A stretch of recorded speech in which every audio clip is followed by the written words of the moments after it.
Howdy, hi, hey, everybody. Today, it turns out that I have found something that looks to be interesting.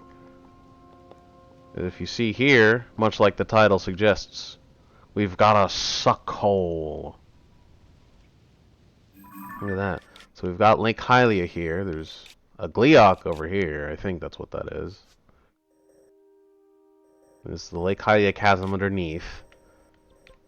And for here, we've got the whirlpool right underneath us. This place, which apparently is just a shrine quest, which goes right over this light route, which suspiciously has nothing above it. Isn't that strange? Almost like that's where the suck hole is. I'm interested. I want to find out. I would also like to check this out. I don't know if this is something. Unfortunately, I don't have a teleport available to me. Oh, also there's a Korok on this roof here. Flashbang. Yeah, there was just literally just a rock. And there's a Korok here.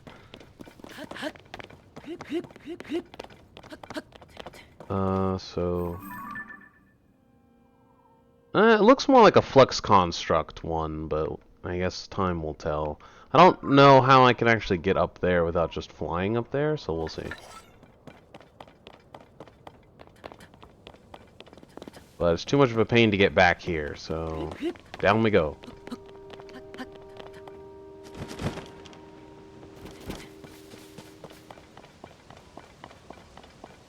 Boy, it would be unfortunate if we fell down first.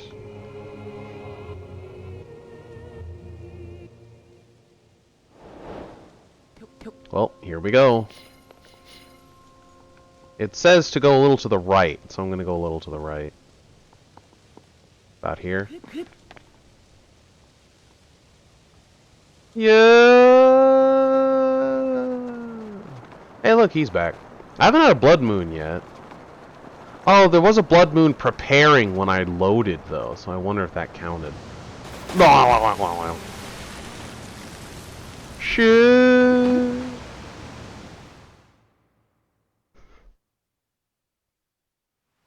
Oh, there is a cave. Hey, that's almost roughly where I dropped it, too. Whirlpool cave, that's awesome.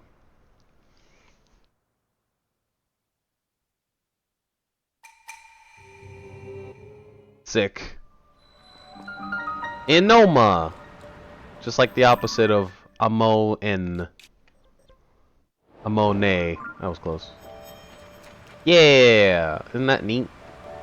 Timmy. No, the water. It's too strong. Dang it. I was just about to fire.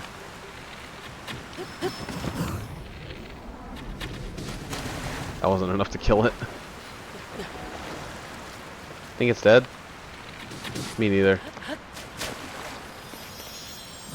Triple tap. I picked up a really bad construct bow, if you couldn't tell.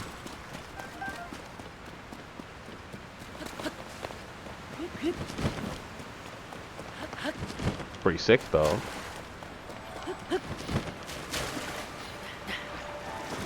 So this is a cave. This counts as a cave. That's sick. I wonder if this is a blessing, if that was so easy.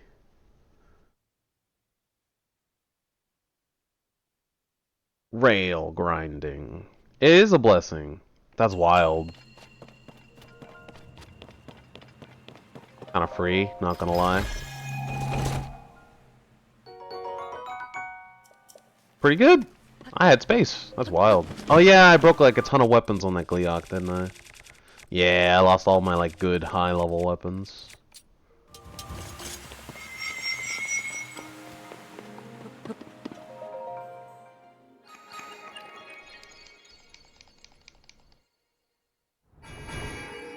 Why can't I skip this one?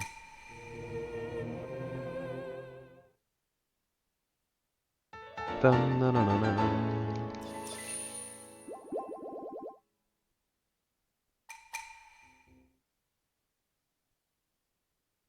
Sick.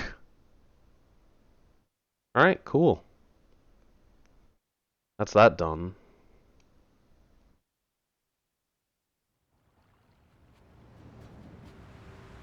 That was sick. That was a really cool. That was a really cool shrine and puzzle. I thought there was just gonna be a sage's will here, but no, it's a shrine quest. That's cool. All right, let's see what we can. Oh, is this? I might be able to just float there. Maybe.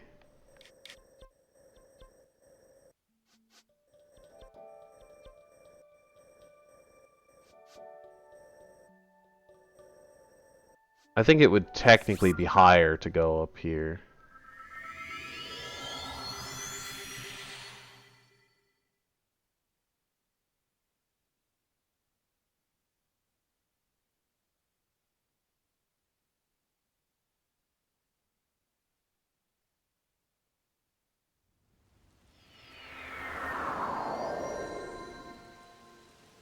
All right.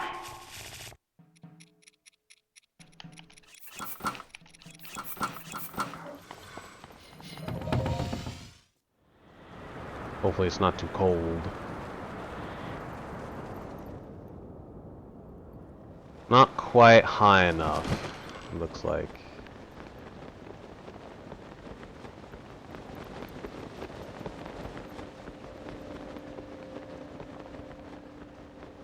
So there's that. Looks like we are not quite high enough to make it to that.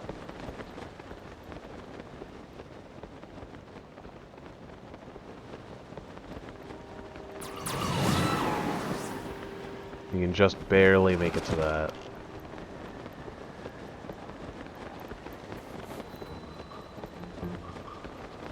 The Aracudas are angry again.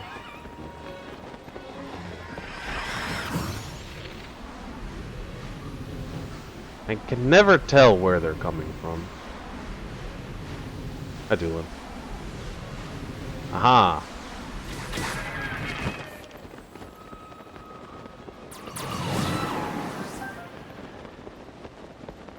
Bird up.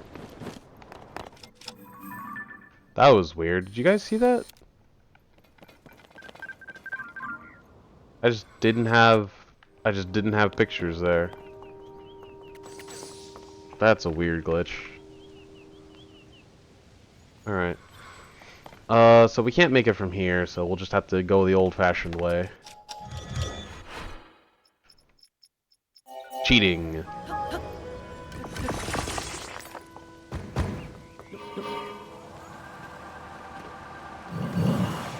Fire.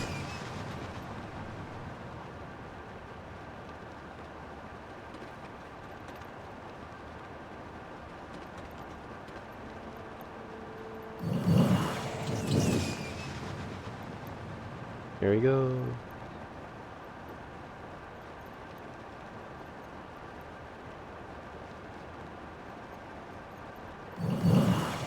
It is just a flux construct. But I do have a mighty Zonai sword right now. So that's actually really good. Hopefully it's a high level.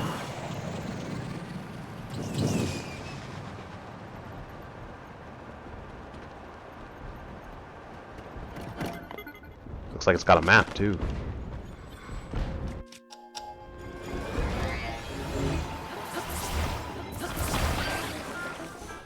Ooh, it's a flux 3.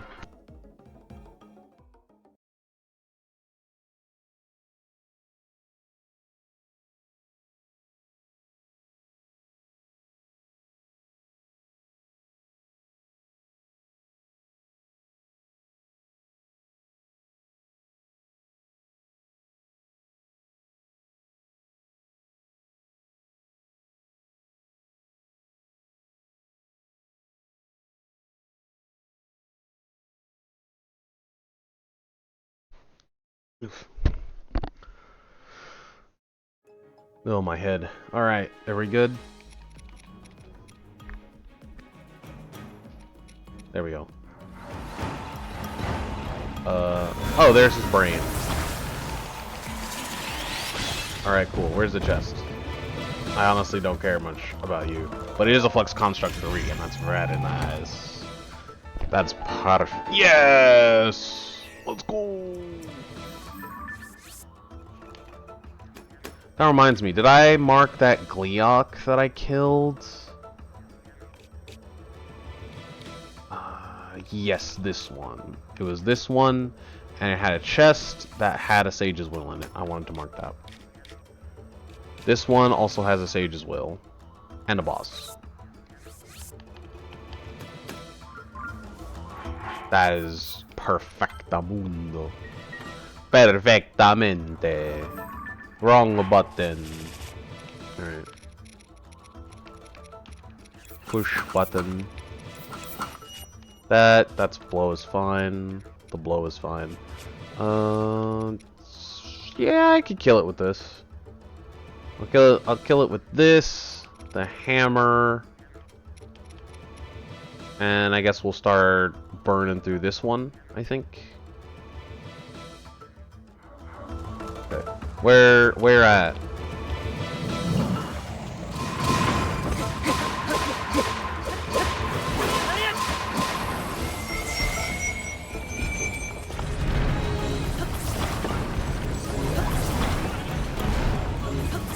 Level 3 is angry. Oh, it already respawned it too. Yeah, it's very difficult to get the 3 out of this one. Usually this is a free one. Oh! But on level 3, it basically is just time that you can't actually hit it.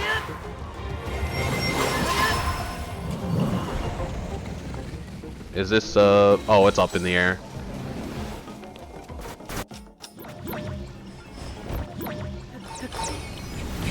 Take me with you. Alright, cool, I guess not.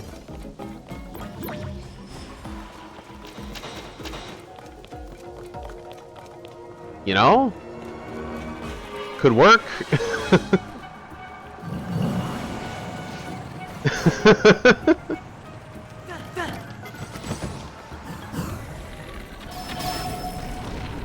Let's attach like some goblin horns. We don't need them for anything.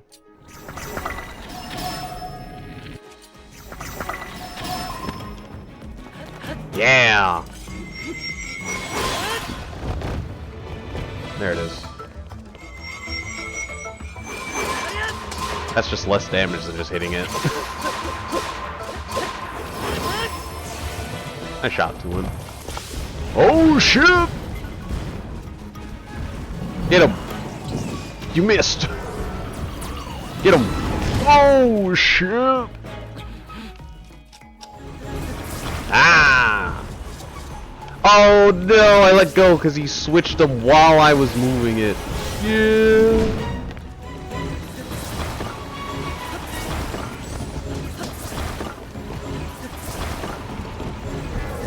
You switched it. Bitch. You switched it again, you bitch. Shit.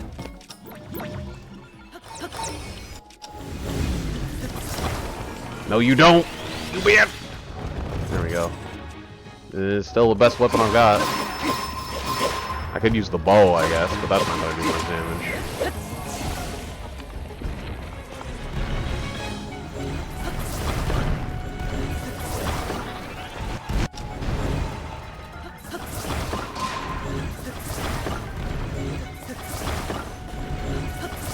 Okay, one of them hit him at some point. No. Shit. I'm fine. This is fine. Ooh, pizza. How did I make this? Cheese, cheese, that and that. Nice. Pizza.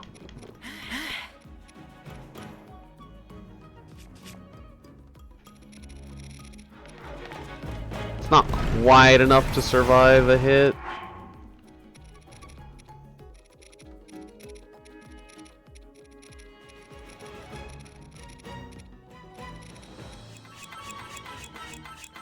That should be fine. Alright. Dude.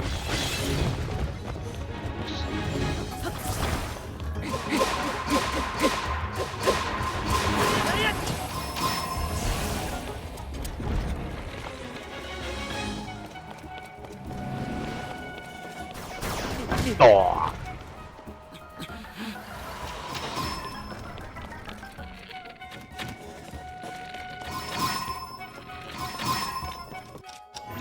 Oh, it went back up even though I didn't hit it. Come on.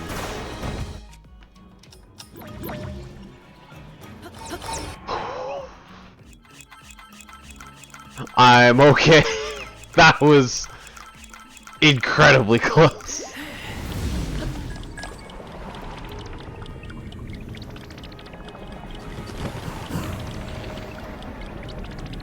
I missed.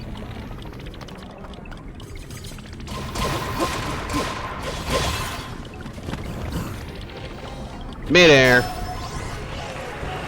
Oh, I've never seen it die in midair before. That's awesome. So that's why it falls down after the death. Oh, yeah. Look at that. Oh, and this is so single-handed as well. Oh, an extra 10. This does 61 now, and it's single-handed. That's actually one of my better weapons now.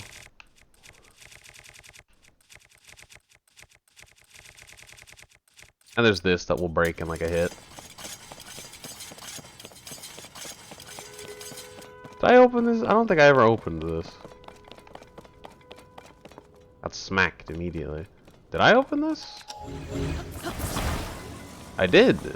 I don't remember what was in it.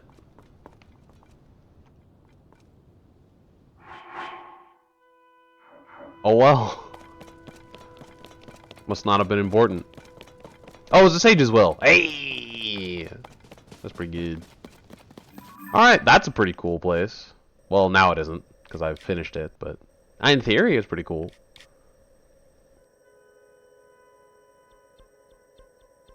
So the only other thing I really need is the dragons. I'd like to just take a quick look. I'm sure he's probably around Farron somewhere. What's like the tallest point that I have a teleport to? Like here-ish. Just quickly see if I can find Farosh or Nadra somewhere. I never seem to be able to find them.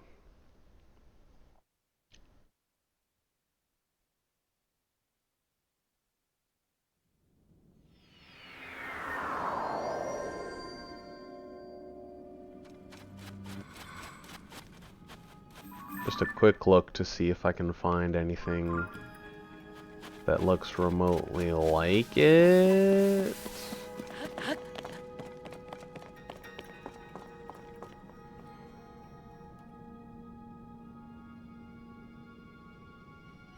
No, not really.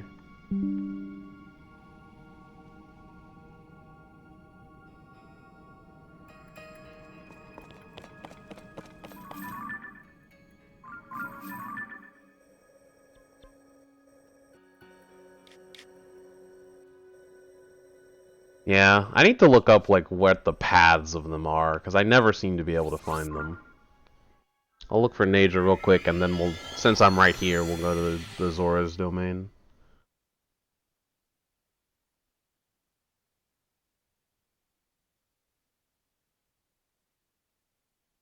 Now that I think about it, there was nothing at Lookout Landing to tell you where to go next, right? Because like it told you the Rito are having trouble, and then a couple of Gorons were looking for directions to Eldin and Goron City. I didn't see anything Zora-based that would lead you to the Zora's domain. So that's interesting. I didn't think about that. A lot of goop around here. Another one of these spheres. Oh yeah, I never did do the puzzle. I should do that. Anything around here look kind of dragony?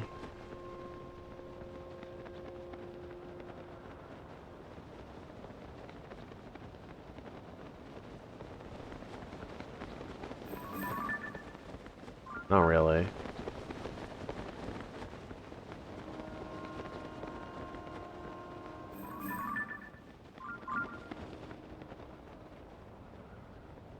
Oh, this one's spinning. I don't see a chest over there. No, I don't see anything. Maybe they're underground.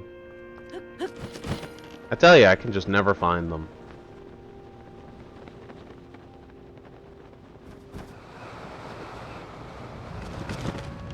Ooh. Oh. Interesting.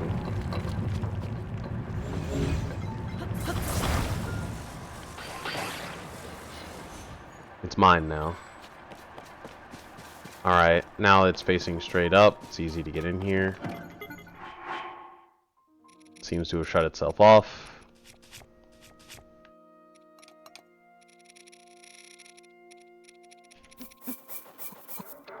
In you go.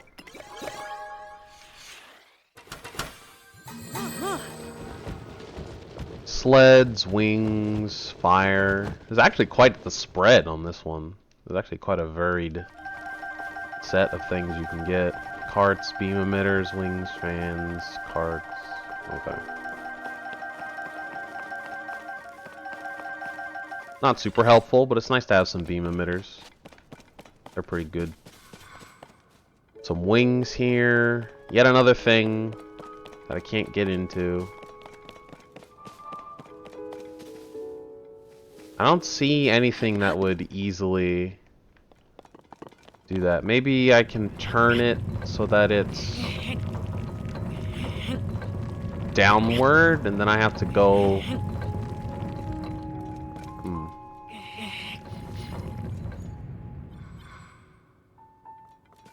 Suspicious. Maybe I have to make it so that it's on the bottom.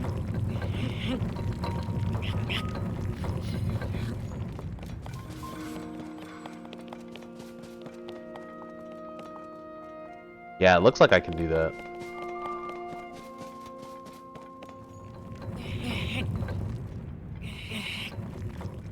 Like about there, and I should be able to just duck in.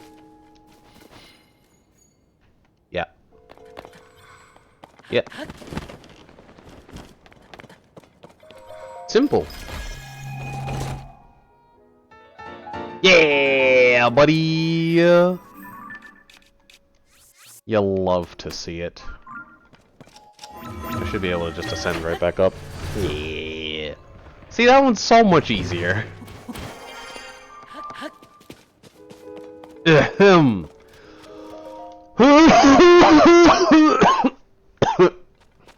Oh dear.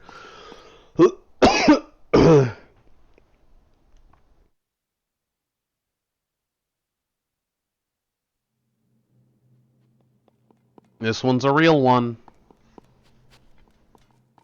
Ooh. A flying device. Indubitably. So there's somewhere to go over there, and there's the end over there. Seems awfully easy to get to, from my perspective. This is how carts work, get it? Yeah, I get it. Interesting. What the heck is that? Oh, it's like a whole set of wings.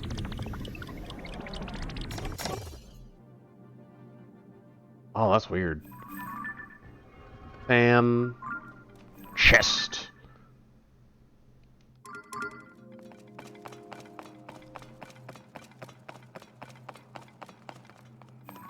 It doesn't look like there's anything of value over on that side. Why does it feel like there's sand everywhere? I feel like I'm in Gerudo. You know something I've always wanted to try?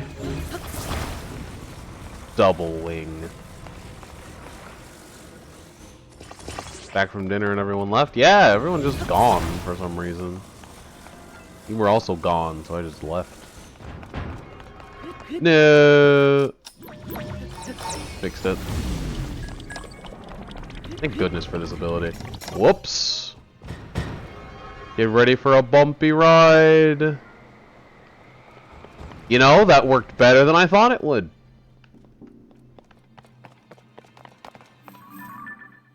Doesn't look like they hit anything there. Just there.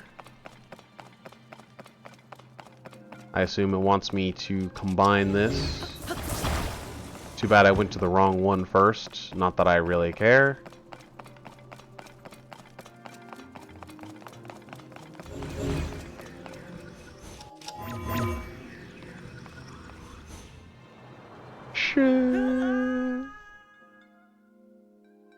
You're watching the Unite Championship? That's crazy. I didn't think it was even up yet.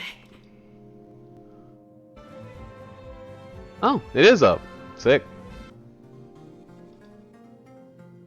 I'll keep it open and see if I can find the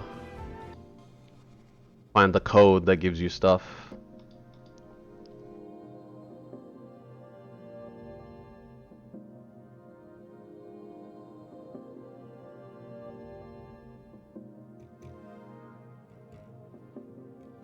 What do you mean deserved? No.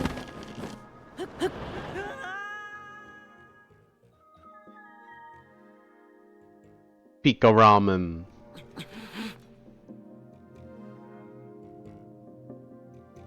That's adorable.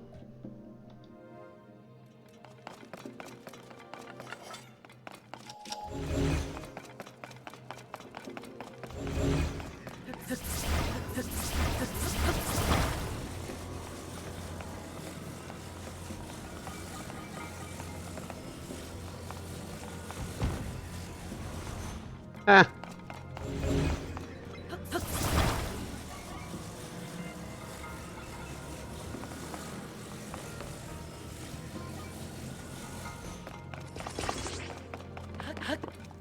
This is exactly how they expected me to solve this.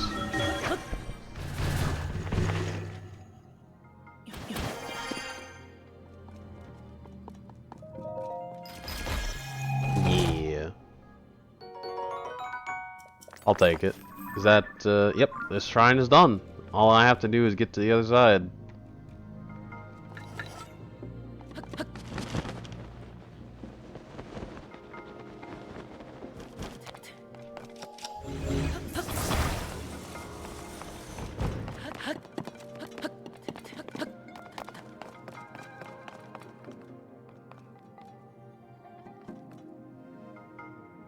Rip.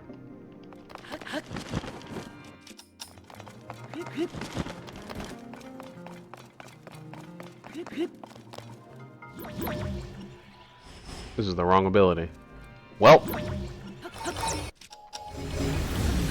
Fine now.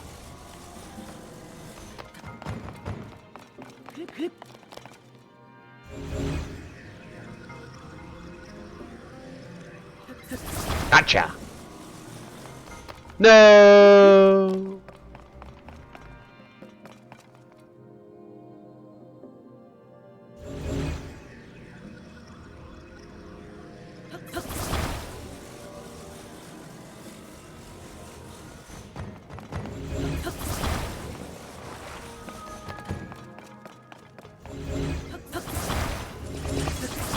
Get over here.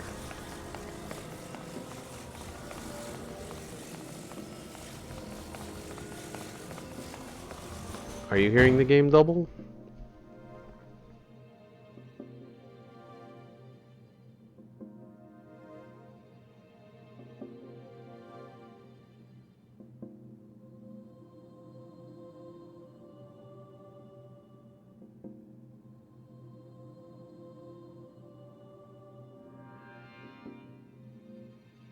Reasons.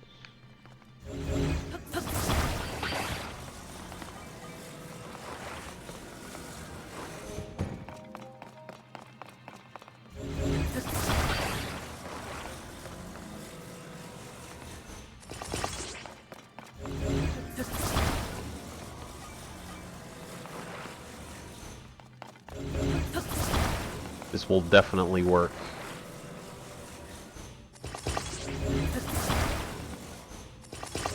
Well.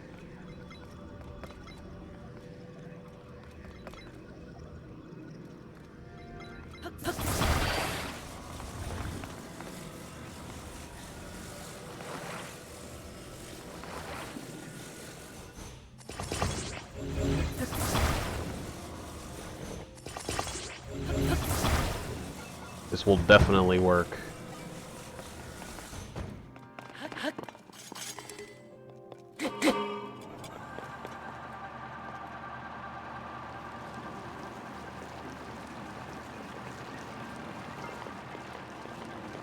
Whoa! Whee!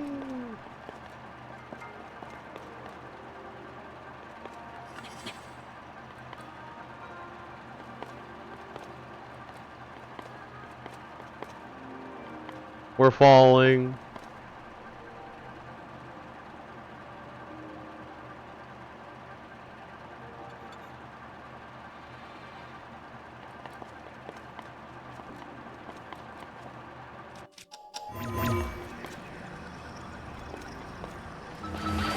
No, I almost had it. It broke for some reason. It just randomly decided to break. That sucks.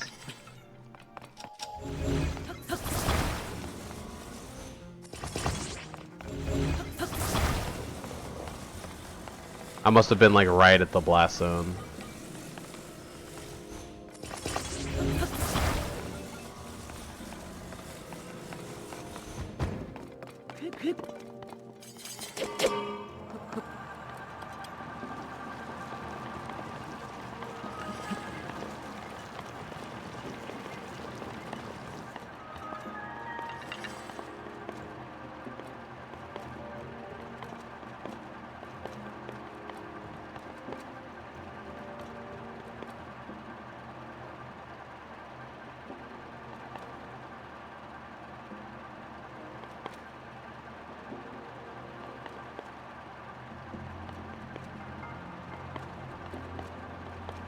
Meow.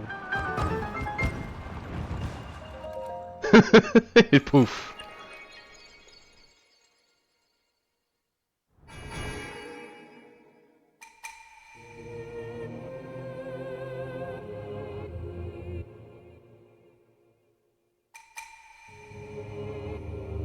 Oh, it starts in 2 minutes.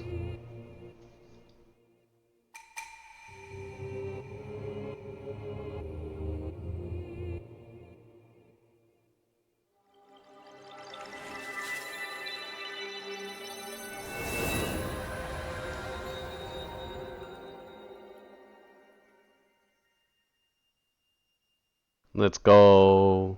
Liz is in the chat.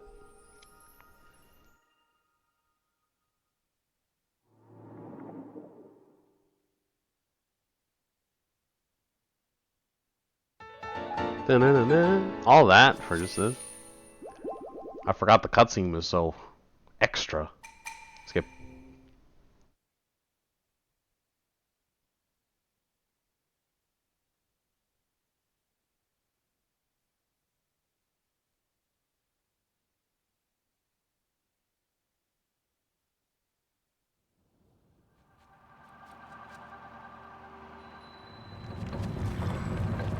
No, it's back to normal. This is fine.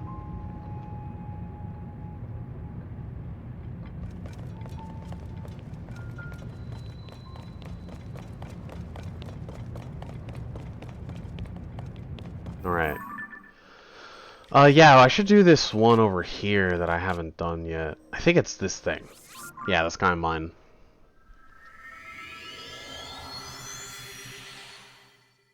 Oh boy, the show will begin in 1 minute.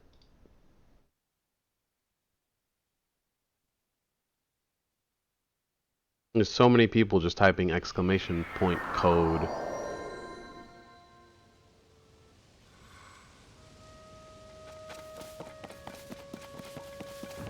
If you weren't here the last couple of times, the revelation I had is I need this. This.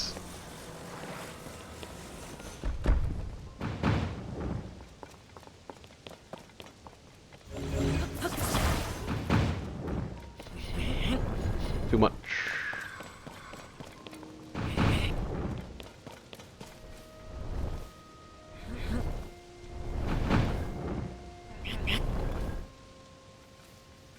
That'll do.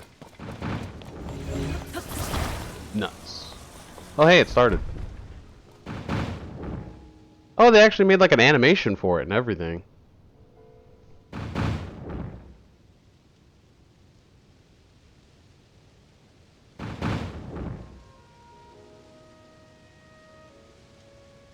Here, I'll show you guys.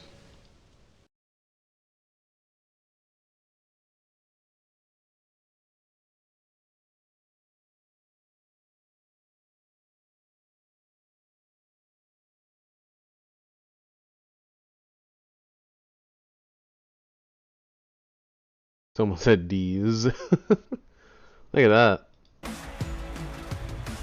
They actually made like a whole thing for it. I should really, yeah, that's dangerous. Who knows what they're gonna put in there. Look at that, they have like a whole animation and stream and stuff.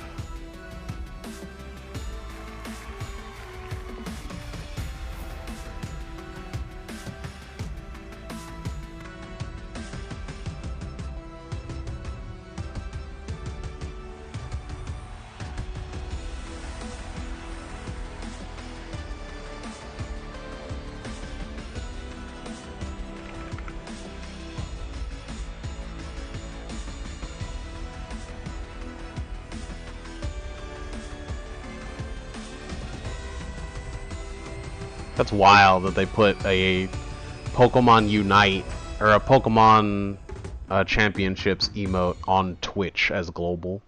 That's insane. I know, right? The merch looks so good.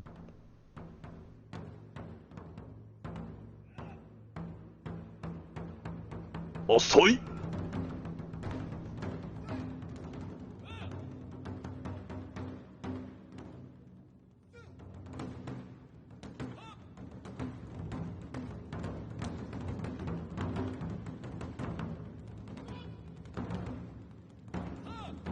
I don't know.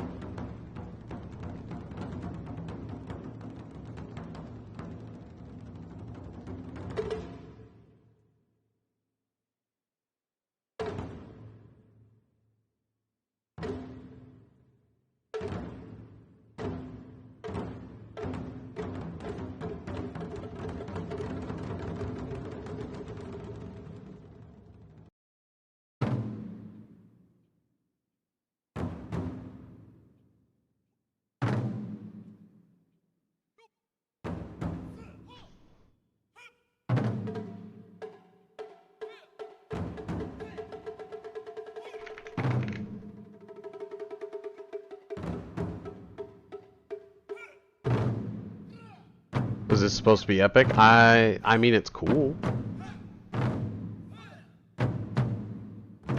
Traditional Japanese music.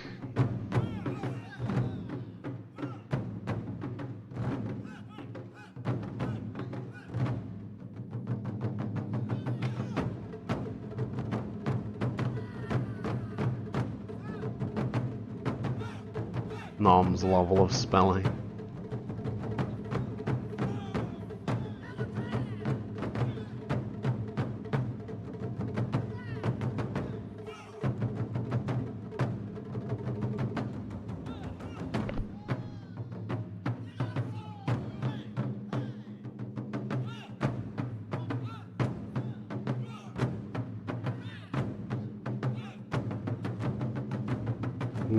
Getting cat wrecked. The stuff in the background's pretty cool.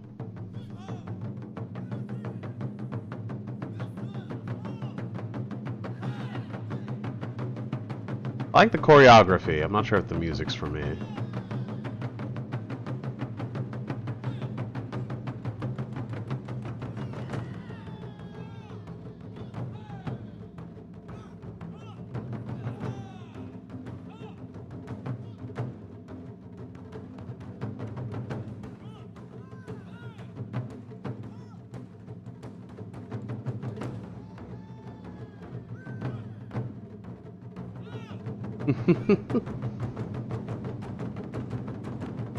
Your cat wants love. Love them.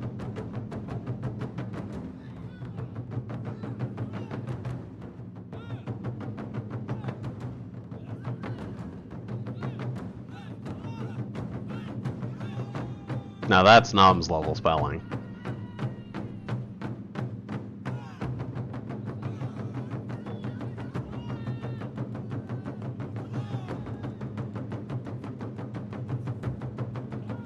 brother.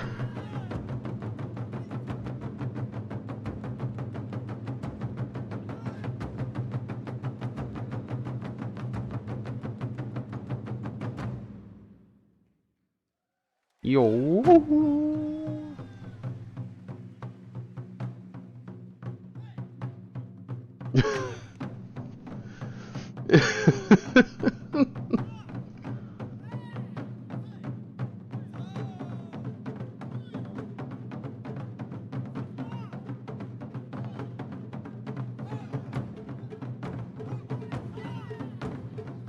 Man, they really put on like a whole show for this.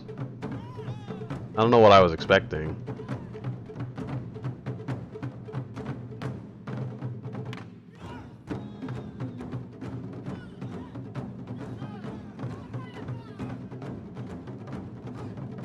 Oh, now it's got a good beat. Where's the animals beating each other up?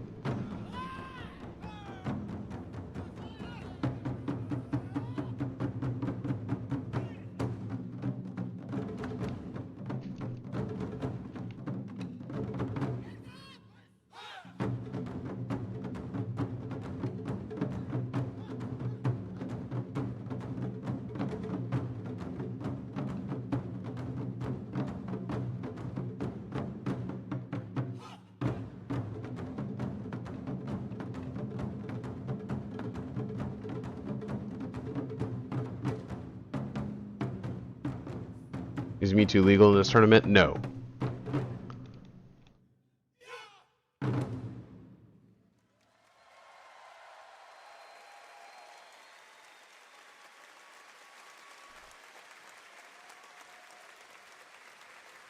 It is both too new and too broken.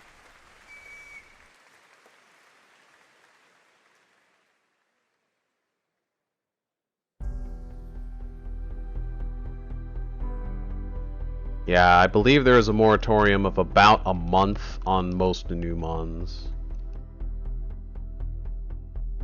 Especially the legendaries.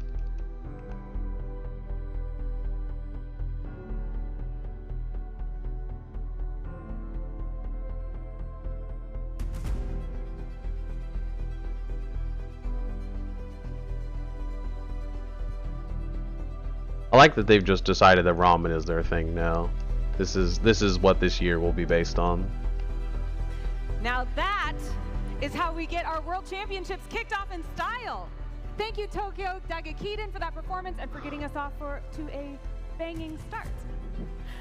Good morning, or ohayou gozaimasu, to everyone here with us today and all the Pokemon trainers and fans watching from around the globe. My name is Anna Prosser, and I'll be your host all weekend long here in Yokohama, Japan for the 2023 Pokemon World Championships. The strongest trainers from around the globe have battled to earn their way here, and we'll be witnessing history as over 1,000 trainers compete across Pokemon Scarlet and Pokemon Violet, the Pokemon trading card game, Pokemon Go, and Pokemon Unite. Trainers will be going head-to-head to prove who is the very best. Hold on a sec, I'll be back. Enjoy. Before we get things kicked off, it's tradition to hear a few words from the president and CEO of the Pokemon Company. Please welcome to the stage, Mr. Tsunekazu Ishihara!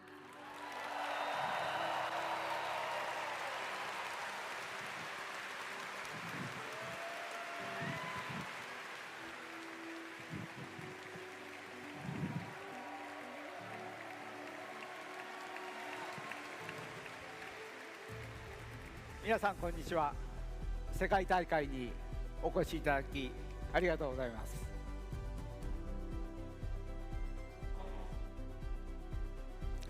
私たちがポケモンの世界を歩み始めてから25年以上が経ちました。皆さんがここ日本の横浜での初めての世界大会に参加されることを大変嬉しく思っています。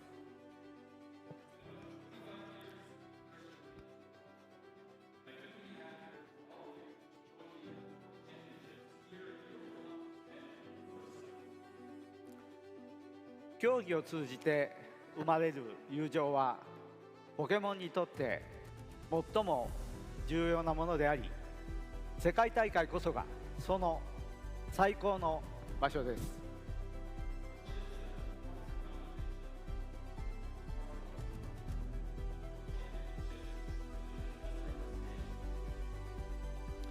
1年をかけて今日ここにたどり着いたトレーナーの皆さん、本当におめでとうございます。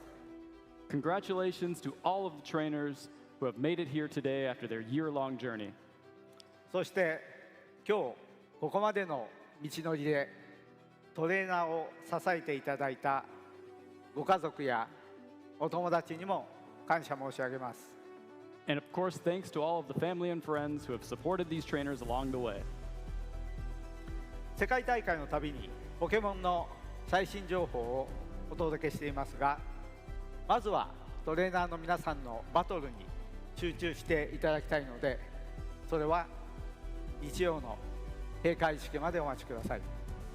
Here at Worlds, we always like to deliver the latest news about Pokemon, but first, we would like you all to focus on our trainers' battles, so please wait for the closing ceremonies on Sunday. ポケモンは私たちみんなで楽しむものです。その最高の楽しみである世界大会がいよいよ始まります。誰が世界チャンピオンの座につくのか、本当に楽しみです。 Pokemon is something that we all enjoy together, and the World Championships are one of the most exciting moments for us. The event is about to begin, and I can't wait to see who will be crowned our new World Champions. 皆さんの健闘を祈っています。 Wish you all the best of luck in your battles. ありがとうございます。 Thank you.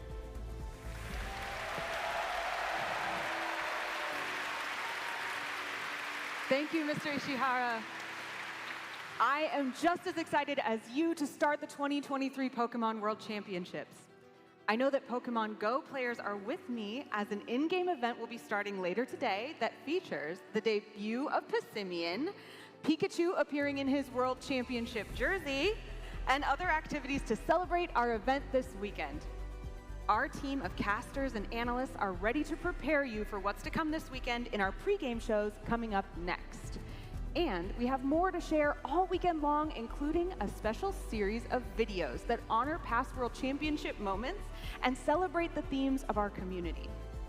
Now, everyone who qualified and everyone who has ever competed in a World Championships is trying to make themselves into something more and achieve the status of becoming a Pokemon legend. That's what we based our upcoming First Worlds theme around, and it's called Legendary. Competitors here in Yokohama, get ready to report to your tournament area right after this. I hope you have a great event. Let's kick off the first day of the 2023 Pokemon World Championships.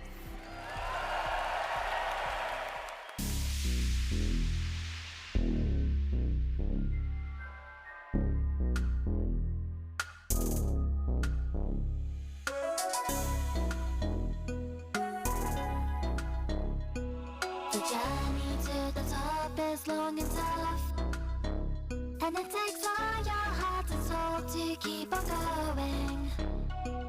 夢にたどり着くまで諦められない。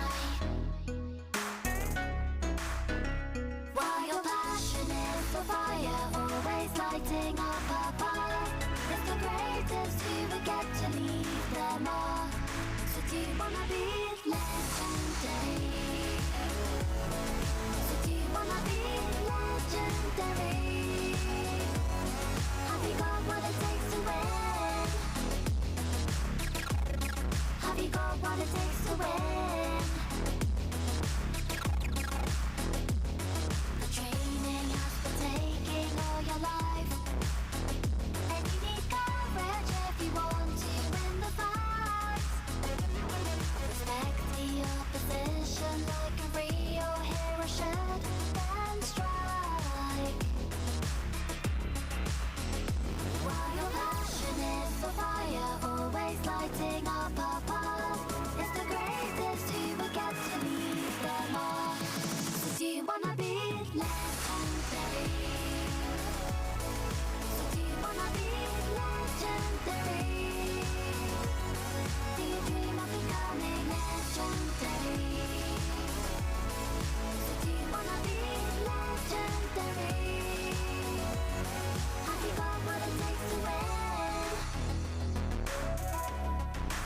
got what it takes to win? Have you got what it takes to win? Have you got what it takes to win?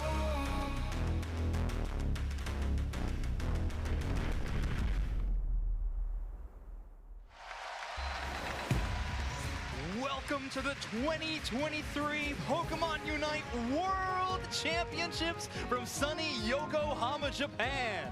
We are live here at the Pacific Coast Center in, of course, Yokohama to crown a champion of Pokemon Unite this year. One of the most competitive years that we have had yet in Pokemon Unite, and we have 28 teams fighting over that title on what is an incredible main stage. The energy in this venue is already off the charts, and I cannot wait.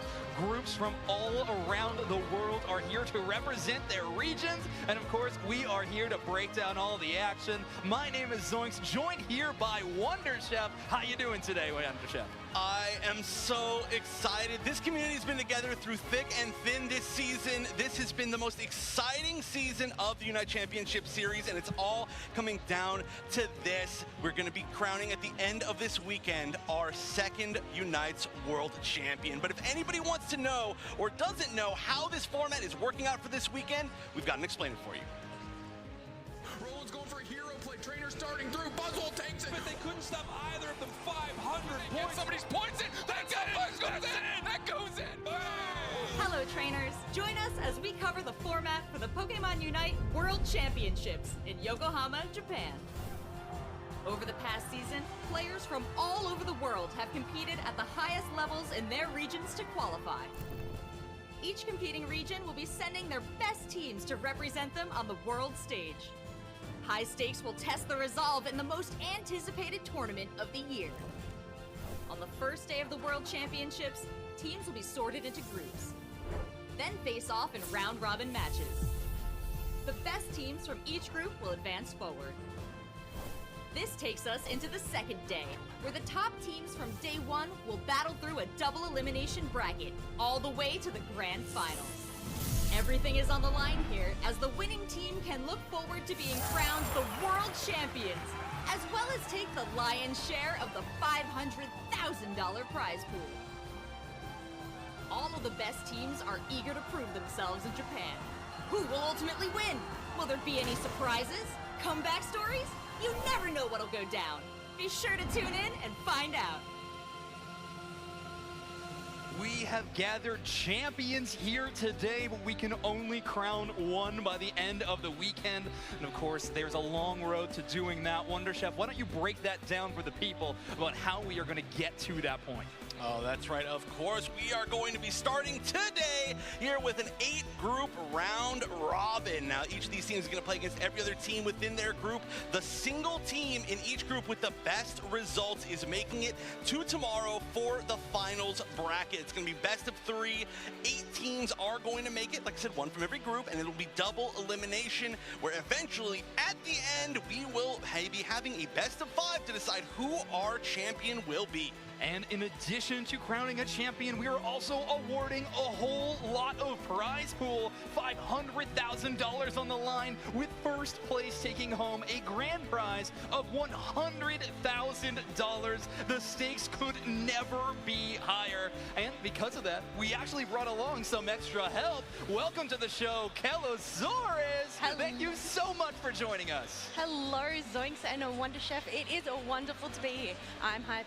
You're hyped. The crowd is hyped, but also those trainers from home are also hyped. So I cannot wait to see how today pans out. Oh, me neither. And it's going to be so exciting from start to finish. Let's take a look at the first 4 groups that we have here today. A, B, C, and D rounding out our first 4. And of course, a whole lot of talent packed into just these 4 groups.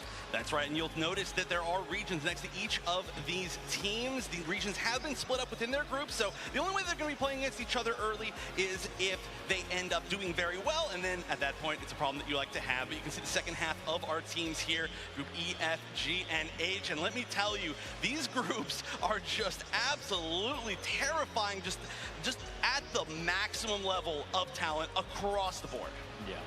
Absolutely. Well, let's take a deep dive into, we're going to take a deep dive into each of those groups in just a second here, but obviously so much talent across the board, so many regions. Kello, is there any region you specifically have your eye on? Look, obviously being from the OC region, I have to cheer for my folks at home. Absolutely. All right, well, let's deep dive into each of these regions. Starting out with Group A, we have Peru from Latin America South, Secret Ship from Japan, Team 3 Stars from Korea, and Latin America North's team is going to be Hoenn, the second seed. A very, very solid group. And we're going to start off with Team Peru here. An incredibly successful season all year long. A ton of championship points, only having one slightly worse performance near the end of the year. But other than that, a dominant squad. But now it's their chance to prove it on the world stage against so many other teams. That's right. This is going to be very cool to see all of these regions go up against each other. This is a great one to start off with this group to see an example of that because, of course, the team Peru is going to be fighting against very soon. One of them is Secret Ship, and Secret Ship is a team that, of course, is coming out as first seed out of Japan, a region that has been looking very, very strong in Pokemon Unite as of recently. I mean, I think a lot of regions kind of are, but especially Japan, and so I'm very excited to see them in particular. Of course, we've all got the home turf advantage for them as well, being here in Japan. Look, I'm really excited to see Team 3 Stars. I need to know if we can actually rate them 3 stars out of 3 today. We'll obviously have to see how they pan up against these teams, but there's also Hoenn from Latin American North. We're going to have to see how they go. Yeah, I'm excited to watch Hoenn on this main stage. Absolutely. Second seed coming out of their region. However, the start of the season within their region was all of them. Hoenn was untouchable in the first few monthly finals. AOS Cup was the first slip up for them, but I mean, a super, super solid team. Latin America North definitely proving to be one of the more aggressive team fight focused regions. Hoenn really encapsulates that strategy really well. I'm excited to see that. Watch out for Kira on that main tank. That's the player I have in mind when I am watching Team Hoenn. So I'm excited to see that roster play. That's right, but we gotta move on. There are so many teams to talk about. Group B even. Rex Region Kion, Exo Clan, Nouns Esports, and Orangutan gonna be rounding out this group. And we can start up with RRQ. Honestly, we have so many of these teams from APAC West. I kind of feel like just even talking about this as a region just to kind of cap things off here, where APAC in general is showing a lot of really good promise. And when we talk to a lot of these teams, there have been a lot of the teams from the region, both APAC West and APAC East, that have really been on the radar a little bit more than I think a lot of people thought. And of course, RRQ is going to be one of those teams. Oh, it's not just those battles internally within those regions, but it's obviously all of these other battles. But one team that I have my eye on is definitely Exo Clan. Obviously being from the OC region, the #1 seed, definitely keep your eye out on Ethos. They played a spectacular game in the regionals. Oh, yeah, the skill caliber on Exo Clan seems really, really high. I'm excited to see it when they go up against opponents the caliber of Nouns Esports. Now, a lot of people have this name front and center in their tournament predictions because they, of course, were the second seed from EU, but also the runner-up at last year's World Championships. So much stage experience now, a Worlds, an EUIC event, and now here at Worlds again. This team comes with experience, they come with talent, but honestly, I think a lot of people credit their coordination and team play as the biggest strength. Yeah, well, just a well-known team, of course, so really one that we're going to be looking at. But another team that I'm personally going to be looking at, of course, the final team of this is going to be Orangutan. You know, I was talking about the APAC, both the regions, for a good reason at the start of this group, and that's what we've got, of course, Orangutan as well, which is a very, very strong team with a very wild play style. From everything that I've seen from them, I'm really excited to see how they play. They bring some very unique things to the table, and we'll see exactly what that might be this time around. I know we're going to be seeing a lot of very cool surprise picks throughout the weekend. We're going to be seeing a lot of surprises, and I feel like this might be one of the teams that could be bringing it to us. Now, I think we need to move on to Group C. Who do we have in this group? From Group C, we have from the EU region, Talibobo Believers. From Brazil, we have 00 Nation, and OC region, returning team iClan. So, obviously, iClan, they do have that stage experience. They've experienced Worlds last year, and I believe some of the players from 00 Nation also did too. But we obviously have those fan favorites, Tally, Bobo, Believers. Zoinks, what do you think about this team? I mean, there's so many people's prediction to be the champion at the end of this weekend. They have such an incredible season, and just watching their gameplay, they truly look untouchable. Not only that, they are coming second place overall in terms of championship points for this entire event, so a lot of success following them there. They have such an interesting playstyle, and well, when I say interesting, I mean their playstyle is to win a whole lot, from the start of the game all the way to the end of the game. A very competitive team, and well, they have that reputation for a reason. I'm excited to see Tally Bobo play this weekend. I guess it's a pretty good playstyle, just to win. Correct. Winning as a playstyle, yeah, I'll take that for sure. But if there is one team that I feel like stands a great chance against Tally Bobo, well, at least one of maybe three that really could be looking to take them down, it's 00 Nation. They are the team that has been dominant as well within their own region, and honestly, just being able to talk to them a little bit before the actual tournament started, I felt like their mental was so good. They are here, they are happy, they have been taking a little bit more relaxed and just feeling like they are confident in what they've been doing, and for very good reason. They have been one of the most dominant teams overall if we look at the entire season of UCS this year, and for a very good reason. They are just so incredibly strong. So already there's a reason why people have been looking at this group and saying this is kind of the one that's the hardest to get out of. Of course, they're all going to be very difficult, but just having Tally Bobo Believers, 00 Nation, and iClan all in one group, and like Hella mentioned, lots of experience from Worlds altogether. Definitely, and that experience is going to come intact. Obviously, once these teams are up on stage, the pressure is going to be on, but you know what? It all comes down to that moment, that 10 minutes that we do have. Absolutely. And a team that's made spoiler level plays like that before has been iClan, a team represented from OC, and they were here last year as well. Definitely made their own dreams happen, broke some dreams of other teams as well. iClan definitely the underdog of this group. I think that is fair to say. However, the talent they're coming into this tournament with is also immense. Untamed the Great Chandelure play in regionals look fantastic. I think we're going to see a repeat of that again, and of course, we're going to have Fripp on that tank. Now, we are going to be looking at Group D, which is Agile from Korea, Fusion from Latin America North, Amaterasu from North America, and Rise Gaming from Brazil. Now let's start talking about Team Agile from Korea, shall we? They are the champions from the Korean region, an extremely strong team, and having a lot of experience as well. 3 of their team members playing on Team No-Show in Korea last year, so coming in with a lot of talent, and of course that grand finals from them in the Korean home region looked fantastic. They look really, really strong there. And then, of course, also Fusion within this group. And I know I just keep kind of going back to talking about the regions in general, but I feel like it's so important. We have so many regions from across the world battling it out today. But Latin America North, I've gone on record saying that I feel like this may be Latin America or Brazil's kind of weekend right now. Like, we're going to see them pop off. I don't know who's going to win, but I feel like we're going to see a lot of these teams play very strong. And Fusion is, again, one of those teams that I'm very much looking at just on a personal level. I feel like there's been so much competition within those regions that they've all leveled up immensely. Oh, they have leveled up immensely indeed, but you know what? A team that leveled up from the NA region is Amaterasu, obviously being the 2nd seed there. I do have my eye on rolling it down, being that flex player, but also Nudo on the tank. We have seen some incredible support and plays from that player. Yeah, that role swap for them has been really good, by the way, right? So Nudo playing a lot of different roles in their competitive history. However, switching up to the defender position has been fantastic for this team, I think. Nudo definitely a good play caller, comes in with a lot of experience, and just a team that you can kind of trust, and it allows Trainer and Defense to get to work, which is something I love to see from this team. I've talked about play styles a lot. I think Amaterasu's got a very interesting one, but another one that we have to talk about, though, is the final team in this group of Rise Gaming. They are the 2nd seed from the Brazil region. They were playing under a few different names, so the B-roll here saying that True Esports is this squad. You know, they just got to change their names too much. A bit of a Rolodex of a team.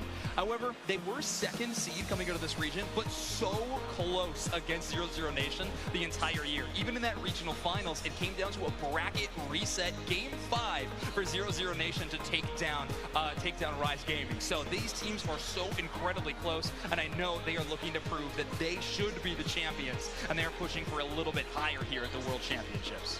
Yeah, maybe that's the secret to being hard to read. It's like, how do you find VODs for a team that's played this season under 3 different names? It's like you have to just keep searching and searching and searching.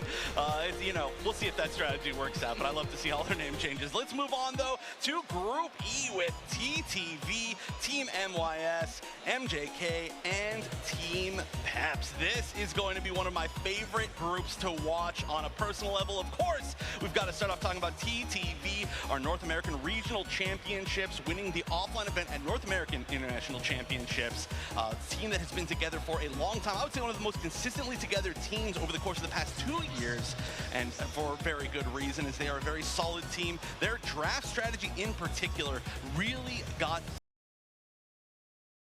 to shine at NAIC, and I'm really excited to see if they're going to have some very creative, especially bands, coming into this event.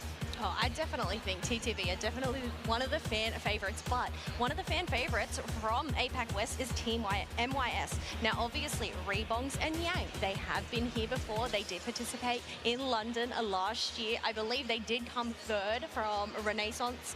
So we'll just have to see what they bring to the table today and how they fare up with their new teammates. Yeah, they're going to have to find some new coordination and some synergy, but another team that we are going to be talking about in this group is MJK, and I feel like we haven't been able to talk about Japan too much yet, but this is one of the fan favorite regions. Of course, we're playing on home turf, like you mentioned, Wonder Chef, but also the play style of Japan is just so different than that of some of the more Western regions, so it's something that we love to see. MJK playing a very solid game of Pokemon Unite, playing a lot of early game dominant Pokemon. I'm talking about Urshifu, and their Umbreon play in particular looks world class, and that is a Pokemon I think is going to have a lot of impact on this main stage. So we're talking about a team to really make some of these newer Pokemon look good on the World Championship spot. I think it's going to be Team MJK. I think all the Japanese teams are going to be very, very important to look at, regardless of where they place in seedings. We'll actually talk about that a little bit in the final group, but Team Peps, of course, the last of this group, one of my favorite teams currently in the entire world. They have so much momentum coming in from, of course, the European International Championships, where they were in the top 2, very, very close. But they just seem like they have playing with so much confidence. I was talking to Dupe Snacks about it last night, actually, just how fun they feel to watch, because they feel like they just never, ever question anything. Like they just are 100% ready to go at all times. They never feel like, is this the right answer? Is it not? They just go. And they are so good at communicating that way. I feel like they may be one of the biggest sleeper teams, in my opinion, of this group. Now, obviously, we have already gone through a lot of the teams today, but we are not finished just yet. We have to cover Group F. Now, on Group F from APAC East, we do have Oma Abyssinian. We do have from APAC West, UD Vesawan, and another NA team is Team YT. Now, looking at Group F, obviously, Oma Abyssinian being the #1 seed from their region, we're going to have to see what they bring to the table. But Tempest, I absolutely love their tanking maneuvers and their support that they provide. Oh yeah, I think we are headed into a metagame in this tournament that is going to be very defender-focused. So if you have a star-level tank player, I think like OMO Abyssinian does in Tempest, I think you are going to be in a great spot. So they're positioned extremely well in this tournament, but they are not the only team that is really formidable in this group. I want to talk about UD Vesawan as well. This is a team that also recently had a name change, getting picked up. They were Cakelock when it was coming to their regional finals, and while they only got 3rd place in their region, I don't think that was for lack of talent. An extremely strong team. However, it is an extremely competitive region. APAC, I think, has been really the story on the streets these days. I mean, there are a lot of rumors about APAC East and West about how powerful they are, and UD Vesawan is definitely a part of that. They're large, and they're in charge, and they're going to be trying to make this group definitely their own. Well, exactly like you said, I think there are a lot of teams that, despite the fact that they may not be the 1st or even 2nd seed within their own regions, they are very, very strong. And all that matters is how will you do today. That's the biggest thing. Well, today and tomorrow. This weekend, I should say. And I think another team that really encapsulates that is Team YT. They have had the most explosive results that we've seen. Of course, they did barely qualify in a very very, very tough region, but they were able to show that they could take down literally the best of that region, just not consistently throughout the entire season. But like I said, all that matters is what happens this weekend, and I feel like they've just been riding their momentum more and more. Again, an extremely fun team to watch. They can always just they're always bringing their comfort picks. They're flexing to some interesting stuff, and of course you can see the Buzzwole right there, really, I don't want to say putting it on the map, but one of the teams that really most strongly put it on the map competitively. So I am always going to be a big Team YT fan, and you know they're going to be bringing some fun stuff. Look, something I'm excited for, obviously we can see this previous gameplay here and all the Pokemon that they play, but what new tricks do they have up their sleeve? That is what I am most excited to see from these teams. Oh my goodness, I'm right there with you. Team YouTube, their uncharacteristic picks are very exciting, but they're a lot of fun. Now, we are going to be transitioning next to Group G. SAUL Esports from India, Time to Shine from EU, and Luminosity from North America. That's right, we're in this group with LG, who were the world champions, but the first team we got to dive into is SAUL Esports, the team from India, a region that definitely didn't have the performance they wanted last year at World Championships, looking to make a bit of a change. And the player you see on your screen right now, All Might, I think is going to be the focus for this team. A player that has got worldwide recognition. A lot of people, when looking at this team, definitely called this out as the player to watch, the kind of cornerstone of this team. And if SAUL Esports is going to have a big successful run, I think a lot of that, or a large part of that, is going to come from All Might's leadership on stage. And based on the name, I'm assuming somebody that's going to be very happy to be in Japan here playing. But of course, past that, there's Time to Shine coming out of Europe.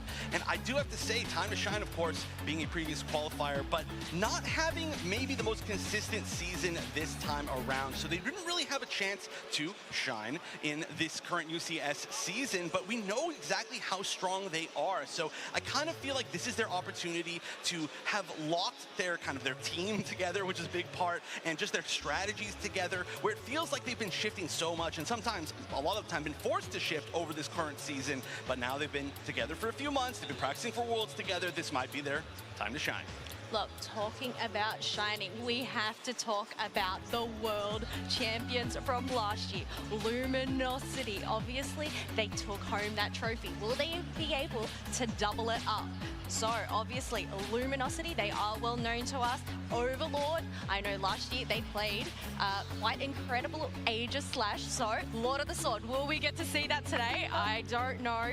But obviously, all of these players that we do have on these teams are very high caliber. They have been practicing, they have been scrimming, so we're going to have to wait and see what they bring today. Oh, I can't wait to watch Luminosity on the main stage. I mean, their season has definitely been an interesting one. A lot of highs, a lot of lows. However, when they're coming into the World Championships, they're coming in that second spot, second at regionals after a very impressive performance. And honestly, Overlord looks really in form. Whenever the team can be run and be really successful, it's always on the back of this star-level player really popping off. And you can see it in every replay. Honestly, we should just call any LG replay just an Overlord replay, because every single time it's 3-4 KOs and just game-changing moments like that. And obviously putting a lot of resources towards that player, throwing a Comfey there for support, which honestly, I don't know how much Comfey we're going to see, but North America really like that play of just putting a lot of resources on one carry player and letting them take over.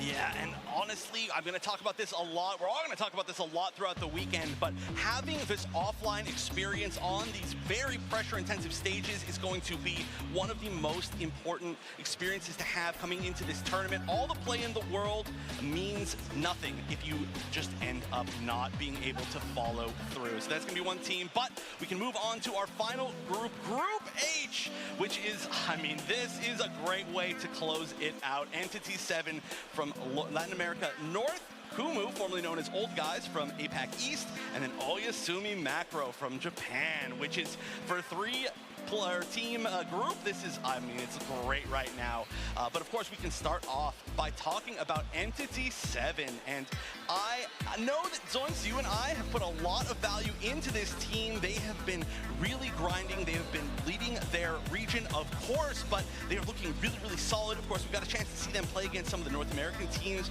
in some grassroots tournaments. They did very, very well. But just in general, I said it before, I said it again, I feel like this region is just going to have a great weekend.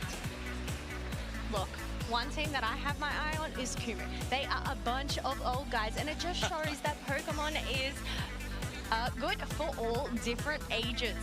So, obviously, we do have Thorfinn on there. They have played some quite incredible attacker roles. I am excited to see whether they bring Chandelure on the stage today. Yeah, I'm excited for Oyasumi Makaro as well, though.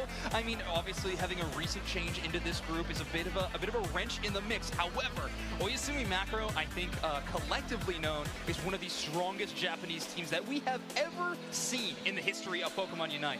Yes, they may have got fourth in their regional championships, but for them to still have that credit thrown at them from the community, I think says a lot. This team is going to be so good, and of course, they have the star player from last year, Mame, on this squad, and I can't wait to see them in year 2 as well. It's gonna be a great game, and obviously it's gonna bring us to the end of our groups finally after a marathon of all of these teams, and we get to watch all of them play today on stage. It's gonna be amazing. I cannot wait.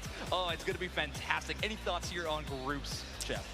I don't know. I mean, I think this is going to be the most kind of up in the air that we've ever seen at an event, because there's been more time since this Worlds where the meta has shifted than any other event. We've seen every region really change up their style, especially this year with the addition of Draft. It is just all completely different. We could have literally any team from any region pop out and kind of solve the meta. I don't know if there's actually a solve, but find that one little weird thing that's just going to throw everybody else off and win the weekend. So it's completely up in the air to me. It's going to be great. Kello, any thoughts on groups before we jump into our first game? Look, as you said, there are so many groups, but obviously only one of each team can come out of those groups. So who is going to be able to face up that chopping block and survive? Yeah, good point. It's going to be OC all the time, right? All right, she didn't say that for real, though. We are going to be jumping into our first game very shortly. So, Kello, I'm sorry, we're going to say goodbye for right now, but don't worry, everyone. Kello is going to be breaking down the games all day long, all weekend, as we have an incredible tournament to find our champion. I cannot wait. Kello, we will see you very soon. Thank you. Now, we are going to be talking about our first game of the day. It is going to be TTV versus MJK on that main stage. I cannot wait. It's going to be a whole lot of fun. I can't wonder, Chef, what are you thinking about this first match? I am honestly so excited that the very first thing that we get is the chance to see teams from kind of really opposite regions, right? We're going to see teams from the east of Japan, of course, and then teams from all the way in the west in North America. This is one of the full, I would say, regional matchups that I'm most excited for. And of course, we can start off talking about TTV, like I mentioned just very recently, champions from the North American International Championship. And can we talk about, for the first time of the day, those jerseys, man? Unreal. Definitely the drip has leveled up a whole lot for Season 2. You can see the regional colors actually mixed in with the jersey accents. It looks amazing. And of course, TTV sporting them looking very, very fine in this tournament. I can't wait. I mean, great season from TTV. And here they are on stage. Some brand representation from Ender on the stage. I love it. Of course, an amazing support player in their own right. A really solid captain of this team, too. I mean, a lot of leadership figures on TTV, but Ender has been leading this squad for quite some time. They are not alone there on stage, though. We got Team MJK from Japan on stage as well. It's going to be a great matchup. Of course, I'm so excited to see Japan versus TTV in particular. Japan, one of those early game team fight composition teams that I talked about before. MJK really showcasing that. But TTV, one of those teams that's not afraid to play late game scaling Pokemon. Like that Venusaur, even the Goodra we've seen from time to time. So some dedication towards that late game versus that early game team fight focus from MJK is going to be very, very interesting in our first game.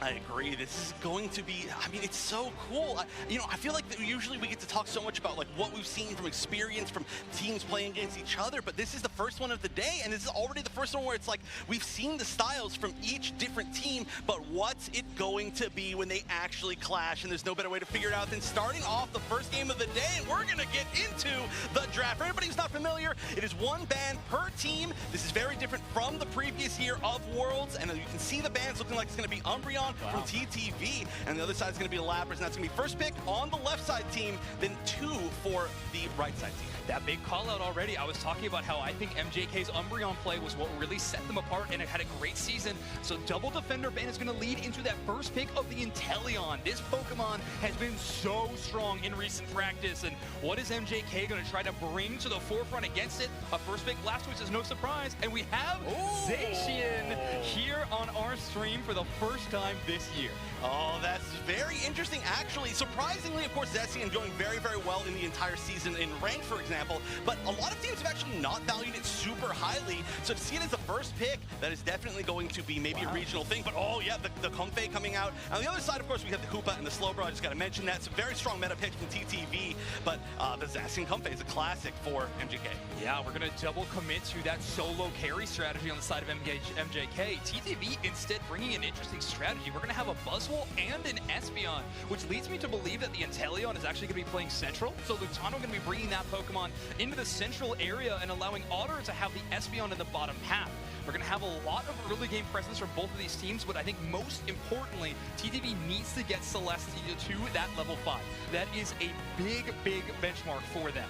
Yes, I think this Buzzwole pick is so good. It's going to be really good if they do end up going the Spin Stories. Of course, they could potentially not, but also the unstoppable ability of the Zacian. You can just dunk it. You can take out 2 members at once. If everybody jumps on it once with the burst damage of this team, I think it's very, very possible. So I think this is an excellent, excellent pick. Not one that I've seen as much from TTV, but of course, we're not the only ones here today. Let's send it over to our casters, Spraggles and Dupe Snacks, to take away game number 1.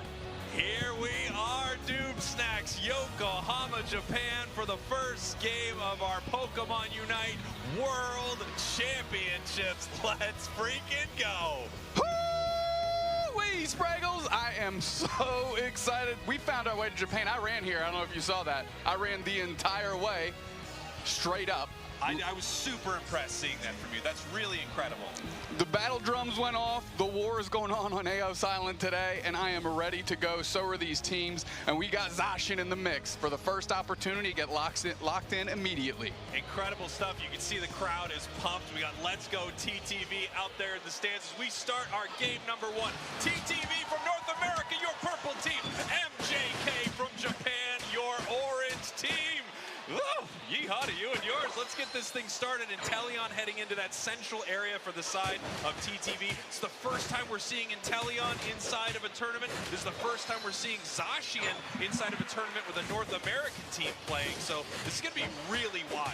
Sage of just ways that Zacian was released, Comfey on top of it. Right as it was released, that was kind of the go-to combo, and we're seeing it here live on the world stage. In front of it, though, a Hoopa and a Buzzwole looking to scrap early. Yeah, Hoopa and Buzzwole, obviously a lot of power early into this combination, but Zacian Comfey, a thing of nightmares for all of us if you've been playing Pokemon Unite this year. So we're going to have to see if MJK is able to bring that out here into game number 1. Obviously, these group stages are brutal. Only one team moving forward from each group. So every single game counts so much as we see Urshifu down here in the bottom path preparing for these 850 birds. There it is, and they're going in, and they're going to charge up. There's a little rapid strike action back and forth, taking a good crop of that for MJK. So, I mean, they're doing good on the experience. TTV keeping up, though, not doing too bad themselves. Yeah, TTV looking pretty good right here as we see MJK heading up to this top path right here, sneaking in with the Urshifu, looking to pick something up, but no. Beautiful stun there from Ender. Celestial trying to make it back and just barely grabs that berry. Grabs that berry, but also the fear of the port of the Comfey kind of getting plucked up by the Buzzwole, jumping right back on Lakaba, who's going in with the Rapid Strike. Urshifu has great movement, going to be able to dart out a little bit, and of course, poaching the wild Pokemon. Is Celeste there to make sure that they can at least get experience if they can't get the KO? Beautiful play there from both these teams, really aggressive from the side of MJK, and then at the same time, TTV making sure that they could secure that wild Pokemon experience throughout this fight so they can keep level parity right here. So we got that Sacred Sword Zacian moving on in to secure a lot of that. We got the snipe shot there from Inteleon. Massive amounts of damage coming out from the side of TTV. You can tell. Oh, and they got the Zacian! Listen, infrared glasses on, they found him in the weeds and blew him up in half, send him packing. Zacian getting put down early, and another one is mute. What is Lutano's got that third eye, got that inner sight going, finding them all and knocking them all down. K openers 2 ways into the hands of TTV. Beautiful stuff from TTV right here. There are a few, builds that are amazing on Inteleon. A lot of players choosing liquidation, but as we can see, I mean, Lutano, an absolute sniper for the side of TTV, picking up 2 massive KOs early. We've got about 10 seconds now until objectives spawn on top and bottom path. MJK getting aggressive once again, but a snipe shot almost takes out War Turtle. Yeah, Otter peeling back. They're low on HP, but there's no commitment out of NJK to try and get that KO. And listen, we've got Slowbro here, who's kind of the Zacian art counter. Once it gets slow beam, it's going to be there. But Zugruk knows how to get spacing for this team. And the fact that, well, the rest of the team's already working on Reg Ice, that spacing is going to happen in the form of Scald on top of the Mew. Boosted auto hits Slowbro, doesn't matter. Nice little pop shot on the Phantom Force on the Zacian, who can't get it in time, sealed up. Nice Unite move by the Espeon. Bang, Zacian down again. And TTV is getting huge out here. Lutano says, welcome to the Guac Bowl. You getting slashed up, mixed up. Unite move out of the Urshifu. Doesn't even matter. Comfy's getting stitched up. KO streaking 3 out the gates for Lutano. Otter gets themselves one on Espeon. Wendy's 4 for 4 out of the gate. Spraggles TTV is playing motivated. Regional finals energy. All right, I am back. Is that a 5K? Did I just see an Inteleon 5K in the World Championships? Incredible stuff here from the North America champions, TTV, to start this thing out. Hot dang, I'm glad I voted for TTV. As snipe shot. Well, you kind of have to in an actual championship game, I feel. Being in liquidation range is a massive, like, liability. Let's go, Gressnot Comfy! Are they heal or Sweet Kiss? I can't tell. Tries to buy some spacing so MJK can literally get any objective off the map. I can't tell. And of course takes out Their heal? Okay. On every engagement that they've got. War Turtle seals up Reggie Alecki, but I don't think TTV cares, Spraggles. They're looking to take some bodies. Gressnot in Worlds. I'm validated. And talking about taking one, how about a Mew? Beautiful eject button right into that side shock from Otter on the side of TTV. And right now, TTV dominant in all these fights. However, incredible positioning from MJK in that fight at the top of the Reggie Alecki. You can see them positioning themselves in front of Reggie Alecki, so the snipe shots from that Inteleon could not make it in and secure it. Even though MJK is still way, way down. Only 8 Buzzwole Gaming. 157 of TTV as we now get ready for this bottom objective. I wish they knew how they get such smooth movement there. Even turning it down to like minimum speed, it's still so slow. For MJK to take engagements here because that Slowbro has a slow beam and that's a great engagement. We're going rings unbound and we're trying to protect this goal zone. We're throwing the fists out to stun him down. Where's the team follow-up? Nice skull back the other way. This is leaving this Registeel all alone for MJK. Great secure for them. They're getting experience, but the fight Hoopa ult though. As really all TTV wants to do is insulate this goal zone. Nice little stun. They take out the Mew, which means the Comfy can come for free. Hops right on time, and Zacian, who is out like a thief in the night. Once again, MJK, with some excellent positioning in that fight. They were not able to win on the KO perspective, but they kept themselves in front of the objective, ripped it down to make sure that TTV could not get it. Still, TTV in a commanding lead here. If you take a look at levels, though, they are starting to even up across the board here, especially after securing that last objective. It's their ruins, still baby. Very much in this, but behind on score. They're going to want to put some points on the board before Rayquaza hits in about 1:45 here, Dude Snacks. You can see what TTV has put together. A very front to back, buy some time, line up some snipe shots, get big KOs for Lutano. On the other hand, MJK is just taking individually powerful Pokemon that leverage certain things and trying to use that collective power to get some wins here. Buzzwole poaches another one, puts it on the backside, forces out the Urshifu Unite. Hydro Typhoon comes out, that's 2 players down for TTV. MJK's finding the flow, they're trying to get Otter. They grass knot him down, but they blink out in time. And there's the KO from the Inteleon on the Blastoise, back the other way. The Urshifu keeps the push. Comfy Unite comes out to keep those 2 players standing, but the siege on the goal zone is fairly successful as they're finally able to get more points in. Yeah, really nice stuff here from MJK, and they are coming back into this game. That Comfy bouncing around perfectly inside of that engagement. Love it. I love an active Comfy. Long enough to pick up some big KOs. TTV still up on this thing. 136 points separate these teams. As I talk about a lot, Noob Snacks, I feel like 100 points is a huge difference maker moving into the final. Weird that moments. it's so If you're desynced. up by over 100 points, points, it really puts the pressure on your opponents to do something big at Rayquaza, because they can't just peel off and make one score happen. Yeah, because the Urshifu was able to get quality KOs there in that bottom path exchange, it is now the biggest thing on the map, and they need to get behind that Rapid Strike Urshifu and make big things happen. Nice, secure Classic Buzzful tech. Just to give themselves a different problem to have to deal with on the side of MJK. Now, MJK actually in a decent position to do something at this bottom Reggie, but it looks like they're getting ready for this fight. So I like scouting out. For I like their positioning, but Buzzful is kind of stuck out in the backwoods here. 10 seconds now until the He's already got his Rayquaza ult, so he of should be World fine. Championships. TTV in a commanding Interesting. lead currently as they set themselves up around this pit, watching their top goal zone. MJK looking to move in on Rayquaza right now, hitting with some damage here, but they are not starting this fight. The snipe shots move out, and everyone is now patiently it's a waiting to see fight. how this is going to kick off. No one wants to make a mistake right here as a massive snipe shot chips up this Blastoise. More snipe shots.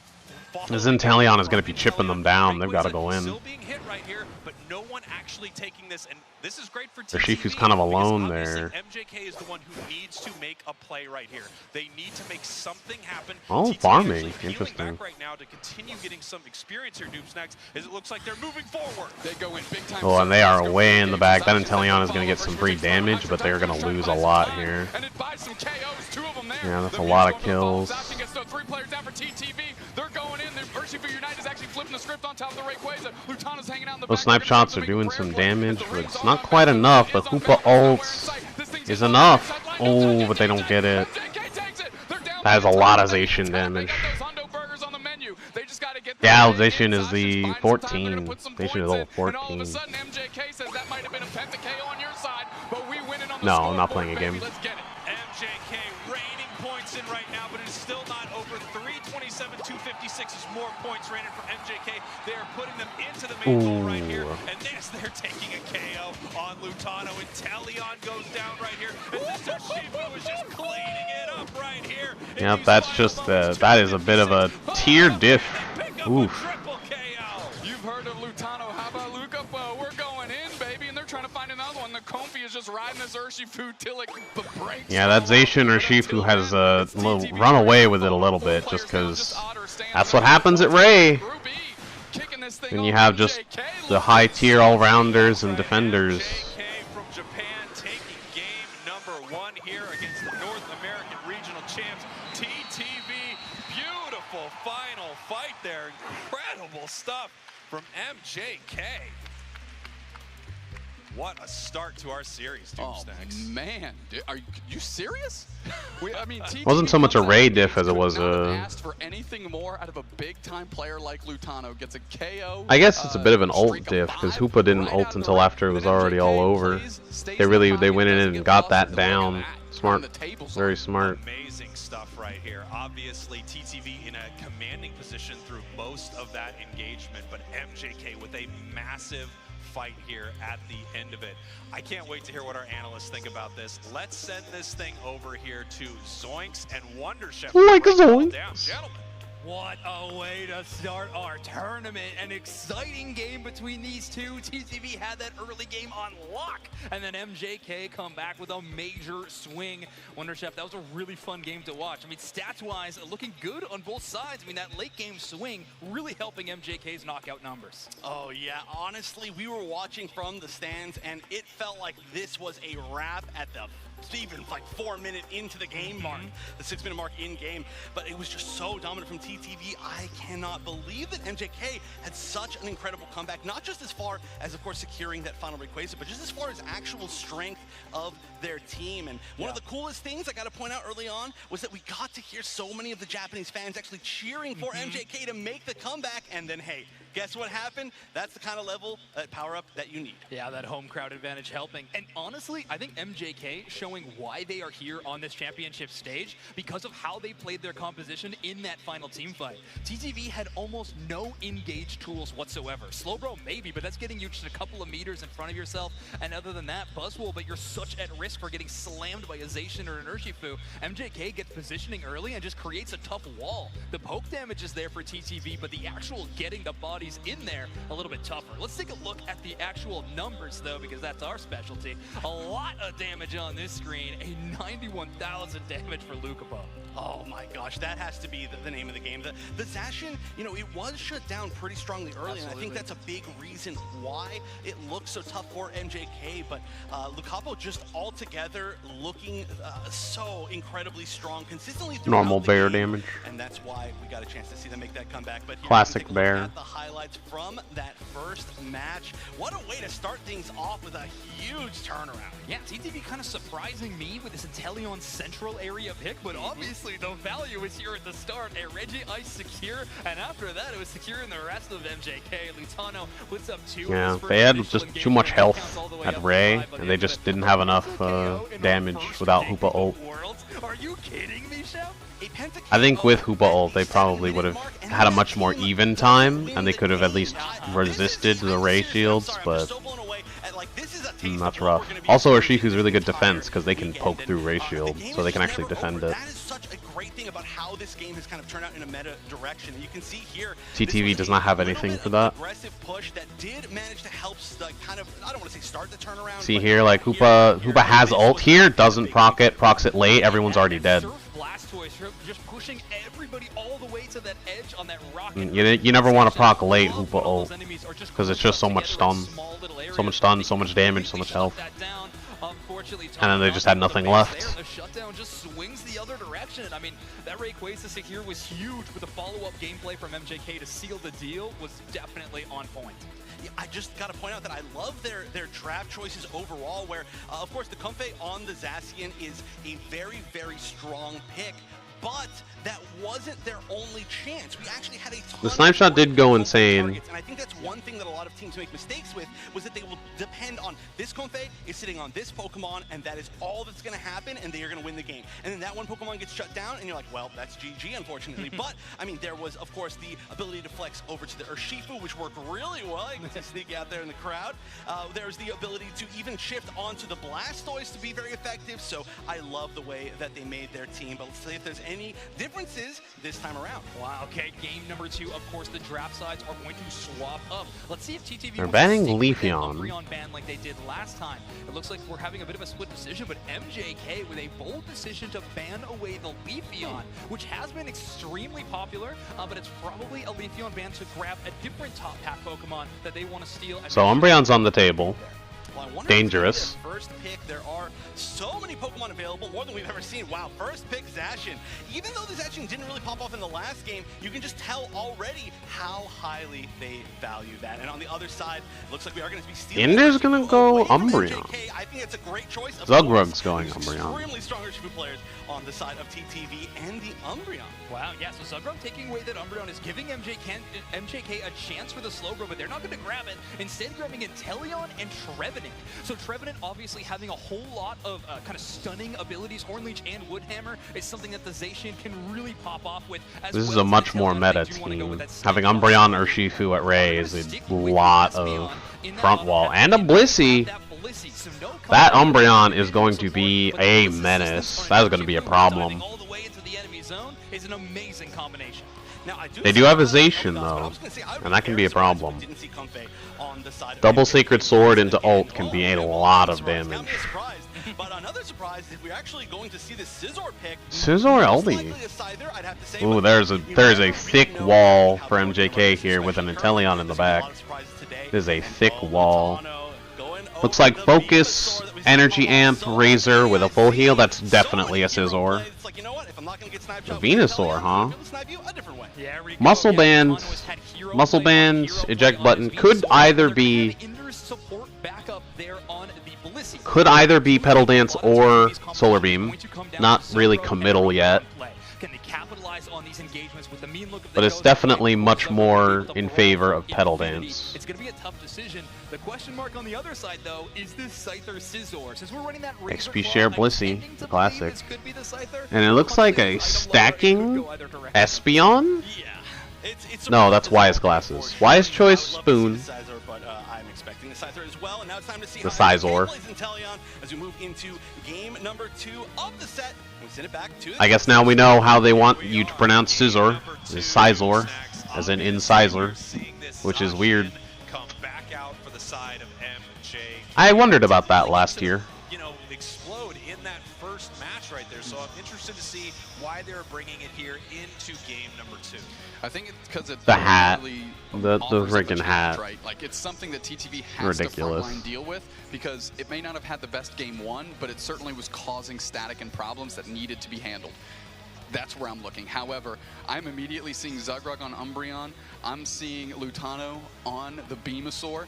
And 3 hats. Can lock down a player into a 3 hats. Just a ring of sunlight and absolutely beam them down, and I expect to see that quite a bit here in game 2. I wasn't going to interrupt you, but we just saw Dodrio with 3 separate hats, which Unbelievable. I think is a huge, huge deal to have here. Unbelievable. And yeah, the question is, what I can't believe they let him make that joke. from the side of MJK, is that going to be a Scissor? Is that going to be a Scyther? I think, given the item loadout that they talked about having that energy amplifier, it feels like they have a Scyther, and the plan is to get into that backline, take down that Espeon, take down that Venusaur, so there's nothing that they are able to do to stop them here in some of these big fights. Zugrug already really deep right here on the side of MJK. But what's that done? It's bought a ton of time for that Espeon to come online already for TTV. And the fact that they made it out is even more impressive here. That's just icing on top of the cake, and that's exactly what Zugrug was hoping to get, and they delivered. So a decent early start despite the lack of action for TTV. And let me tell you, I always put icing on a cake. Never have an uniced cake. You don't like dry cake? I'm telling you, you got to go with this icing, buddies. We get ready for I'm gonna look into it. We get ready for the birds here at the 850 mark right here. We can see the evolution. We have the That's an interesting. I don't know why they were recalling there. Picked up from the side of TTV, but also Going with Dark Bear. MJK, as now that Zacian's level They want to try and out-secure at this Ray fight, I'm willing to bet. Also, that stun on the ult is going to be very useful for taking out some of these more dangerous targets. You know, like that's something that they can use to take out the Inteleon if it gets too close. It stuns the Scizor enough that you can maybe take them down. Keeping a Zacian out of the fight for that long is very valuable. A lot of invasion coming from this from Team MJK here. Scyther, by the way, that's level 6, so it has not went over to the side of Scissor. That's going to be important for MJK so they can dive in and pick up some big KOs. This is Woodhammer almost takes out Shifu, and there comes the Zacian to pick up the KO. Overextended and calculated aggressiveness back the other way by MJK seals up a great KO on top of the Urshifu, sending Celeste packing. Of course, Ender wasn't in the stratosphere to give them the things they needed to stay standing. So, of course, a nice little KO opener over to them. A nice play here from MJK. They're in the central area right now of TTV, and this has been something we've seen from MJK in both of these games here. Just incredibly aggressive, always taking these fights, putting the pressure on TTV. And right here at the start of game number 2, they're looking a little stronger than they did at the start of game 1. Nice little cotton ball on top, trying to secure that for the team without having to overextend. Of course, it goes the way of TTV, and that's what they were hoping, of course. But look at the pressure that the MJK is mounting in the bottom path here.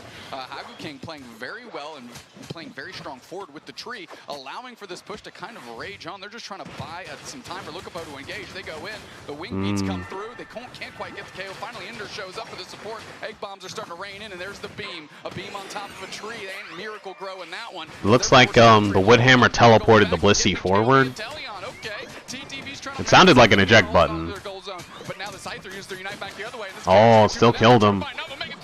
Oh, they're staying Scyther with Focus Sash. Interesting.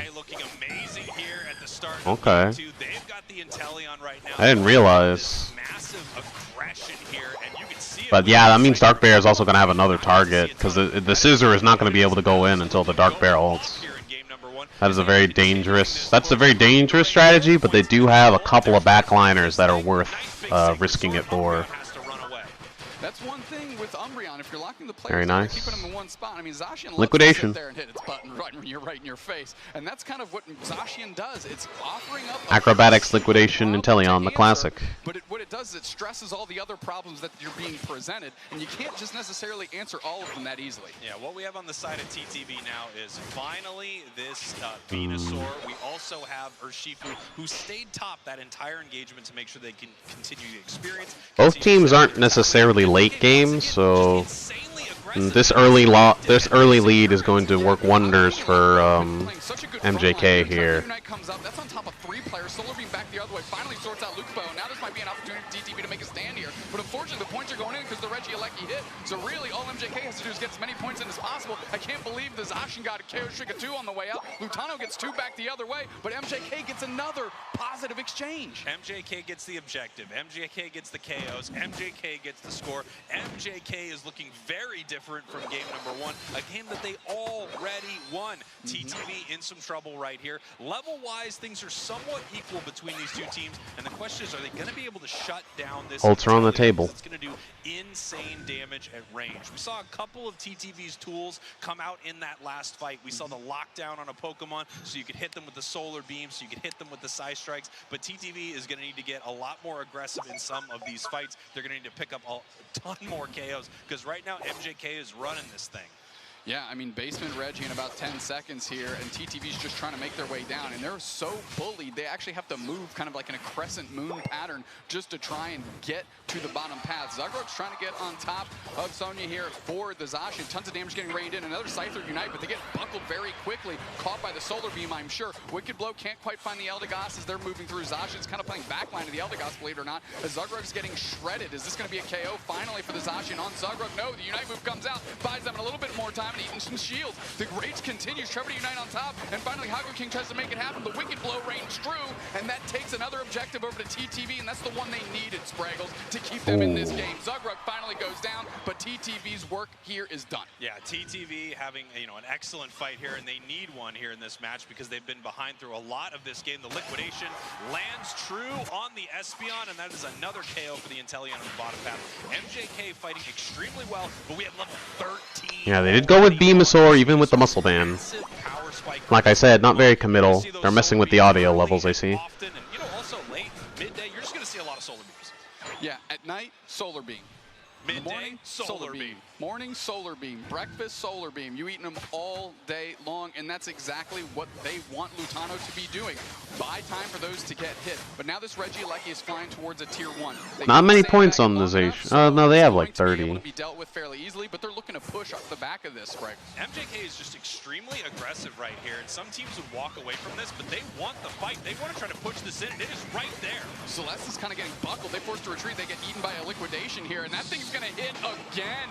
And now Zacian can frontline to buy time. A nice little overcap there. 293 to 123 with less than 3 in the game. That's right. This is a huge break point here for MJK. Unlike their last match, right now we see that they are ahead considerably in points. They don't need to be as aggressive in that final fight, but I wouldn't expect that they're going to let off the gas anytime soon. MJK just keeps putting the pressure on TTV. TTV having a couple good engagements later into this match now that they have their Beamosaur powered up, now that they have their Urshifu online, but they're going to need a big win here at Rayquaza, or MJK is going to take our first series of the World Championships. Yeah, MJK positioning uniquely. They don't want the bottom objective. They're actually just trying to make a wall around it and have TTV collapse into them. Yeah, and we can see now Lutano on that Venusaur making their way towards this central area. Obviously, TTV is looking to protect their squishier backline Pokemon, the Espeon, the Venusaur. They are using their ranged attacks to see exactly where they may be inside some of this tall grass right here, as MJK does not need to actually put the pressure on. They are way ahead on the scoreboard. Inteleon getting chunked by that solar beam that was bush checking a little bit. Hagu King going to be sought out and found as they go into that bush. And now it's just about trying to find where MJK is hiding. And they found one immediately. 3 players there chipping up. The Unite move comes out. Zacian is down. TTV found their mark and they cashed it in quickly. Hagu King's trying to peel back to the rest of their team, but TTV sees the Rayquaza as the objective they want. Zugrok good spacing right on top of the Scyther. And now the Scyther has to dive into the middle. Double wing beat comes through. Solar beam as well. Burnanger. Trevor to Unite on top. Holy smokes. 4 players out for MJK. TTV seals it up. Celeste gets it for them. And holy smokes, what a bounce back by the squad. Brought it back. The team says there's still fight left in us here in Japan. And now they're putting in those burgers. They are looking to flip. Zacian is almost assuredly going to die. Oh. Into that solar beam, and here comes a massive 100 points from the Umbreon.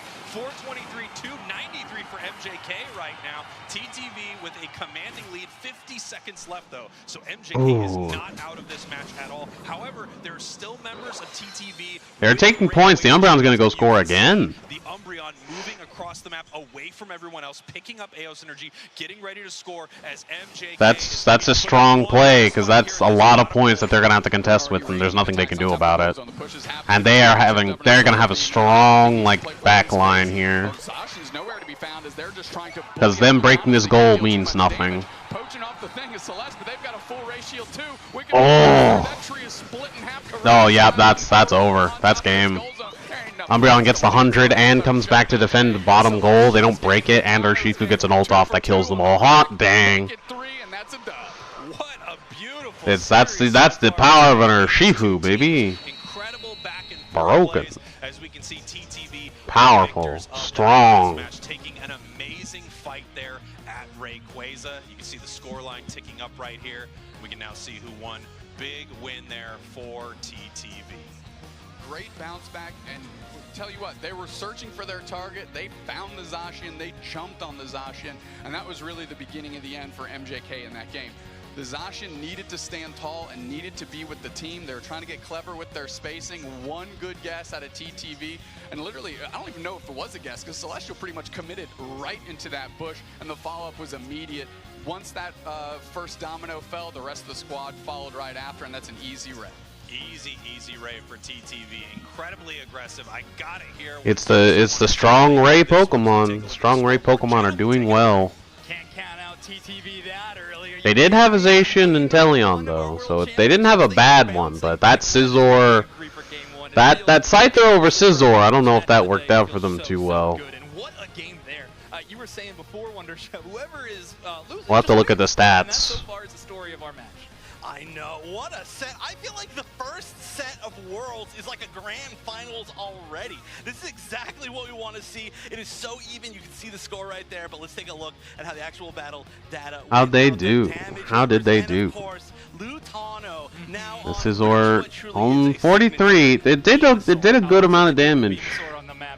It did a good amount of damage. It took a fair amount of damage. 87,000 damage for this Venusaur. 57 healed by the Blissey, less than the Eldegoss. That Scyther, though, I think had some great More damage taken though. That was super cool. The Trevenant didn't get to do all that much damage. Neither did the Umbreon. Zacian not really having the same level of impact. Early game, though, it looked amazing from Sona this game. It did. Of course, it's really hard to judge because it did get jumped on in that late game so heavily. And actually, we can see it right here. Lucapo, again, like you mentioned, has been, in my eyes, oh, that was such a beautiful play. It was just absolutely beautiful. Yeah, that was like the good Scyther play when it was too early.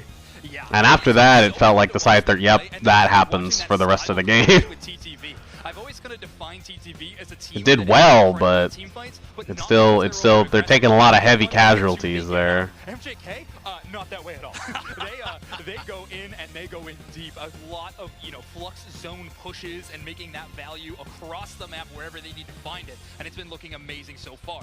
Zogrug on this Umbreon, I called out as one of the big playmakers of this matchup. And even though it wasn't there's the Urshifu secure. Boom. I think it was so impactful. Trevenant's in a bad way, but not dead. Snarl are massive, and getting multiple stuns just makes it that much easier for Otter and for Lutano to really hit those big uncharged ult from Zacian. Right, for anybody who's not as familiar with some of these newer Pokemon, we're going to see Umbreon with a lot of different builds throughout the day. It is a strong Pokemon in a bunch of different, almost even roles, but you can see right here, that was the follow-up after getting that pick. It's just a beautiful collapse from the side of TTV, and we could just see it happening in slow motion, really, as we were watching it live. It's just like, yeah, that pick happened, and you know that TTV is not going to give up that opportunity. And so, exactly like we said, it's been 2 games where it's been an early lead from one team, and then they've lost it. But now the Eldegoss trying to score the 6 the whole time. Only gets 1 off. Yeah, exactly. They are. Can you win early? Of course it's the American team that starts spinning when they're winning. Of course. And for that play call in that final moment, I definitely think that is worth this accolade. Running the Wicked Blow throat shot build that Celeste definitely tries to focus on primarily. A lot of that big hit secure, but also, as you can see, kind of that 1-2 combo of throat chopping in, hitting one Wicked Blow, Unite move, and following up into another Wicked Blow to basically eliminate one. Yeah, I really want to see the end of this because TTV is one that I actually did expect to do well. So we are now going to be going into game 3. We've seen a lot of switches, like basically people taking their opponent's Pokemon because they're just so good at it as well. But you can see right here, we just saw Celeste extremely strong. Lapras once again taken out, or Shifu being taken out by TTV after they won with it. So we're just gonna ban it out, even though Umbreon's still on the table. They're going to take that away. Now there's a whole lot of defenders. Zacian's still on the table. However, in this position in the past, they have first picked that Inteleon. Honestly, the versatility that Pokemon brings is huge, but the defenders are really going to be the tail of this tournament. They are so It's really weird seeing players play without Mewtwo. First pick is no surprise to me, but do we see MJK steal away the Inteleon? We haven't seen them play today yet. Well, Another Zacian, what a surprise. They are going to first pick the Zacian. Trev on the table, Comfey on the table, Venusaur on the table. A lot of MJK's team feels like it's still on the board. Inteleon as well, yep. There goes Inteleon once more, as expected. Inteleon and, of course, that Blissey for the side of TTV. I feel like TTV is very happy with this draft so far. Oh, for sure. Hongo King grabbing this Trevenant first pick is interesting, but we always have this... It's already a dangerous setup from TTV. Oh, a Hoopa. That throws a big wrench into it. Cram! The rare Cram game. Spraggles is happy. Executing Pokemon that we have in the game, that air/dot combination is amazing. But Wonder Chef, it's your favorite, so why don't you break this down? I have been waiting for this entire year for Cramorant to be picked. This is the first time on a UCS broadcast that I've gotten to see Cramorant. I am so excited. And of course, there are quite a few. Kello actually was saying there's quite a few coming out of Japan. But on the other side, we are going to see the Buzzwole come back, probably being played by Celeste, and then Buzzwole as well. So this is going to be some pretty high damage on the Oh, they're going. Oh, they're thinking about it. Back for the Scyther. One more time. But hey, you know I'm excited for the Cram. Okay, in terms of roles, we have 0 of them in the game. However, MJK is essentially playing double speedster. We have Scyther and Cramorant, which are both amazing last-hitting Pokemon. Otter and Luton are going to play so careful to not be caught out and just immediately burst it down. Inner support is going to be great. That healing number is going to be huge at the end of the game. The problem is it comes a little slow. It comes in tandems, and if we have the rest of the Scyther and Cramorant really popping off, they're going to shut down their enemies in between those healing moments. Yeah, I think if the Buzzwole catches the Cram or the Scyther, I think TTV has a good chance at this. If they can just superpower the Cram or the Scyther, they're in good shape. If they can insta-kill the Hoopa, go for it, but they really don't. They would have to get a snipe shot or an early liquidation. It would not be easy. It would not be easy to kill the Hoopa early before they could ult. And if they get the ult off, they're doomed. So that's a risk. It's a risk, but it's an option. The Hoopa's probably going to be staying in the back, though. The Cram is probably going to be investigating. The Scyther's probably going to be on the flank. If they can just pick the right flank and get them. Good scenario for DTV. Otherwise, I don't like it. It doesn't look good. It doesn't look good. And the Scyther were working incredibly well. Lucabo and Hagu King were in there. That's how the Trev Scyther Cram. That Cram ulting would be devastating because like Inteleon's probably gonna die to that. And if Inteleon dies to that, like it all falls apart. So they're gonna have to be really aggressive, but very precise. This is not in TTV's favor, I don't think. Well, I've been studying the first Hooray fight specifically, because that's really the only part of the game that matters. Straightforward one here to really coach me through this. Hoopa Zacian is a bully. They're really kind of boned if the Hoopa gets the ult off or the Cram gets the ult off. MJK has a lot of win conditions on this team. They have a lot of win conditions. And TTV really doesn't have any outside of just a superpower and an ult on Buzzwole. That's really the only win condition they have. Unless there's just the Blissey Umbreon can just like 2v4 for a while against a Zacian. So no, nothing. Hey yo, Viper 10, we're watching just a little bit of the World Championships of Unite. Just because I really want to see if TTV wins or not. Because I bet on them on a couple of my accounts.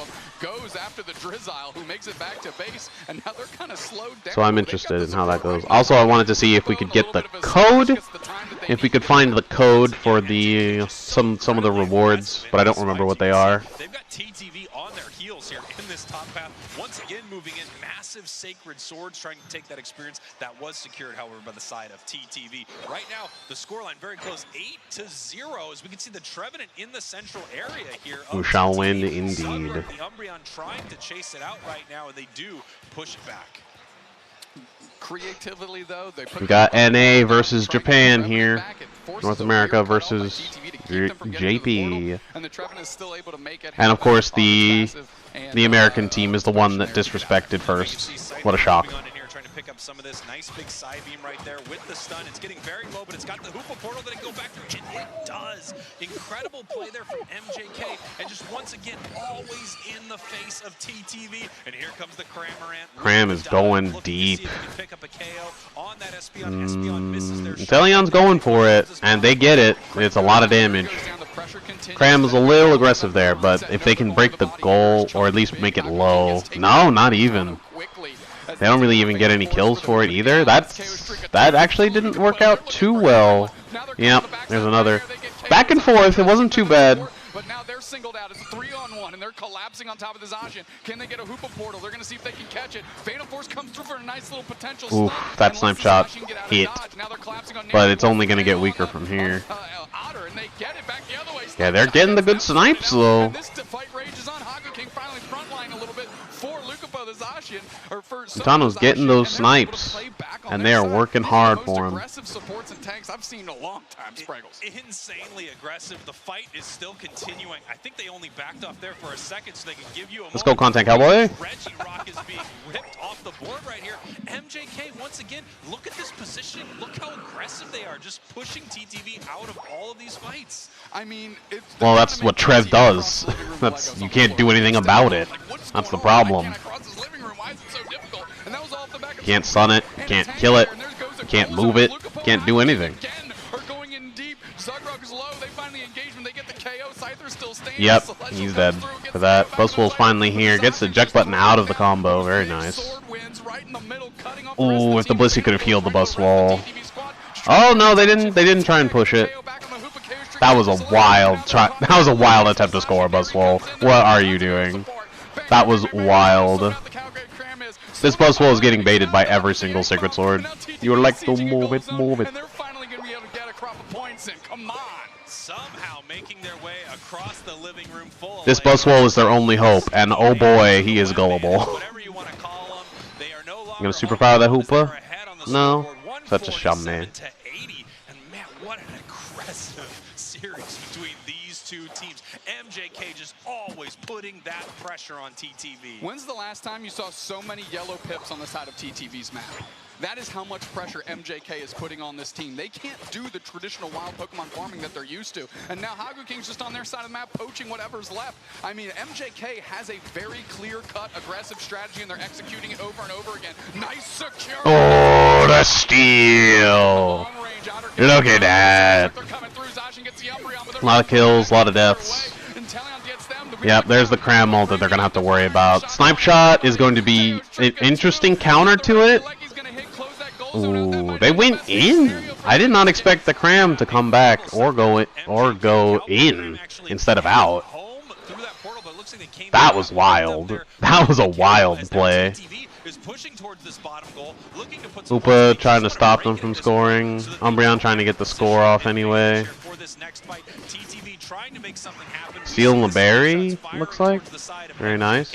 As they are continuing to push, Hoopa, of course, can bring the whole team down right now. It is level 9. It has its Unite move. They're trying to stun down Zugrug. Nice little engaged. Trevor Unit comes out. It only catches Zugrug, but that's a prime target for them right now. Woodhammers are laying in, and another objective bought literally off the back of Haku King, who is playing so well on that front line. Yeah, that Trevin is just so incredibly aggressive, always in the face of teams. And the worst part is you can't even get rid of Trev either, because you have to get rid of Lapras, or it does the same thing. 4 minutes left in this match, and there we go once again. And you have to get rid of Umbreon, or it does the same thing. It's like, no matter what, there's always going to be one incredibly disruptive tank. Pokemon is very clear to all of us. us now. That's why they're prio picking. They're going for some back caps. TTV trying to keep their lead up. Very good plan. And now they're closing out a goal zone. They're shrinking this lead. It's less than 200 now. Hog King's there. If they get a KO on them, that doesn't even really matter because they're isolating. They're in a bad way for this Aleki, so they're gonna have to go back. Yep. Buswell going for the Hoopa would be a good idea here. Couldn't do it in time. They're getting really aggressive on this goal zone. Yeah, look at that spacing right on top of the Cowboy cramps. Everybody had to retreat back through the shots that were going out. Zugrug's still playing far forward. Forces out their Unite move. They're still on top of this goal zone. Zugrug's low. Ooh, gets a kill. Doesn't get to stop the goal, though. Ooh, no eggs. No eggs on Blissey. Almost everybody, are they going to rain back through? They're not going to make that choice. They're going to hang out for a minute and take a deep breath because that didn't quite end up the way they wanted. TTV standing tall in the middle of the tsunami. They have the burn for this. Crazy. It felt like they were coming at them from all angles, but TTV kept their composure inside this fight, pushed them back, secured that Reggie Alecki, and now the question is anyone going to deal with this Reggie in the bottom path? Obviously, this can give you a huge advantage moving into... If I had to guess, they're probably just going to have Zation murder this and then just prepare. This Reggie bot is not worth it for either team. Because Trevenant's going to take a ton of damage trying to protect for this Reggie. And if he dies, like, they're incredibly boned. Yeah, neither team goes for it. They just wall each other out. TTV actually just focusing on the advantage. Yeah, Hoopa can portal them to anywhere, so they don't need to be close, so they're just spread out looking everywhere. Oh, Station goes in. The camera is not going to look at it. They went in, and the Umbreon took some hits. Tana going for some snipes. No one wanting to start this fight just yet. Everything is on the line here in this series. Very nice, very nice. Umbreon just walling out, keeping looks. Buswell needs to be looking for that Hoopa, or that Scyther, or that Cram. Buswell's going for it. Cram is in the back line. Ooh, if Buswell knew about that, he could have gone there. Instead, he went for the Hoopa, tried to get him before he could get the ult. Oh, he doesn't get it out in time. Cram goes for the ult. Umbreon's going to take the hits, and Blissey is not going to go in to try and save them. Blissey goes in late now, trying to protect the Inteleon. That's, that did not quite go according to plan. Buswell goes for the ult. Gets a kill. Blissey dies, so Buswell is also going to die here, unfortunately. Lives a while, though. Yeah.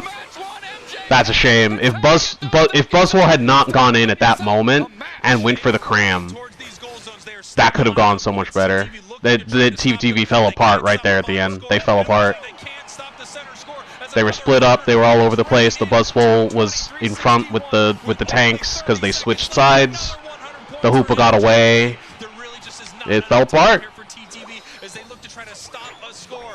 MJK with the incredible aggression right there. TTV caught out in that Rayquaza pit.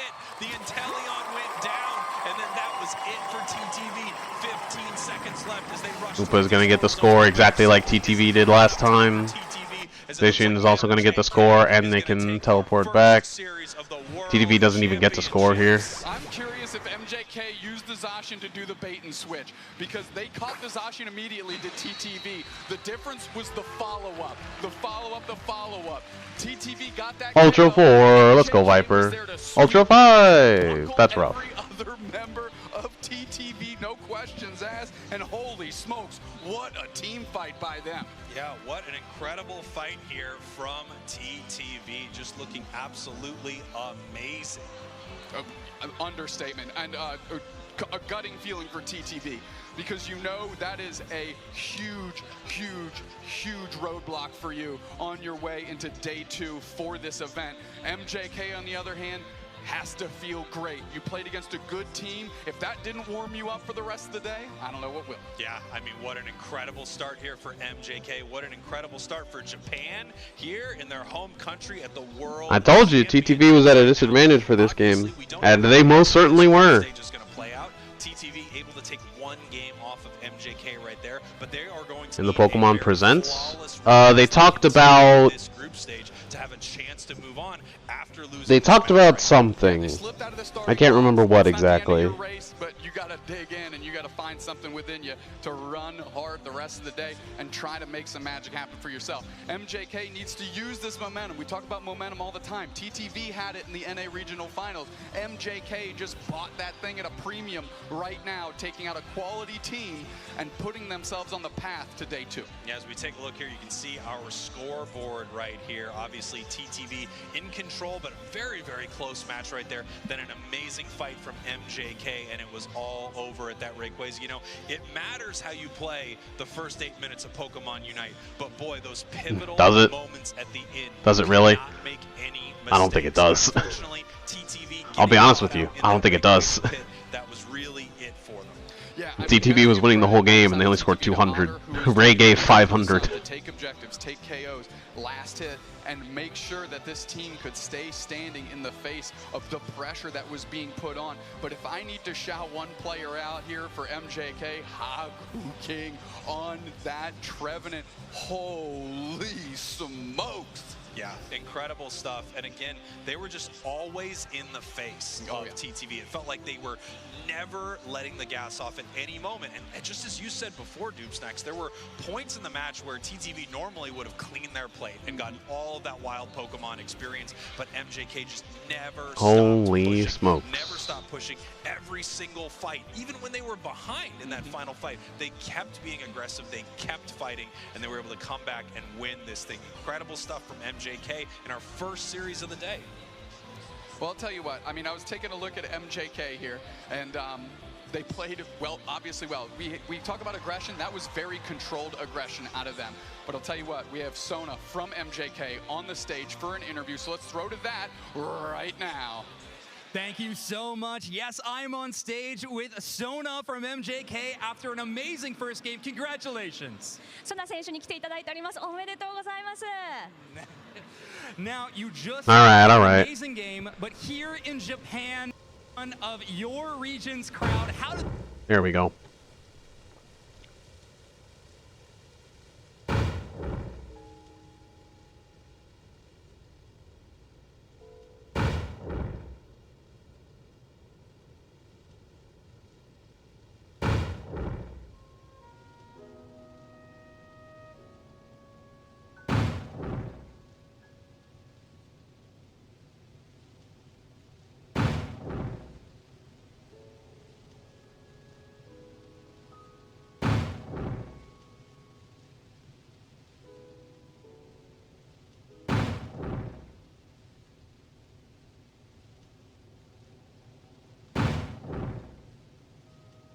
Holy smokes.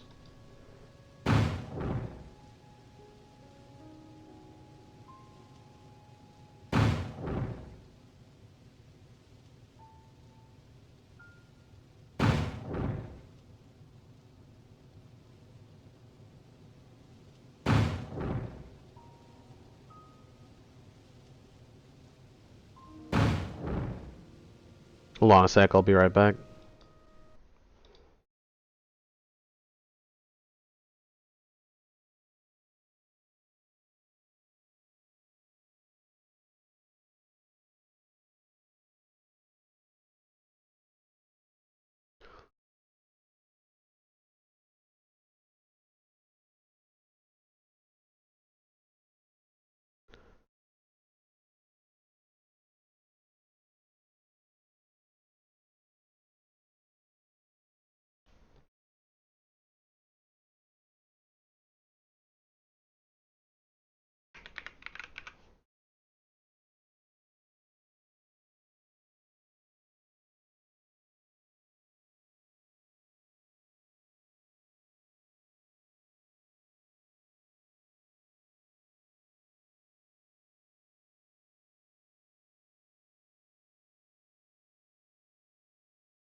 Obviously, I feel like there is that sort of set meta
Oh, I was muted. Sad.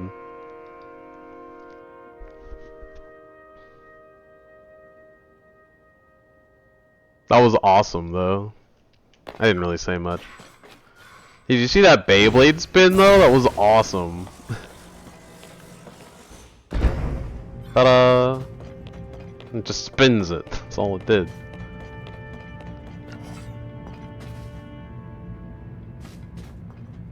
Well, now how am I supposed to get out? I'm trapped. Ah, I see. It's nighttime on the bottom. That's clever.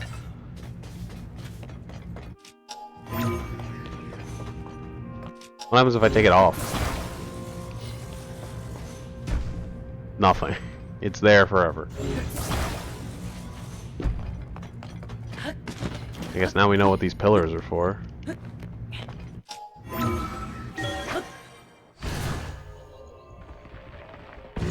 You did you? Yes, I did.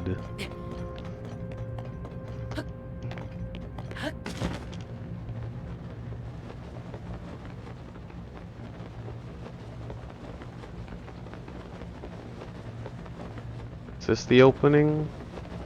There it is. Yeah. So you just will.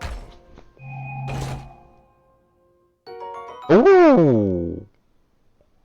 New clothes! Let's go! Awakens the magic of their creators, improving efficiency for Zonai devices. Weird. Freaky. I wonder if those have a set bonus. Let's see if I organize them. Where do they end up? They end up about halfway up. Yeah, they probably have upgrades. Let's go.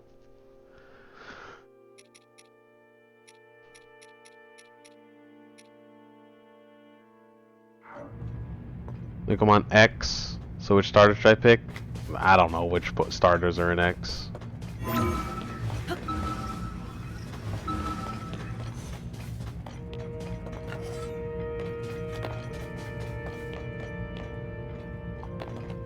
Alright, that was bugging me, so I'm glad that's done with. Since we're here, might as well go to this one, right?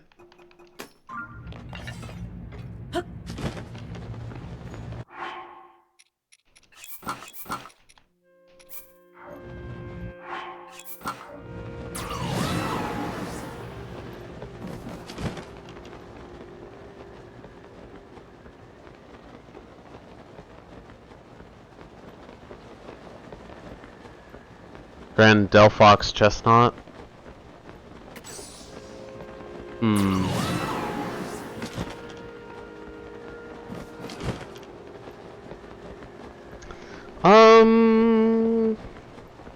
It's a tough call between Greninja and Chestnut, or Greninja and Delphox.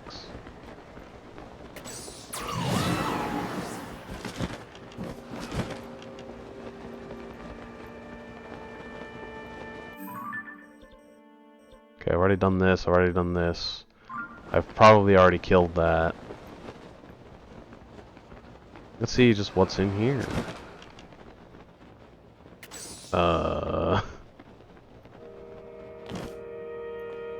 Okay, I can rotate it. But why can I rotate it?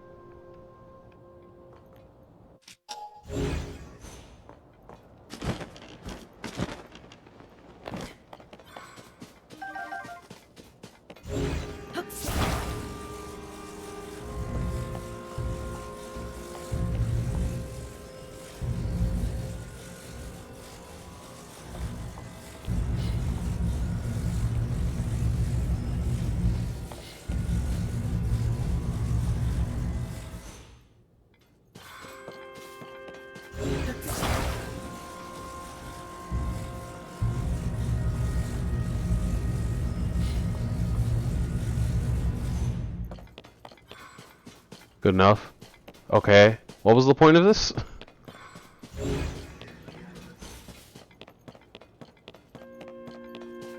Because it doesn't seem like I can angle it down. Yeah, I can't. I can only move it left and right.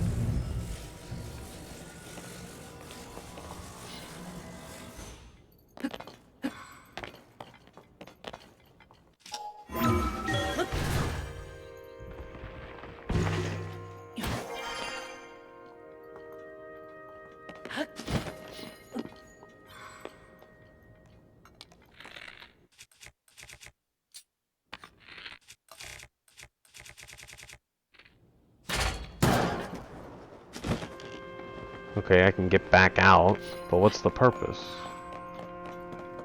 Is it to send something in from over there?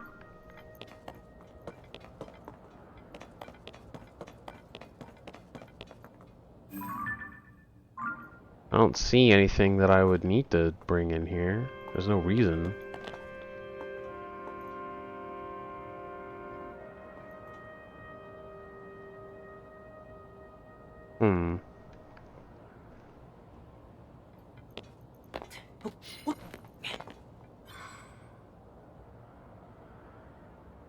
There's no purpose. What's the purpose?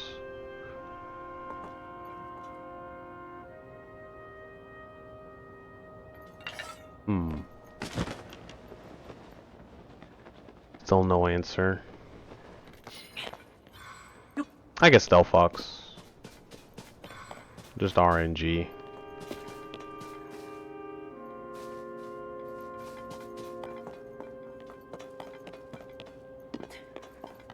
Ah yes, because Greninja was definitely a very different answer.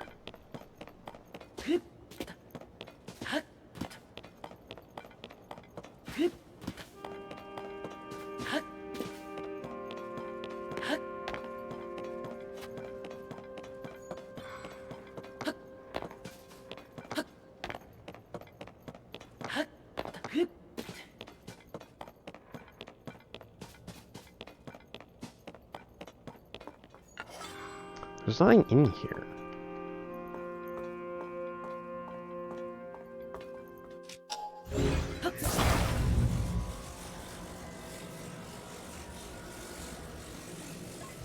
Ah. There we go.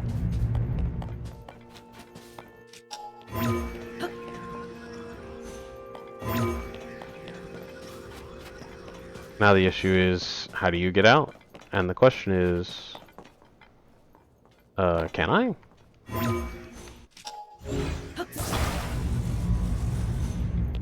That'll do.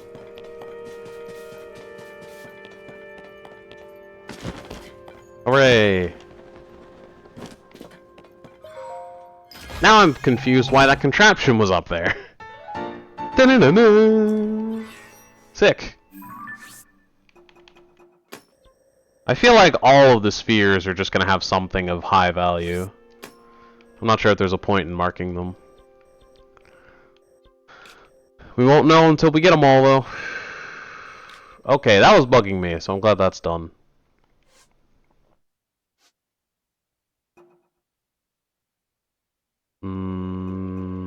Battle Talus or whatever. Infinite things, stuff. I still haven't found Feroce or Nadra yet. I can always go look real quick, since we're in the middle. Were you? Let's look real quick for an Nadra.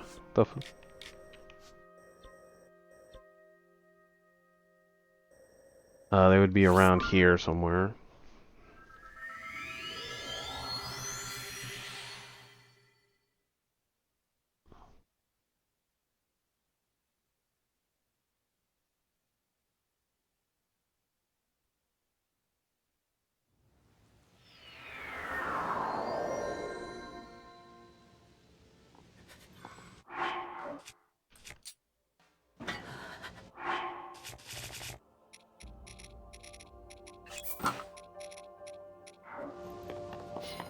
I hear a dragon.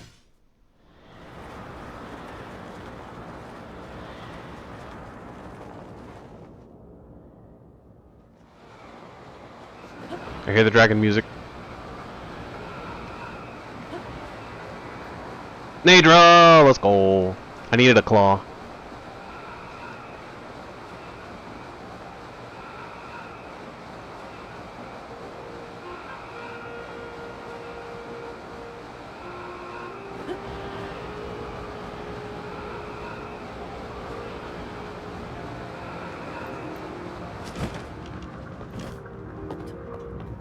I have taken a picture of this, right?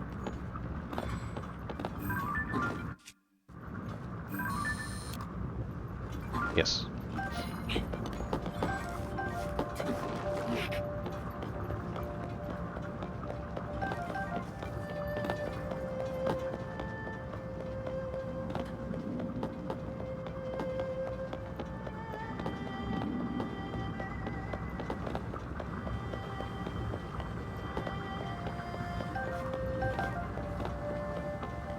I should probably be unfreezable for this.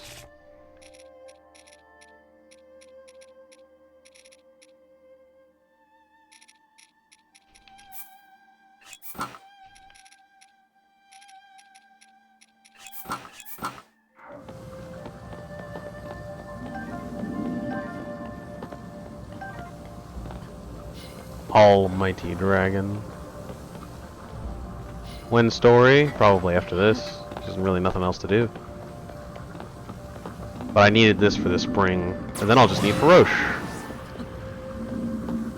I needed Claw.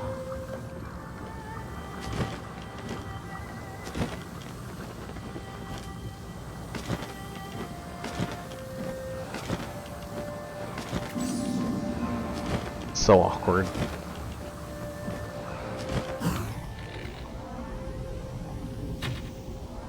That missed.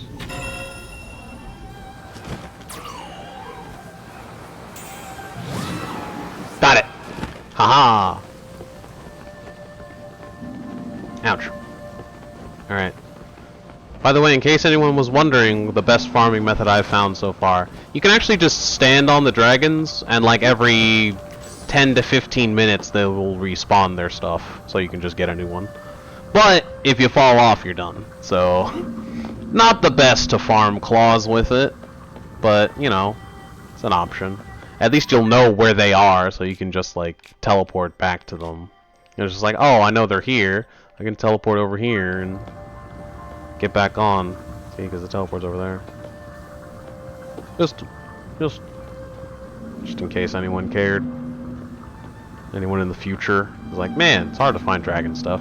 Yeah, you can actually just like plant yourself on them and stay. Although they do go upwards and downwards to go in and out of the depths, so you will kind of have to wedge yourself into like a horn. Or maybe, you know, like start climbing on like a spike, a plate. I find also tends to work.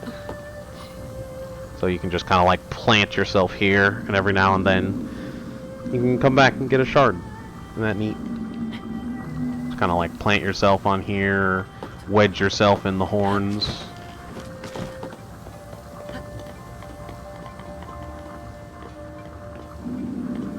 It's like you can like wedge yourself into like little nooks and crannies in here.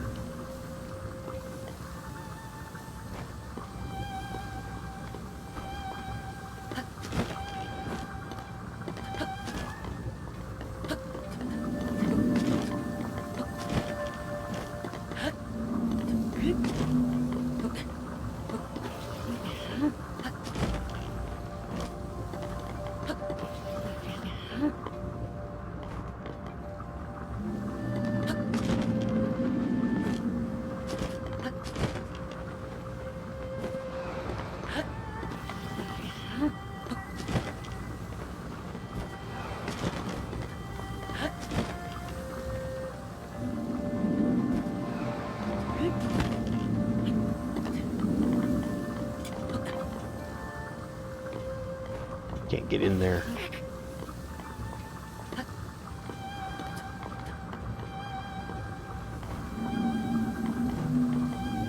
Oh, it's an Aracuda.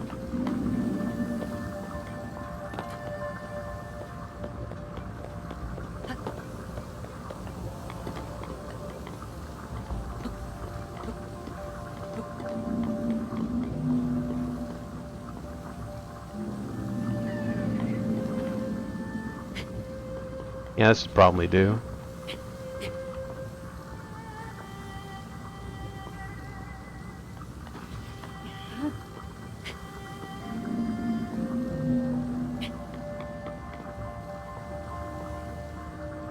Yeah, just something like this.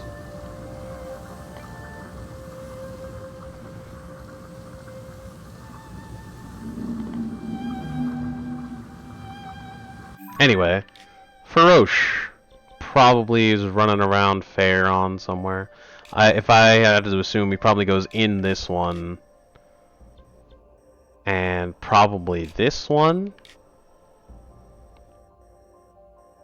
Either that or he goes across to like here, which I think I have seen him in Gerudo somewhere. So he might go to the left of this one. I'm not sure. Waiting 10 to 15 minutes? I'm not waiting 10 to 15 minutes. I'm just saying you can to get more pieces of dragon.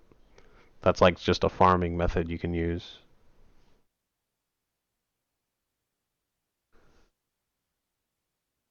I discovered it when I was making ASMR.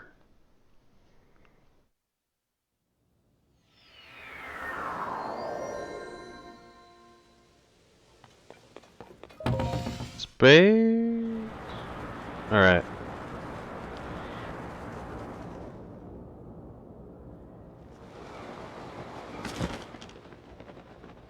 That looks new.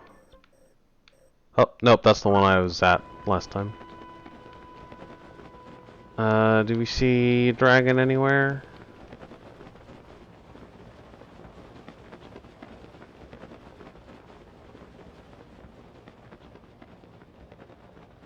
Doesn't look like it.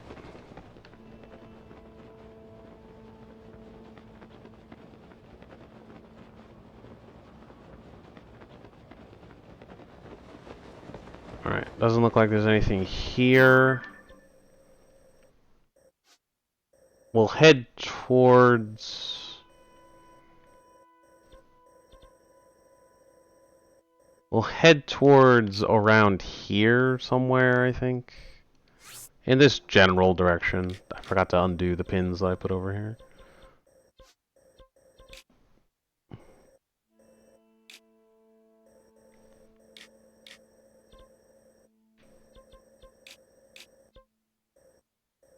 Oh, I guess I wanted to go there.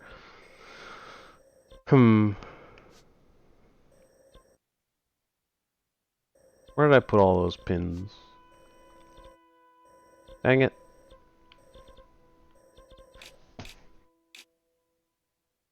I thought for sure I'd been there. I guess not.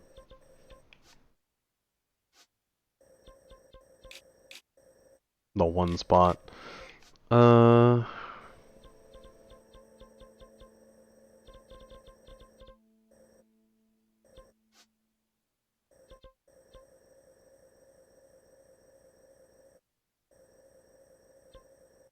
Where's the red and the yellow pins?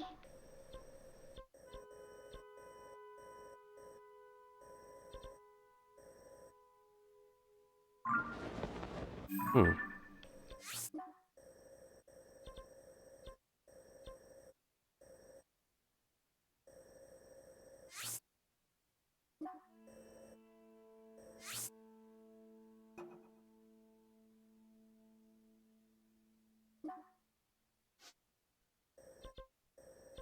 Where did I put them?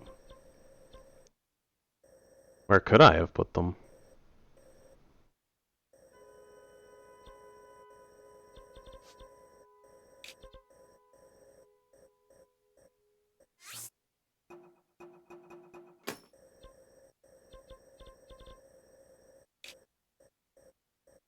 I should mark the ones that they go in and out of. Where are my pins at?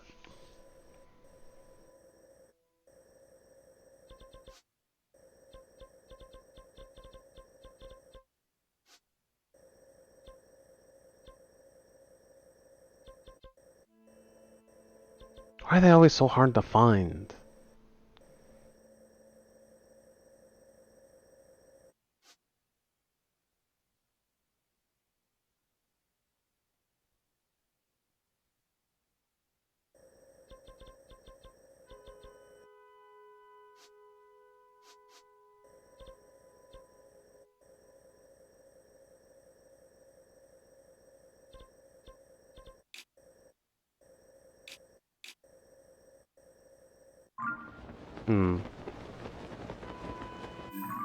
That sucks.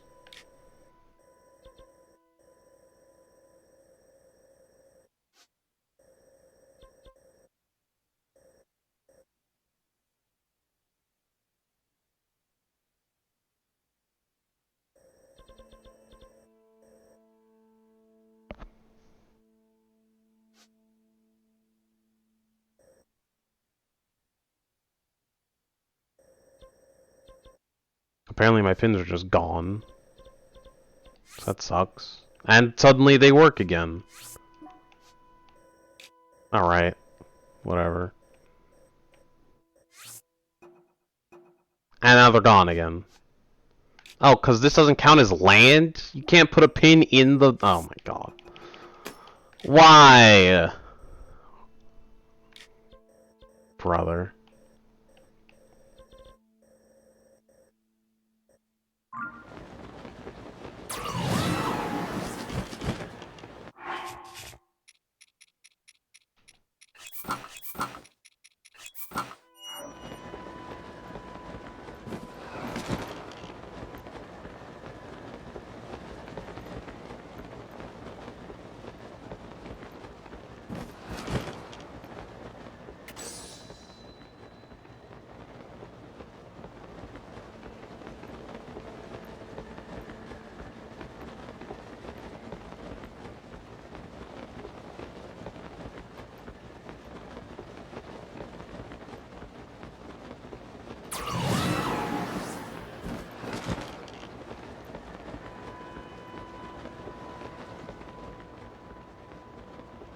Dangerous.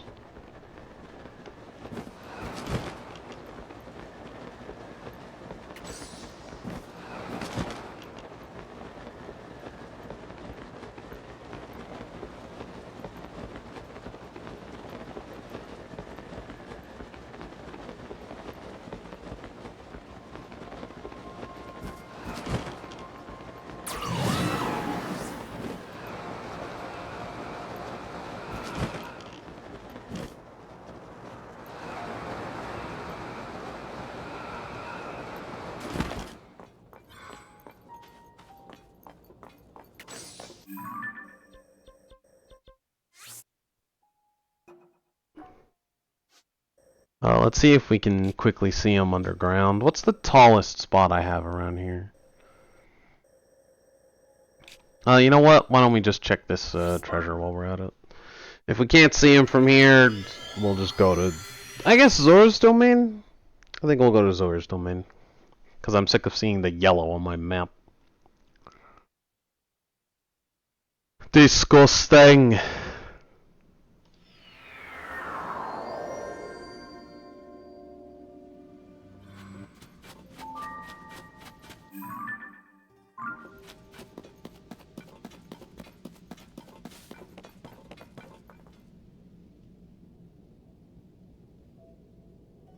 Nothing dragon-like here.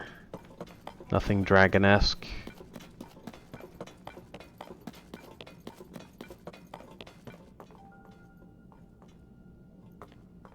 Doesn't seem like it.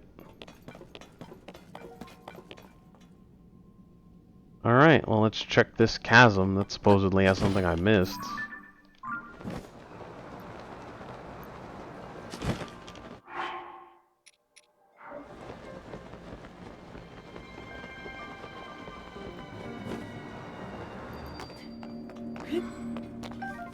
Ooh, I could use some random weapons. Oh, is this where the mining... Is this the last set of mining equipment? I'm gonna be so unhappy. Fuck! It was here the whole time! God damn it.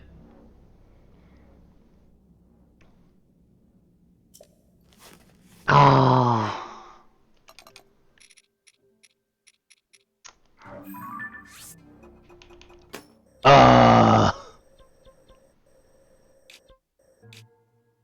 So it's this one. I don't know why that's a...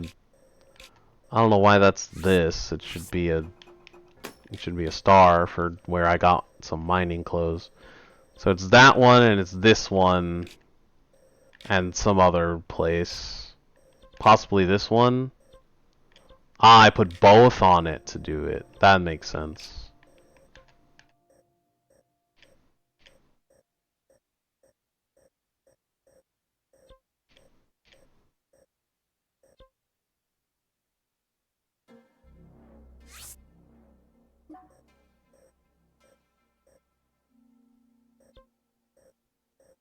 The range on that is huge.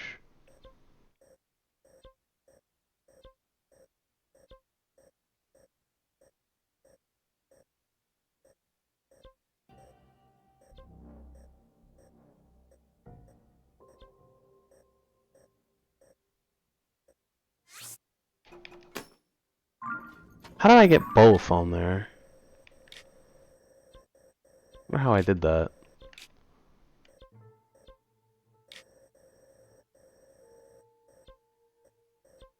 It's actually kind of inconvenient though, because you can't tell that there's two. That one has both. This one... Oh, that's how I did it, by standing on it. And then you can put both on the same spot.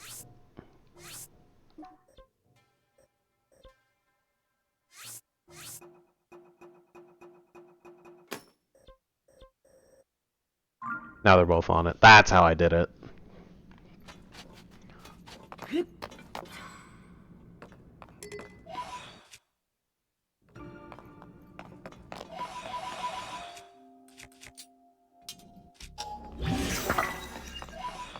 Finally building up a stack of pose back again.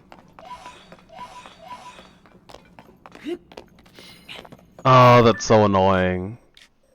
It was the main mine of the whole thing. I never found this one. That sucks.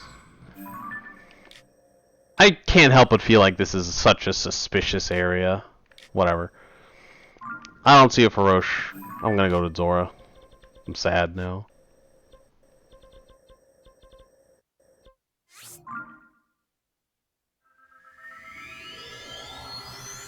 Maybe I should, like, walk up the lake path or something? Meh. Malding.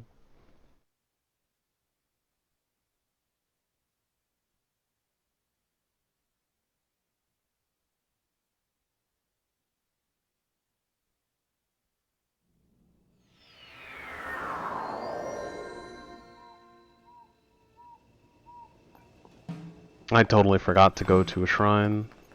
Oh well, there's probably one in Zora's domain somewhere. There's goo everywhere. Goo.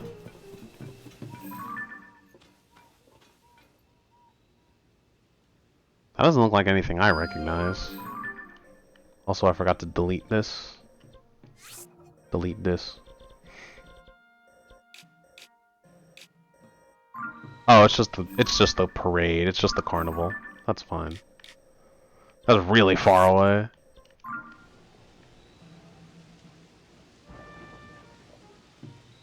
Ew.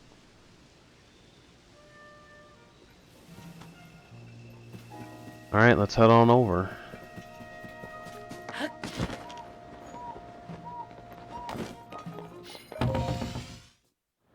It's gonna be cold!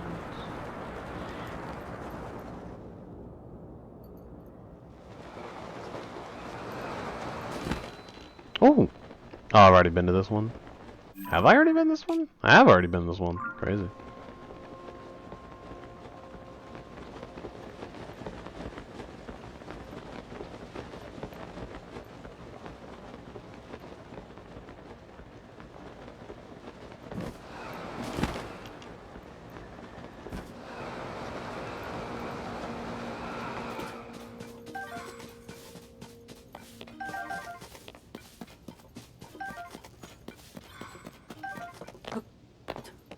Random resource caches, I guess.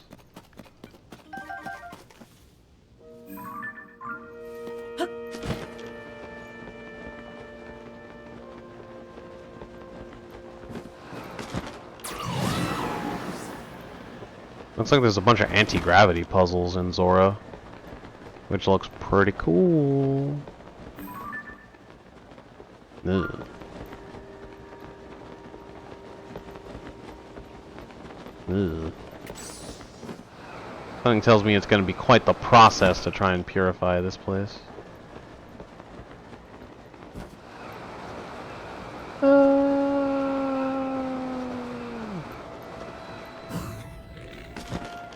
Oh! There was a chest there. Gosh, I don't know if I can get to it now.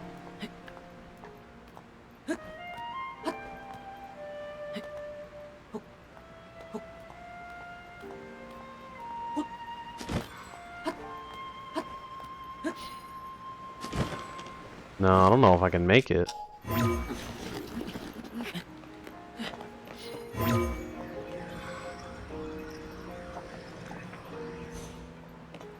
Man.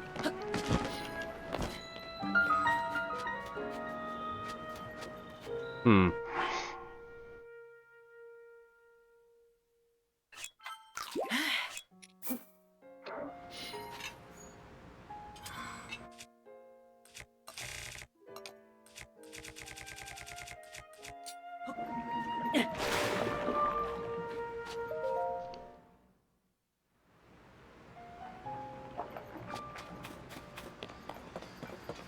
Now how the heck am I gonna get up there?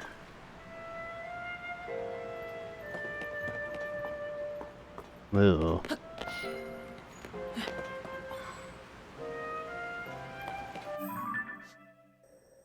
I'm just gonna do this.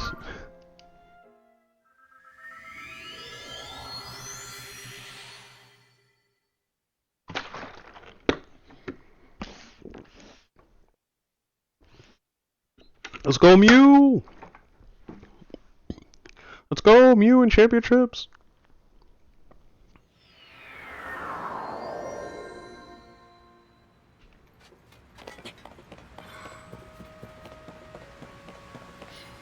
Whoop, I've fallen. Hey, light dragon.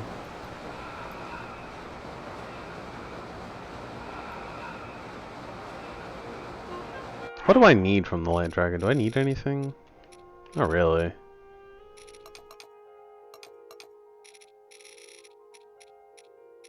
I don't have a scale.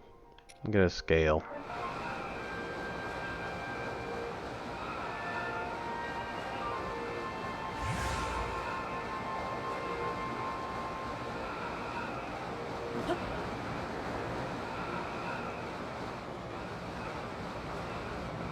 No way. Yoink.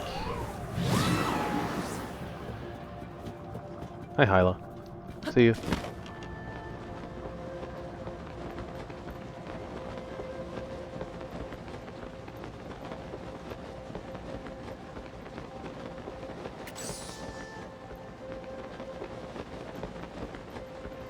Bleh.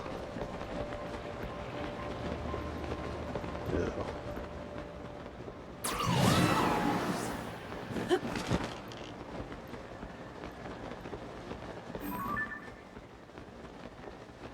Neat.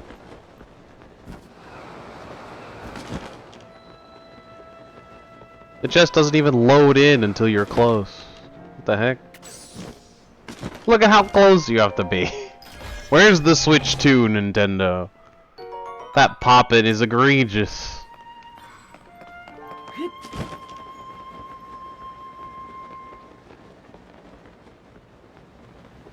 Well, well.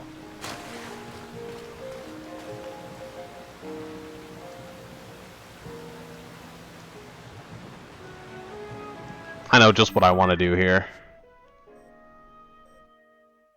Let me mark this and go here. Let's get an idea of what's causing this gross. I don't know if we have to use Sidon to clear it up, but I want to at least try, considering all it takes is water.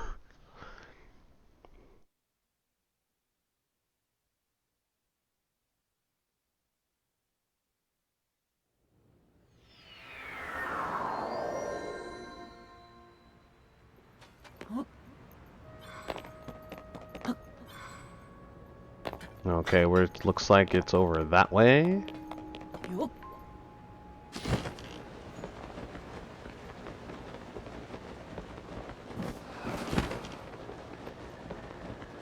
Now this is the way to travel. Yeah, it's coming from this. Now the question is, can I do anything about it?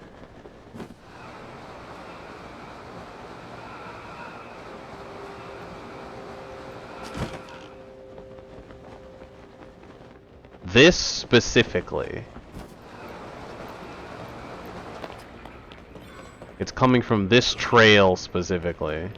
And something tells me it's not going to be so easy to clean up as doing this. Yeah. I can probably switch to stealth mode now.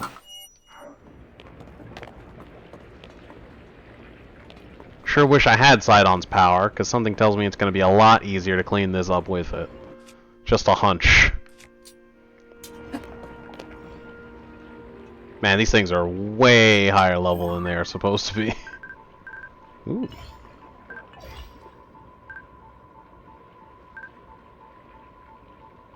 Do you want to, like, go, or do something?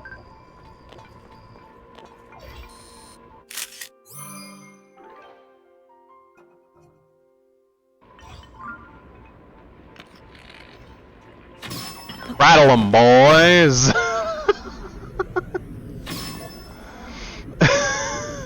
Look at that. That is hilarious. Bye. He's in the goo. Laugh at him.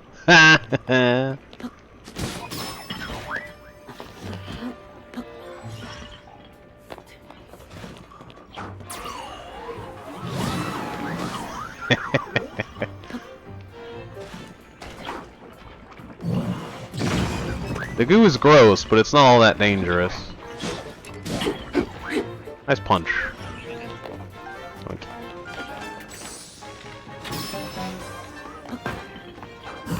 Oh yeah? Ooh.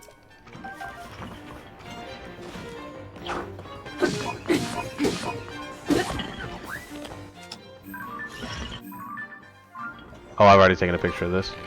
Shoot!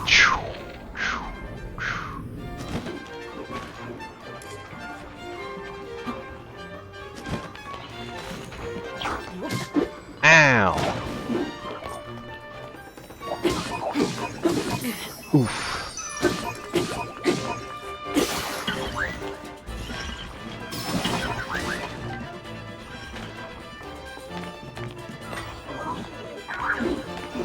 Oh no.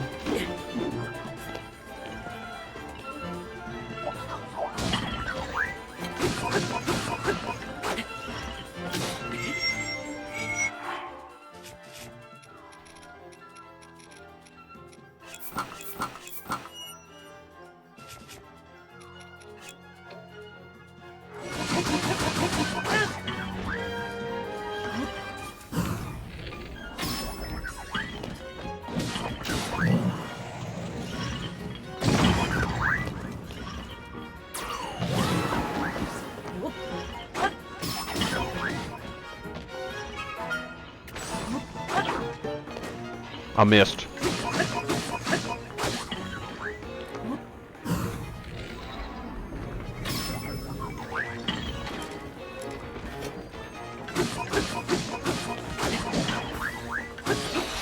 I got him. Rattle 'em, boys. Alright.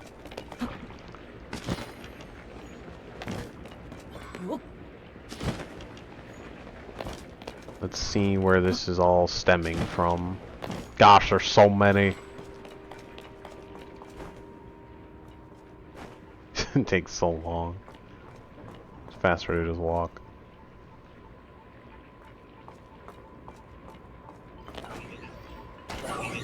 No, the landing.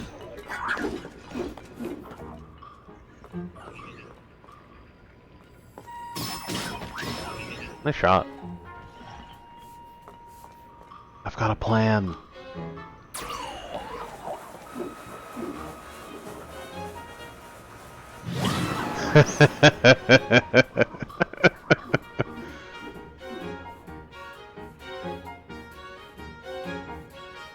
Rip.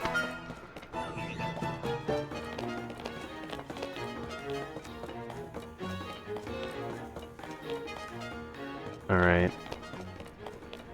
The Goo River continues. Man, it goes all the way up, too. Ah, tinnitus. Ugh.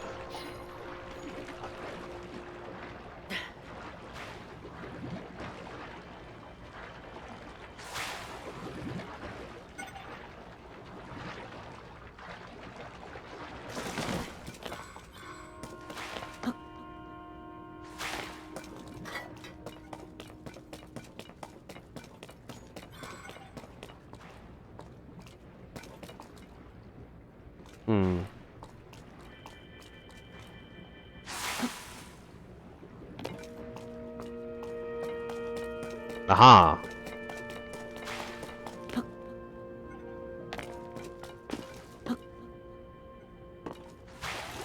The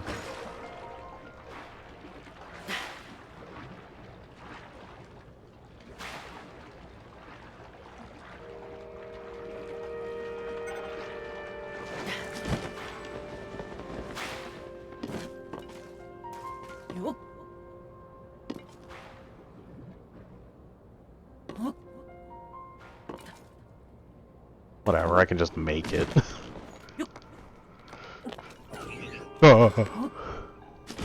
Alright, we're in trouble.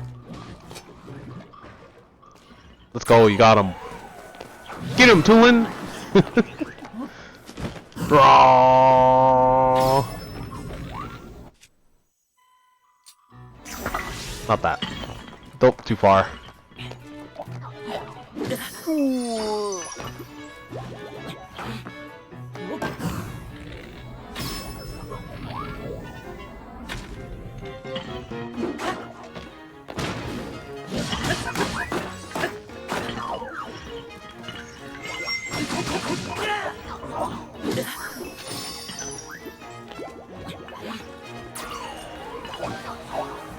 Gosh, why did I pick up an arrow that I fired?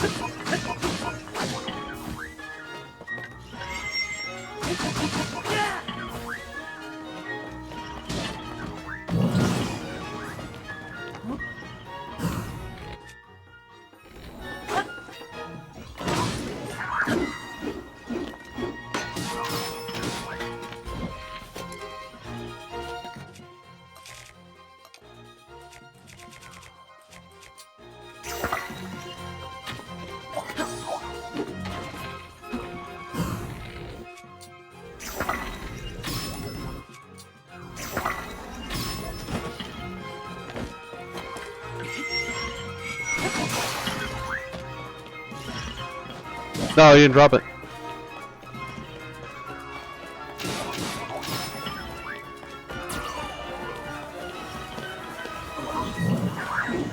Why did it switch?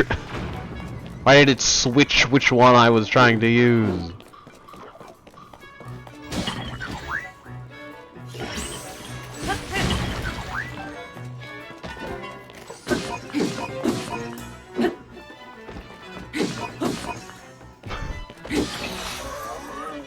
Why did he just bounce?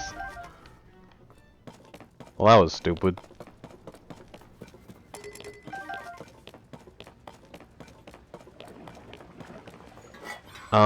Where was the river? I've already forgotten. Is that the one that I was following? Yeah, it was. It's coming from there. Now, how do I get up there?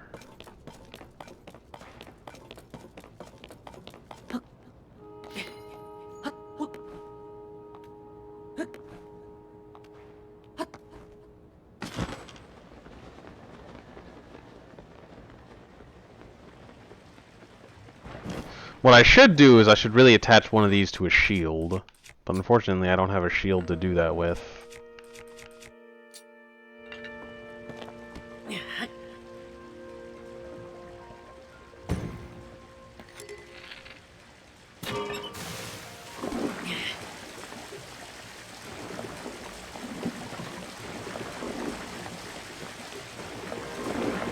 Super Mario Sunshine.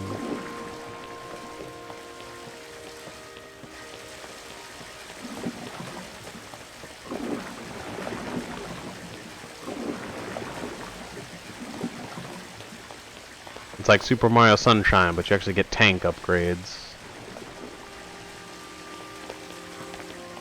There's an inside to these places? I had no idea. Ooh.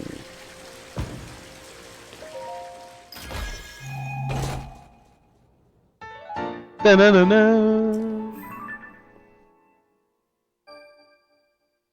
Ooh.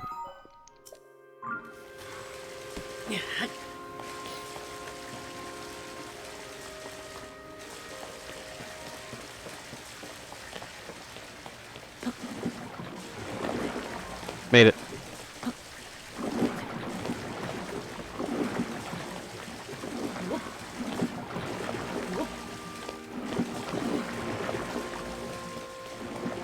This is very satisfying. It's like Power Wash Simulator. Poor man's Power Wash Simulator. No, it's moving. We're good. And now I can climb on this if I do this, one would assume. Oh! I see. So you can, like, you can clean the spouts. Although that water still doesn't look particularly good. But whatever.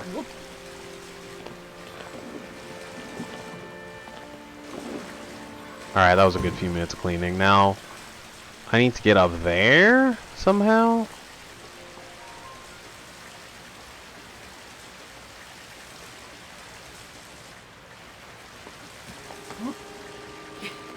Ow.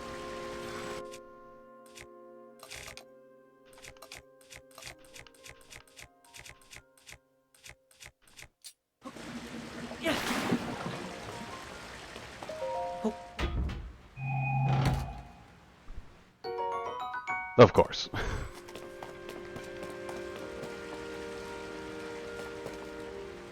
How can I guess I can. I guess I just have to travel across these. I guess there's no way to actually get over there. You have to just be resourceful.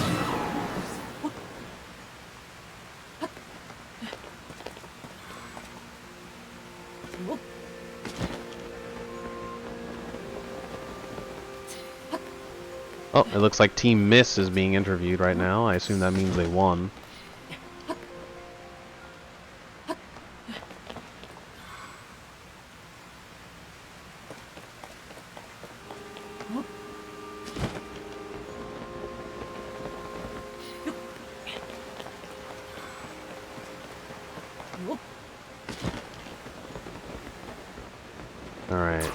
This is where the gross is coming from that Sidon is dealing with currently. This is coming from here. So we have to figure out where it's coming from. Ugh. Looks like it's coming from this way.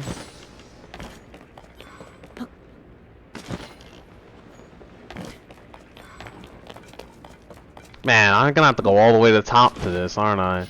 I should have just talked to him. I thought, oh, there's gonna be some small thing that I have to turn off, and that'll free him up to do the rest of the quest. And of course not. I'll tell you what, I'm putting a teleporter at the top of this. I do not care. There better be a shrine up here, because I am putting a teleporter down either way. Ooh, chest! And a flux construct that I don't care about.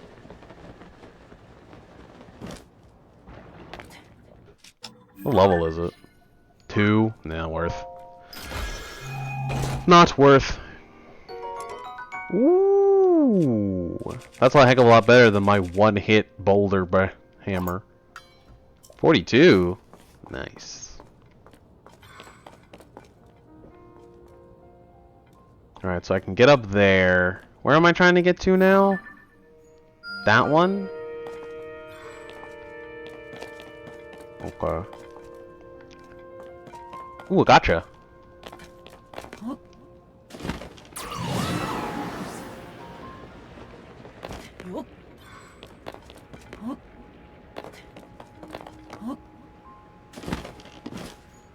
This is definitely the dungeon.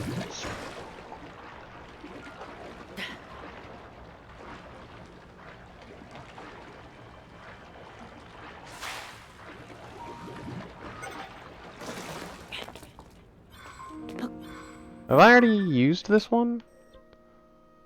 No, I haven't.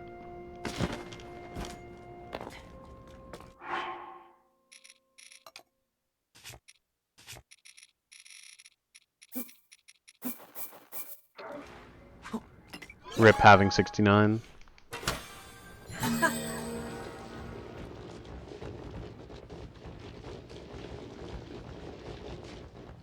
Oh, it's lagging. Oh boy. Oh, it's lagging. Oof. Alright, we're good. Alright, the frames have returned. Battery, stabilizer, wing, hoverstone fan. Not terrible. Not terrible. Alright. This is the one that we've been to. We're trying to get over there. So let's see what we've got.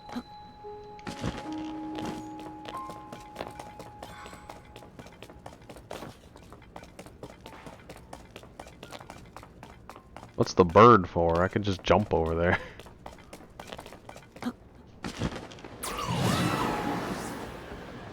I jumped a little early. Blech.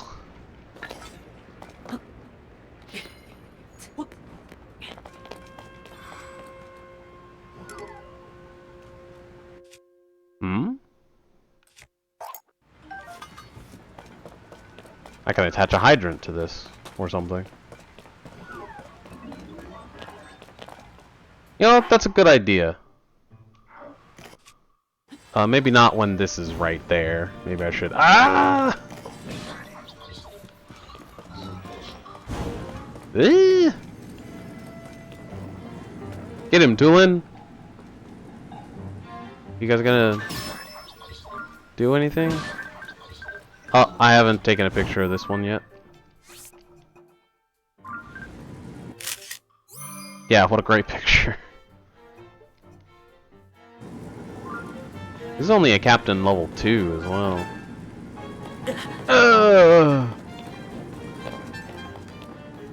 I would appreciate it if you guys decided to hit him ever.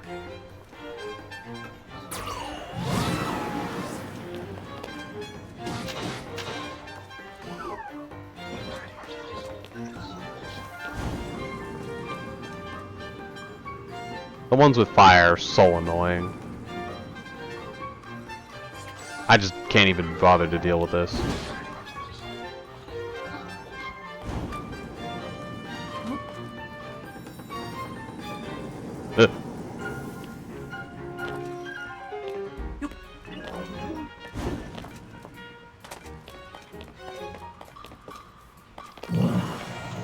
Fire!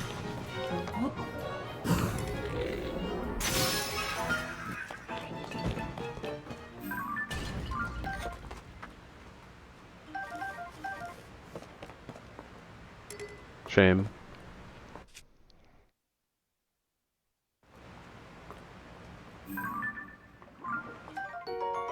Apparently I've never picked one of these up before, but I have taken a picture of one, which raises many questions. Interesting.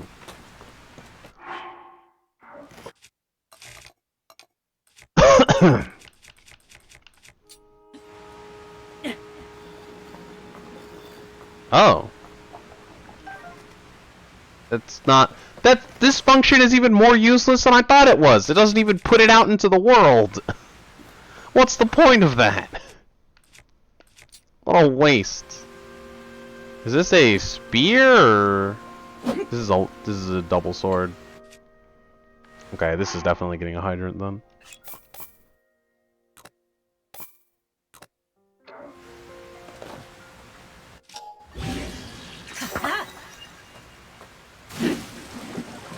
Nice.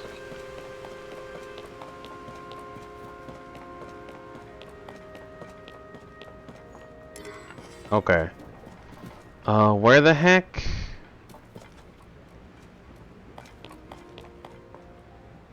So we're up on the platform that I was going for, right? Yeah, it's this one. So now we're trying to get up there somewhere. Tulin, please. Trying to get up there, and then up there. Okay. We're trying to get up, and up, and up. This is feeling an awful lot like the Wind Dungeon, where I'm gonna get to the top, and it's gonna be like, you can't do this, you have to have special water. It's like, normal water's not good enough. You need to have Tulin Wind, because it's better, for some unexplained reason that doesn't make sense. Second problem, how the heck do I get up there? Well, when in doubt, climb.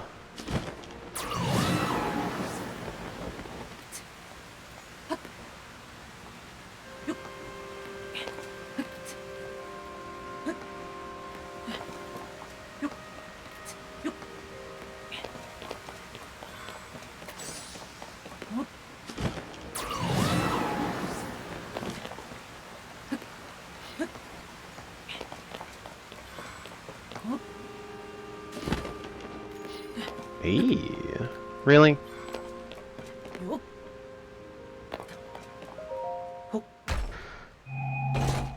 Arriba! Da-da-da-da. There's a lot of maps over here, dude. This is sick.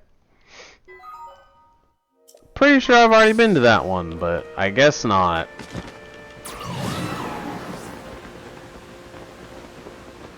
I missed. Do a little jig.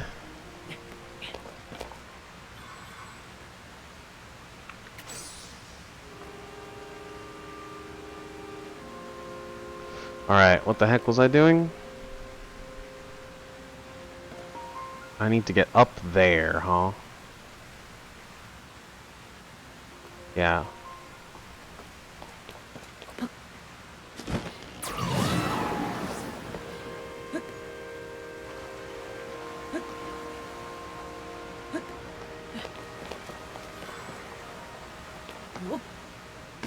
Oh, not quite enough. Oh, not quite enough height. I guess that's why they gave you all the materials to make a Zonai device. Although realistically, I just need like one fan. Which I am now tempted to try, I'll be honest. It's just barely too tall, and I'm sure they're just like, ha! They're not going to be able to get up here without the Zonai scale armor that lets you go up waterfalls. They'll never be able to get up here now. Like, dang, I've been foiled. Whatever will I do?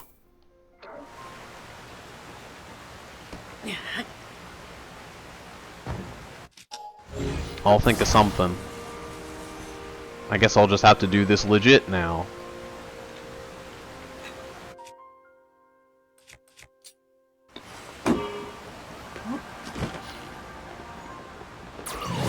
Blast, I've been foiled again. Oh, well, look at that, I made it. Oh, there's a chest! Okay, I have to kill these things to get the chest. These things die. They know where I am. Whatever will I do? Let's take out the bow one first. Oh yeah!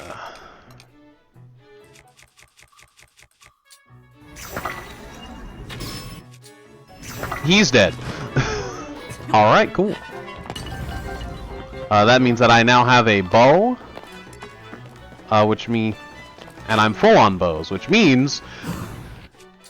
Wipe out!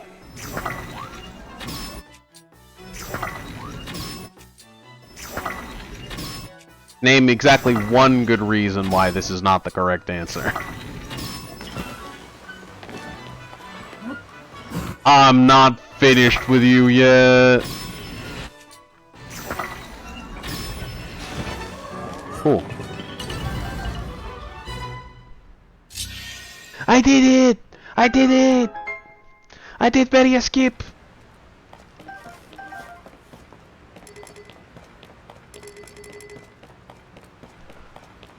This is just strictly better than the bow I currently have, because it is less used.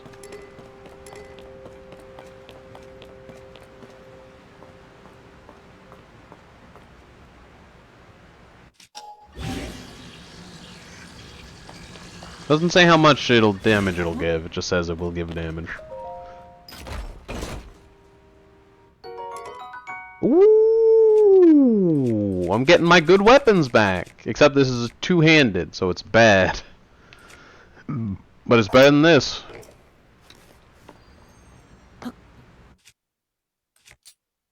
This is now my weapon for the foreseeable future in this dungeon.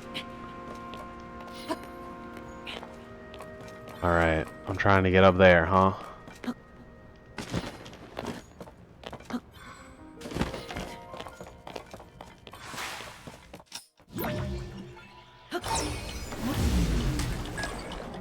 Oh my goodness!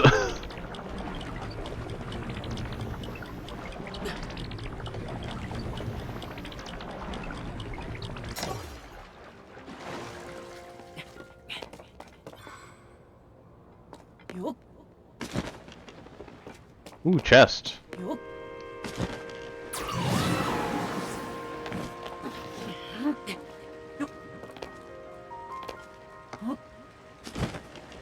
No, it's so close.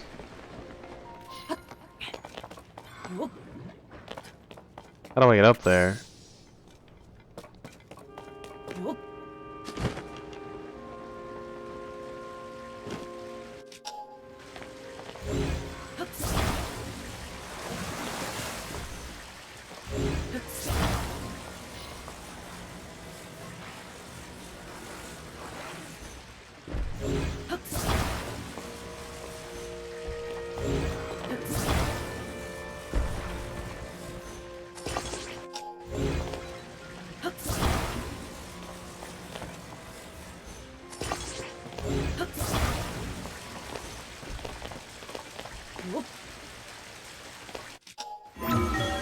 Lol, nailed it.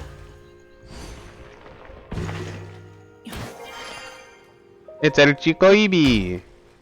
Let's go. Ooh, ooh. That's gotta be better than something I have, right? Yes. Yes, it is. Okay. We're getting fat loot over here, dude. Ah, I see. I need to make this so that it launches the bubbles up. Alright.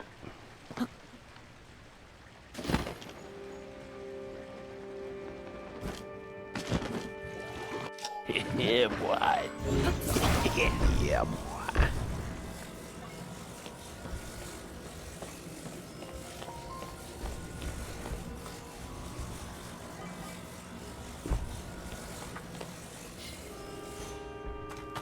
You know what? I've already pre-made this. I don't need to go over here. Let's use this one.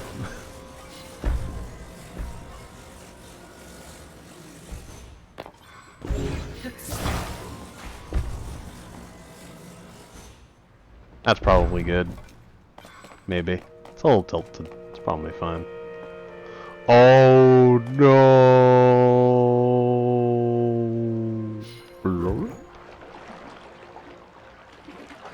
Good enough.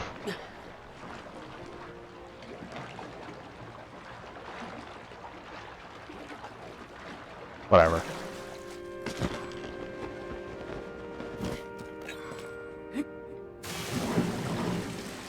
That's fun. Alright. Neat.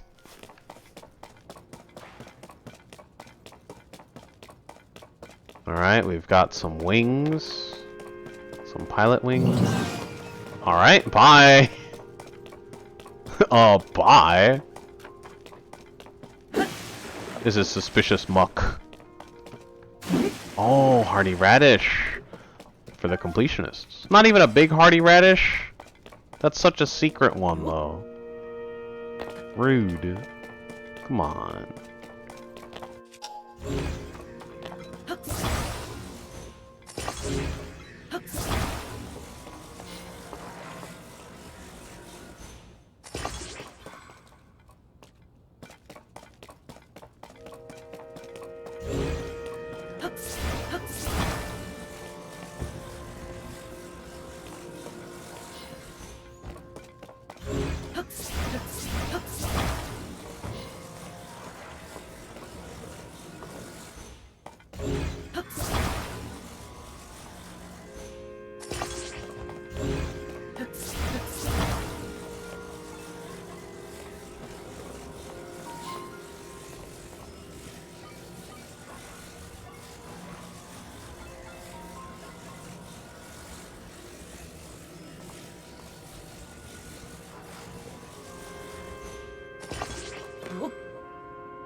That's better.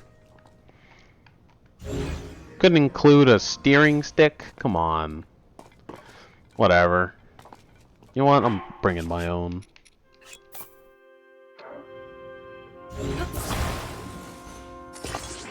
Onward! Oh, this thing flies! This thing goes, dude! Oh yeah, this is the top. The goop is coming from there, and this goes straight to the top. Yeah. I have to finish the whole dungeon to solve that one small leak. Dang. Huh. I knew it! Ah, I should have just talked to him. God damn it. Disgusting. Ooh. Abandoned ship.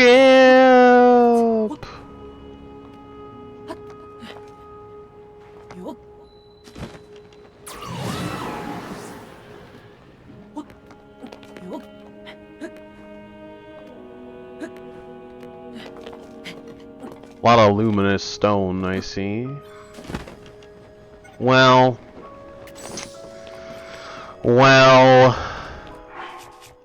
whatever. I'm saving so I don't have to come all the way back up here. I'm putting down a teleport. God damn it. God damn it. Why? That's so inconvenient. I don't need the one at Great Doom Mountain.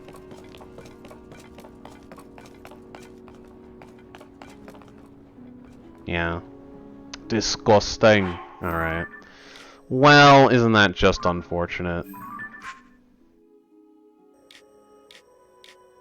Whatever. I don't need this one at Death Mountain. It's just convenience. That was just to farm dragons anyway.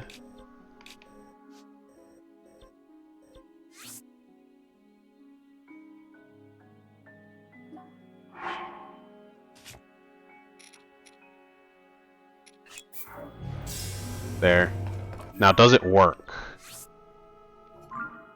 Okay, cool, it works.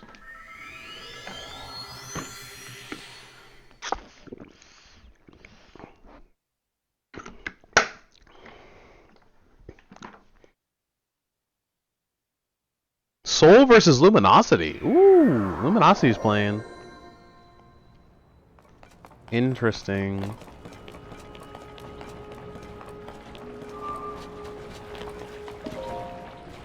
Dang.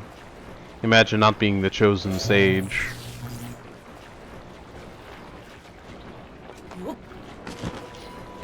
Ugh. Disgusting. It's just a solid object of goo.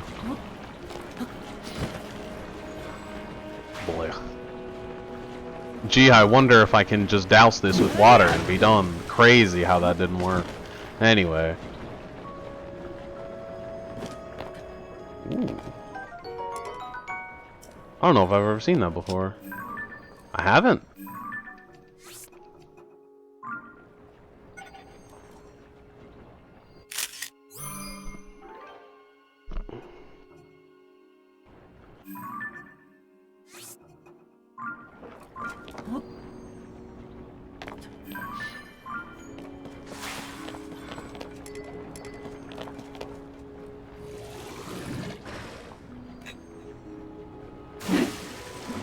What do I have to blow it? Tulin!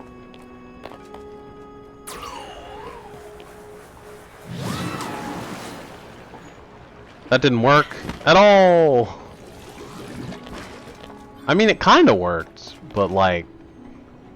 I wouldn't make it if I did. Yeah, this is a waste of time. I need sight on here.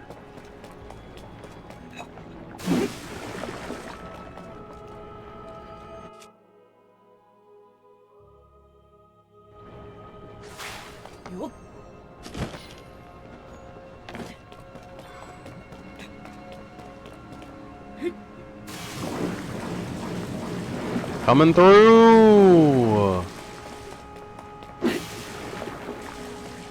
Very satisfying. Not very helpful. Alright, well, cool, I guess. That sucks. Fine, we'll just go talk to Sidon, I guess. Lame. Just in case this goes south, I'm putting down another save.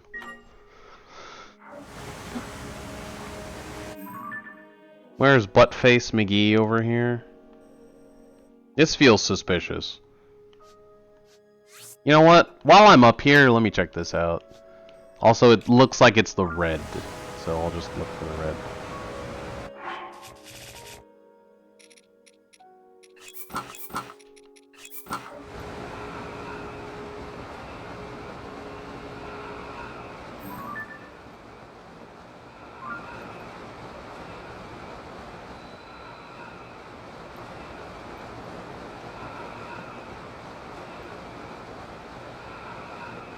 Okay, that's fine. This looks like a chest that I haven't gotten. Have I been here? No, I haven't. Nom nom nom nom nom nom. Old map, Sage Well. Hoverstones? Hmm.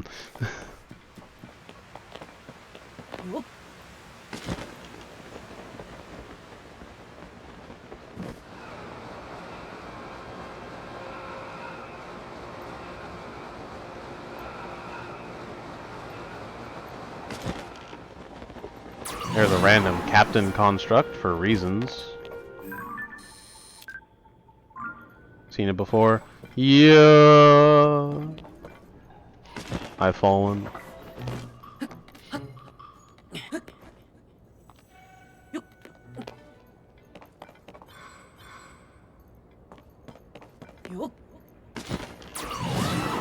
You never saw it coming.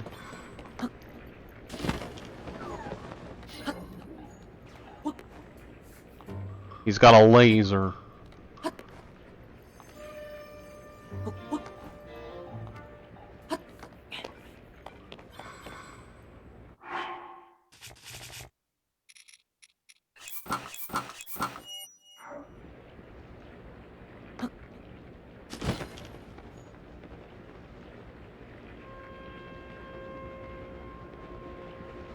This guy is going to be a giant pain in the butt, so I'm definitely hitting him with just my strongest weapon, period. 59, 72, 75, 77 it is.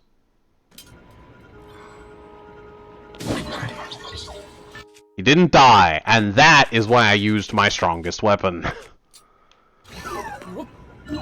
Finish him off!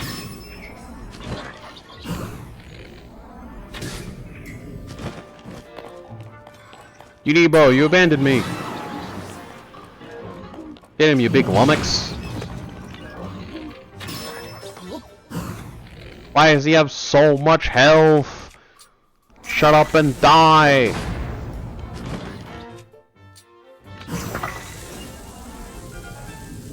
Can't see my indicator.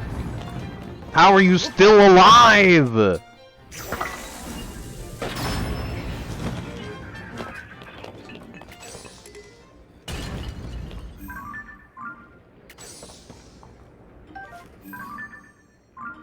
Once again, apparently I've not picked one of these up, but I have taken a picture of one. Sick.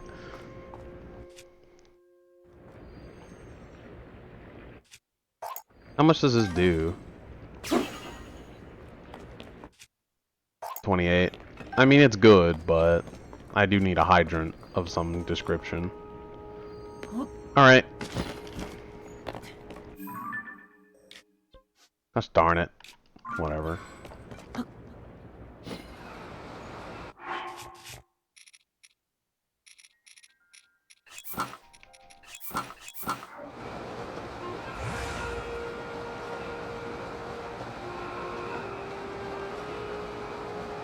Like a bunch of hover stones and stuff around this thing. I'm glad I didn't get rid of the water thing, because clearly I'm gonna need it here. Does it look like there's anything of value on anything of these rocks? Not really. Looks like I'm supposed to be putting them back together though. It's weird.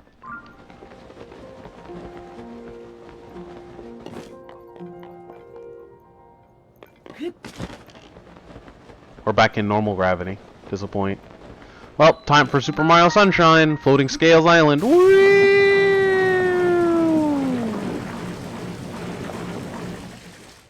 Oh, you know, I get more charge attack stamina if I use my weapon set, actually.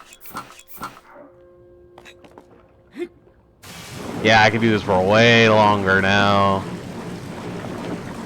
Yeah! Finally, a purpose! Yes! Oh, that was satisfying.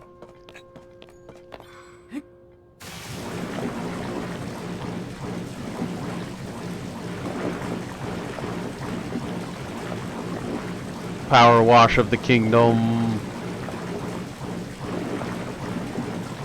Oh, that felt good.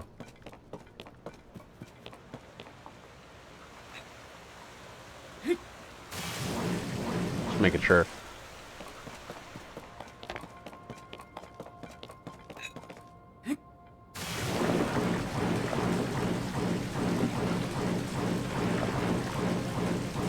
I'm coming for you.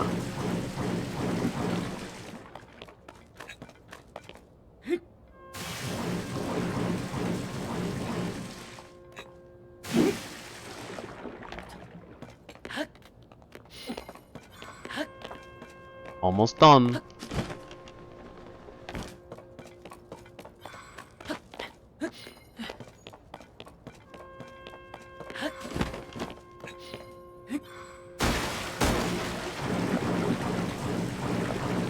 Ah, nice and clean.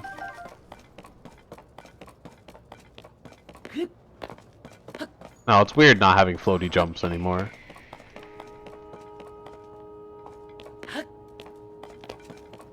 Cool. Imagine if this was a giant puzzle where you had to put the whole thing back together. Gosh, that would take ages. Well, great, cool. I guess this was just fun to look at, because it didn't have anything of value in it.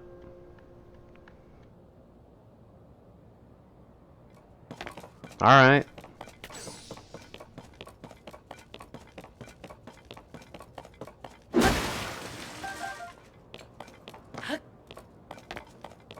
Alright, cool, I guess.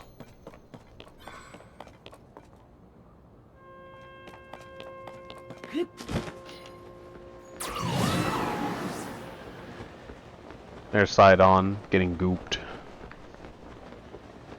He nuked his goopta.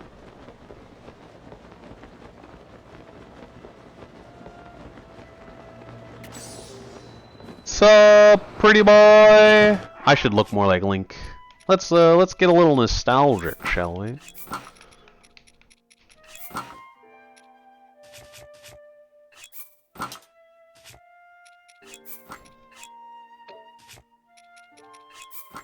Look, it's me, Link.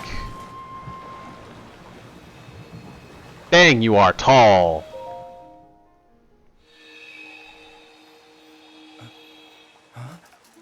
Sup? Why do you have a whistle? Is it really you? Howdy. It me.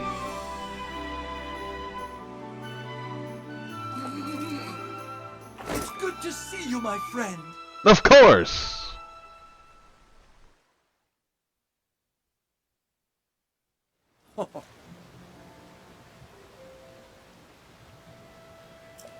Oh, I'll always be fine. No. It seems there is a great evil here.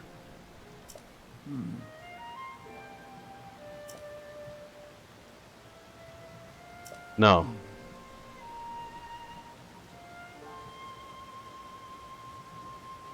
Lady Yona.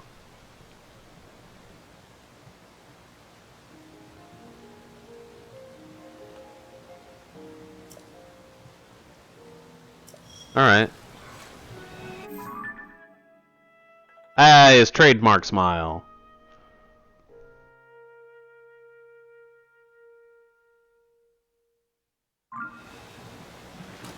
What does he say if you ask him again?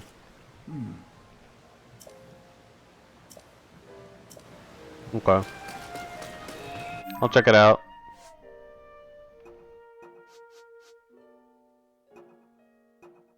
It didn't give me a thing. Ooh. NIFA security report.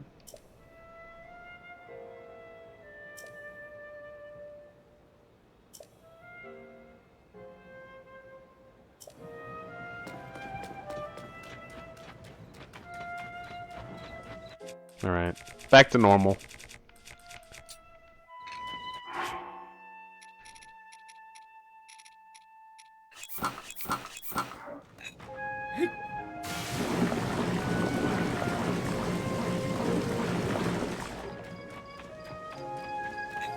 What a mess.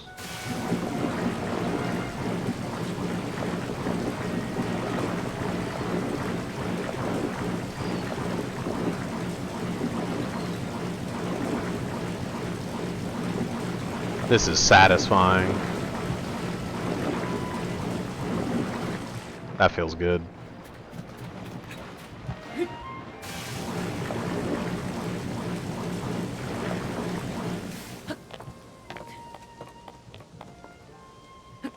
Not sure what it wants me to build, and I don't really care. Are any of these Koroks?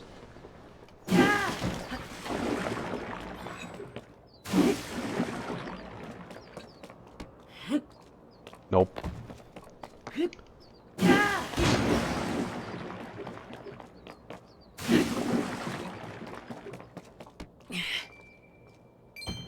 One rupee. I've been foisted.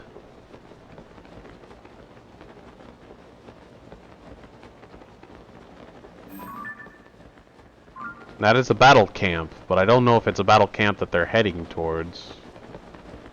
But it might be, actually. Didn't they say they were going over to Zora's domain? Oh, someone's dying.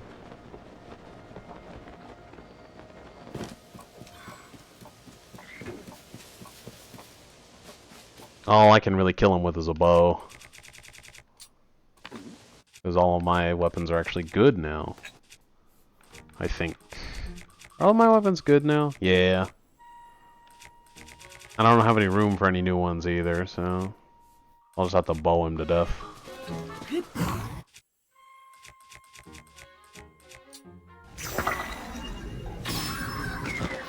Cool.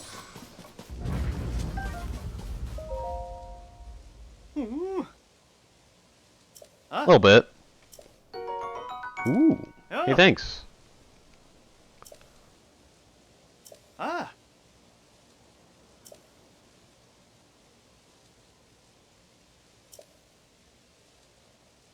Hmm.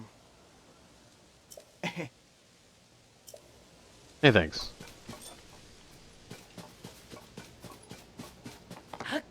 Onward and forward. I'm so tempted to watch the Luminosity match. I'm so tempted. Put a 1 in chat if you too want me to just watch the Luminosity match and commentate on it.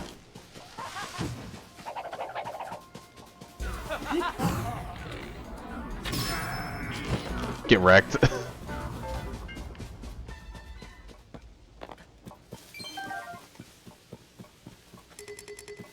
Dang, the duplex bow does more damage than this? Oh, it must be a damage up duplex bow.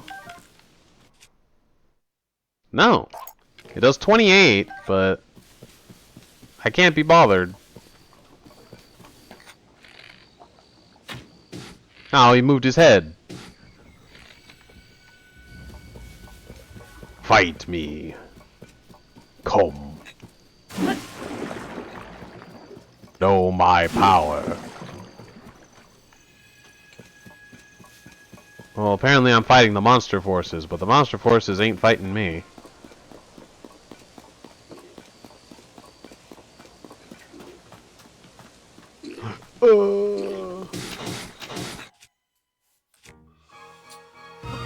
Fight someone else.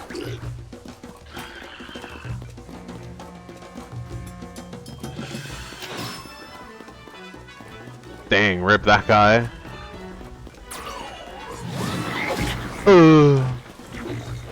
Wow, I survived that. I have a lot of armor.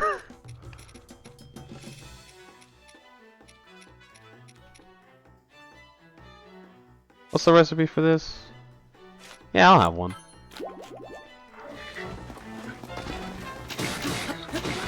What am I on?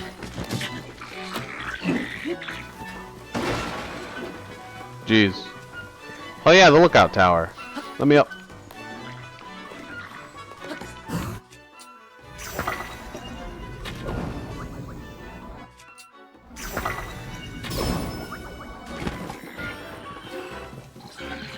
Now this is chaos. Nailed it. Ooh, devastating. And the blue goes down. Oh, it's just the stone armored silver versus the normal silver. Couple of good hits going on. Oh, he's running. He's going for his weapon. He gets it, and he's going for a good hit. He went. And it's go time between the silver bokoblins. Ooh, stone bokoblin has not even taken a hit yet and drags him through the muck. What a set of hits. He's almost down for the count. It looks like there's only one way this could end, with violence. Thank you. You missed. The goo.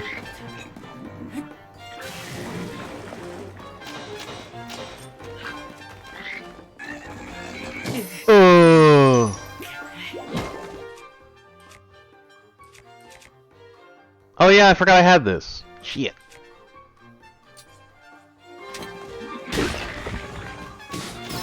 He is no longer a threat. But I still don't have any room for any weapons, which is a problem. Maybe I'll just break the 55 over his face, and then I'll start using their weapons. Oh, this is a long throw? I'm breaking it over his face.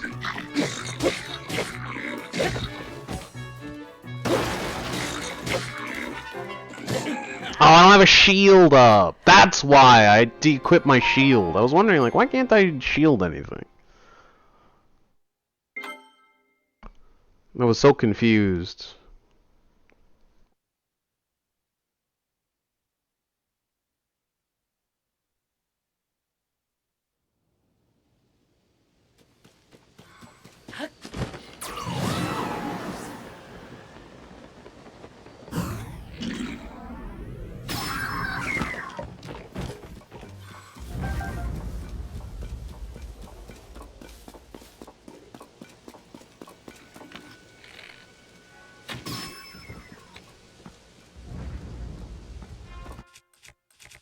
But now that I remember this exists...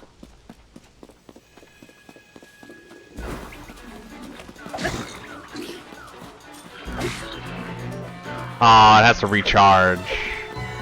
Give it a second.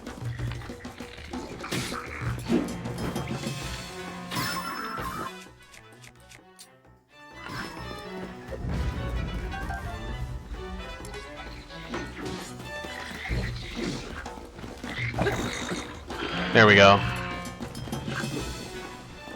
Get him. Get him.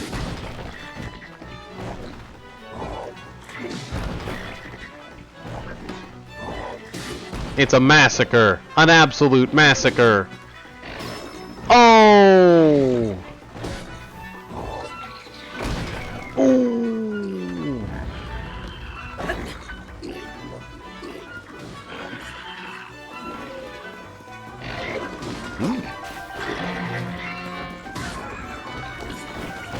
Thank you.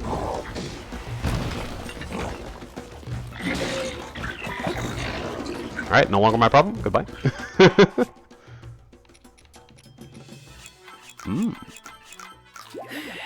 Much better. Ooh. And he goes down.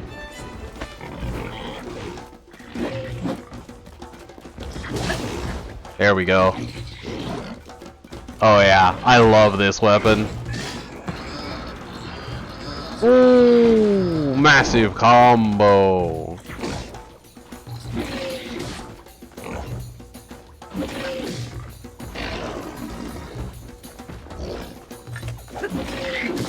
Ah.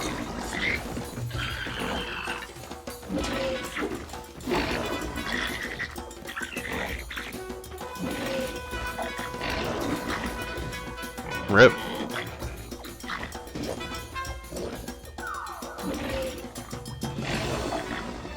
We'll get there one day. You two want to, like, come help? No? Ooh, it looks like he actually can't be killed while he has the armor on.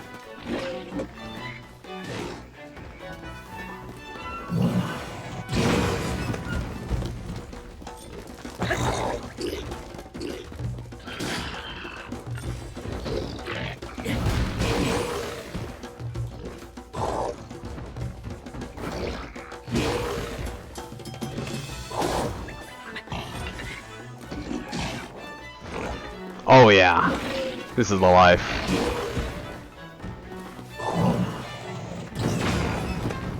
Oh, that took out some of the armor, but it's not enough. He goes down.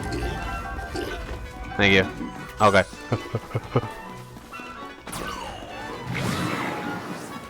He's too powerful. Do something, Unibo. Do something.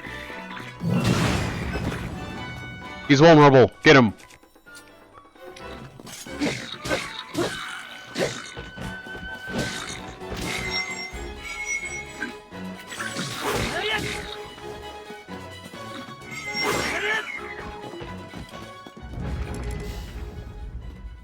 We did it. There's like one blue bokoblin guard, I'm sure.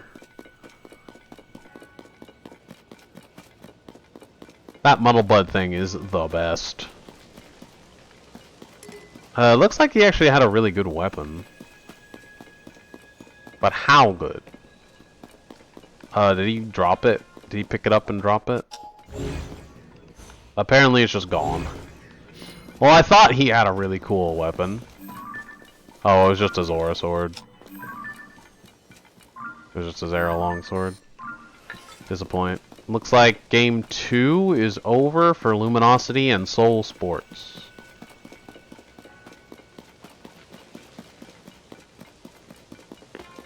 I can't tell who's winning, but it does appear to be over. Where are they? There's like one more enemy. Are they like back here?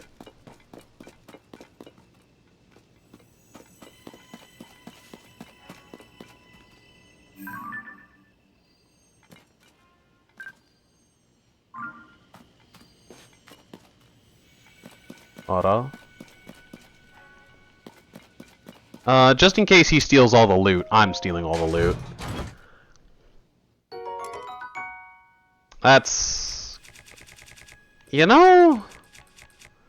It's not bad. It's worse than everything else I have. But it's not bad. Hmm.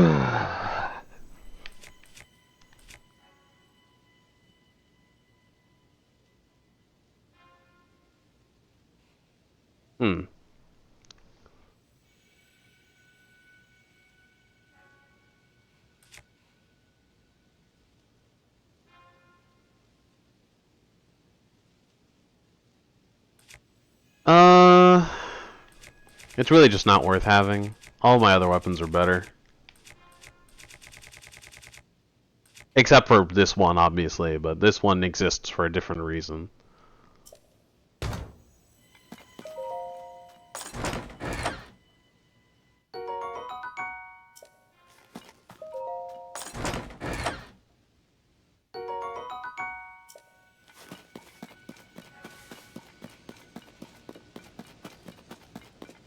It's actually tempting to disassemble that Lionel Reaper. But oh well.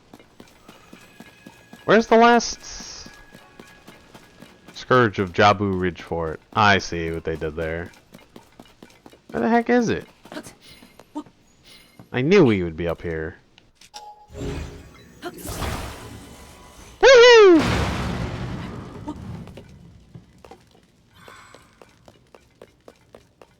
I think I won. So I assume that's a quest that I would have had to do later.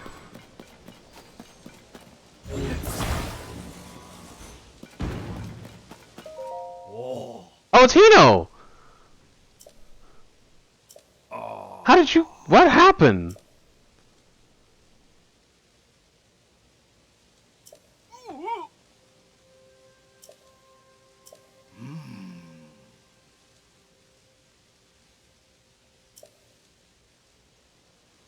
Ah. 102,000 damage with an Urshifu. Good lord, overlord.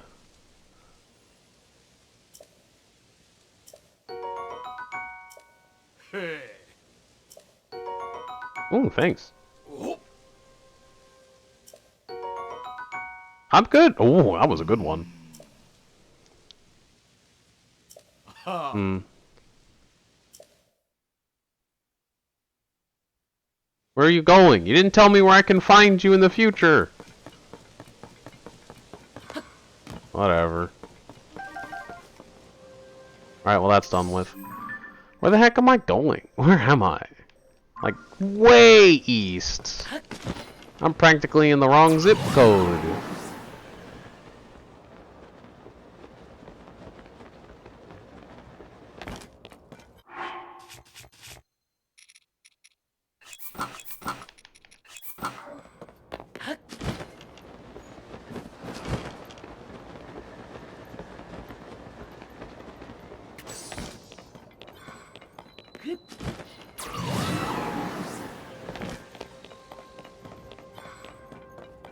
Oh, this is the third game of Luminosity. I'm gonna commentate this one. And so hold on a sec. Here we go. despite Luminosity not picking this Pokemon as of yet, still, I mean, it's been banned in game number 1 as well, so the Comfey is still available, but SAUL not too afraid of that. Now, is this an Umbreon pick? All right. Or is SAUL going to So it looks like they have banned Hoopa and Lapras. Good choices, but that means that Zacian, Umbreon, and Interesting choice there. Zacian and Umbreon are both on the table, as well as Urshifu. Able to evolve at level 4, but it does open up the Slowbro and Inteleon pick, and I must say, Yep, I am Slowbro and Inteleon, absolutely classic. loving Inteleon. Oh yeah, James Pond is looking real good today. James Pond is a rough name. Giving them SAUL the chance to take Umbreon away, and yes, they are going to grab it. SAUL has to. They are backed into a corner in this draft mode. If they don't take Umbreon, you're giving over double defender to a team like Luminosity, which is just terrifying to have to deal with. So they're going to grab the Umbreon. They're going to grab the Clefable, which has been their support of choice for sure. Luminosity Gaming, though. Luminosity NA versus India Seoul Esports. We're going to grab the Blissey, and then of course Zacian Blissey, classic play. That is a dangerous team on Luminosity's side here. Already dangerous. What is happening? We Like have another Zooks. Zacian pick alongside a Blissey, so it's obviously going to be feeding.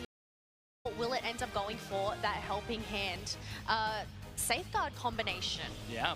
Oh, and wow, a Blastoise selection. Ooh, a Blastoise and a Ninetales. They have an interesting front line, but they don't have a lot of stun. They do not have a lot of stun. They have Umbreon and they have some of Ninetales, but no Rapid Scarf, so they're going Blizzard Ninetales, so even then, a character like Venusaur can kind of just run around it. Zacian can just dash through it, and Unstoppable through it. Slowbro doesn't care. Not a lot of stun. Haven't seen them play yet. However, I think we all know how strong the Sword Dog can be. It can definitely Oh boy. be really strong, but one thing I am really excited Let's to see, is Leafeon Overlord and on the everything Venusaur. here. Obviously, they have that Sleek Spoon and those choice specs. Oh, wait, no, they That is a really strong. That's a really strong quad for Ray there. Plus Inteleon ult on Luminosity's side. For the left, Umbreon Blastoise is pretty strong. That's a pretty good front line. What a composition from these two Mm, teams. it's going to be tough, but it's going to be from tough. a Western team, something we haven't seen yet, and I really do feel like Rin could make this Pokemon look amazing. And then we've got Overlord on what looks to be Is that the Spriggles? Lance Giga Drain version of Venus. That my We're gonna Spriggles? See what happens when they bring it into game. Yeah, which all leads me to believe that maybe the Inteleon is going back to Snipe Shot, trying to play at a distance. I would say so. I would think that it is here as we head into game number 3. We can see that first pick being Leafeon on the side of SAUL Esports. And I gotta say, I'm a little confused by this one. I'm surprised this Pokemon is getting so much priority. Yeah, it almost seems like LG did SAUL a favor by banning it in game 1, so they couldn't have picked it this early. I'm with you, Spraggles. Leafeon is great, but it doesn't necessarily warrant a first pick, in my opinion, in the current map. Woof, already taking a big KO here, or should I say woof. That is a bad start. You do not want to give Zacian a level lead. That is That's painful. That hurts. That's it. Yep, that's Zacian hit level 4 along with 2 other Pokemon for Luminosity. They are already poised for a very strong early game, and that was already Seoul Esports' best shot. Is that they had 2 EVs and a Ninetales. Their early game should have been spectacular. Already losing. Yep, and Slowbro just gets away. Loses the Focus Sash 3 seconds before Birds, but will it matter? They got the experience they needed. They got the experience they needed. It didn't go too poorly for either team there. Dying for a stack. You never want to do that for a Zacian. This is an interesting strategy up top. This could be the difference in the game. That top lane sacrificing a couple of stocks for the stacks against a Zacian Blissey. That's gonna be a monster wherever objective it decides to rotate to. Yeah, it's not a full camo when it walks along the wall. It just kind of gives it a little bit of a fuzzy, transparent look, so you can still suss it out and see it, unlike Sableye. That's right, yeah. You were able to see this Pokemon, a little bit of predator action almost. You can kind of see it moving around that jungle, and you have to do something about it. Well, Leafeon jumping on top of Blissey quickly. Elo peels out. Overlord still sitting in the middle. You said Pedal Dance Giga Train, and that is online. And 3 players lined up right in a row. It's a great recipe for success there. As the Umbreon gets a KO, and Teleon quickly, Curios sent back to the respawn point. But Overlord's still hanging out. They want more action. And all the whole team's collapsing here. Big Blizzard A9 combination. A KO comes from it, but 3 back the other way. Beautiful stuff there from Luminosity, right into the face of 2 Blizzard Avalanches, but that Giga Drain just able to keep Venusaur healthy, and at the same time, if you land your Giga Drain, you're reducing the amount of incoming damage to that Venusaur, so they're able to withstand that huge special attack damage from a lowly Ninetales right there. The fact that Overlord has just hit level 9, Oof. and Zashi can go farm up in the middle of the map is a great start for LG. And Once again, just going so deep into their goal for these stacks. Oh, Soul is just dying for these stacks. I don't know if it's going to be worth it. Like, the level lead is pretty rough right now. And these are late game characters, so giving them a level lead is dangerous. Venusaur is such a late game character, because look at that. Just ults and Ninetales is nearly dead. Oh, but he does get countered for it. Leafeon does counter ult for it. They're moving onto this Regirock, and they want it in a bad way. Are they going to be able to take it? Egg Bomb They do manage to get it. Station's a little late. They're going for full charge. Sacred Sword doesn't quite kill the Leafeon. Ninetales burns an ult. Inteleon burns an ult. Going for the snipe shot. Classic going for the bush. Enemy team was ready for it. Push them away from this goal zone. LG still upright here as we see Overlord just looking for more experience in. Looks like they're going for it. Inteleon aggressively pursuing the War Turtle here. Some serious damage to SAUL. All Might back onto the goal zone. They are still struggling to find level 9 and running straight at Blissey gonna be given some TLC. Ooh, very aggressive Inteleon. Dies for it. And Slowbro ults the Leafeon. Doesn't quite get the kill. That Clefable is doing whatever it can to keep this lead while they have it. But even then, still a level lead on Luminosity, and they are fiending for some kills. Soul Sports has basically burned everything they have just to keep up right now, and anyone that gets caught out is in deep trouble. All over the place. Christmas probably has a few more lights than just yellow, but you get what I mean. All over the map, there's a ton of experience to pick up. Historically, Christmas known for its yellow patterning. There you go, kid. Ooh, Leafeon ults and gets the Inteleon again. In a terrible position and caught out, like I said. It's going to end poorly. Zacian is able to get in. Yep, Blissey is able to get the Leafeon, and they're pushing that goal. Ninetales ults, doesn't get the Zacian. Zacian can just stand on that goal and force them to make bad decisions here. Put in a bad way. Venusaur does get taken down. Snipe Shot takes down the Ninetales. And Clefairy has nothing left to fight back. I told you, they get caught out once and they're down. I told you they were burning all their resources. Blastoise keeping the Regieleki up top. They're going to get this Regibot for free. Looks like they're going to defend goal, though, Soul Sports. Is this Petal or Beam? This is Petal. This is Petal. This is Hyper Aggro Venusaur. Zacian was going to look like from Rin, and it is a thing of beauty so far. Yeah, already level 12, biggest thing on the map, and it's been a long time since we've seen Rin outpace Overlord in terms of level. They actually taken a back seat on this team. And Zacian is now level 12, Venusaur 12, Umbreon just got 10. Zacian going in on the goal, uses an agility to get out, Slowbro in a bad way, eject buttons to get out, deals with the mean look. Zacian does get taken down, that's very huge. That's very huge. That was another Leafeon ult, though. Most of the kills they've gotten this game so far have just been Leafeon ult. And that's going to be real dangerous if that Slowbro ults Leafeon again at Ray. Because that right now is looking like the win condition for Luminosity. If Slowbro ults that Leafeon, they are in trouble. Look at Venusaur survive all of this with that Giga Drain at low health. And a Snipe Shot finally turns the tides in their favor. I can't believe that they did not get punished for this. Blastoise goes down. Ninetales goes down.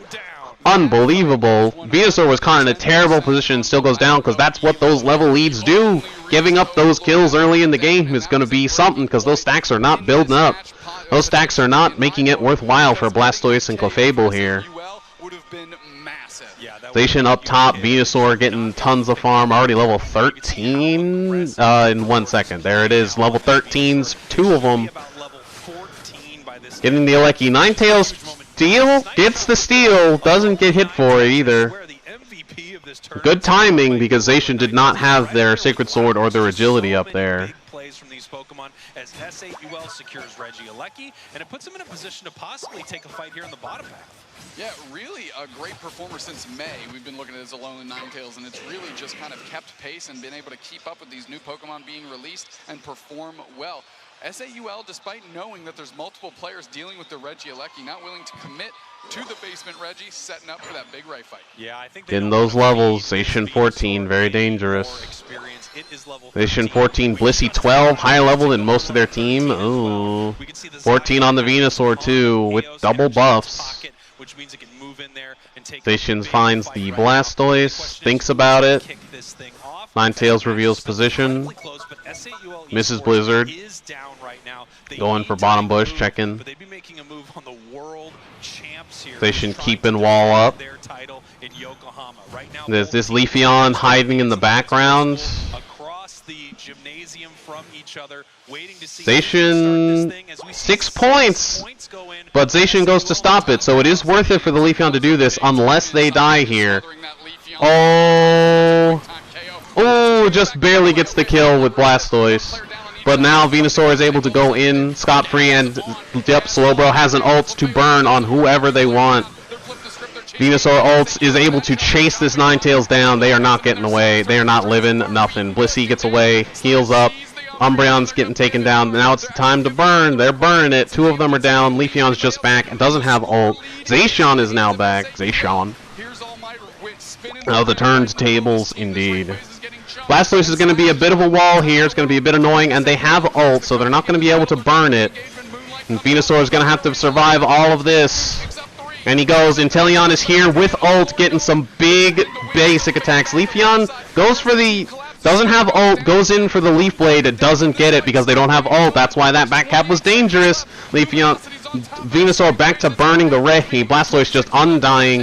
Ninetales here just trying to pester. Slowbro is just looking for the steal, it looks like, and he gets it. He was just sitting there looking for the steal because he has so much health and he is fine with it. This is a big Luminosity push. Can they get those scores in? Last 7 seconds. They get the top. Venusaur going for mid. Gets it. Huge lead. Slowbro protecting bot lane. Blastoise trying to go for middle. That is a huge push. I told you. Gotta be careful. Gotta be careful with those early game deaths. You have to be careful. Those stacks are not worth it. Blastoise was a huge threat and pumping out huge damage, and no matter how much damage they did, it was not enough. Even with the special specs, even with the AOS cookie, whatever they had, it is not enough because that Venusaur had those level leads. It was 2-3 levels higher than the rest of the team, and it was not enough damage. It's not enough damage. And that end game was not worth it. Crazy. You think this all the time. Where's our invitation? What an amazing secure. I believe it was Slash that was able to get the final hit there on that Rayquaza. But wow, cutting it close, Luminosity. Cutting it close indeed, and I'll be honest, if ELO wasn't playing one of the games of their life on that Blissey, they don't even have a chance to win that game. That Overlord exchange that we were talking about, that they won kind of in the late stages, about the 4-minute mark, that was breaking point number 1. Insane. Look at that. 94 healing on the Clefable, 79 on the Blissey. 101 damage on that Venusaur. So you can't be giving up those kills. It's like, oh, Zacian's the one that got the kills. Yeah, but Venusaur got all the farm because Zacian didn't need it. That's huge. We have no good chemistry. Really, really impressive stuff here from S8UL. I mean, a heartbreaker of a finish. It's because we don't pick any of the broken mobs, that's why.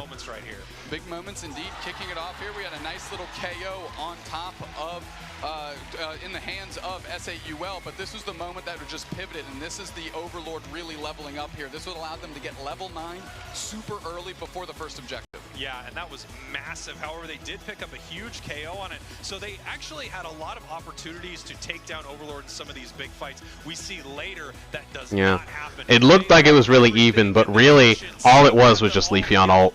That's all it was. Leafeon ult was pretty much all of the kills and all of the winning fights that they had the whole game. Luminosity had a demanding, dominating lead the whole game. SAUL, as we'll see here in a second, they peel off and make a big score, put themselves ahead at Rayquaza. Yeah, absolutely. What I thought was going to be an in scenario, we were going for the score, Snowy gets caught, but actually the Zacian gets KO'd because All Might was peeling up for the support there, and that brings us to this. Yeah, but that's the problem, is that then Luminosity could push this because there was no Blastoise, no Leafeon, and they had Inteleon, they had a Venusaur, they had a Blissey, and they had ults and a Slowbro, and they could burn that team down. Clefable got taken down, Ninetales got taken down, Umbreon got taken down, the Blastoise finally got there, he was alone, he couldn't do anything, he couldn't take him down. It's dangerous. That Leafeon back cap was not worth it for 6 points. It's wild. That was such a wild play. It's like, yeah, did it bait the Zacian? Yes, but in order for it to be worth it for you, you had to bait the... They baited the Blastoise. Not worth it. Well, Overlord may have been on Isn't this the first Inteleon W? No, I'm pretty sure there's been a couple. Look where we're at. SAUL pretty much eliminated here. TTV versus, and that is LG's first step to trying to take down this group. Yeah, incredible stuff here. Luminosity TTV versus another team had a ton. They had a ton of those. Is going to move forward in this group. We've got an interview ready on stage right now with Kel. They had like 3 Inteleon games in a row. Let's send it on over to him. That is crazy. Luminosity win. From Luminosity, the player of the match from last game, and I think multiple times as well. But obviously, Overlord being back on the world stage. How does that feel to be here for the second time? Oh yeah, it feels great to be back. I could definitely tell we felt a little bit of nerves, from last year, but I think, as the tournament goes on, we'll get more confident, and I think we'll be right back to where we were last year, Worlds. Hopefully winning again Grand Finals. So. Yes, definitely just a warm-up, right? But I need to know, obviously there are a lot more teams here this year. Are there any teams in particular you cannot wait to verse? Yeah, so I'm pretty excited to play against some of the EU teams like Nouns, Talibobo. Yep, Towns is the one I'm looking at. Last year in the Grand Finals, they're a good team, and Tally is regarded as one of the favorites to win this whole thing, so I think it would be really good to play them. Oh, 7. Hopefully take them down. Well, we'll just have if that's true, that's rough. Thank you so much, Overlord. We cannot wait to see the next matchup that you have against Time to Shine as well. But we are going to throw it to a quick break, so sit tight and we'll be back soon.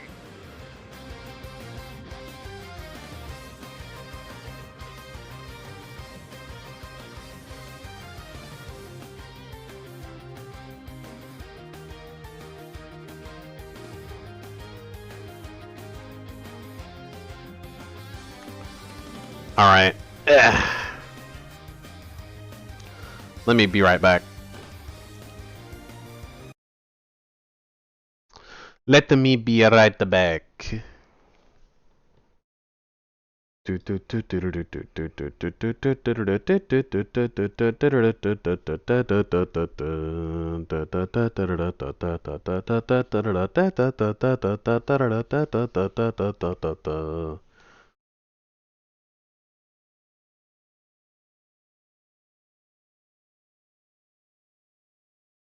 U2 joins the fray. You know what? I'll let you guys watch the thing while I'm gone.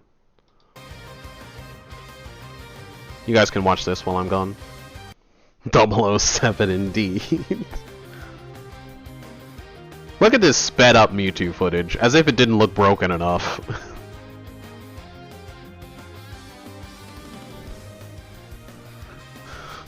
Still no code. I can't remember what the code was for though. Oh yeah, that's right. It was for the prediction in Unite. I wonder when that's gonna show up.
I return!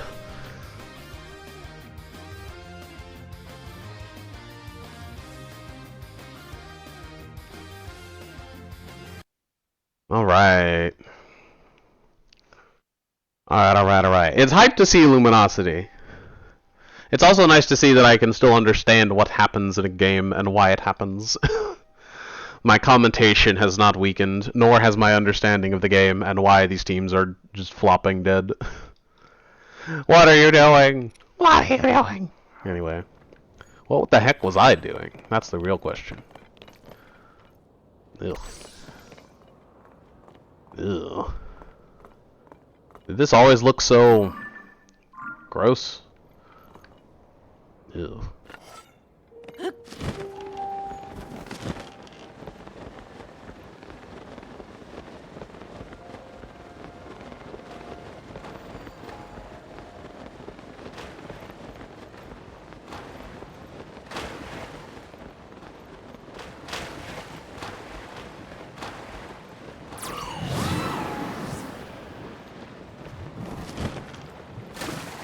Ugh.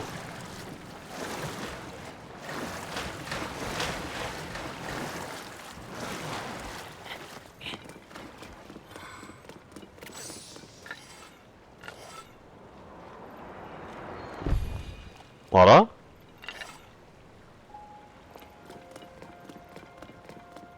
Arara.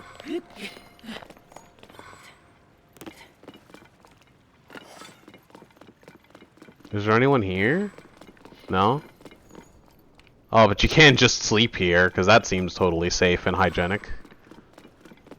Did you do Big Gerudo? No, I do Big Zora.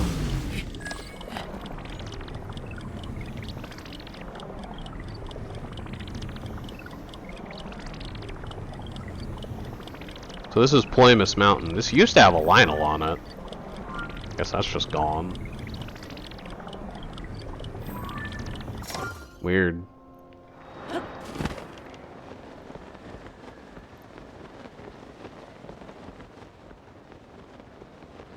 Here I go!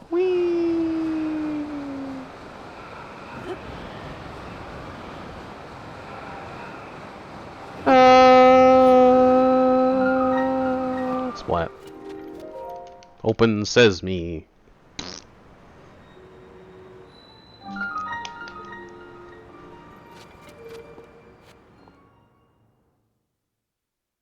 Why did I go in here?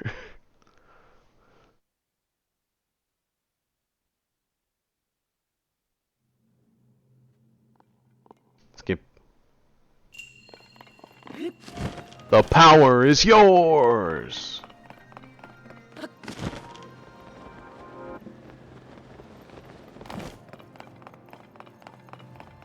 The heck is this?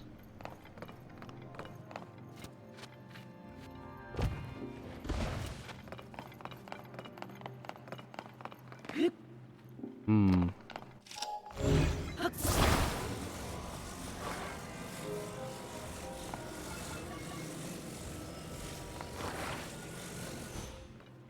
Not that. Looks like I need a power source. Oh, wait.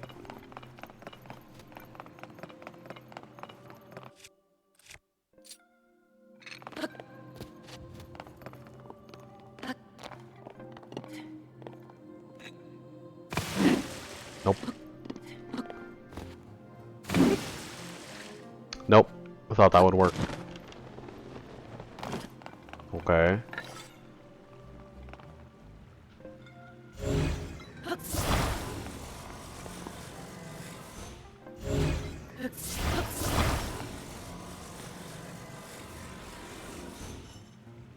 Alright. Puzzle solved. Now, where do I get a power source? You cheesed this.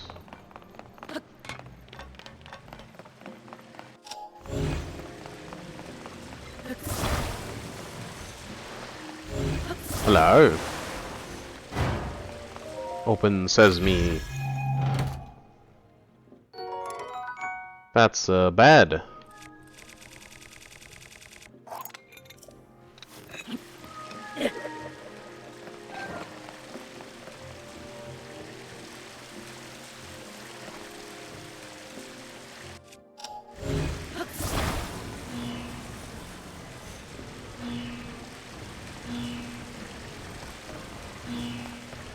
I see. Charge battery.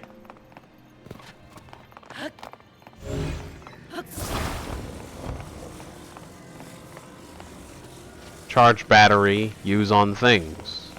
Profit.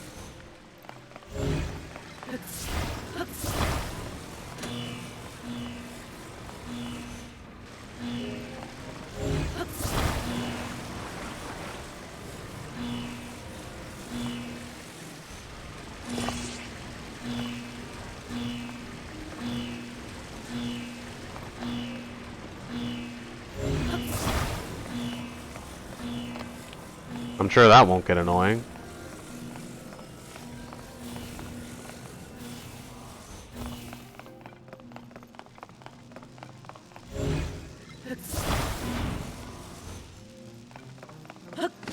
I'm sure this won't end poorly. Ah, tinnitus.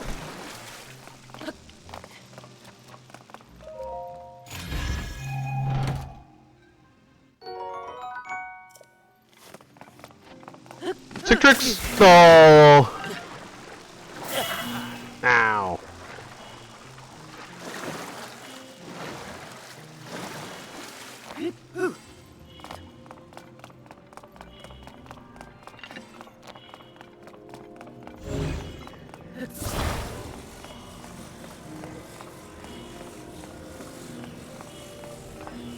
I'm sure that's not annoying at all.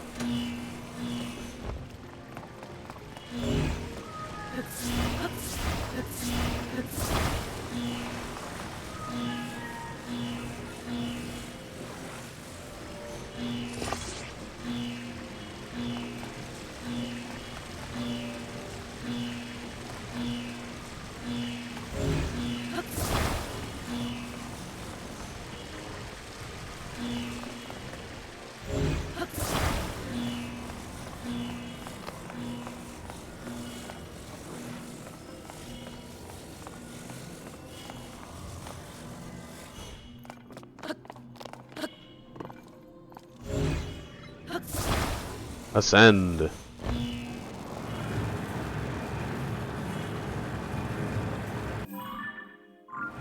Try and complete.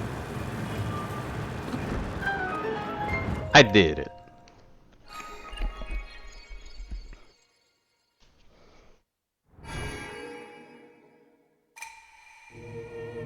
That's what I would have liked, like. Da-na-na-na. Full health.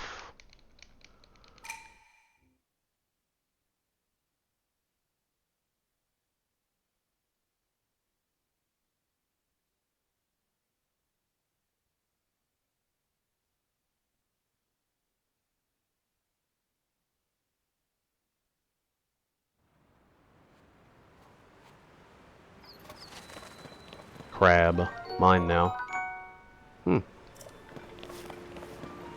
Apparently that's a crab I've never gotten before.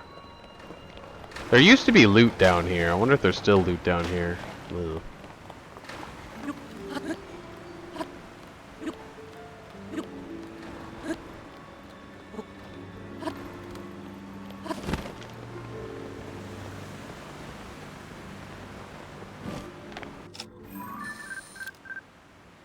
Never mind, apparently I have seen these before.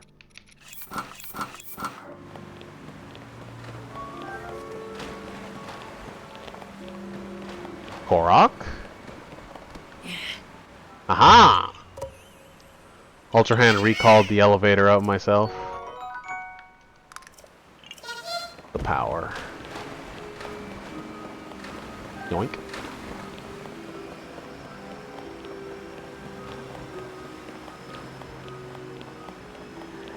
Maybe over there. Why is there like scary music playing? Oh, Luminosity versus Time to Shine is playing now. Sick. We'll wait for a game to go by at least.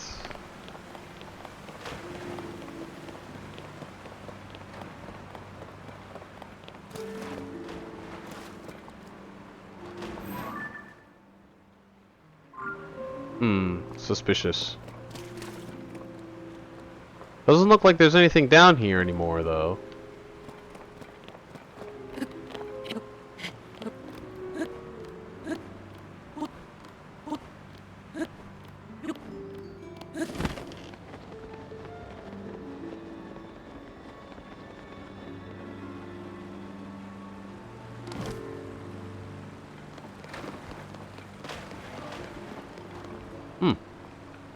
I don't remember this. Ascend.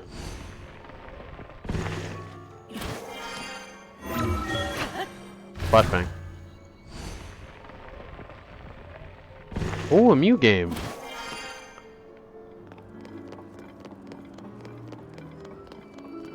Luminosity playing Mew. Kratos.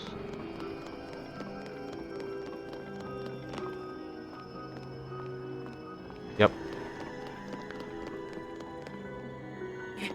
Not doing anything that I wouldn't do yet. Why is the music horrifying? Did I miss something? Sounds like I'm about to die. Rogue.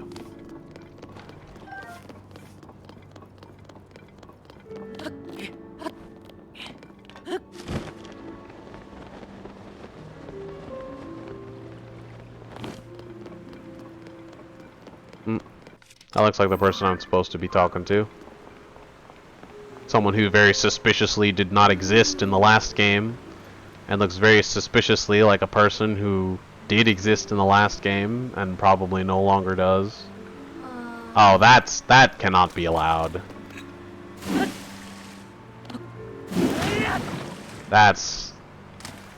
There we go.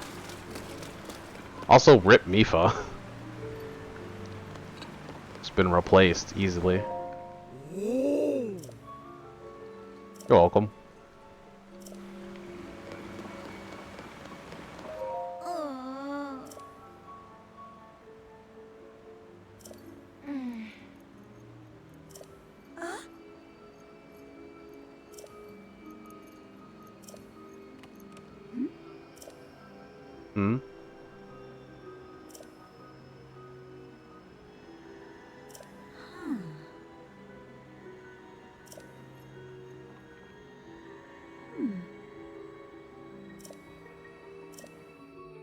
Yo, I did it. I must die. I did it.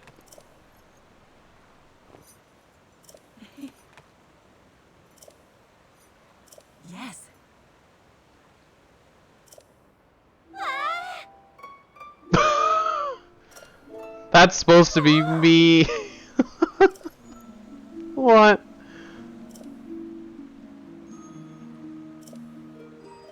Howdy. It is me, Linkus. Linkus Dinkus.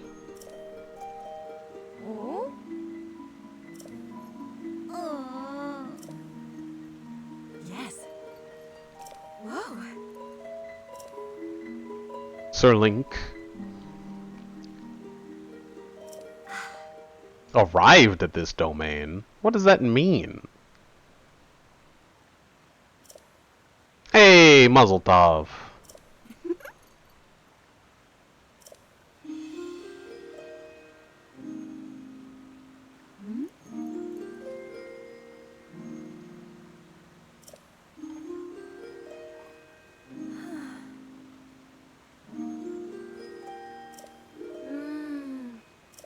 Sure.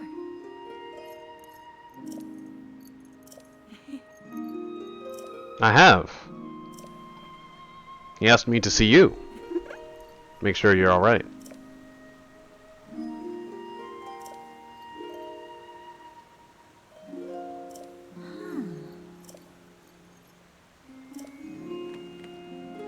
Oh. Okay.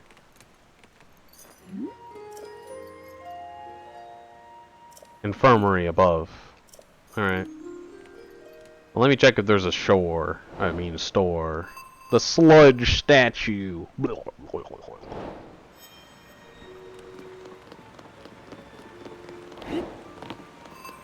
Sidon of the Zora.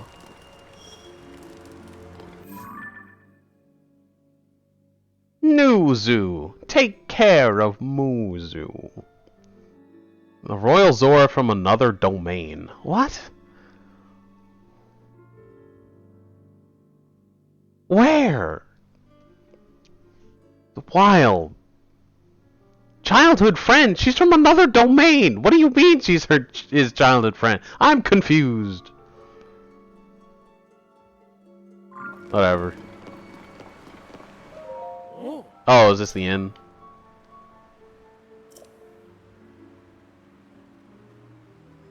Sasan. Oh. Oh. Blissful waterbed. About to be Ray for Luminosity. I kind of want to show that. Let's check out the Ray 5 for Luminosity here. With a huge attack buff. Oh yeah, they're just gonna have enough time to take this out within the last 4 seconds. That is gigantic. I do like the fact that we saw Gek back up to make sure that it wasn't a double KO there, giving him even more of an advantage. But we gotta look, level is the highest level. So Luminosity is orange. A little bit on the back foot here. Blastoise engages into the Trevenant. Cannot just allow to be dealing damage from the back. And look at this, almost a little bit of a pick. Rin in an unfortunate spot, not going to be fully taken down. In fact, moving forward again, a little bit of a risky choice. We've got 2 members as well of Luminosity up in these top tall grass. As long as you don't go into that corridor, it's great positioning. As soon as you're there, you're being subject to a Trevenant or maybe even a Gardevoir Unite. But if you hold 3 defenders on Luminosity. Yeah, Gardevoir does just murder things. Venusaur takes a huge hit there. They don't have any engage ults, but a couple of up there, but they do have some range ults. Ooh, very nice eject button. Ooh, manages to go down. Liquidation nearly takes down that Venusaur. 4 of them down. Umbreon still has ult, Slowbro still has ult, Mew still has ult. That's very bad for them, because Luminosity is winning by a wide margin. Venusaur's getting some farm, making sure that they'll have ult if it comes down to it, if they go for a big push. Yeah, Slowbro a little bit of a bad way yet again. It's the Gardevoir once more. Gardevoir doesn't have ult. No one has ult except Luminosity and Clefable. Ooh, a miss. Ooh, a good surf. No ult this time. Keeping in the back though, because all they have to do is keep Ray and goals up. Mew's gonna go for top goal. defense on the bottom tier too. There are some potential big Yeah. scores going in here, but no, actually gonna Thunder taking out Kira. Ooh, 20 and 100 is not enough. Oh, and 100. God of War will sacrifice themselves to keep it off. Time to Shine have certainly made this a little bit closer. We'll have to wait for that final scoreline to see the result as it That looks like they won that. But in the end, it is going to be Luminosity Gaming holding on to their lead. Really? Wow, yes, just barely actually. That was as close as it gets. If there was just even I wonder if there's a score I missed. Heaven forbid they actually show us. one that could have been it, an extremely close game. There's a reason why both these teams are 1-0 in this so far. Absolutely. Well, let's send it over to our analysts to break this. There it is. Yep. Take it away. Wow, what a nail biter. No, there's no goal I missed. I guess that just wasn't enough. Behind a lot of that game. This looked like They scored like 190. right there at the end. Oh, I wonder if one of those scores didn't count, maybe? Yeah, they only scored 100 and the 50. Clefable scored the 50, and Teleon scored the 100. The other one that they scored must have been someone else. Oh, it was Luminosity that scored that. That's why. Incredible moments in the end there from that solar Tight. Venusaur. Obviously, Overlord can really play any type of Venusaur that they would like. Yeah, to take. Slowbo getting caught by the Gardevoir was really the only problem that happened there. Pretty light performance from Overlord, I would have to say. But I mean, looking at it across the board, really. Yeah, nice 3 stuff mages all is over. really just 3 mages, and Luminosity didn't have any dive, and they still were able to fight that out. It was honestly That's at impressive. the breaking point right there, but they were just not able to get that final push. Let's take a look at some of the big moments from. Oh no, they were liquidation, so I guess between these two teams again. Time to Shine, Luminosity. I guess Inteleon wasn't really a mage. They are going to move forward to our top 8 tomorrow. Obviously, a lot of Kinda, but not really. Expect Luminosity to make it to the top 8. Time to Shine, still looking pretty good here in game number 1, and they could shut them down. Look, it's all about being able to shine, right? They still have a chance to make a comeback, and we've seen a fair few round 3 situations, so whether they're going to be able to flip it around and we might end up getting another round 3. But you can obviously see that LG being able to lock down most of those objectives for that match and just put up the defenses. Yeah, LG just looking incredible throughout this game. You could say it was their time to Luminosity. Dang it, screwed that up. Doesn't work. That was alright. Alright, Spraggles. Calm down.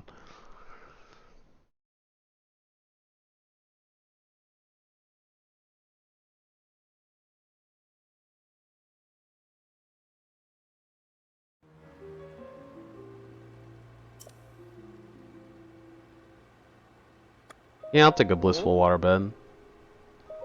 Morning.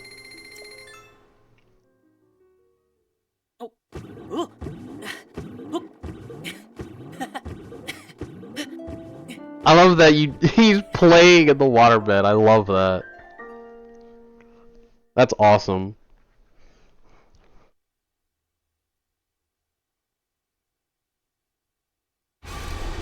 That might be my favorite one now. No, no.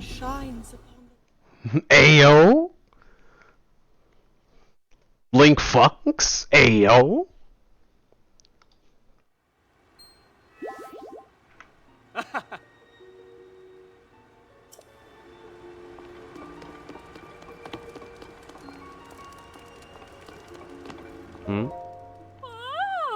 Linny, here I am.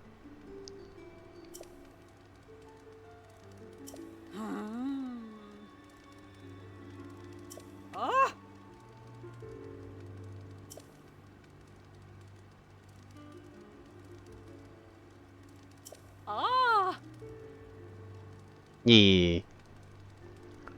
During a blood moon? That's friend.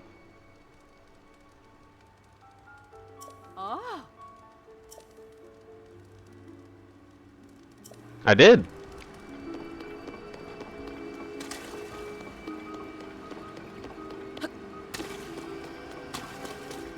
Wow, the shrine is just gone. Still got Fleet River Lotus Seeds though. Yoink.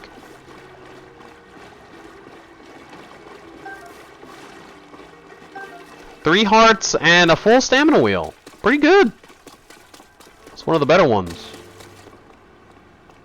Ooh. Howdy.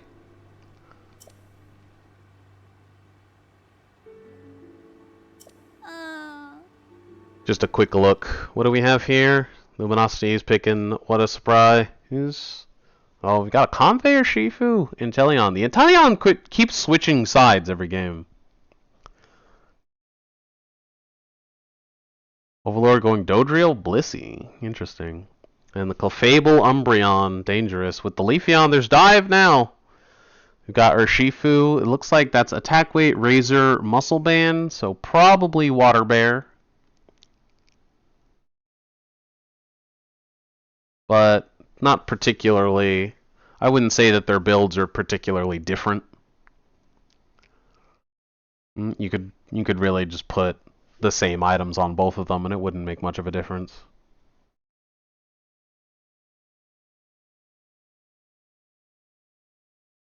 Another Blastoise, what a surprise.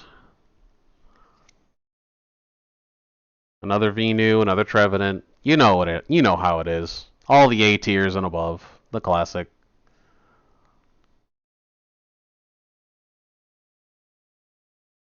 Nothing too special, but interesting to see there.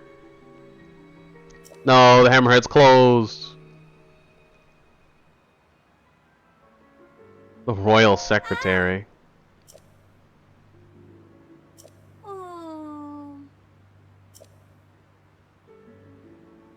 Sing it. Yeah.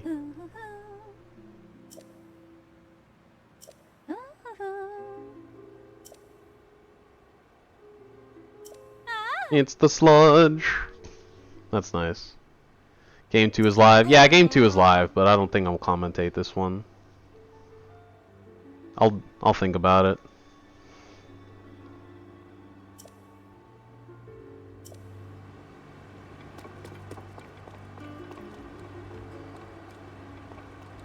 Oh. Oh. Ah. Oh.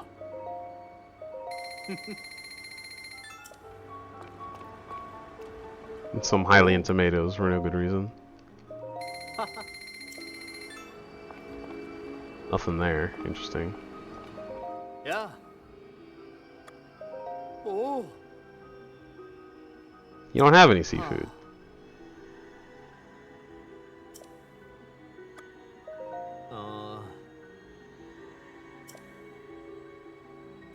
Ah.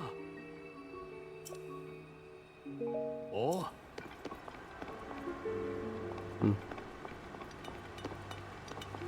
It is I. Yeah. I have. Hmm.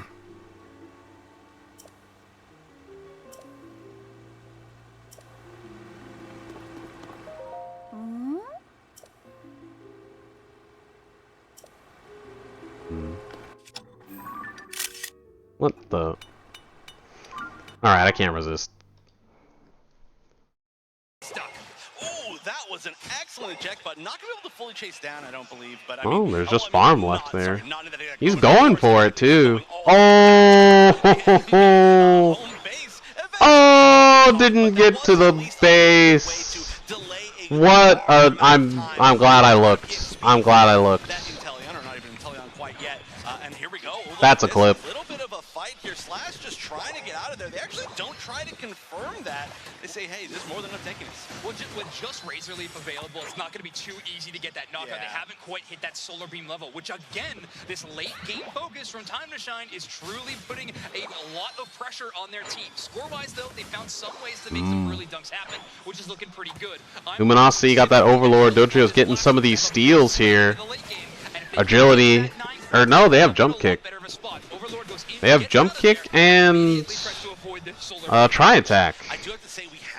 Not a combination often seen, but you can't really go wrong with any of Dodrio's moves. If Clefable has Gravity, we will see how it goes. Oh, what? That's a kill. Convey also taking care of them, making sure they have good health. Bot's getting pushed though. Level difference is a level 10 already on this Dodrio, and the next highest on the other side is 7. What do we say, Wonder Chef? It's that Luminosity level advantage again. Looking fantastic in these first steps of the game. Time to Shine hasn't really found a foothold whatsoever. First objective of the game could change that though. They have a pretty decent secure with Venusaur and Leafeon. Don't know which team got that. Chances to earn some team-wide experience are definitely available. Oh. That's right. Orange definitely got that one. Ooh, try attack from nowhere. Gets the hits too. Of course, the spacing already is so strong. Ooh, big hits. Big hits. Interesting. The look is good, but we are going to see the they didn't push it at all though. Dodrio going all the way in. Mean Look's still on cooldown. And just didn't even push it. This is dangerous. Time to Shine's really letting him get away with a lot. They're not prepared to punish a lot of these plays. They took the Venusaur away from Overlord, but it's not enough. Their Venusaur is not able to capitalize as well. Oh, and dodge it with the score. Oh, and another stop. It looks like they're struggling a little bit. This Venusaur is struggling a little bit. Overlord, or Team Luminosity's Trevenant pushing in on that. Really no risk to it. Why not, right? Interesting that you can see the level at which a character with Focus Sash gets their Focus Sash proc. I kind of wish that was a thing in the game. It'd be nice if you could see if someone had Focus Sash by seeing that little bar on their health bar. That would be really cool. Little tick. Yeah, it's easier said than done, though, right? I mean, you have Elo giving them the support on that Convey. If you get too close and you get Grass Knot, you are in a tough spot as well, which it's really cool to see these players in these offline environments choosing Grass Knot quite a bit. Really liking the feel of that move as of recently. Some good aggressive positioning from LG, taking over that half. It's amazing how many good mechanics are in this game that just aren't available to the public. The Solar Beam combination is powerful, but they got to make sure they line it up perfectly. There is a gravity on that Clefable. Dangerous. Mean Look and gravity, and this Dodrio really just does not care and gets away with whatever it wants anyway. Umbreon has ulted. They are free to ult at both of these objectives with no worry. Oh. Venusaur tried to defend the goal. It was too late. It was too late. They get a ton of kills off of this. The level lead is insane on Luminosity, and it's only getting worse. Urshifu is a late game character. Inteleon's a late game character. Trev is a late game character. And Comfey is just going to exacerbate all of that. This, you do, oof. Oof. It's going to be rough. It's going to be rough. Luminosity was a winner of the last tournament, and they're showing why. Still strong. Still good. In terms of defense and offense, LG really is finding a ways to win this game, and currently Rena's actually pushing towards the enemy's home goal zone to just score again. Almost unnecessary at this point. The reaction time on this Dodrio is insane. Trying to get this Regieleki. At this point, it wouldn't even do all that much, I think, on the side of time. No ults, except for Leafeon left. There we go. Big initiation. And there it goes. Dodrio gets out of it with a dash. Leafeon as well. Oh, the Penta. Going down, that's going to spread the lead to almost 400 points. Luminosity Gaming is currently 5K down. If they win this game, they go to top 8 and have certainly found a new form in this tournament that we have not seen quite yet. If they win this game, they go to top 8. Luminosity is poised for victory. Hot dang. Boys, man. Really? Time to Shine are going for this. Well, all 5 of them are here, so why not? You could be basic attacking Venusaur. It's not that dangerous. In the favor of Time to Shine, but that's going to not go that far as trying to even this up. They should be able to get a little bit of an overtime. Trying to force a score here, but Trev is just kind of forced out. Don't die for it, though, so really worth in the end. That ended up working out, but Trev doesn't have Focus Sash for a while. I think it's like, what, 90 seconds? Give or take. So they're not gonna have Focus Sash for not gonna have Focus Sash for Ray. Dangerous. Yeah, you can see the green tick is gone from his health bar. plant grip on this lead, and they actually knock out Shelvin as well. They are going to have a pretty short respawn timer, seeing as Luminosity Gaming has had such a great game so far, but they will be coming on the back foot for this. I wish we had these spectate controls, being able to switch between looking at one character and like panning around. To regroup and try to fight their way back in this. Look, as Rin in a potential scoring position. Because at the moment you have to switch L or R on Switch. Only on mobile can you snap to the person that you want to be looking at directly. Oh, is this camera so smooth? I don't know, man. Even on minimum camera pan, it's still faster than this on Switch.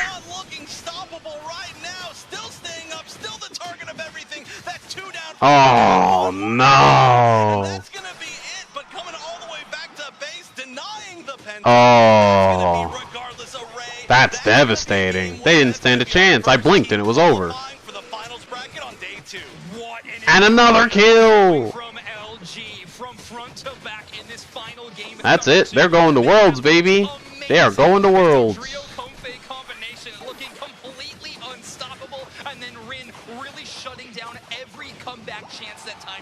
They literally can't win.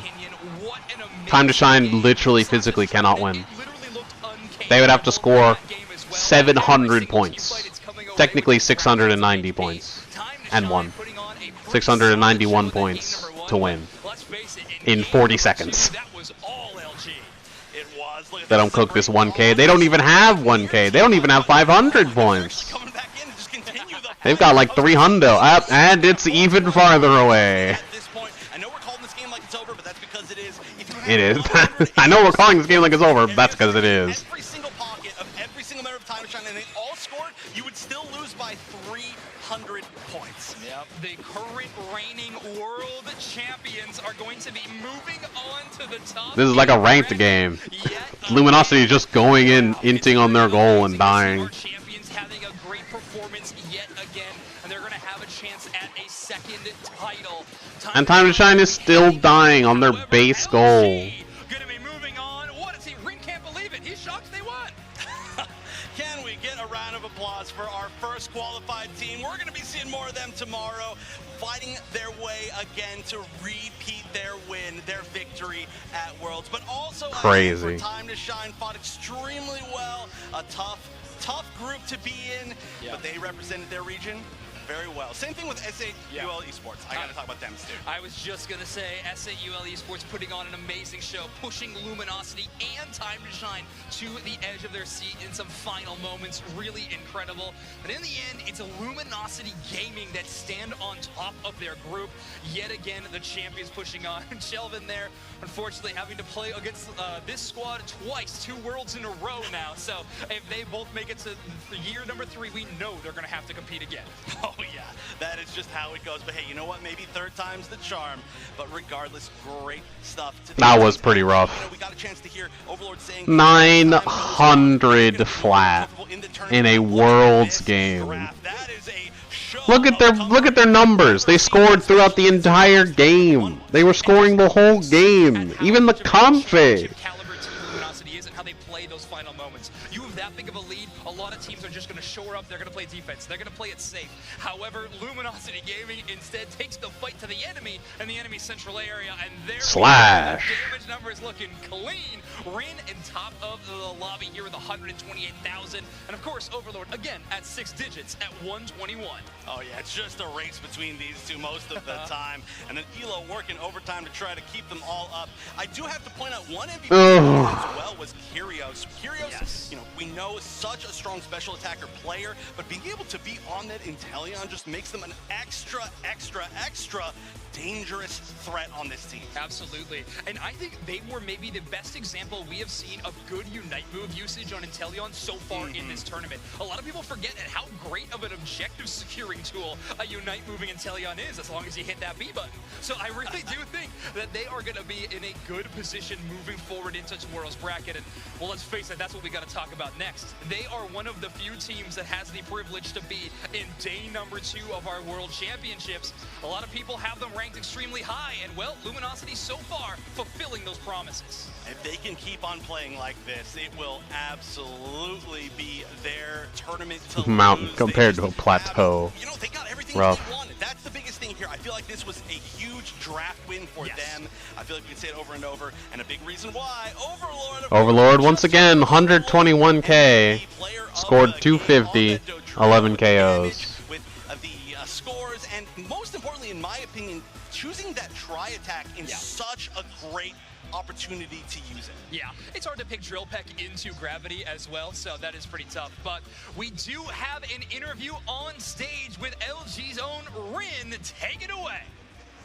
That's right. I am on stage with the one and only Rin from Let's go. Luminosity Gaming. Incredible 2 rounds, Rin. I have to ask, it looked like against S8UL earlier, there was a little bit of a, I don't know, a slow start from you guys, but that felt like vintage Luminosity. What do you think changed? So I think in that first game, we just kind of drafted something we hadn't really played before, thinking that would be good into the enemy, but we weren't really prepared to do it. So what we did was we just pivoted to things we practiced in scrims, and it ended up working out really well for us. I felt like the rest of those games were really solid. I have to wonder, there's always a lot of talk about Overlord and how crazy he is and his crazy damage numbers. But wouldn't you say that's just because of Elo and maybe you carry a little bit harder? Elo's 1v9, what can I say? Support's getting no love. It's messed up. It really is messed up. As you look towards day 2 here, and as you look towards possibly being world champions again, what do you think your biggest hurdle is going to be? Honestly, whoever makes it out of Group B is going to be an absolute challenge for us. Nightmare. There's 3 amazing teams in that group, and every single one of them can beat us extremely easily, so we have to be prepped for that. All right, you heard it here. Extremely easily. You're doomed. We do this interview this way. I did not want this at all. I cannot wait to see you all on day 2. We are going to take a quick break, and we will be right back with more Pokemon Unite.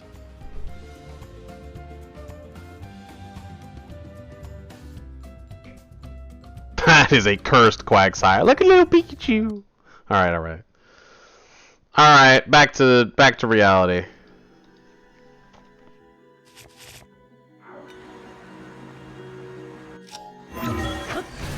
Flashbang. It reminds me, there's a Korok at the top of this building, right? Hello. Oh. Oi. Oh. King Dorphan is investigating the sludge, huh? In the back. Okay. Let's look a little more formal, shall we? Any excuse to wear this.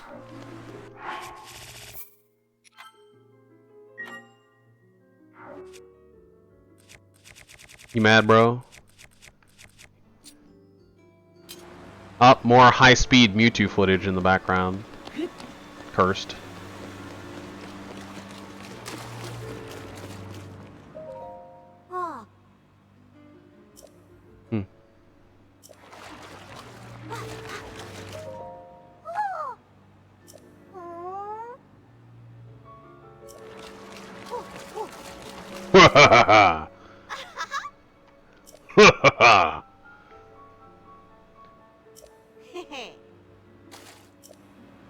It's a secret.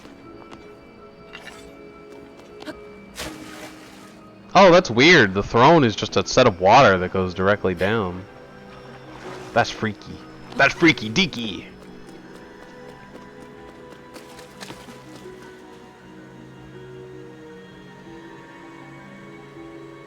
A Leafeon promotion. Weird.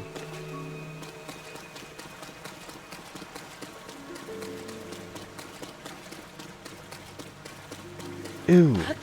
What's that? Is it sticky? A sticky icky?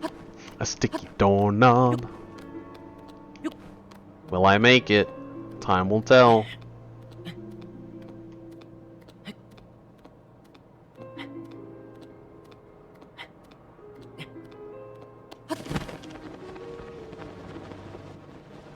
Ew, the goop.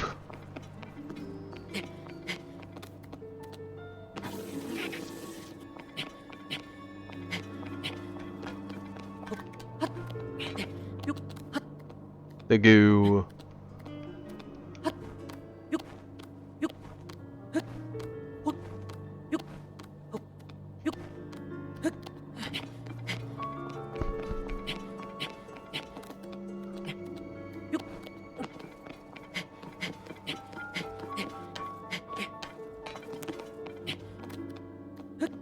Ugh.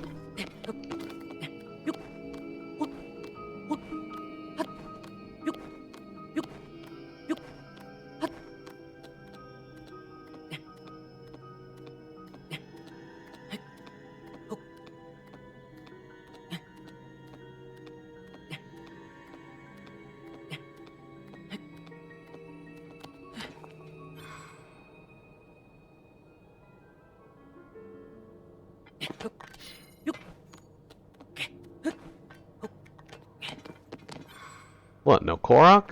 Oh, it's in the center.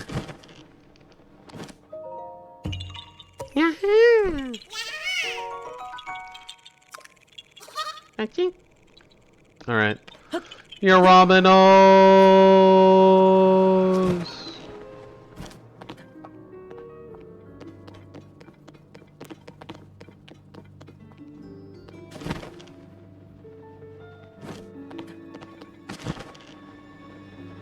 Fish.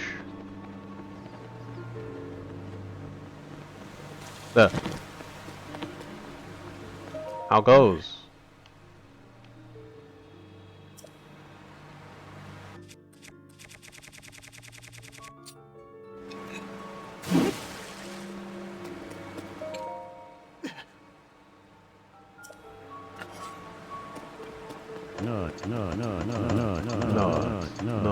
Not.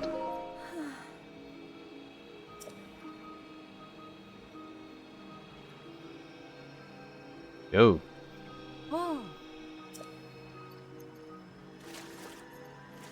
Oh. Not.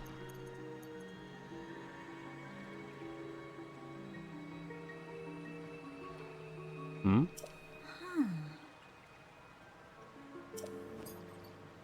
Ancient arowana. Why would you know that?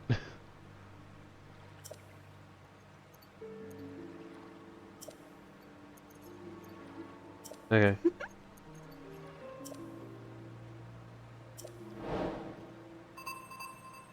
I have a few. Did you want one? Whoa.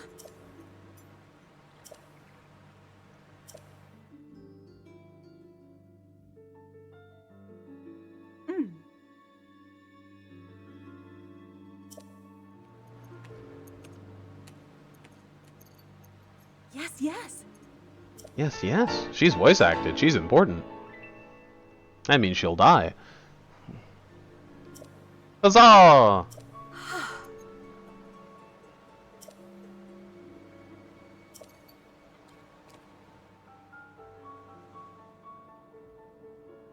Ew.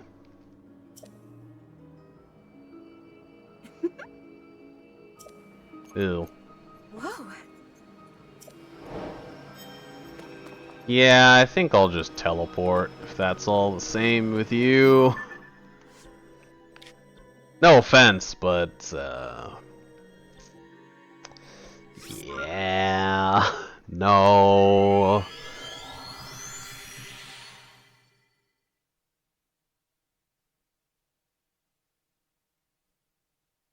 Ooh, what's that? Is it sticky? A sticky icky? A sticky doorknob? Look, people saying words. Anyway.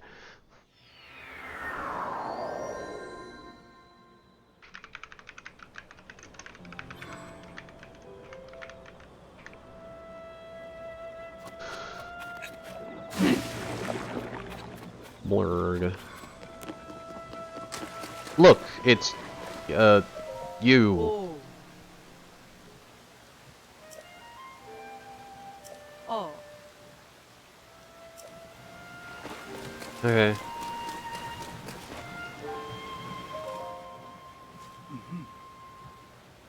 Yeah. She good.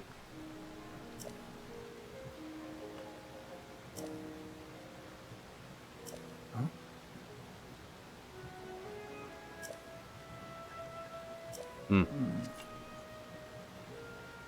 Hmm. Mm-hmm. They are. I've been there.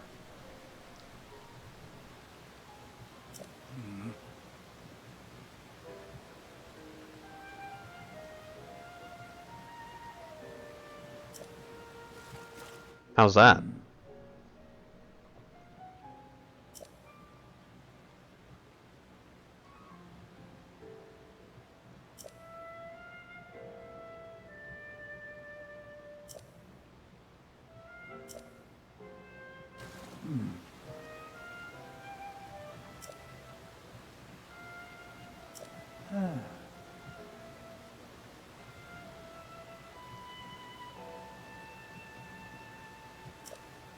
Who?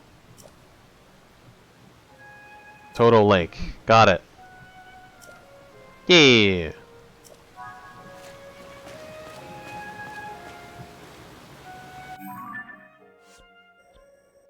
Toto Lake is down here, I think.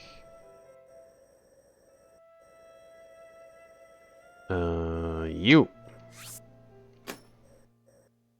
I don't have any teleports there. How high is it compared to here? Oh, I could just walk. No biggie.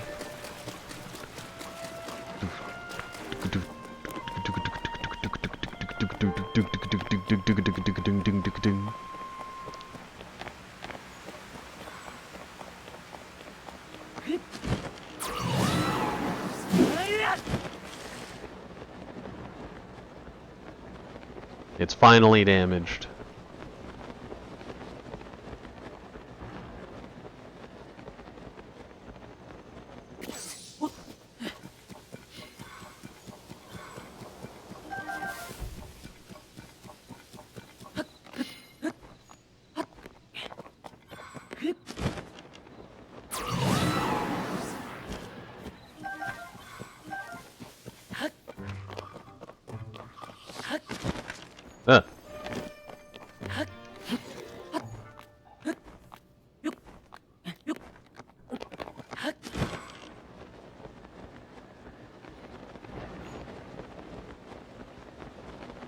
See anything that looks like a researcher or a Zora?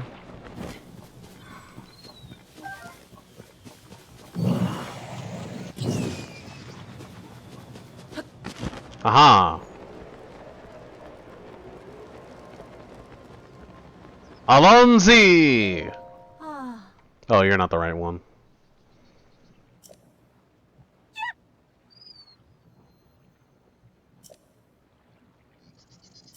Okay.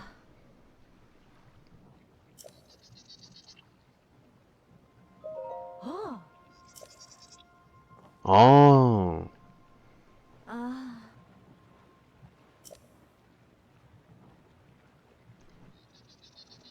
You Kazora? Only if they would fuck me. It's gotta be consensual.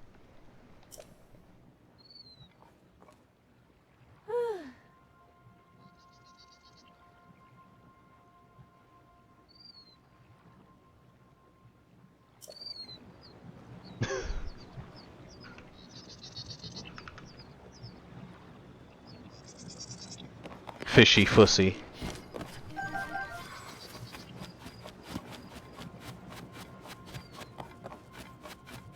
That's unfortunate. I guess I'll have to go looking for those.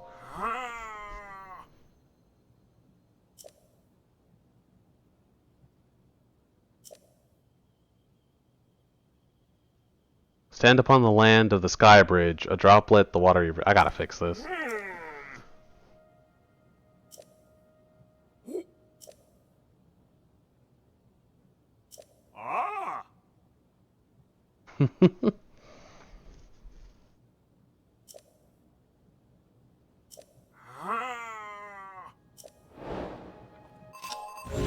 There's bound to be pieces around here somewhere. Perhaps in this disgusting sludge. Ugh.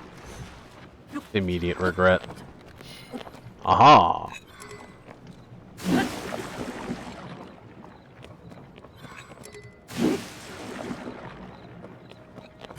Luckily, it's all in one piece and right here. How convenient.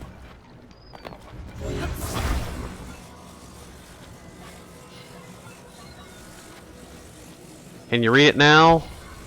Yeah.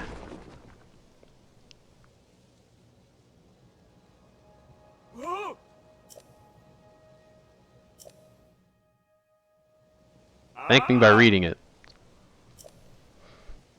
In the land of the skyfish, and behold its lofty view. Among the floating rocks, you see a droplet waits for you. What? Through this droplet, shoot an arrow with the mark of the king. What?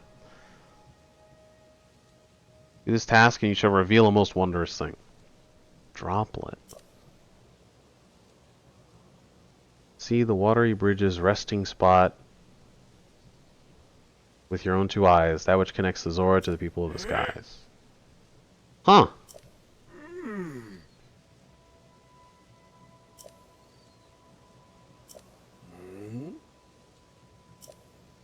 It seems...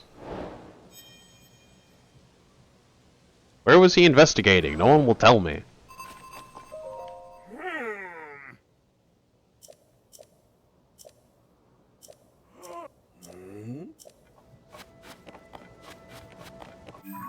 Back to Zora Town, I guess.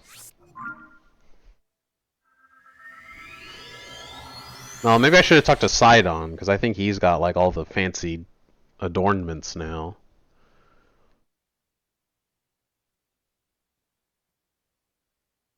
Sludge.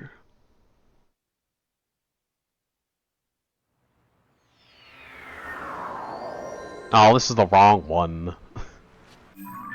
It's the... Oh, is this the only one? This is the only shrine here, I think. How unbelievably inconvenient. Entity versus Kumu is on now. Neat.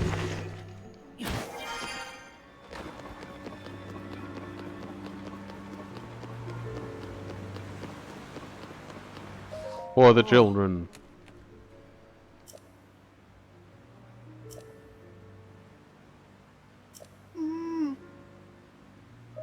Where is he?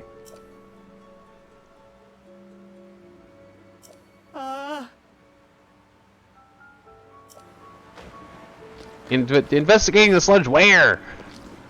Why won't anybody tell me where?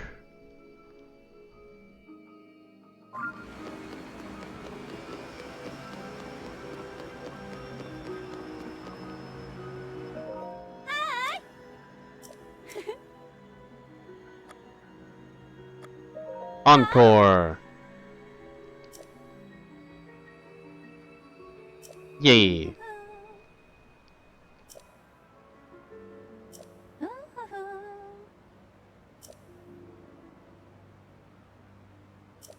Yay! Artistic license and all that. Adorable.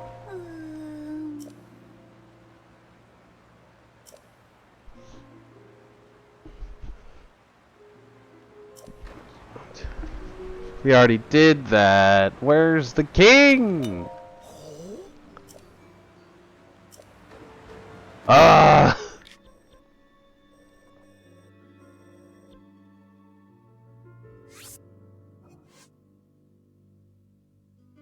Is King Dorphan over there?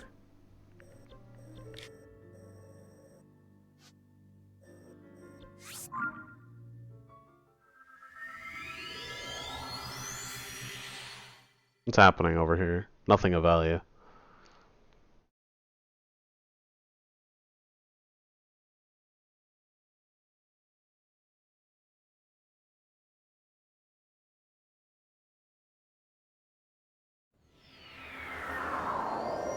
And 3 Twitches open. Gotta get them drops. This is the wrong way.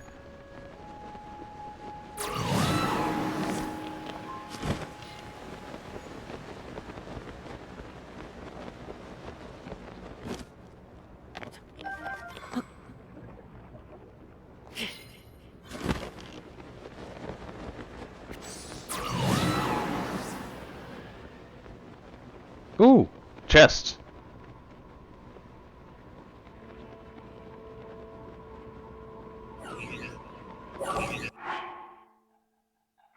He saw me. How could this be?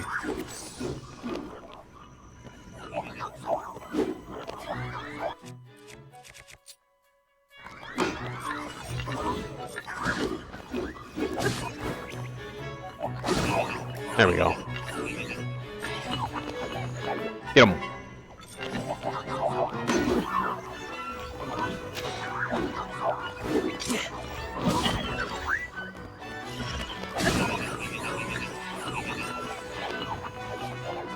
You missed.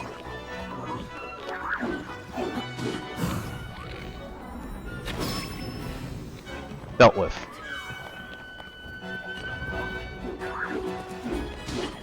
Ooh, a strong hit.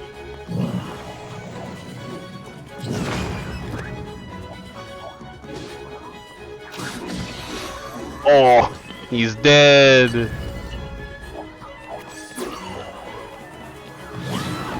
Oh. Get rotated, nerd.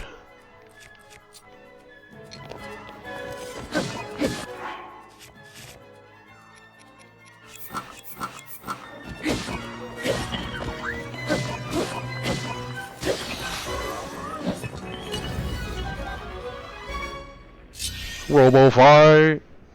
Rock'em sock'em, rock'em sock'em. More fun than a pillow fight. That's the wrong toy.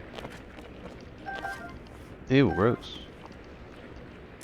Strong construct bow. It's worse. So what did I win?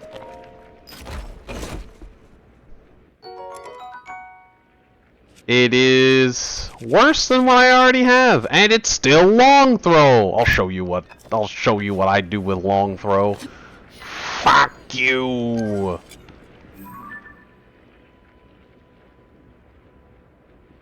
Damn, it deloaded. It went so far.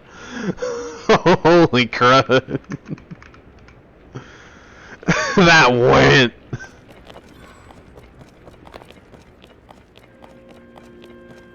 Oh, rip that small sword thing. Alright, cool.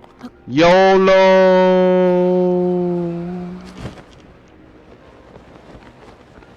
Ew. Anyway.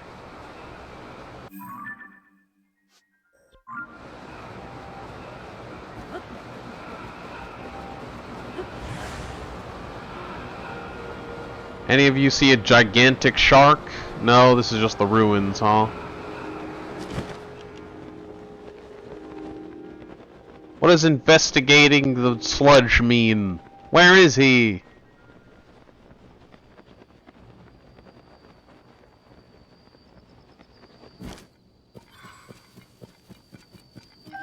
Flab nabbit.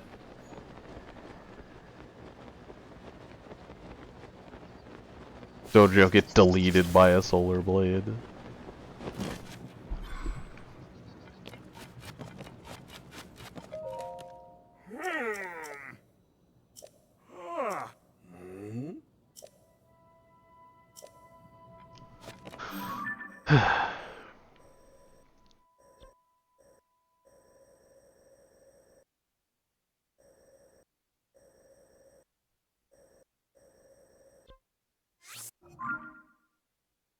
Maybe Titan knows.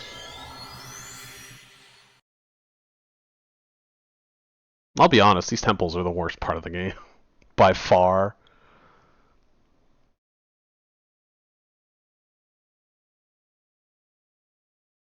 It's just talking to people for like an hour and a half. And teleporting all over because no one will tell you where the fuck to go.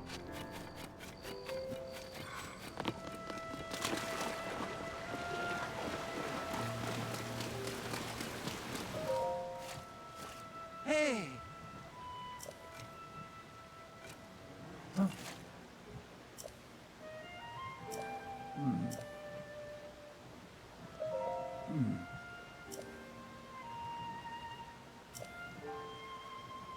What is that?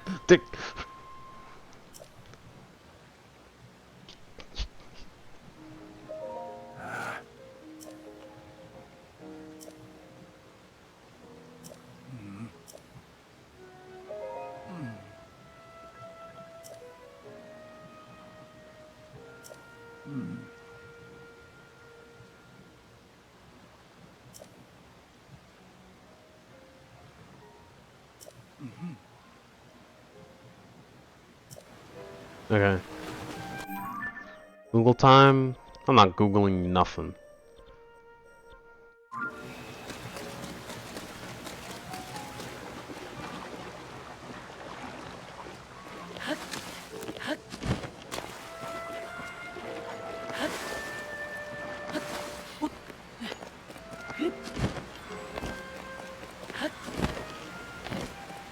I am, however, going to listen to this while it happens. Leafeon is diving on it with their Unite move, tries to get in with the Solar Blade, but ends up getting scared off.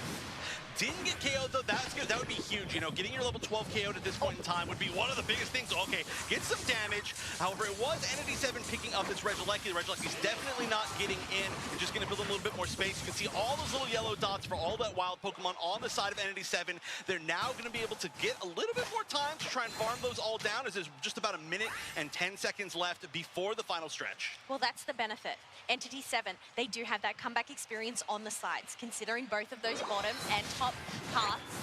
T1 pads have been broken. Although, Kumu, they don't really have much on their side to farm up. That's true. That's, I mean, I think another great reason why they've been holding such strong forward positioning. And now that they don't have all that much, let's see if they do decide to focus on this basement Reggie. It's going to be spawning a good amount of time before the Rayquaza spawns, so plenty of time for either team to potentially take it. It feels like ignoring it completely would be a little bit risky, but instead they're going to try to find each other in the center area. Well, maybe they didn't try to, but they ended up finding, I should say. And a little bit of a disengagement. They don't want to overcommit at this point. I mean, there's still 30 seconds left, but you don't want to have to kind of make that run back, especially as we do see Kumu move down to try and take this basement Reggie. They've got plenty of time. Basement Reggie. From Entity 7 from above. Yes, this is a really risky move here. Obviously, getting a Reg Ice will give you that HP buff there, but we do I love have it. Entity 7 I love that commentating. has got their positioning. Now, it's just a matter of time before they go in and collapse around, but at the moment, we are just circling around. But look at these Entity 7, they're going in for the Ooh, eject button into the ult, into the Mew, and a Solar Bead deletes it. Oh!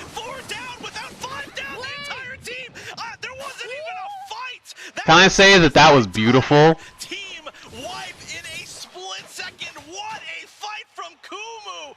The engagement with the slow beam into the eject button, Solar Blade into just everything else from their team. That was honestly, we would need to replay that at 10% speed to see everything that happened. In I can't believe they didn't get Ray. That's wild. Dominant team fights that we have seen, and Kumu is looking unbelievable. Entity 7 just got squished there. Obviously, they Squished themselves that Rayquaza, but they didn't even get to capitalize on those shields as they just got, and they ended up getting knocked out. But look at this, we have the defenses coming on in. Slowbro being in that bottom path, but A9 and... Oh, the disrespect. At least it's not NA this time. Members of Entity 7, they're looking for a push on this top tier. At least it's Asia Pacific.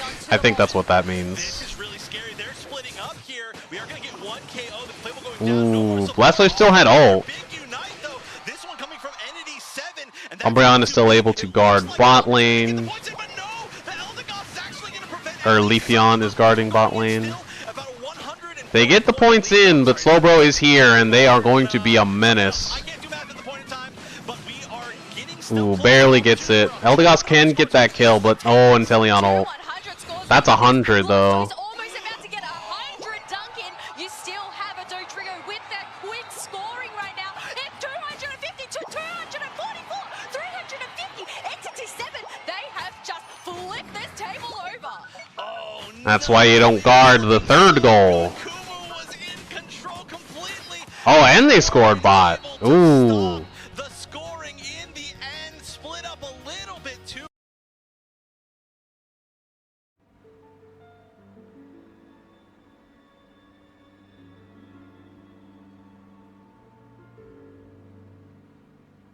Alright. That's wild. That Ray was beautiful. The eject button Slowbro into the Mew. The last second Leafeon dash into Solar Blade was incredible. I can't believe Blastoise didn't ult in that scenario. He saved it that whole time.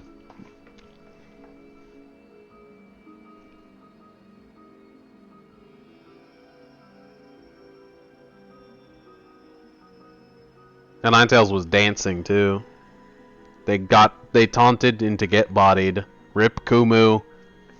Destroyed. Super kick.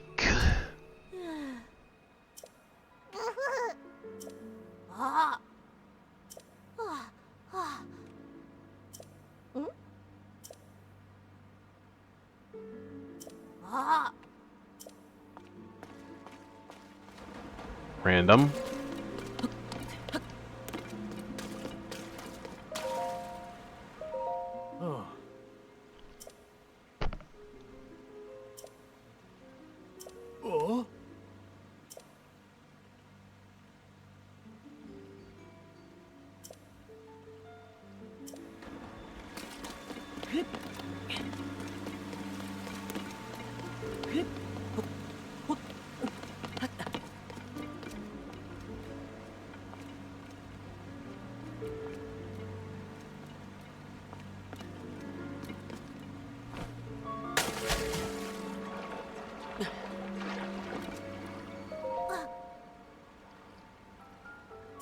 I have failed.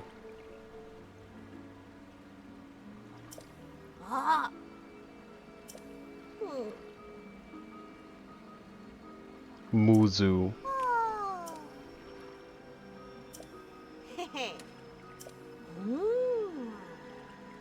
Pristine Sanctum.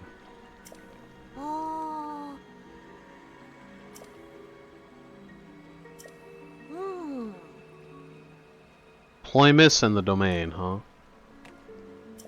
In the waterfall. Interesting.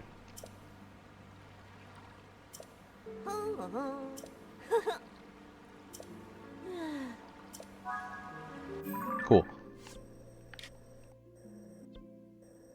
So you. Where'd the big man go? They're doing the slow-mo.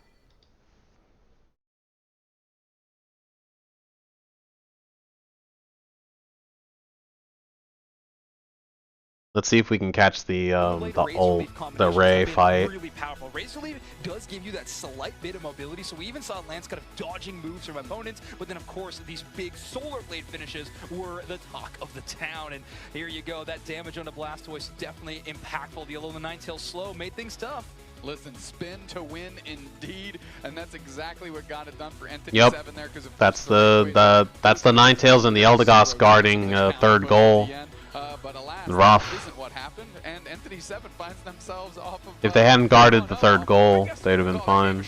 It definitely could be, but now we have to award our player of the game, and that's going to go towards Hitman, who obviously in their player picture knew they'd be playing a whole lot of Inteleon so far today. Got that same finger pose, 59,000 damage, and they of course are running that liquidation build, which so far has seemed to be a bit more successful on stage. Yeah, it really has. It's really seemed to be only the Western teams that have favored the snipe shot, but Liquidation has looked, at worst, mediocre. Right. And then up. Yeah. They also didn't go for any goals after they got the 5K. On the other side of the scale here. They didn't go for any. They didn't force them to jump or land in a bad situation or anything. But not in the way that They absolutely could have all 5 gone to 1 goal and murdered them. And a more An unfortunate advantage from Kumu. They had the advantage, didn't press it at all, and that unfortunately did not end well. Such an amazing, well thought out plan though too. Squandered. All right.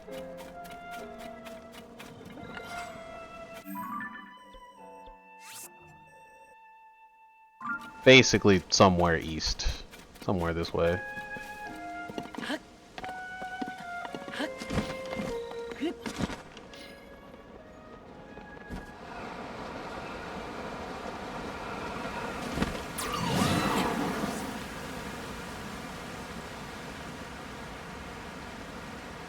Doesn't look like it's this one.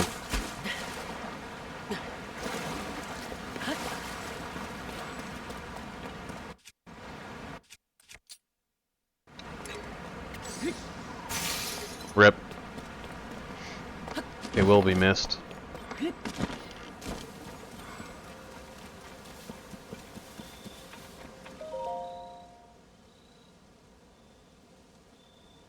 The solid water and the fluid spear.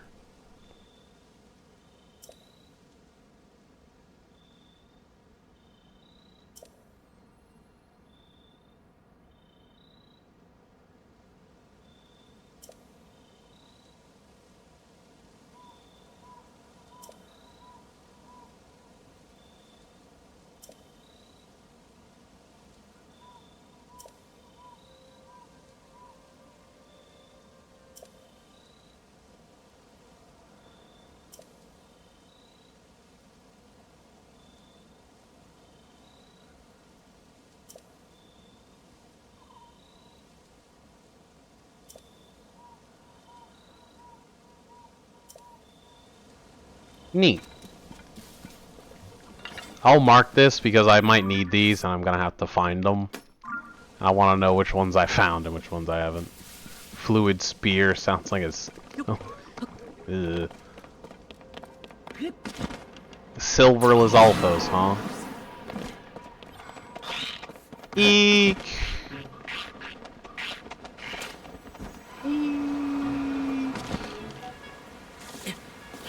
It's not this one either.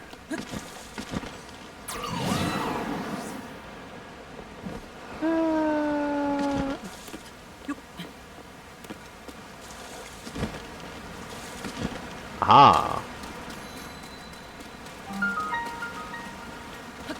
Pristine Sanctum. I might need slip proof in this place.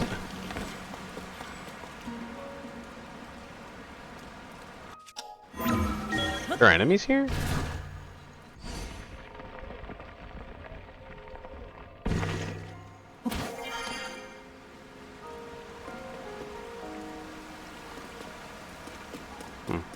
Weird.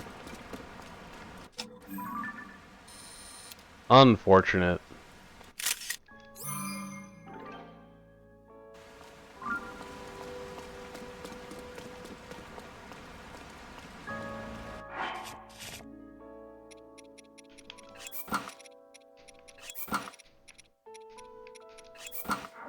It is I.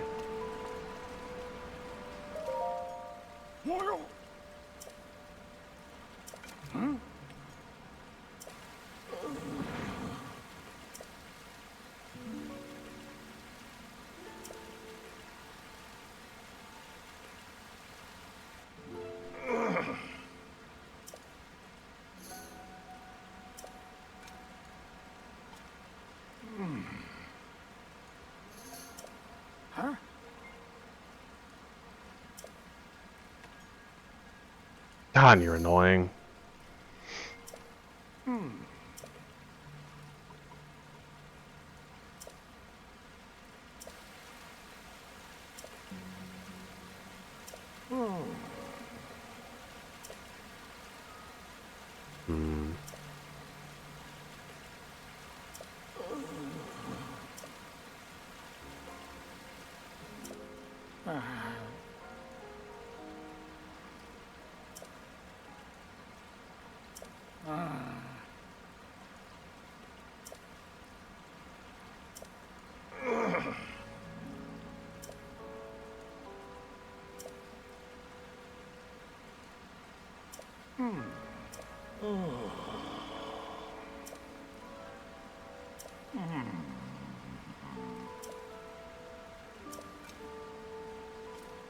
He did.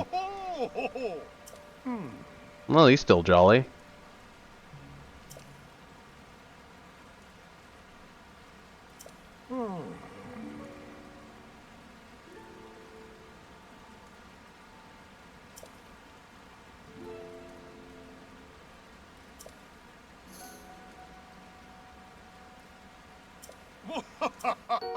Noted. Ooh! 5 fuse power.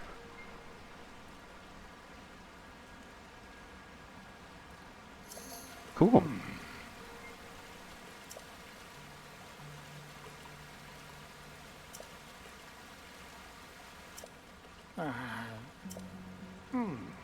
At least he's not dying. Picture time.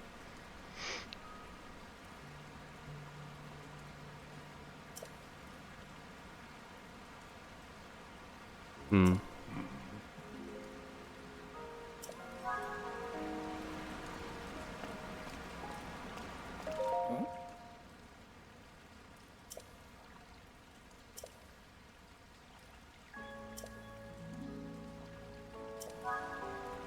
Aren't you always just the bundle of fun?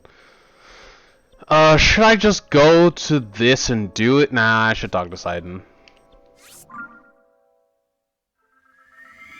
Your dad's dying. Do something. We've got to do something.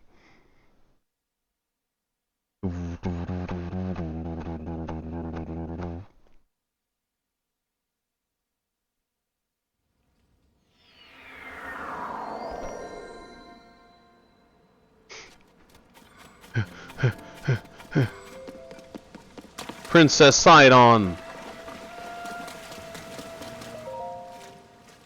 You've got to do something. Yes.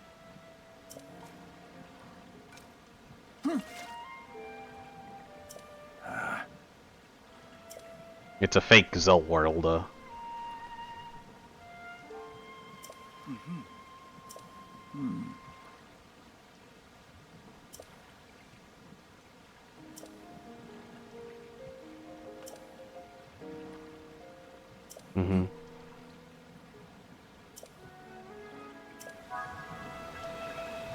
Should I tell him? I guess I just have to do it.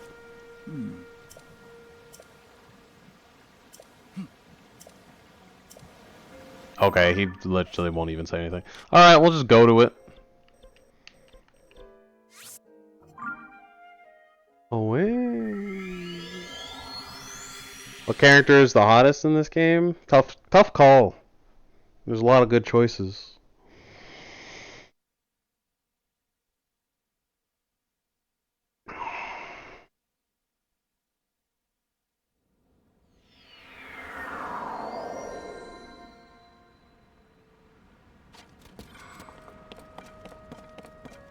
Alright, where was Fish Face again? This is way to the east. I think I mixed up east and west last time. Oh well.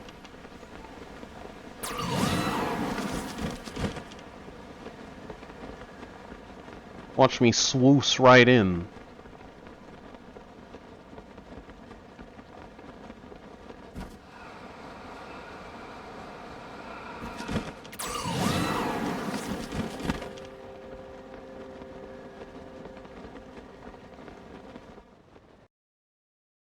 Gameplay.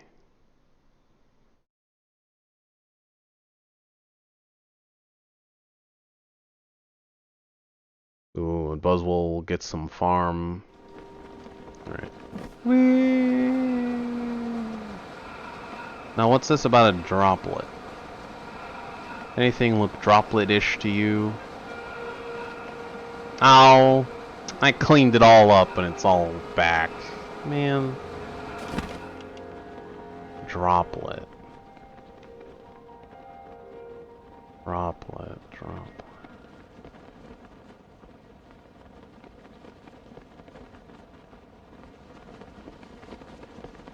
And a sky bridge will form?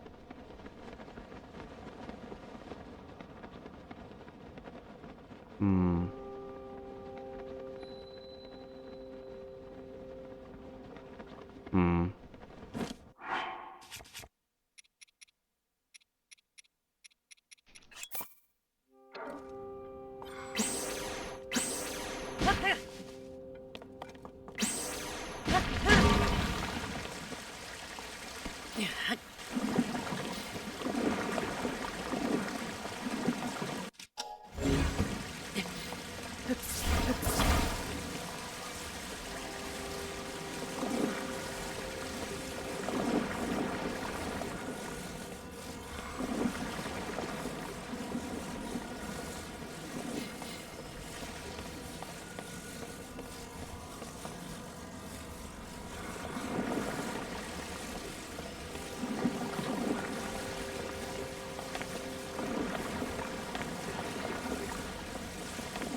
I think that's everything clean. Oh.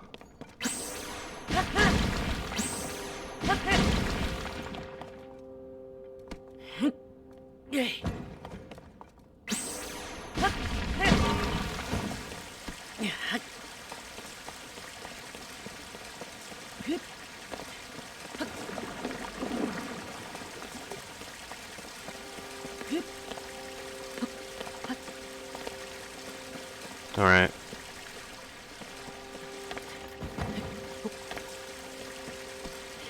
There's just always more. Alright, droplet.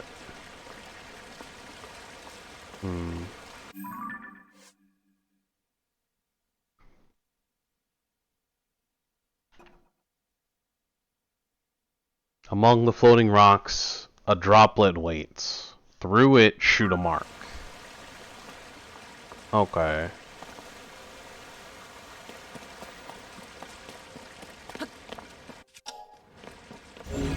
I can't move any of it, so there's just an angle that I can look through these that look like a teardrop.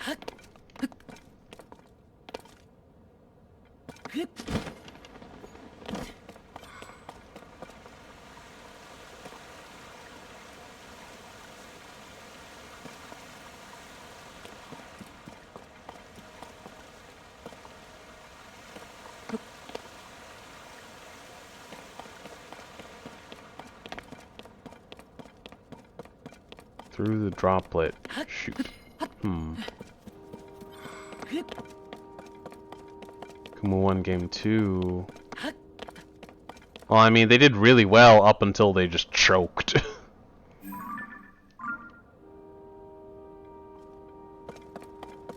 Like, I wouldn't call very many plays choking.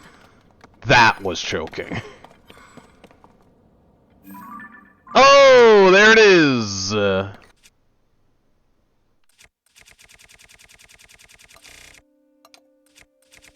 Where would this even be?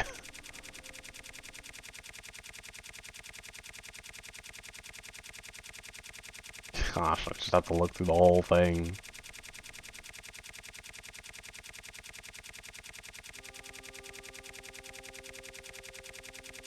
Oh, there it was. One shot, one opportunity. Phew! Wow.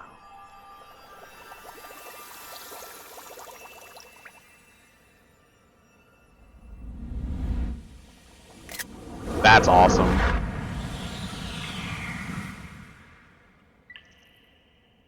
Okay. Ew.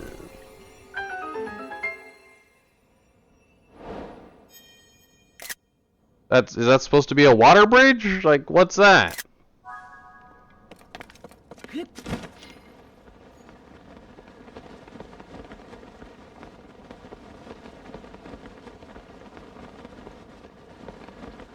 Colgate.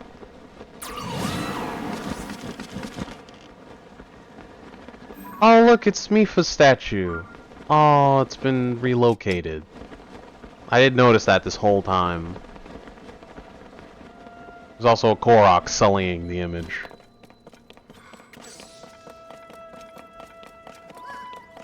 Ye bastard. That's nice.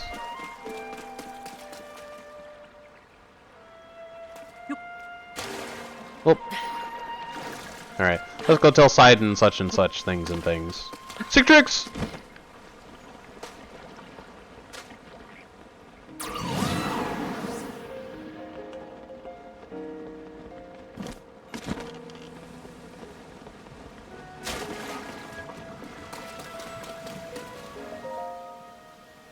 Sorry.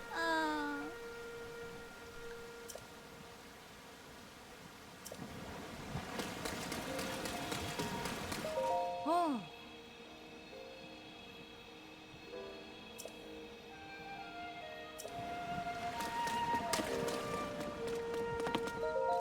Ooh.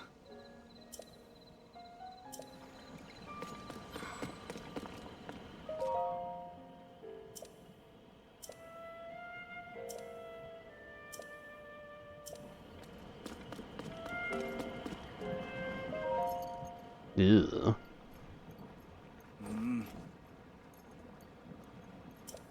Yes. Yes. Very Rosalina, this voice actor.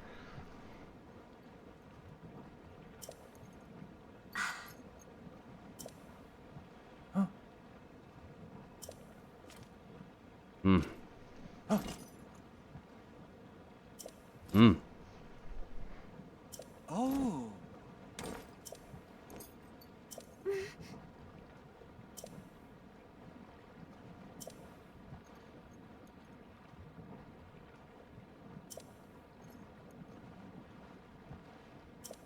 Hooray!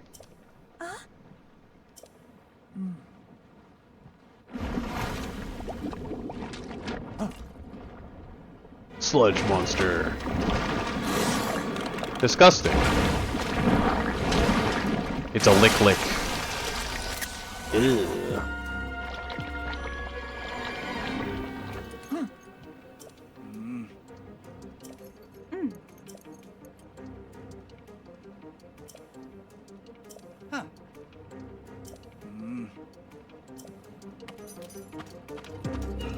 Can I like just shoot it with a splash fruit? That should be easy.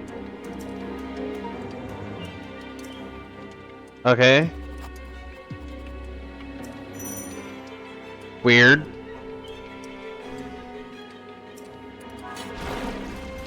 Could I not just... Could I not just do this? Yes, yes I can. Ugh, disgusting. I don't suppose you could use it now. Little help? I don't have a weapon. Does this count? No. I have found a weakness to the earthquake technique, finally. Shiakazing!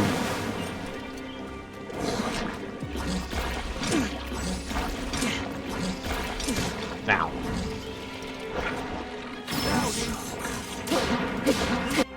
Should probably have better armor on. A poo monster! It's Conker's bad fur day! I killed it. Disgusting! Why does it have feet? Gross. Ugh.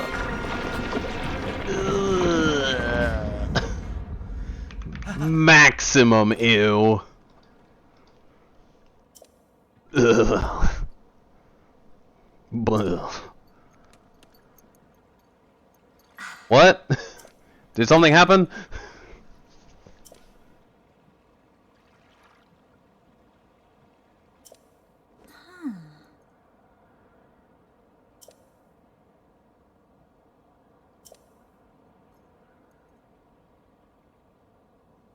Yes.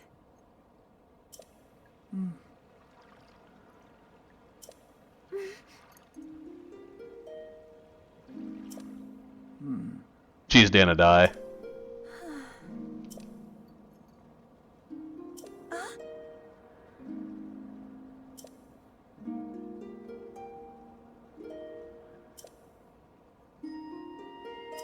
She's gonna die.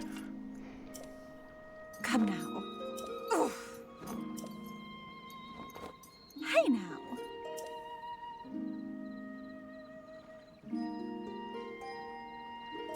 She's gonna die. Yes, yes. She's definitely gonna die.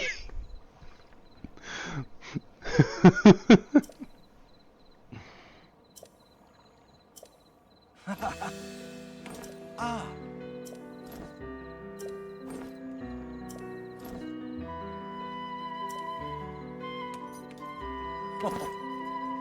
Hey, there's good old Sidon.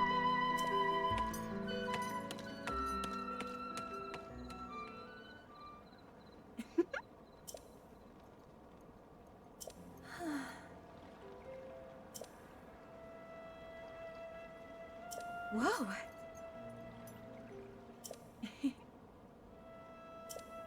Oh, I'm gonna take care of him. You, however, are definitely gonna die.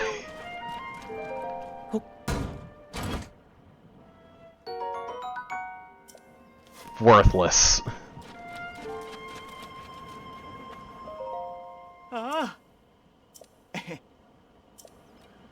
Okay. Where was that? Ah, there's Sludge Lake.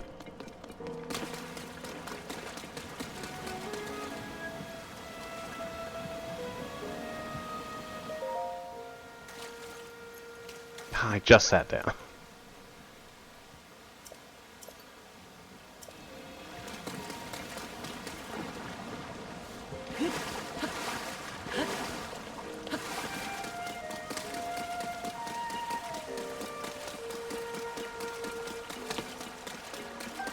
Nom.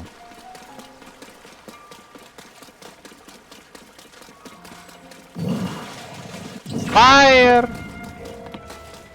Nom.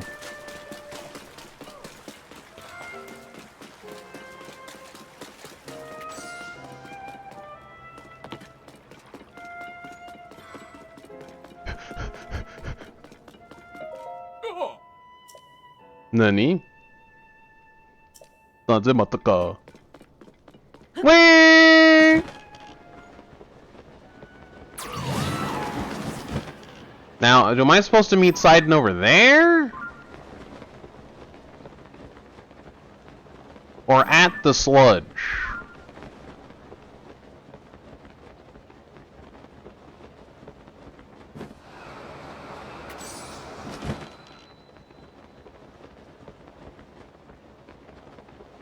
Boy.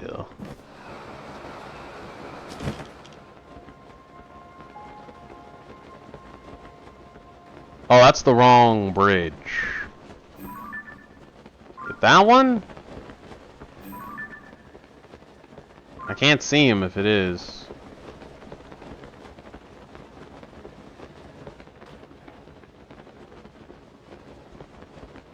Oh, it's over here. Aha!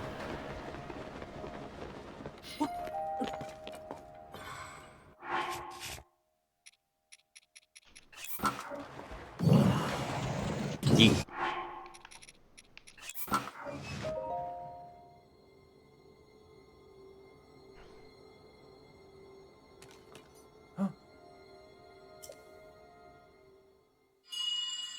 Nani? 誰か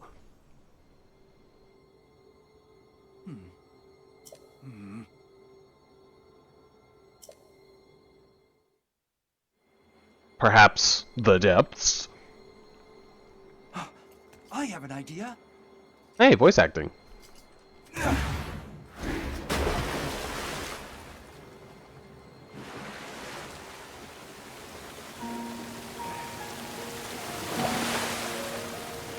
Gross.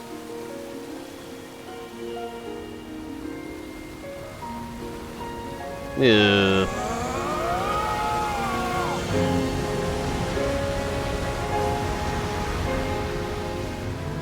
It's just as I thought. I can see an entrance at the bottom of the lake. I'll make a path for you. Dive in, Link. Why is he also slightly British? He's also very slightly British. Ah! Do I have to? I'd really rather not.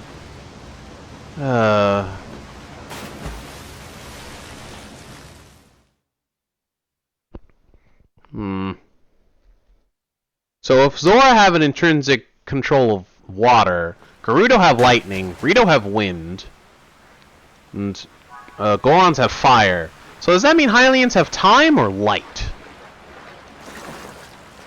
Or both? Or do Sheikah have light? Or do they have time?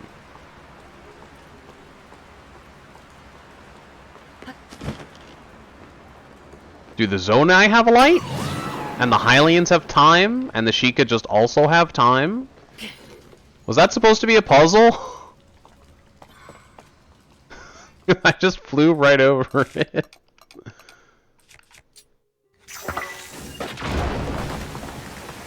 Cool, I did it. What a difficult puzzle.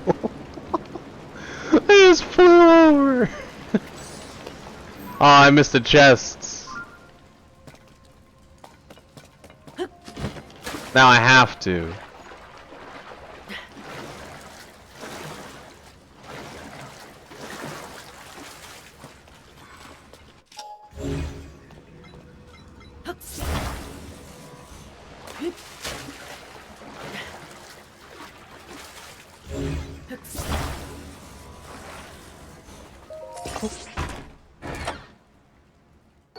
Garbage! Heck of a lot better than this junk, though.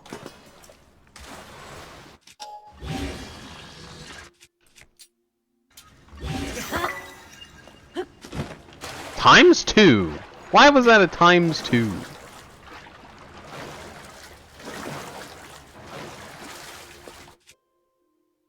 Water Warrior.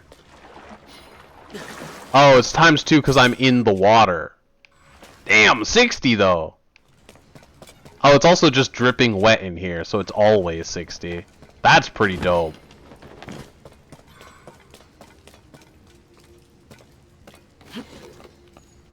This absolutely feels like there's just gonna be stuff hiding all over the walls. Slip proof, baby! Now it's like I'm in a normal cave. Oh, I'm gonna be able to cheese so much stuff in here. Ancient Zora Waterworks. Gee, it's gonna be so difficult to get all the way to the top of this.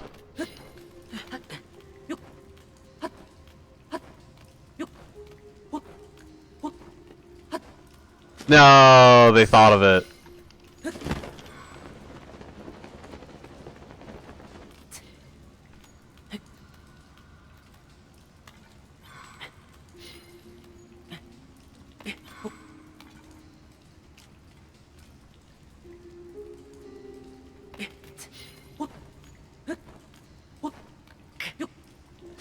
Aww.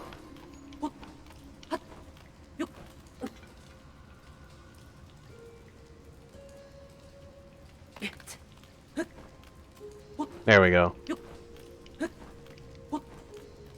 Anti-cheese. What a fair and balanced armor set. As I just skip this entire room. Man, that puzzle was hard. As I wear the frog suit in the cutscene.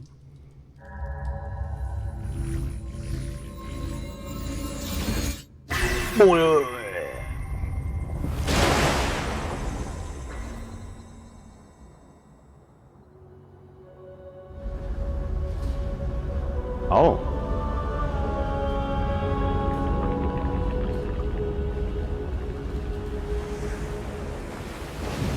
Cool.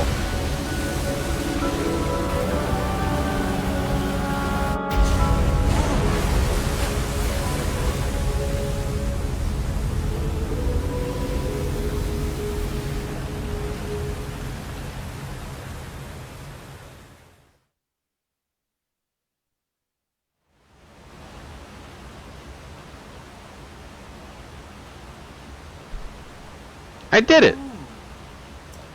Oh man, I didn't get to finish that cave. Oh man.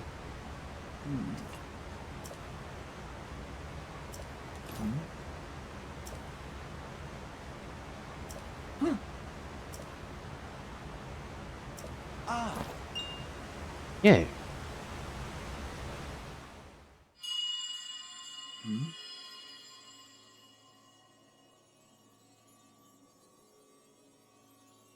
Here. Hey, the first female sage. Come here. Come to me. Come. Come.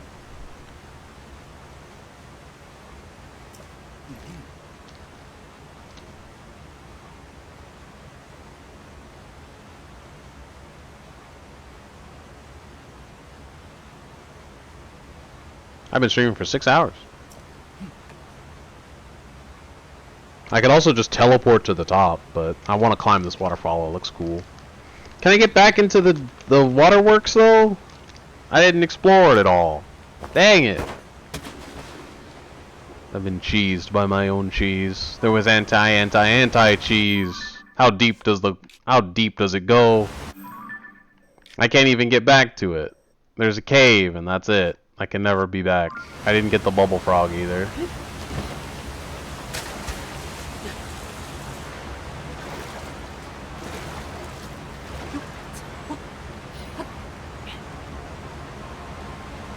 Oh, it's still there. Excellent. Bye, Sidon.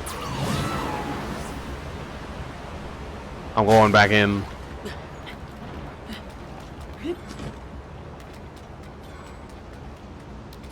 Sick tricks.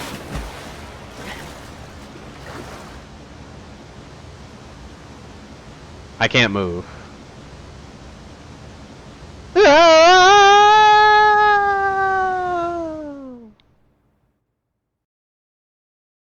Such a big deal.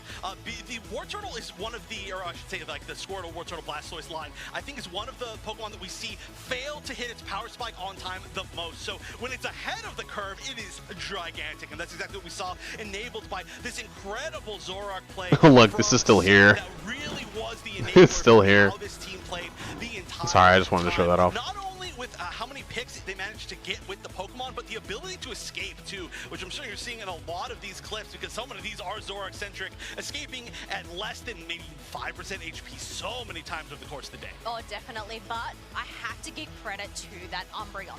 The mean look going into the rapid spin of the Blastoise, they were just not able to escape that. And obviously you pair that up with the Zoroark slash and dash, it was definitely a tough match. It was. I think we gotta look at the player of the game. It's gonna be Lance. All right, you know, even though I feel like, not to say that Lance did any worse than the previous games, but I feel like we didn't get to see the pop-off solo Lance. I think throughout the entire set. Also, my player of the set, you know, in a personal level. This time, of course, flexing to the third Pokemon of their act. All right. That game's already over.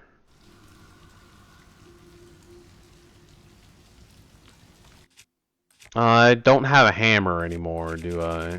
Not one that's worth using on this. But I do have Unibo, who is not here.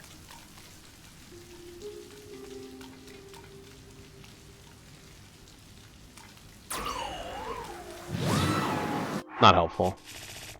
If I turn you off, will Unibo show up? No. Why are you never around when I need you?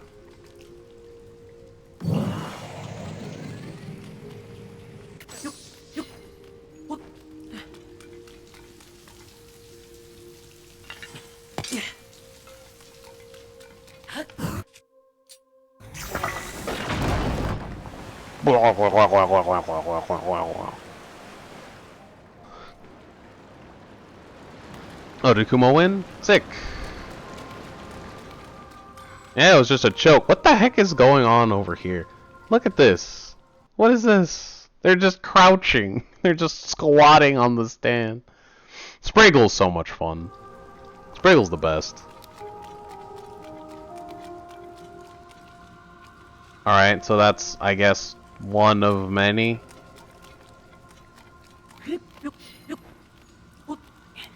Okay. So you just keep raising the water level then. That's the hint I'm getting. I'm really only interested in the bubble frog.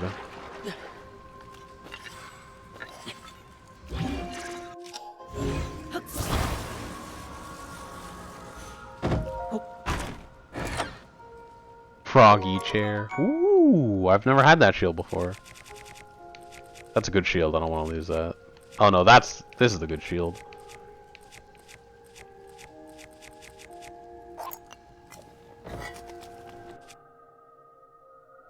Does it do anything? Nope. As a rock redirects rushing water. Cool.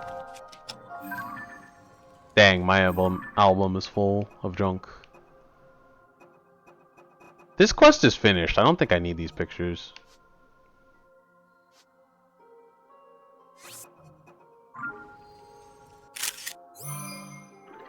I also know where it is, so it's not like I can't just get back there anyway. Rip.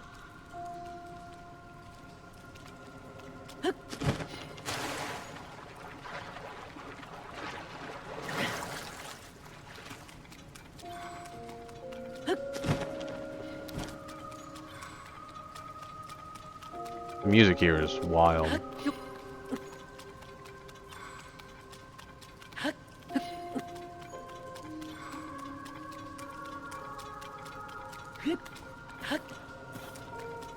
Is this where I came in from? Or is this Bubble Frog? Oh. I don't think I could be more disappointed if I tried.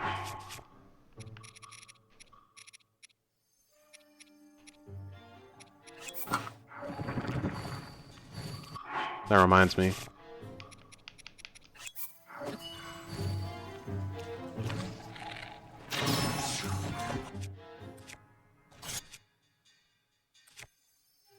This is the only time this is gonna be good. I should really use it. Too bad I'm not gonna.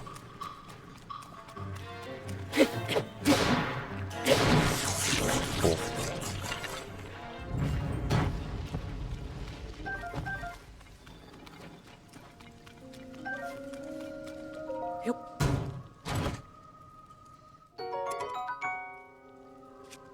Yeah, I'm not picking that up.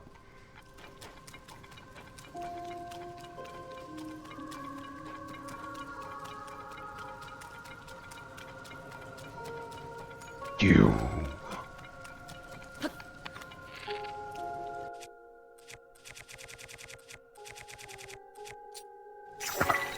Pew. Headshot. Frog feet. Why are you feeding?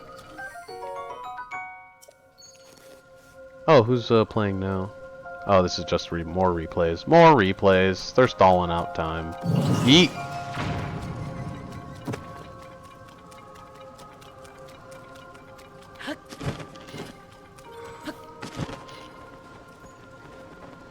Alright, cave complete.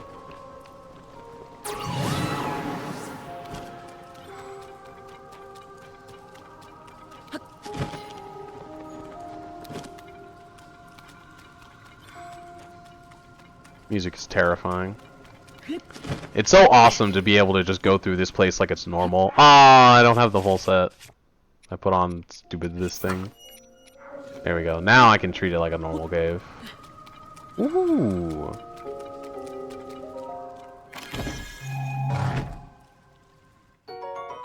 This is definitely supposed to be like a mini dungeon.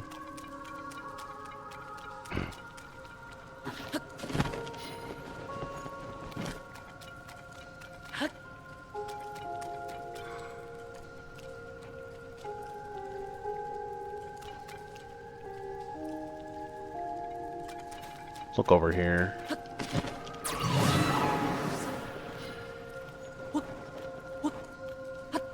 Best armor set. So good. This room would be infuriating if I didn't have this. Done that one. I've looked in there. Oh, so yeah, you could absolutely just climb up here and then just make it to the to make it to the end. You don't even need this armor to choose it. You could absolutely just walk up there. Like, there's practically a path.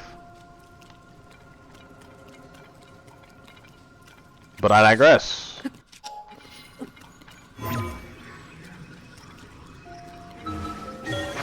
Flashbang. Ooh, chest.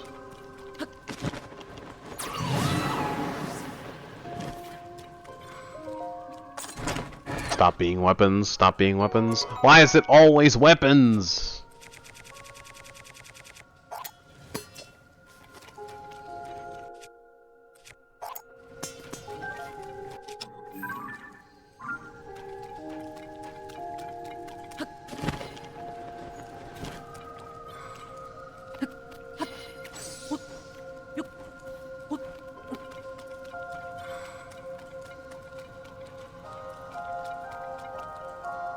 Aha!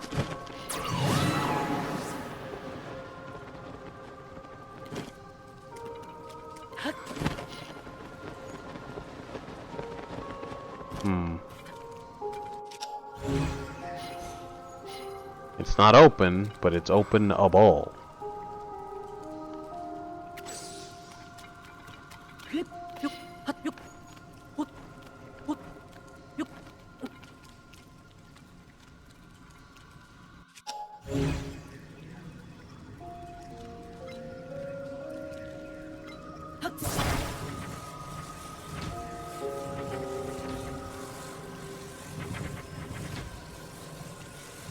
I don't know what I'm doing. Yeah!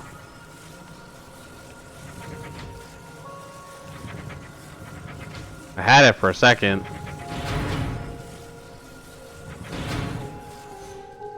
Yeah! I got it.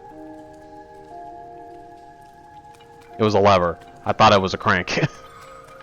I don't know if that's how I was supposed to do this, but I don't care, because I don't know how I was supposed to do this. I think that was how I was supposed to do this, because this is a closed-off room. Flashbang.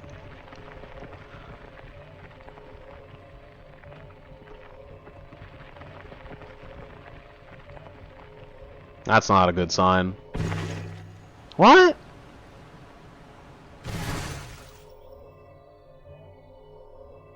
That's wild.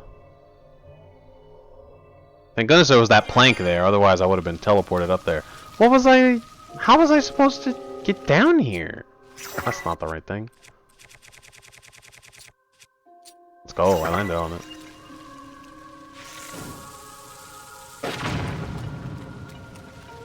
How was I supposed to get down here? How was I supposed to open that? What?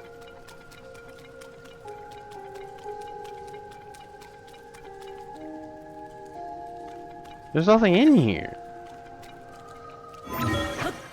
Flashbang.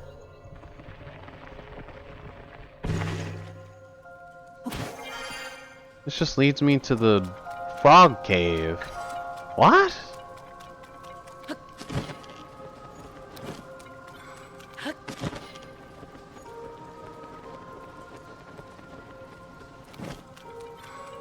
What the heck?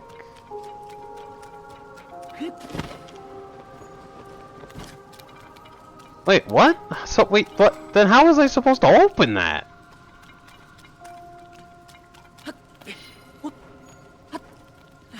Was that intentional?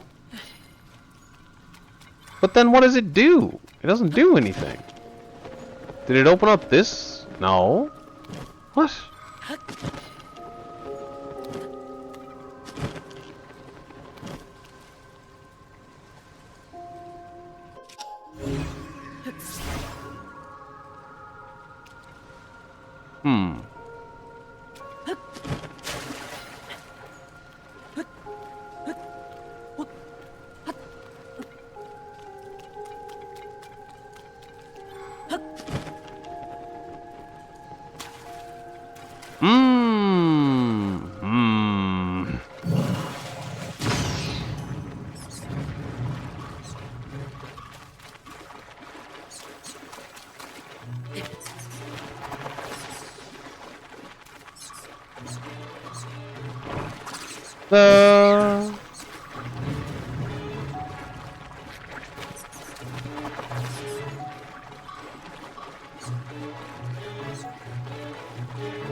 Another exit. That was weird. Kind of slid on into place.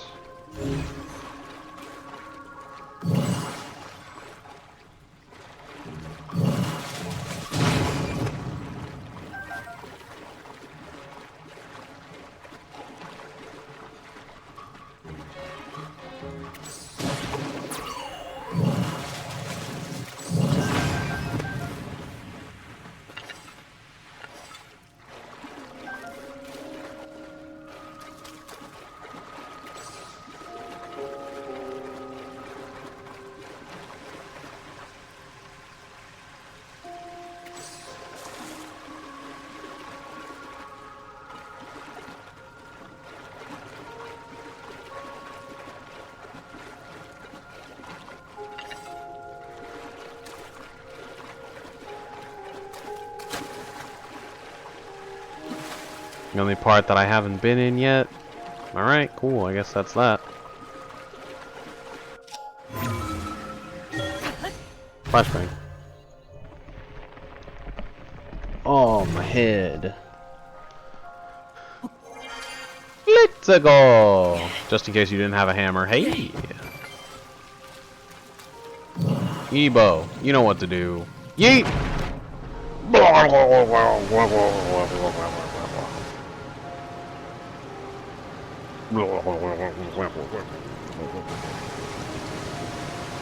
Hey look, the intended solution. Ow. Boy.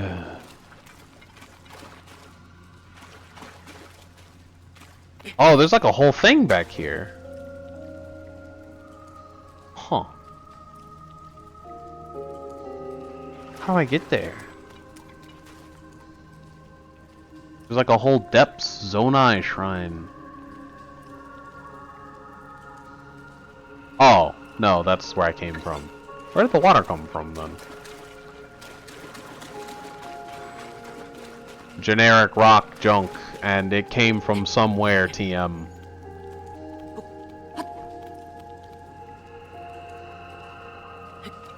It came from somewhere, trust us, TM.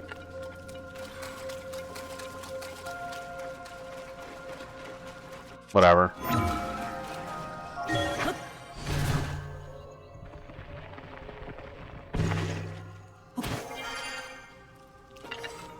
How considerate of them to put you in the frog chamber. What the heck is this? They've got a laser light show.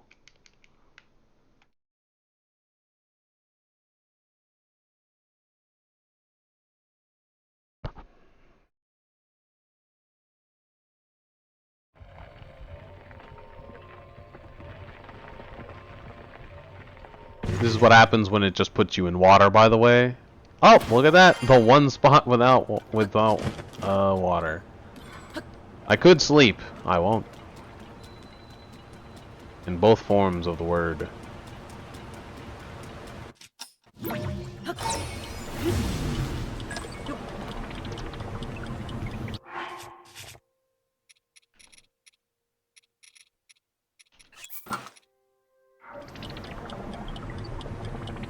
Whee!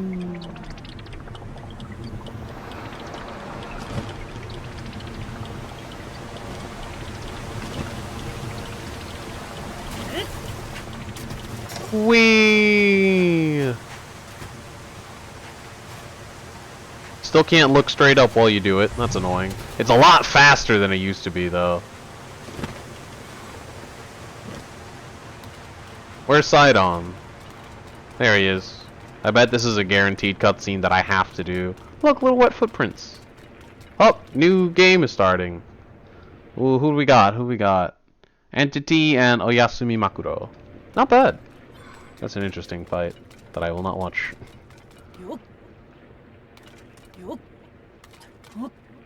They banned Leafeon and Hoopa.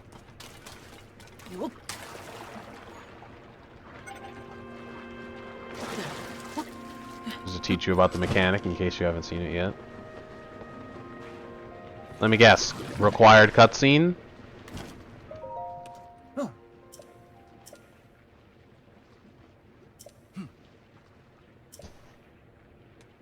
Okay, I'll just teleport to the top then, I guess.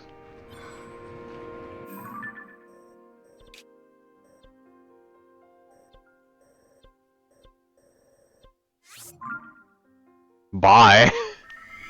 I've already done this place. I don't give a shit. I don't give a fuck.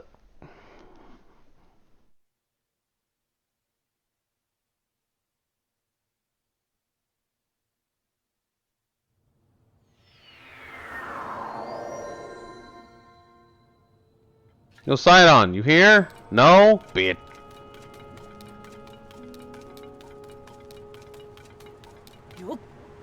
Sick tricks!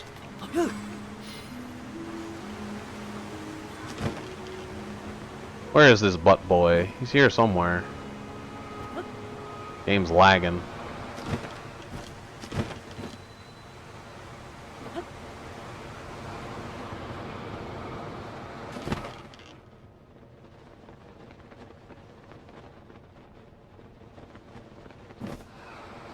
He's around here somewhere. At this rate, it's just going to be faster to have this on.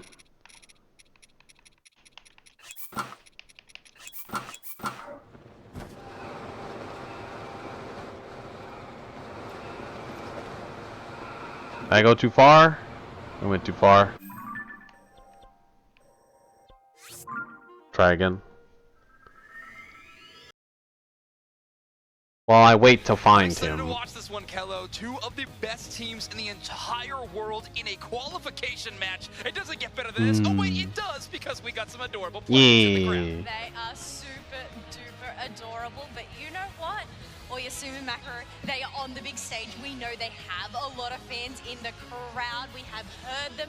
I myself am a fan, so I cannot wait to see this match. Yeah, I know we had this game on the B stage before where Oyasumi Macro played against Kumu, but I was watching it there. It was an incredible game. Last minute heroics from this team, but truly, I want everyone to be aware of how good this Zacian from the side of Oyasumi Macro truly is. I mean, everyone's going to get to know here as we head into game number 1. So are you telling us that we need to brace for impact?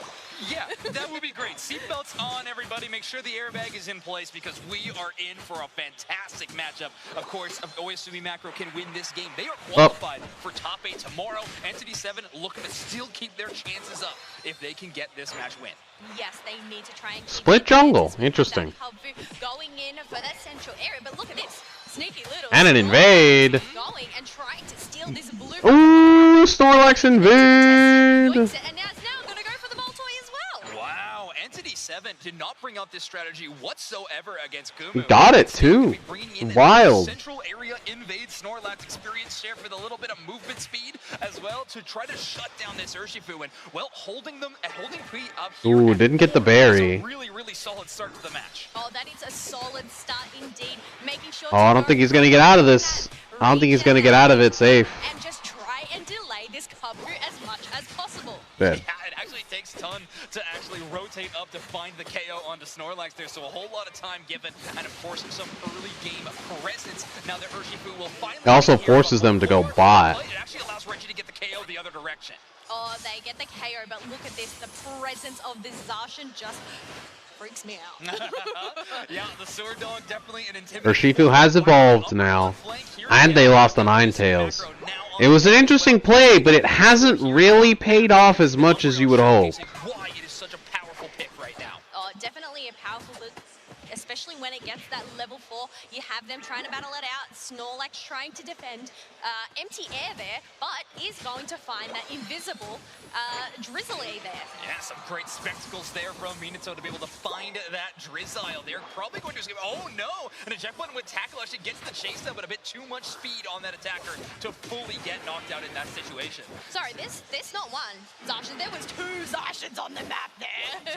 The illusion. Sprinkles was right. They are terrifying. However, Reggie, I honestly like them in the Zoroark a little bit better. However, great little rotation by Oyasumi Macro gets all of that experience for that 8-minute spawn of the Altaria Swablu. So a really good early game showing from them. However, Reggie is starting to work. They get a KO on Mame the other direction, but P is trying to take this 1v1.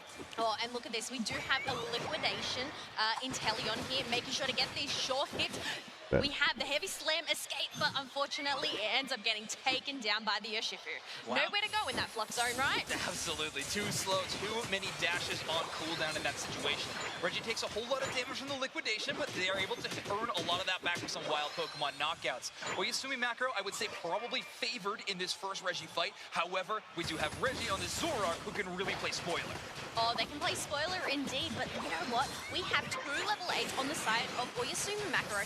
No Unite moves on hand. I know, as I say that, we do have Urshifu that has locked it on down, but we have the 2 defenders just trying to ward off this Umbreon and create enough space for this Urshifu to solo this Reggie steal. Now they have some backup. Umbreon is just playing that bait and taken down, but you know what? I think it was a sacrifice that was necessary. Yeah, Mame going down in that situation is no big deal whatsoever for Oyasumi Macro. No big deal whatsoever. Sui has been doing incredible work here in the top half. Zacian is already hit, that's right, level 10. Double digits for them at this point in the game, as well as securing the Reggie Lucky. They won a 1v1 versus Reggie in the top half. Even with the jungle invade, they have a strong start here. Because they had no members there. Oh, and Zacian survives that. Moving on forward, they didn't even capitalize that. Instead, we have a Shifu that is just brawling on and out, trying to defend this pad from this Snorlax. And look at that, the Reggie Aleki didn't actually Ults for it. anything helpful for Oyasumi Makaru there. Yeah, not too much in terms of scoring macro. However, Blissey being caught out, Umbreon trying to play in the midst of the Ooh, gets out. and in the end, they Waits for them to make the first move. moves utilized there though, and they have a lot of information about where the enemy's playing. And look at the Urshifu going in for the jungle invade, pestering the Zoroark. Yes, and the Lapras ends up getting taken down. Zoroark trying to get a pick here, is diving on in. Ooh, missed the ult. Bliss Assistance gets a Blissey out of there safely. Inteleon gonna have some strong hits, not gonna be able to get dived here. Look at this macro play that Oyasumi macro brings to Oh, and Urshifu and Zacian just get to go so deep. Zacian goes in on their own. Umbreon gets the ult off, takes a bunch of health, bunch of damage. Ooh, Zoroark getting some big hits. Urshifu survives it. Lapras survives it with Eldegoss's help. The push doesn't quite work. Not quite. Counter push by the Snorlax. Zacian gets killed by the Zoroark. Inteleon gets a liquidate. Illusion keeps it alive barely, but it has to retreat. Lapras gets the score. Not much of an overcap, I think. Oh no, it was. 32 went in. Yeah, 32 into a decently sized goal zone already, so not the biggest overdunk in the world, however, a whole lot of value. Urshifu is the strong player on their team here. Zacian no slouch, Inteleon good cleanup. But Lapras, Eldegoss, and Snorlax is just so much health to deal with. Both teams just have so much health. Eldegoss dies, that's big, because the Lapras is going to have a hard time surviving here. Another ult only hits the Urshifu. Has to leave. Oh, went back in, died for it. Ninetales ults now. Umbreon does survive. Urshifu tries to get out. Focus Sash does a little bit. Inteleon gets caught by the Zoroark as well. Zacian gets that for free. Another good push up top as well. The levels have basically balanced out now. A little bit in the favor of Oyasumi though, because Zacian is just cleaning up top with no contesting, whereas all 5 members are trying to go bot and deal with this push down here. 5v4 and they're only barely winning. Zacian being in the fight is probably going to catch Entity 7 a little off guard here, but Zoroark is level 13. So, and they don't have any really character-specific dive outside of Urshifu. So that Urshifu ult, I think I know where it's going. I think I know where it is going at Zap Ray. 50%. So take it or leave it. As Pokemon either wins you games or it loses you games. That's how the world works. Well, it hasn't been picked up very often, but I must say it's always a surprise being able to see it. But we do have Oyasumi Makaru making sure to just get some eyes, hiding that tall grass while they have some space to lock down these Swablu's and Ulterior. Top path has been amazing for Oyasumi Makaru all game. However, bottom path, Entity 7 has been able to shore up their defenses quite a bit. They're looking for it. They know where the Zoroark is. From Lapras towards that top, and that's bad. Threatened to score 40, but it looks like Oyasumi Makaru reads that one and actually goes for the defense immediately. They are going for the defense. We have 18 seconds left until that Razor Quasar does spawn, but Reggie still is here. Doesn't look like they are going to go and take it, instead opting for positioning. Look at the positioning of Mom on this. Level 14 Zacian. Level 13 Urshifu. 13 Inteleon. 13 Lapras and Zoroark. It is whoever gets the big heavy hitters out first. Inteleon's gonna ult here. Yeah, the very aggressive push, very smart, but it might not pay off. Oyasumi Makaru still has really good positioning here, yep. And there's the Urshifu taking down the Lapras. Ninetale's the only one left. Not bad steal, but Umbreon's keeping eyes on him. Yep, they're not getting it. They're not going to be able to steal it. They're not going to be able to score. Nothing. Yes, that's free. That is free. The incredible positioning. That was a really good aggressive push from Entity 7 there, trying to get them, trying to force them to not go for their DPS in the back. It went well, but just Zacian has very strong air denial. I told you that would surprise them. Zacian was able to just take all of it, not care, and then immediately do insane damage to the entire team. Finally here on the main stage, showing why they have earned such a huge reputation from their region. Taking down Entity 7 here. Let's see, he's finally going to go down. Blissey does go down, but Urshifu's going for it. They're going for the back line. Not going to defend against on their goal, which is interesting. And that's why. It delays them. Will they respawn? They will not respawn in time.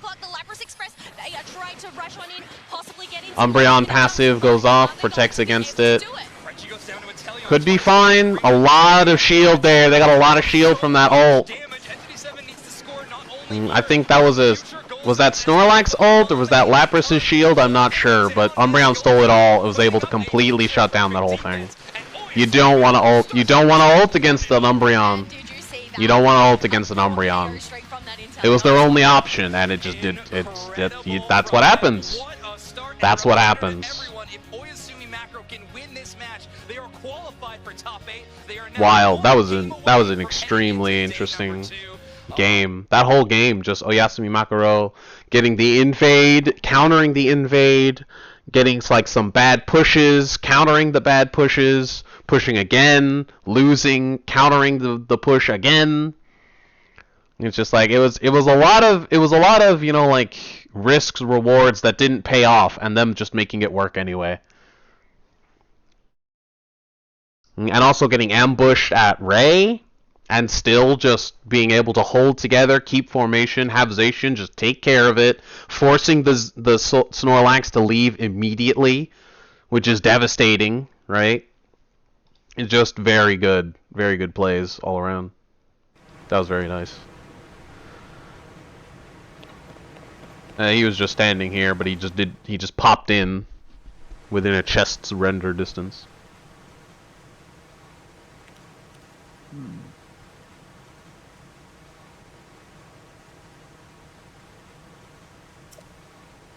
I'm ready.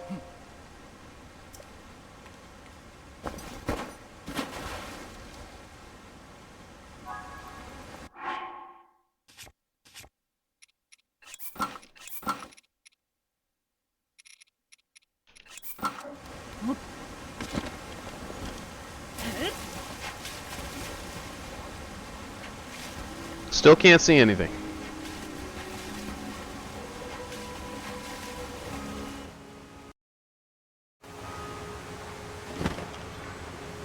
Wow. Look, it's disgusting.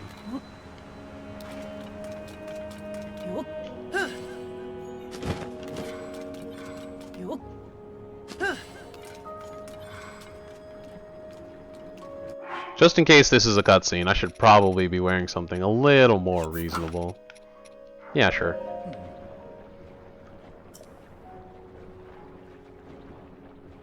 Seven hours.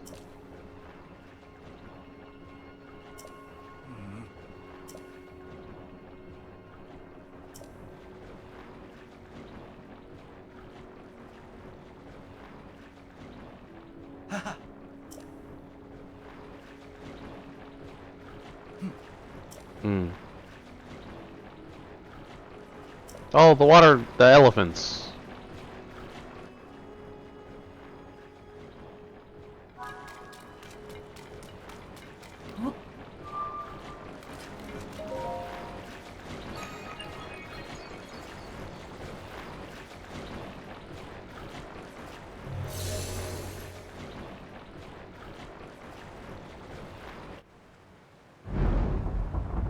It didn't even need to be side on.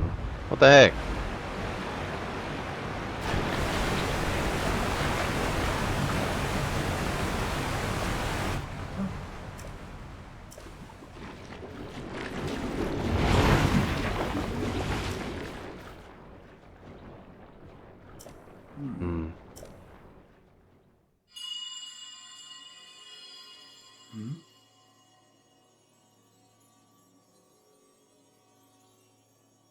Cherished kin.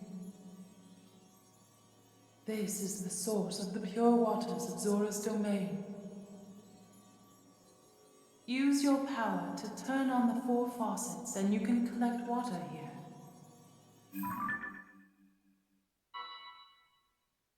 Heed my words.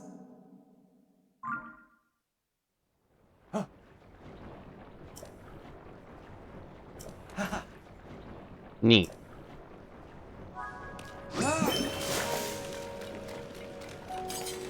Pew! My shield is finally hitting its limits.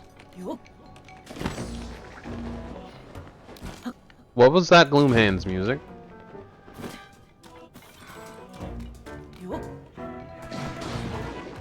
Thanks, Sidon. It's just a choo-choo. Why does that have like the backwards talking super scary music? I'm fine.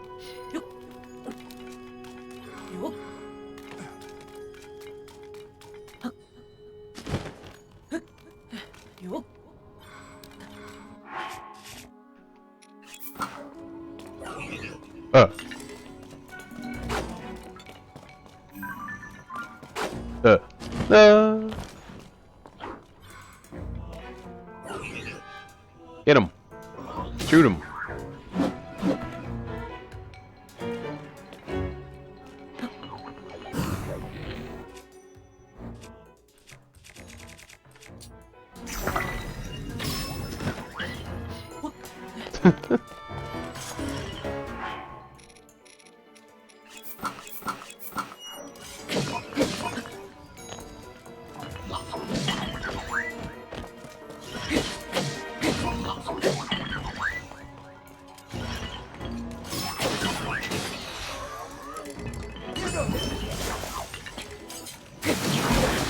Okay, that does not knock him back.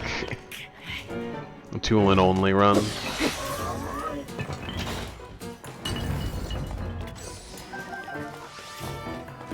Ada?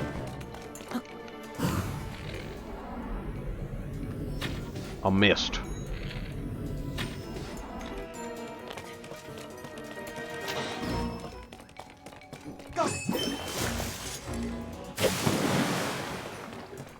Oh, that pushed it.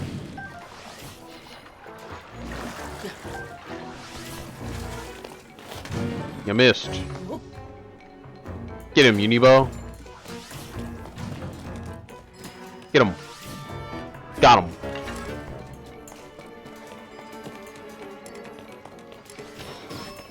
Nice shot.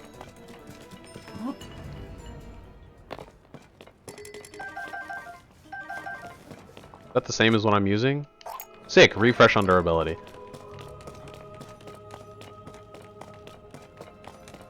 Now, if I use this, can I just walk through it and break it? No.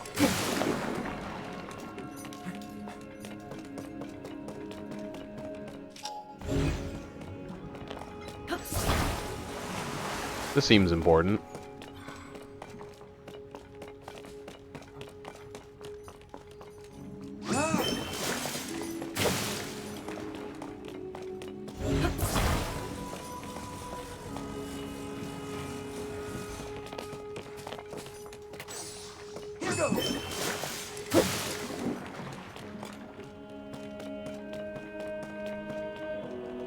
Let's end it that way.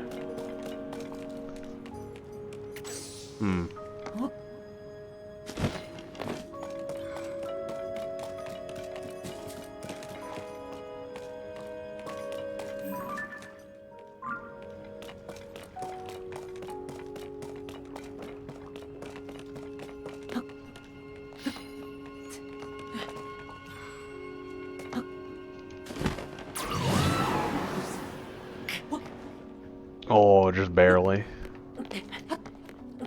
Aha!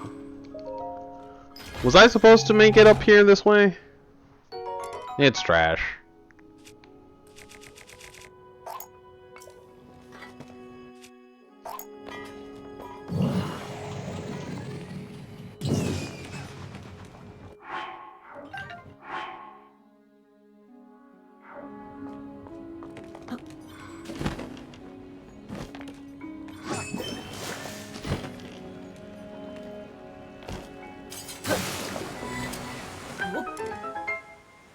I did it.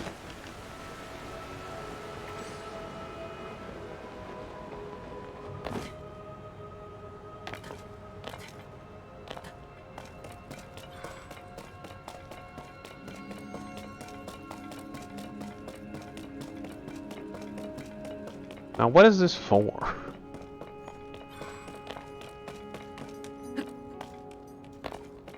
This looks like it needs to be activated, but I see.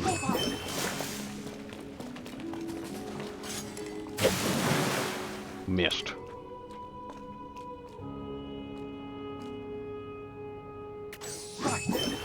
What if I do this? Good enough. No, my sword.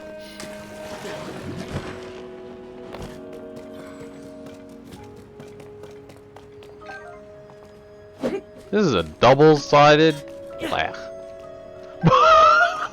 Apparently, it had long throw. Well, bye.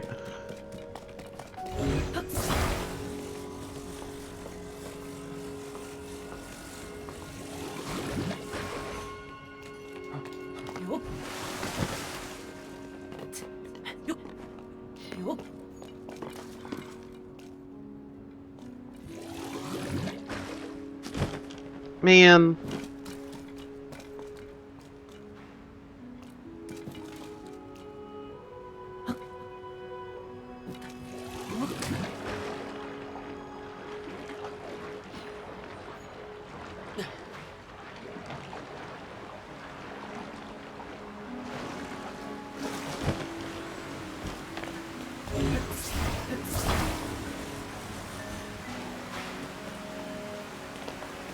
It's too heavy.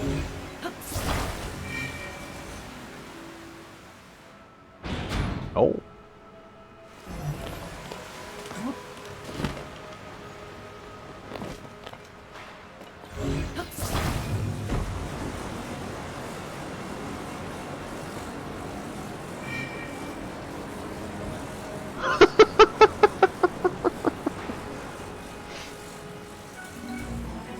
Ah, I see what I'm supposed to do. Thanks, Sidon.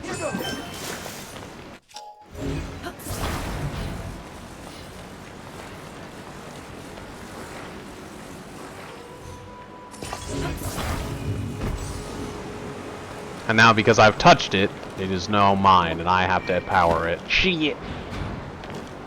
Okay, I didn't get too far away.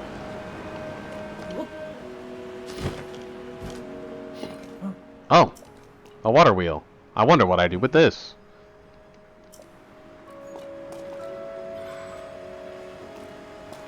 Doolin, you're definitely what I use for this, right? Blast. I thought for sure that would work. Anyway, you wanna, like, come over here, buddy? Bud? Bud. Amateurs.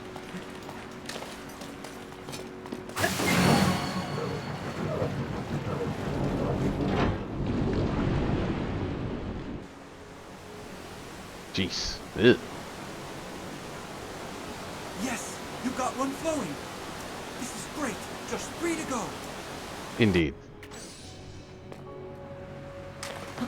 Ugh. Drama queens. There's one down.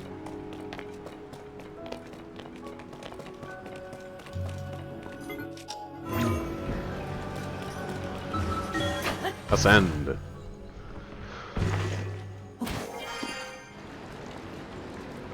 There's probably nothing up there. There is nothing up there. Hmm. There's an inside. Well, no time like the present.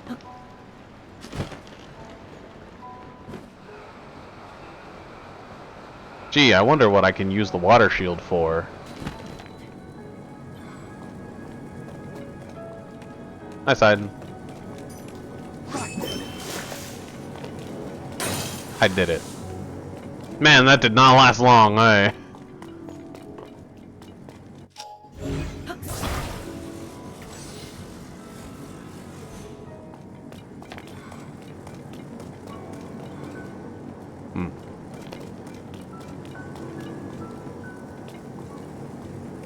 Sidon, there's a way in.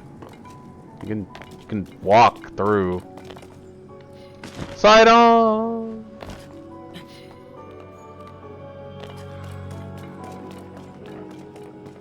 Hmm.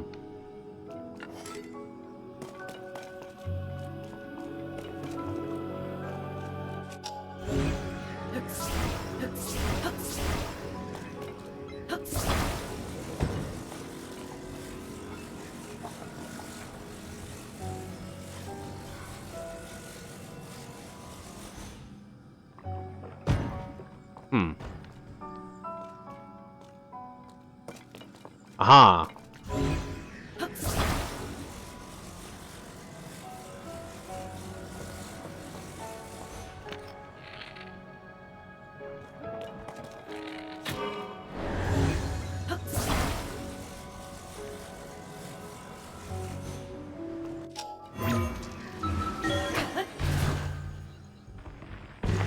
Slurp.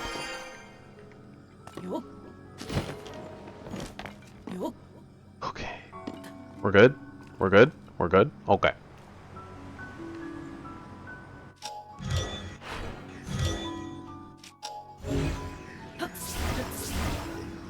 Man.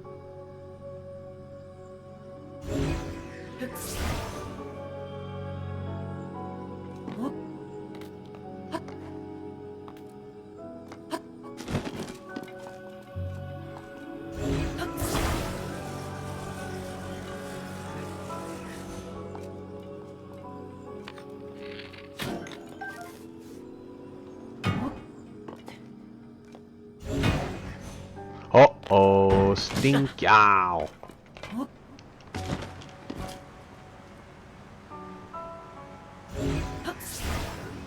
See, look, the range on this is terrible. It's absolutely disgraceful.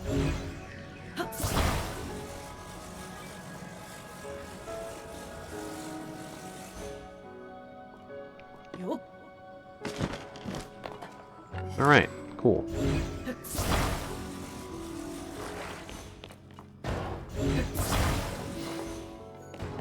Open sesame. It's a little broken.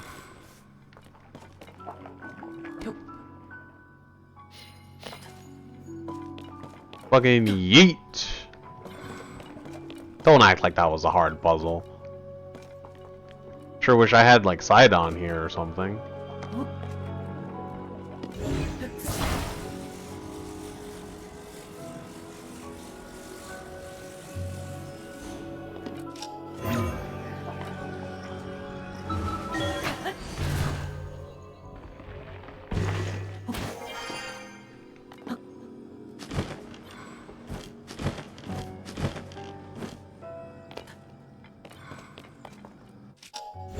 Now the question is, how do I get this up there?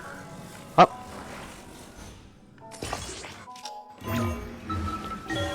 Excellent. Flashbang.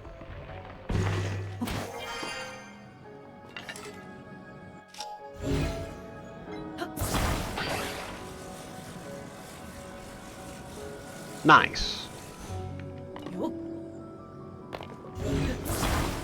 All according to plan.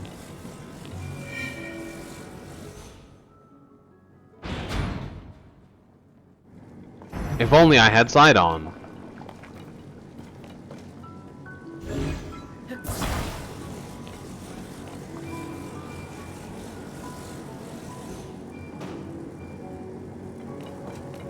Not heavy enough.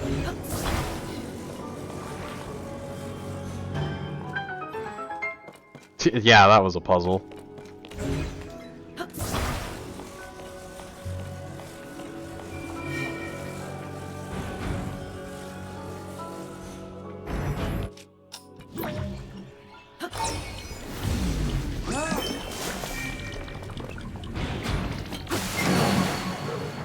I did it.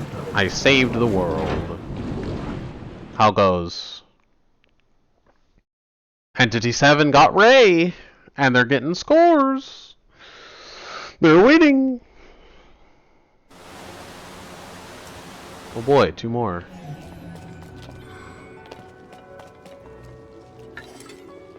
I'm gonna stays open now. Some bullshit.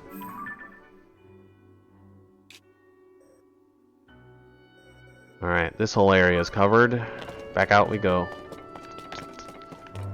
Scumby dum de dum be dum dum dee dum dum dum dee dum ba dum dum be dum bum dum dee dum ba dum dum be dum bum bum dee dum ba da dum be da ba dum ba dum ba dee dum be. No place like up. We're back here. There's goop. Check. And 1, 2. Okay. That seems to be it. Man, this temple is much smaller. At least it feels much smaller. Probably because I don't have to do it twice.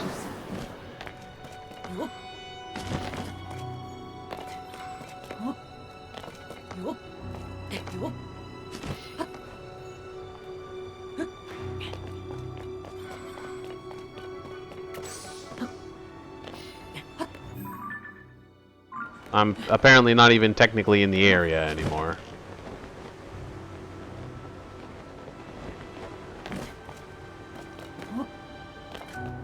Fewer elephant motifs than I expected, I'll be honest. There's like the 4 faucets, but that's it. Everything else is like arrow-based or something. Spears.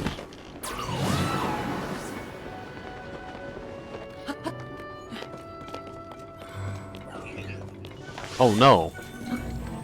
You wanna go, bro? Wrecked. Whoa!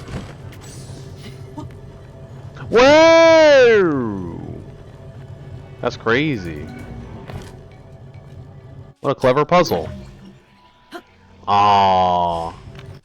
Alright.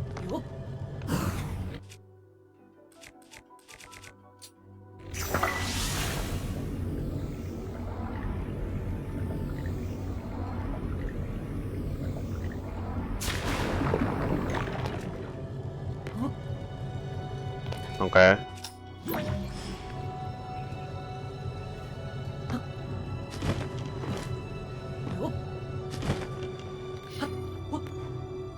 The clouds are moving fast up here, dude.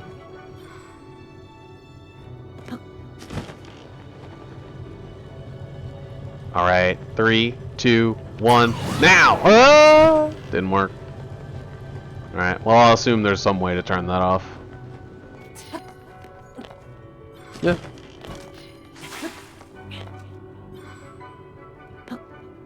I'm sure there's definitely a way to do this properly, and I'm sure that I will ignore that. I'm sure there's a way to send those water bubbles up here, and I don't care. Hey! Alright.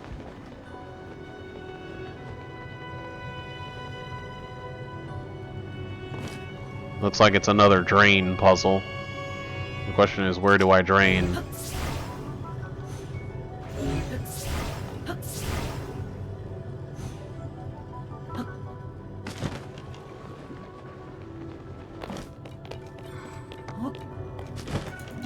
Why is there just red choo-choo jelly over here?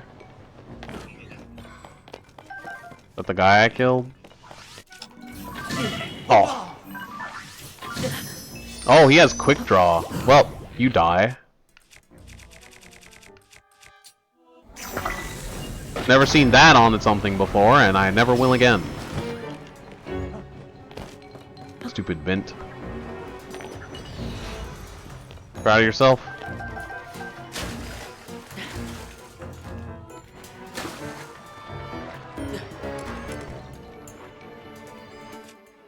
Let me kill everything else here first.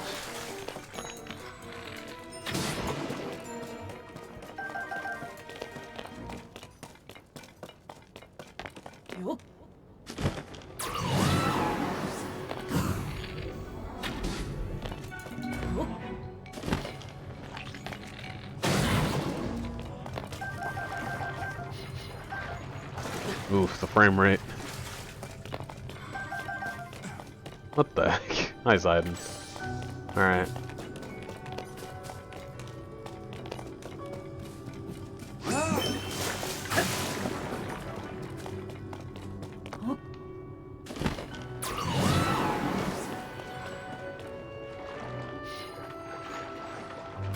Dang, I can't reach it anymore.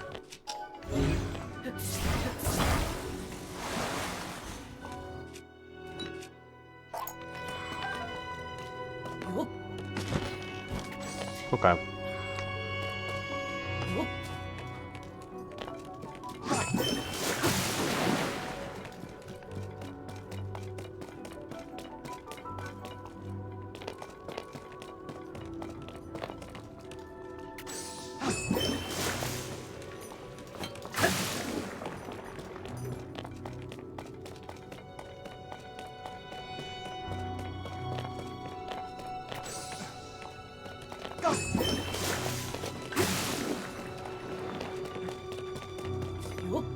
Alright, what am I doing? What can I interact with in any way, shape, or form? Absolutely nothing.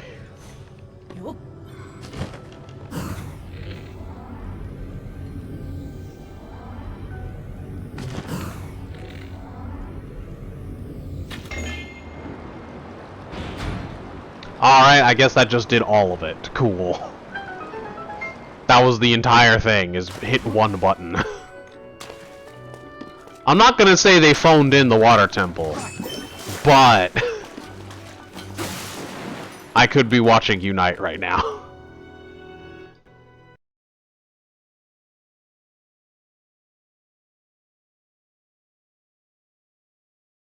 Fantastic. Look at that. Wow, the same cutscene.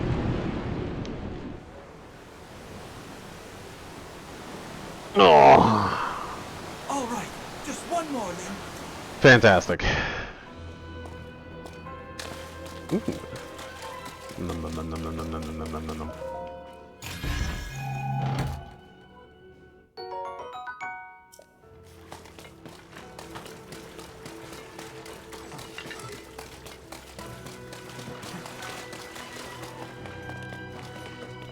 Why is it always opal? How come it's never like ruby? Sometimes it's topaz, but like never like sapphire or something. It's always opal.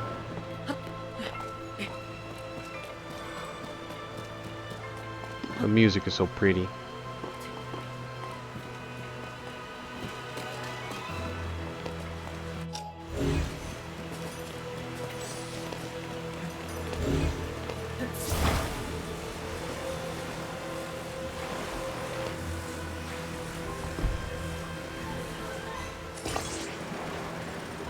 Sure.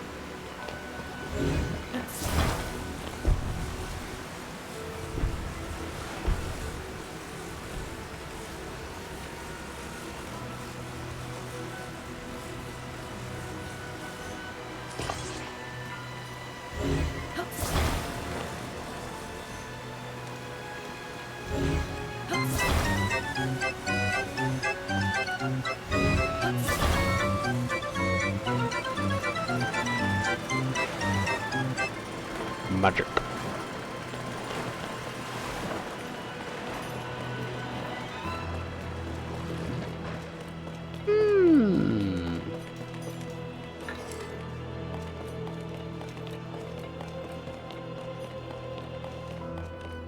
Thunder's clowning around again. Is there anything around here, conductive, or am I just gonna have to use a sword or something?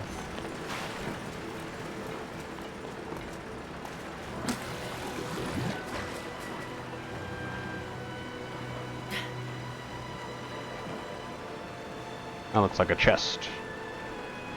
Why is there a fire like? Alright, been over there. What is the point of this?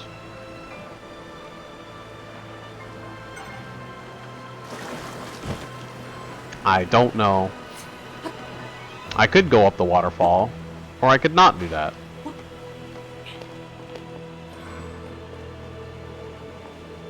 What's the purpose? Who do you work for?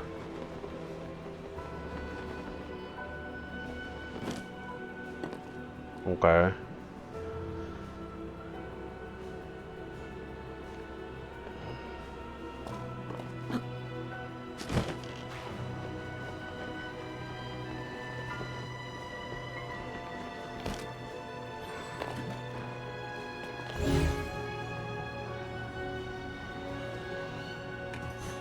Water's technically conductive, right?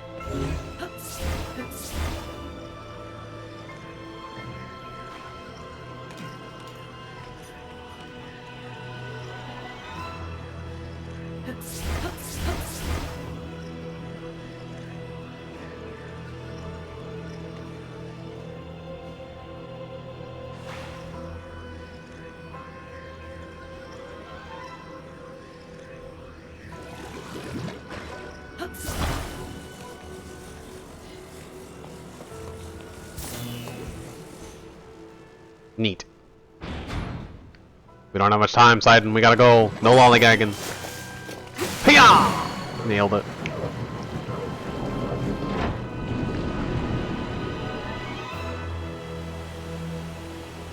I did it! I did it! I did betting escape.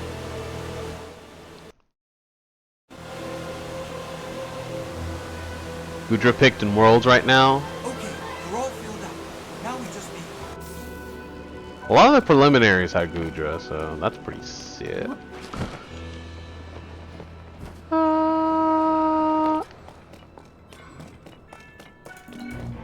Biden? Huh?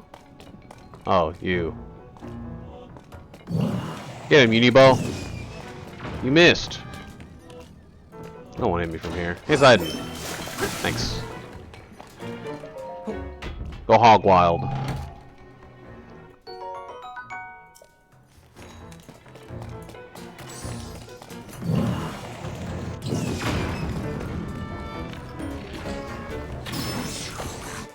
So anyway, as I started blasting, this is my worst weapon by far. Pew pew pew! I did it.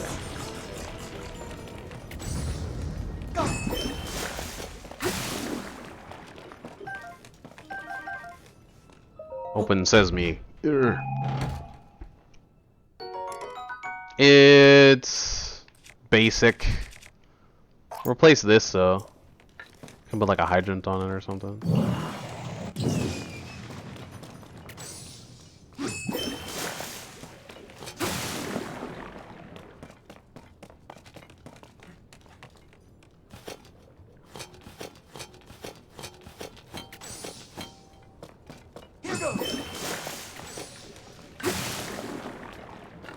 Thought for sure there'd be something there. Alright. I guess this place is done, thank goodness. On to the boss! What?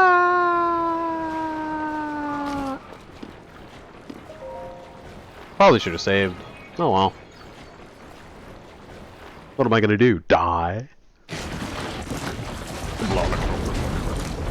Disgusting.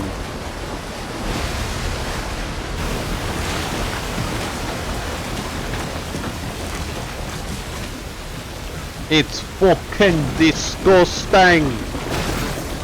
Ew.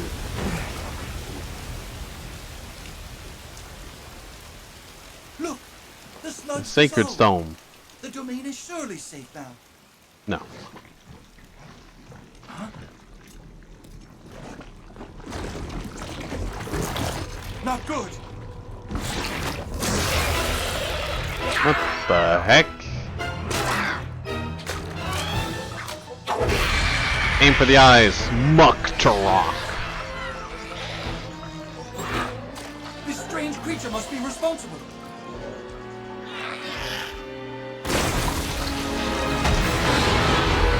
Oh!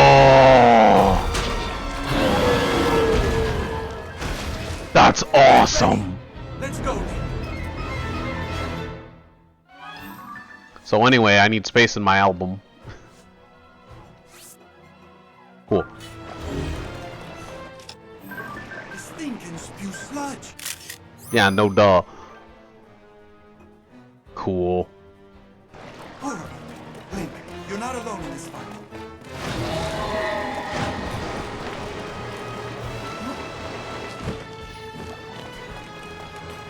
Stop running! He dodged.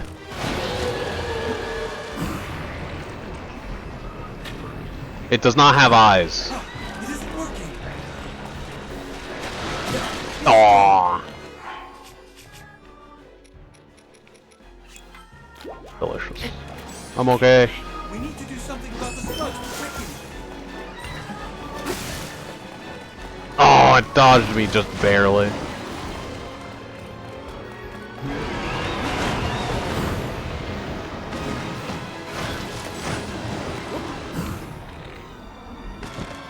Bye.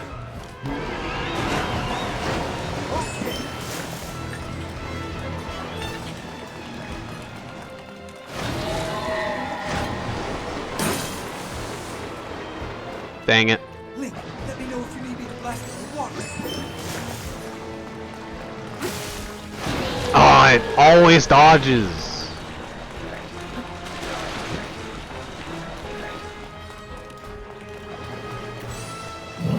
Not you. You've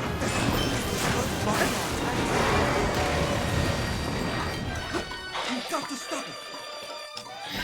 Hold on, I gotta take a picture. Actually, is there's some I could take a different. No, not you. You. I know where this is. I can get rid of it.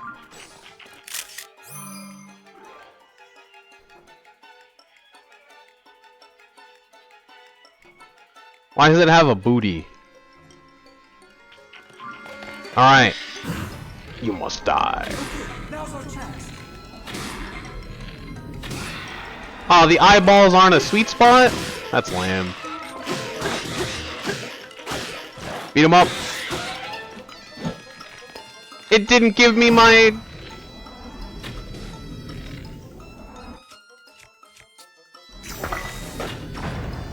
I'm not letting you get away that easy. I'm doing more damage. Shit!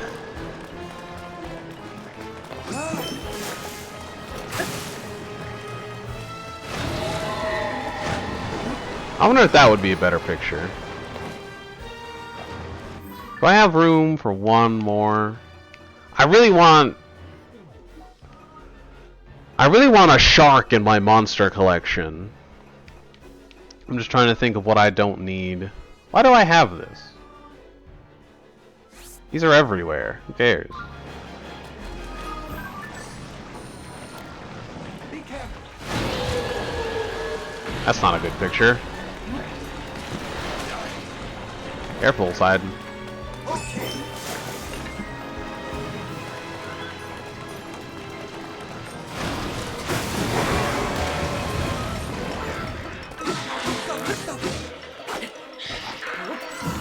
You must die. Now's our chance. Where's the sweet spot in it? I don't think it has one. Oh, it's dead. Phase 2!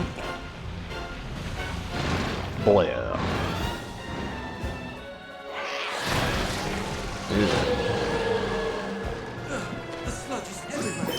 Let's use water to clear some away. Yo, did I hit him? I did. Let's not. Never mind, I didn't. It looked like I hit him.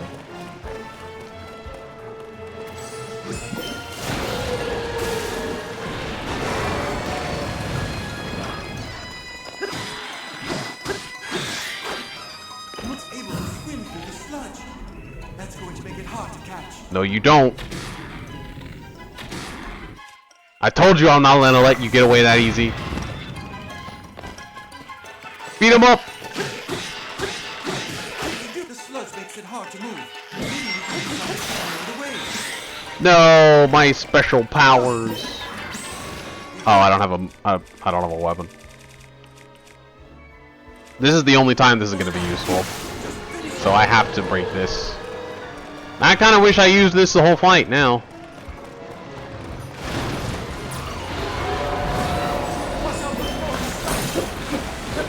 No.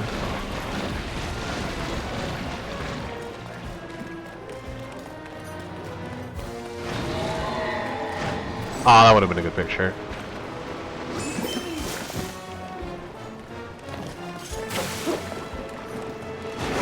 Oh. That counted? I'll hit him with one arrow.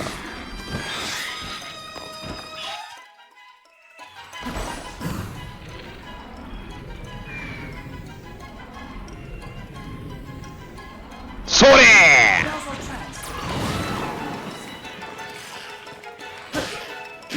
I did it.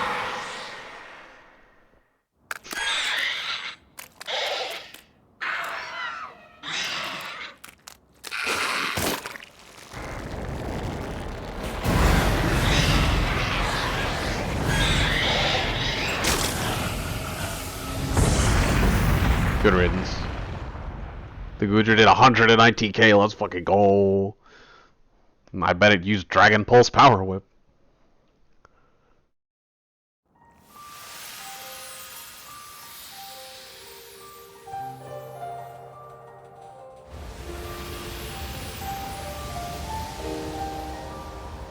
Muddy water. Oh.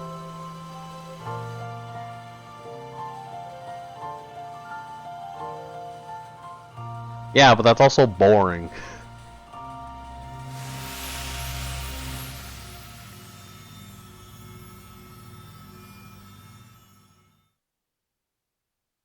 This is the only time I'm ever going to be able to use Sidon's mechanic. I might as well do it.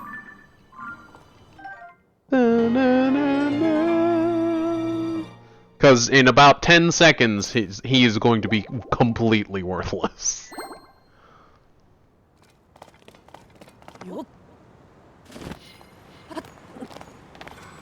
Oh, this photo op.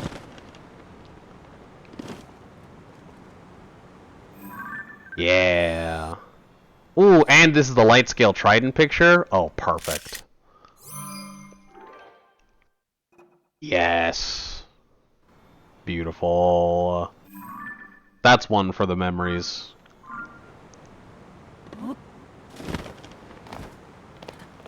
Note to self, take a picture of Battle Talus.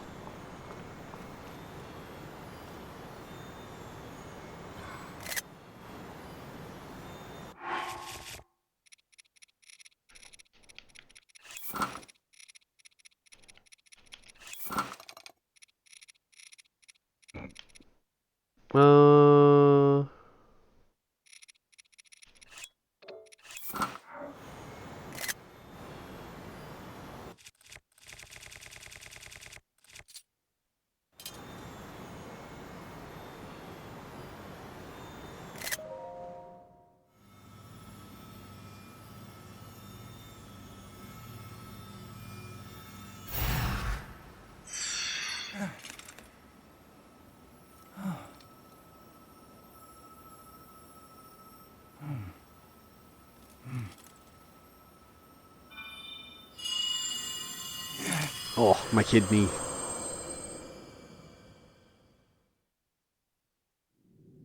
Sidon, my cherished kin. Oh boy. That voice again. You're the one we've been hearing this whole time? Indeed, I am your ancestor from a time long past. I served the first king of Hyrule as a Zora warrior and a sage who, like you, could direct the flow of water. You are the pride of the Zora, your fluid, graceful movements as you fight. I would expect nothing less from my descendant. You bested the monster that sullied our domain, but it was a servant of a greater evil, the Demon King. His true purpose was to prevent you from obtaining the stone that you just found. My secret stone. That stone that you are wearing. Yes, and it is important you know more about the stone and the Demon King. Backstory. So listen closely to what I have to say. It concerns the imprisoning war and the destiny of our people. The elephant on top of the fish body, really, it's not working. Though we Zora live long lives, this all happened in a time ancient even to us. The kingdom of Hyrule was still in its infancy. A great evil, the Demon King, appeared. He invaded Hyrule and sought to cut the new kingdom's time short. But Rauru, the first king of Hyrule, brought me and 5 other warriors together to oppose him. To fight the Demon King, Rauru entrusted us with secret stones. 5, huh? Treasured artifacts that amplify the power of those who carry them. Hmm. As the Sage of Water, I bore a secret stone and fought alongside my fellow sages in battle. Just gonna retcon the whole ice thing, huh? However, the Demon King's power was overwhelming. Even my strongest defenses could not stop his ferocious attacks. In the end, our leader realized it would not be possible to defeat the Demon King outright. He chose to end the battle by sealing the Demon King away, sacrificing himself in the process. So that was the imprisoning war. Sometime later, another of the 6 sages, the 6. Sage of Time, came to visit me, and the destiny of the Zora was made crystal clear.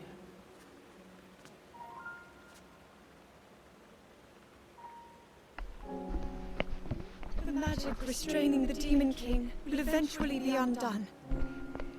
When that happens, a noble swordsman named Link will oppose him. We must help.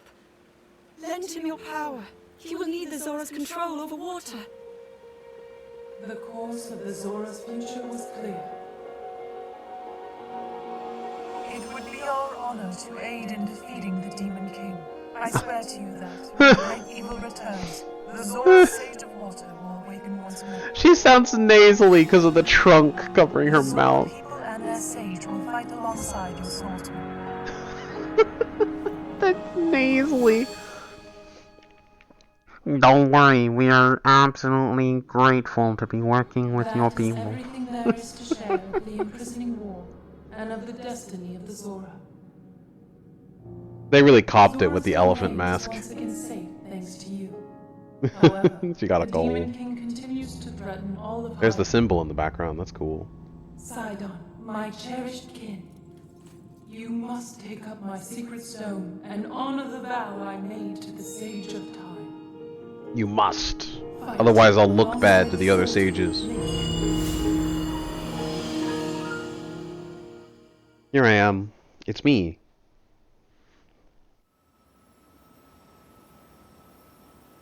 It's my destiny to fight by your side.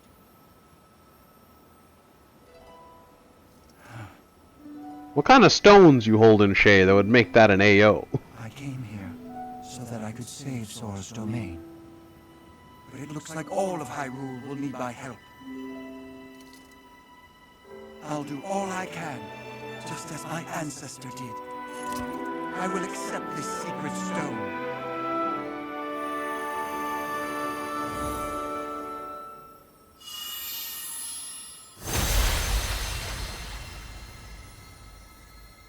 "100 times great, Grandma."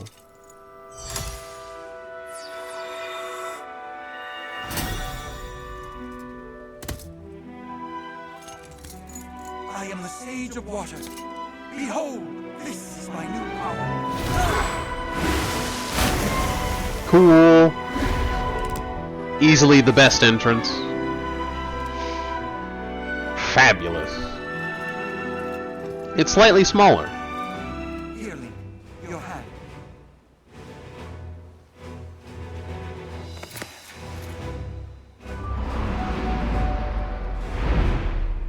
I, Sidon, the Sage of Water, swear that I will fight by your side. Please accept this. It is proof of my vow.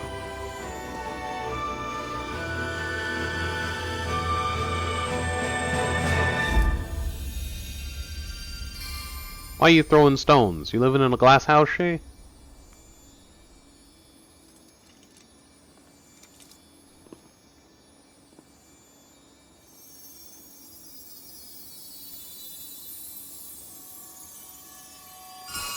Index.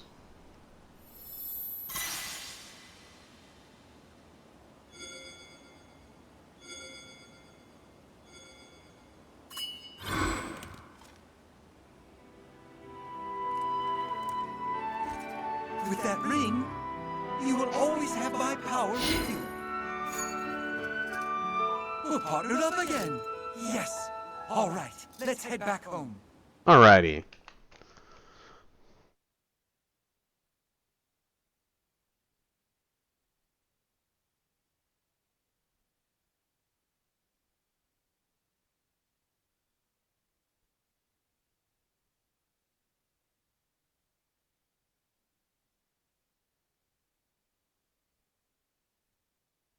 Now we have the power of getting wet whenever we want.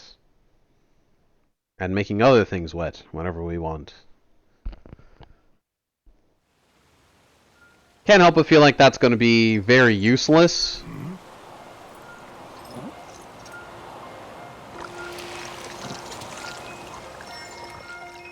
Without the sludge. Oh.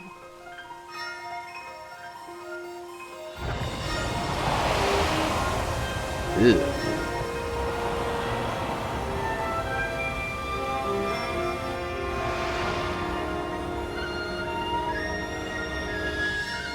I feel like it's both, but mostly the water.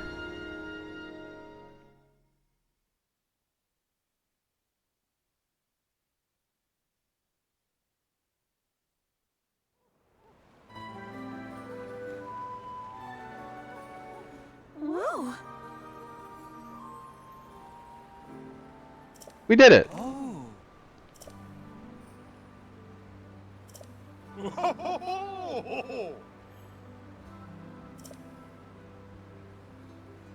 Yeah.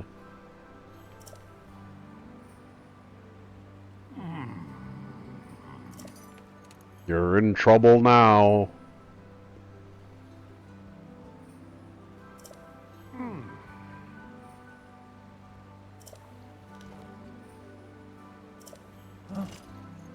It's not really that sudden. He almost died, and you defeated a monster that almost killed him. That's like a direct 1-to-1. Like, you have better water powers than him, and you're stronger. As far as we know, all he was good at was fighting. You beat the thing that beat him. You win. You're the king now. That's how it works. Did the big man's voice change? It feels like it's definitely lighter. It feels like it's higher pitched.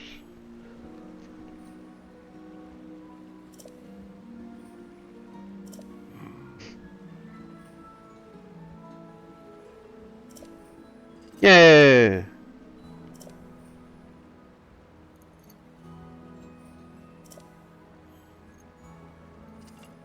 The size difference is immense.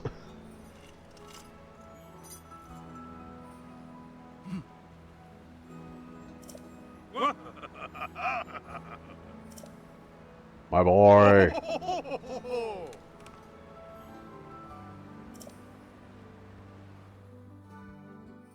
Good job, bro. 4 feet v 8 feet. Nah, she's like 6.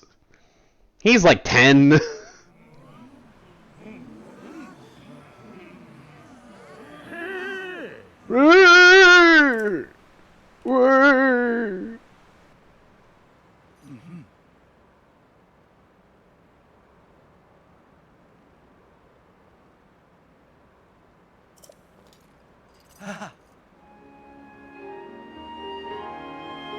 Hooray!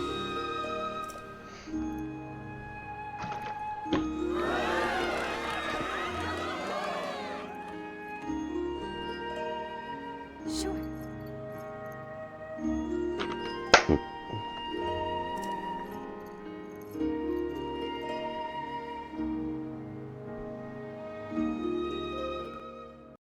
Oh, this is back. Look, the gift code. It's the same one from before, though.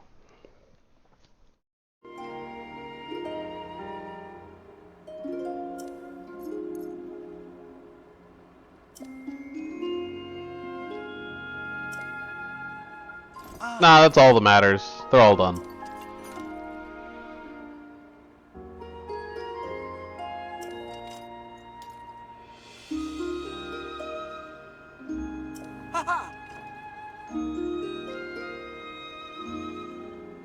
Partner in life.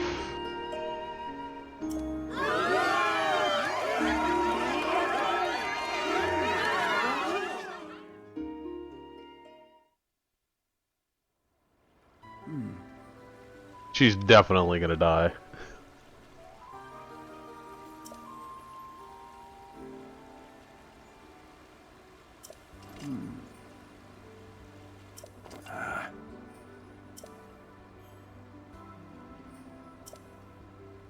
It was a fake. Water sick.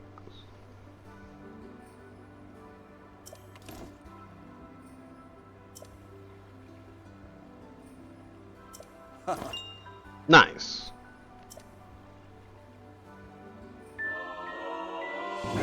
Oh, that's why they put it on her hand. So that when he does his pose, it does it with the sage stone. That's clever. So that's why it's on the hand. I always thought that was weird. I always thought, like, oh, it should go on the crest. It should go on the head. That's where, like, the crown goes. That's where, like, all the stuff goes. Oh, weird. The king has a different hat now. That's kind of weird. It's weird not seeing him with, like, the fancy hat. It's also weird that he's still sitting on the throne.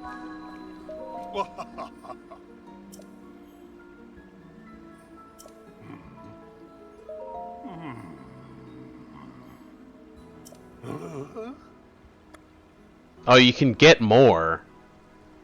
Weird. What else would I do with them?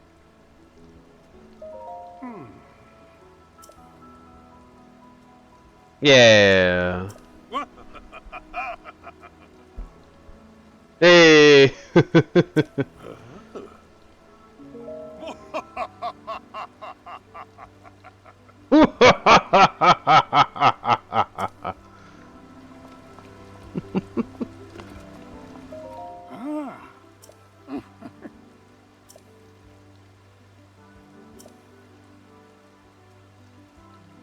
Oh.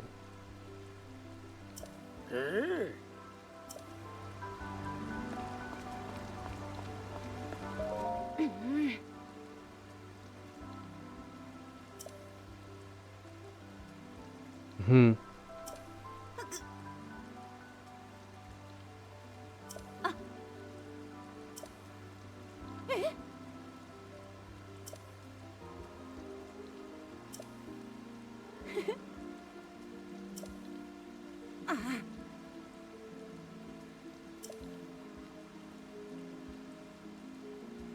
Stored in a skyfish? What?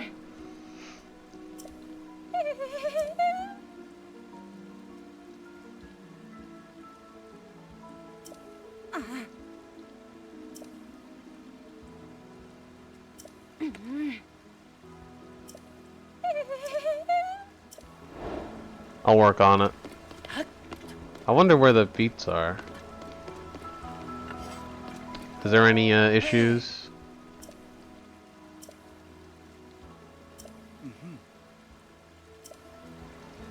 Okay, well he's not going to be helpful. The skyfish. I can't imagine it being anything else.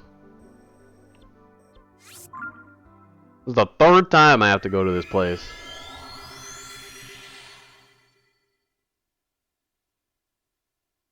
Oh, the map is beautiful. Finally, it's not just filled with gross yellow-green. What's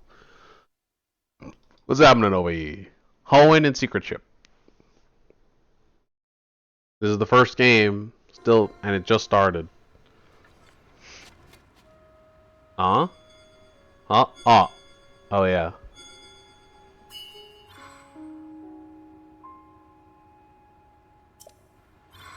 Neat.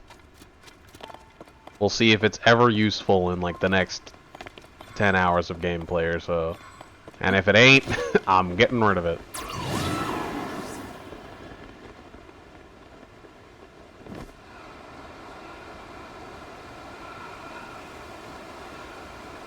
Swallowed by the skyfish, huh? So it's probably inside it, then.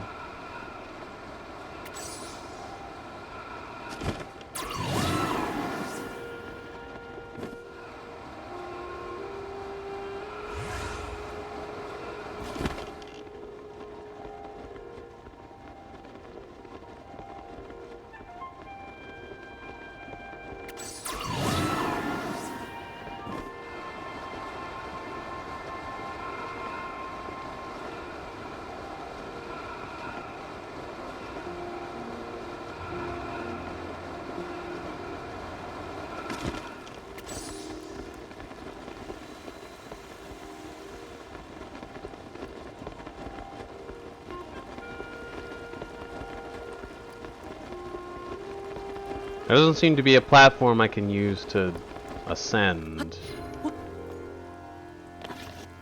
No.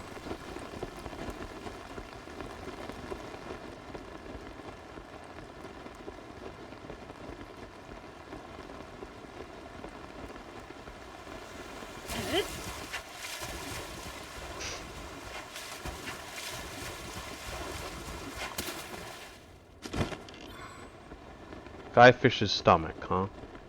Well, there's a couple of places that have just been blown clean off, so let's see if there's a way in. I looked and couldn't find one, so we'll see.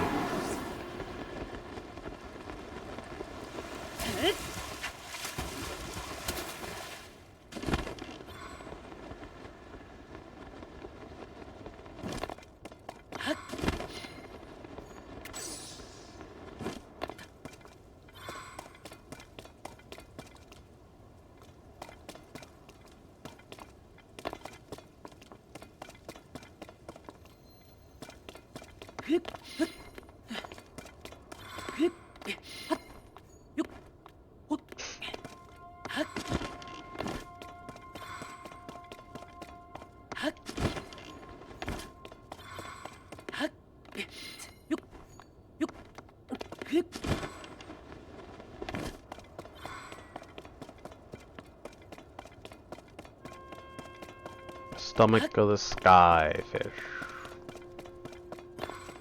Aha! A tiny little spot here.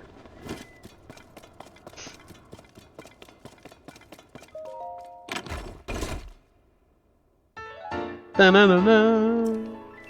Now I have to figure out where the boots are. The never-ending lecture. That's amazing. You know, it might actually be faster to just teleport up here.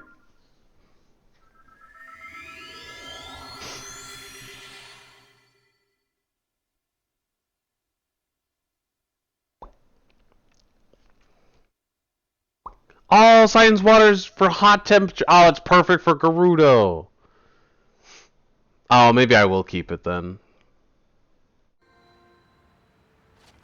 You know what? I'm just going back down. I'll turn this back on, sure.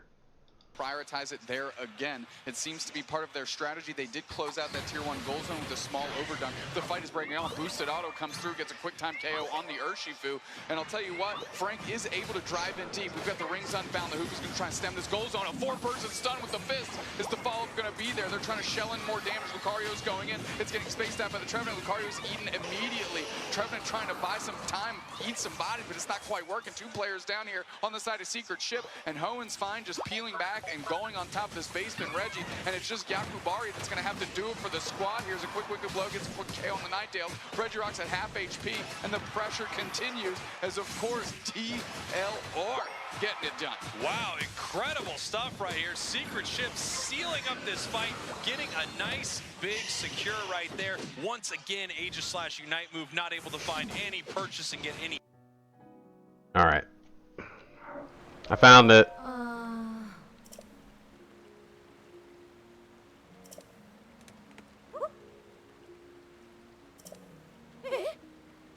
Yeah. Yeah. Found it.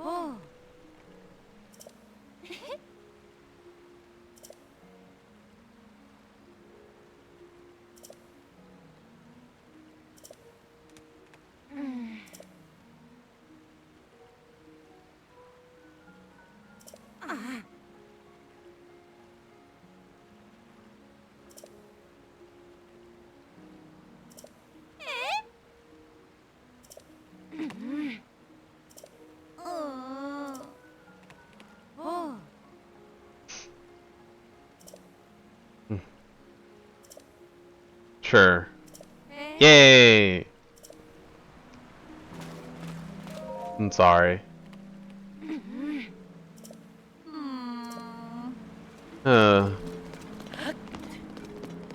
Some people just can't lighten up. And I guess some people can't take things seriously either. Already taking a picture. Howdy! Oh.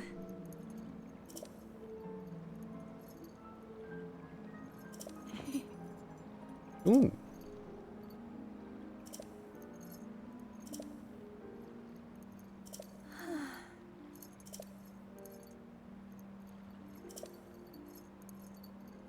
Ancient Zora Waterworks. Dang it!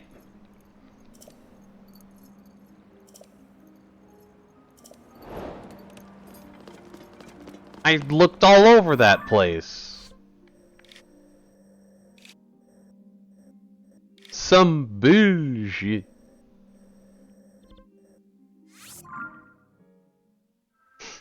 Well, it's gonna be a while, so back to the Unite.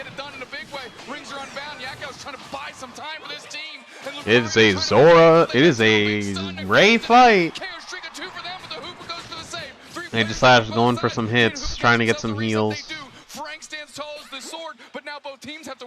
Oh, Hoopa goes the long way. Everybody needs to come back, and we have two huge Unite moves to look out for. An Urshifu Unite, that targeted massive Unite from a level 14 Pokemon, but we've got the Blizz Assistance on the side of Hoenn that could save someone. Venusaur right now, level 14 after picking up KOs in that fight. 1 minute, 30 seconds on the clock, and we still need something to happen here for Hoenn if they are going to stay in this match. Nice little reset, sending Tree back home, and so far it looks like no one is starting this fight. Froy putting some damage out onto Rayquaza, and here comes the Woodhammer. Woodhammer comes out, catches 4. Hornleech goes through, but that opens up a DLR to get on the backside. They're trying to smother Texas before they can play this. It's right on top of the Venusaur. Venusaur catches the Unite move. There's no Wicked Blow. Follow-up, 2 players down. Lucario and Urshifu are down. Spraggles. Hoenn moves to the middle. This might be the opportunity they want. 55 seconds left. Hoopa gets one back the other way, but the advantage is still in the hands of Hoenn. Secret Chip is looking for an opportunity. Pee-wee's on the backside. They're trying to line up the snipe shot. They nail the Alolan Ninetales. Absolutely buckled him. Still Gakubari's on the hunt there again. Inteleon is risking it all here.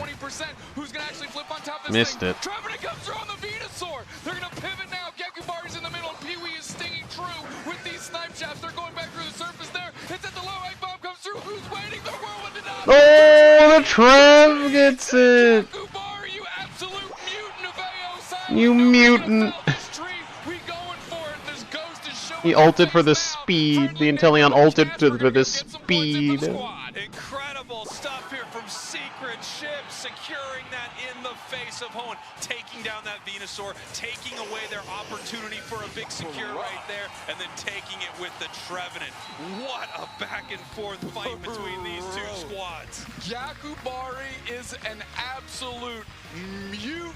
Spraggles, Woodhammers, 4 nails in front of him, hit them all. Hornleech, 4 players in front of him, drag them all. Opening the door for the squad, going up and sealing Rayquaza. Too easy for the tree. That's right, call Professor X because we've got a mutant out here. We're gonna send this thing over to a couple of mutants, if I do say so myself. Zoics Wonder Chef, break this down. We are mutants, but unfortunately our superpower is just numbers.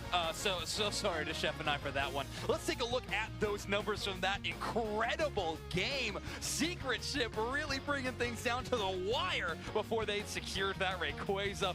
What a Trevenant game from Gakubari. I know. By the way, my superpower is actually being specifically worse at numbers. It unfortunately just goes the other direction. I think that maybe Doopstacks actually saw this. I almost fell out of my chair at the last Woodhammer in the Ray Pit, where it hit literally like 4 or 5 members of the team.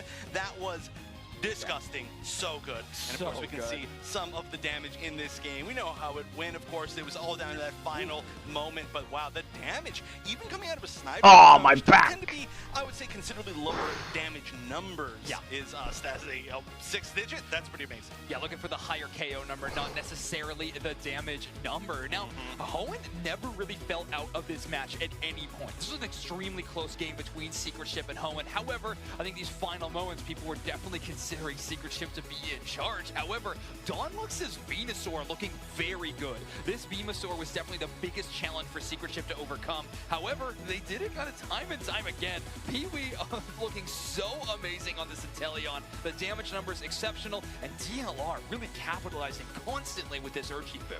Yeah, honestly, it was just a combination of everybody in every moment from Secret Chip. And I do really feel like, honestly, there was a point where Hoenn looked like they really had a heads up as far as one of those final team fights. But so much came down to what we're going to see pretty soon. This was the first of the team fights at Rayquaza. But there was that moment where everybody was down, and we did have Pee-wee sitting in the back, landing so many just unbelievable snipe shots, and it took down like 2 or 3, even things up, and then allowed the ability to take that final ray, which was so beautiful. This was a really big initiation that led to this, and here we go. We can start seeing them. There's the A9 going down, And then I think we see somebody. Oh, actually, we got to skip forward a little. I can't wait for all the Intellions taking snipe shot after these next 2 days. Truly a part of every single little engagement. Texas was trying to hold out hope for a egg bomb knockout on the Rayquaza, but of course it is the Trevenant of Yakubari. Secret ship popping off on stage after what was an amazing game number 1. This roster is really coming to the world stage with a lot to prove, and Yakubari, of course. Alright. So apparently now there's no water in here. And also if you look in here you can see that there's no broken rocks either, so you can't fill it up. So there must be like a cave or a chest or something that you can only access when there's no water. Look at that. That's definitely a strong start. Yeah, there's something back there somewhere.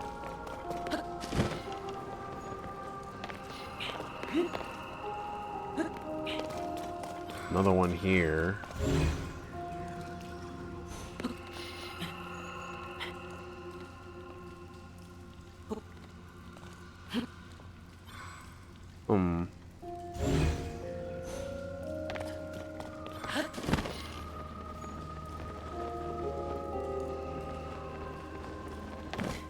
My Paper Mario instincts are firing, just like switch, flip, get thin. Squeeze in there. Interesting. This is a one that you could not have accessed before, I don't think. But I also can't do anything with it.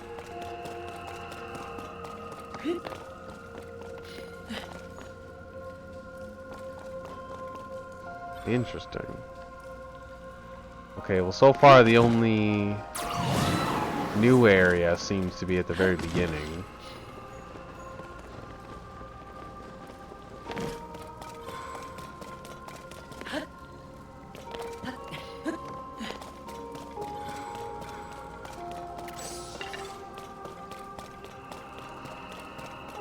But how do we get in?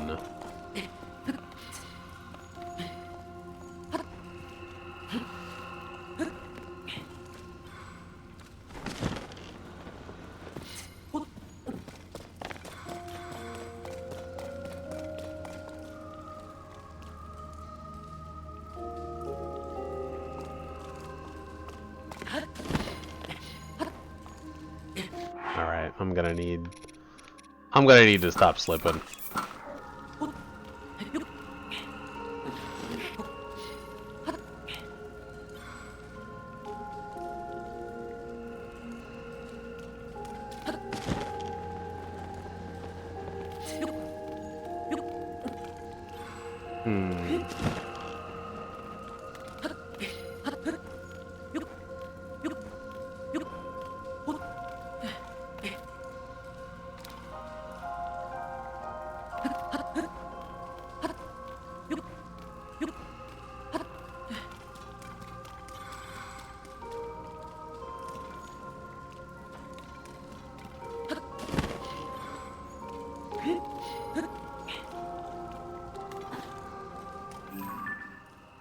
That is closed again. I might be able to open it again, but I don't really see how it would be useful, because there was nothing in it before.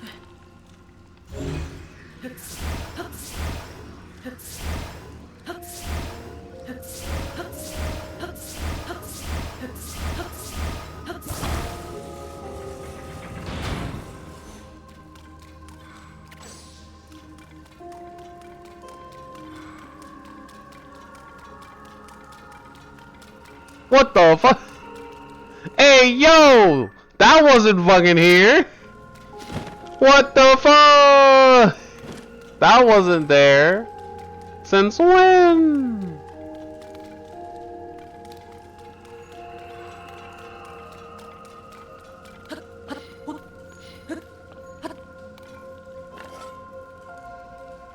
That wasn't there before. Still nothing in here, though. And the question is, what does this lever do, then?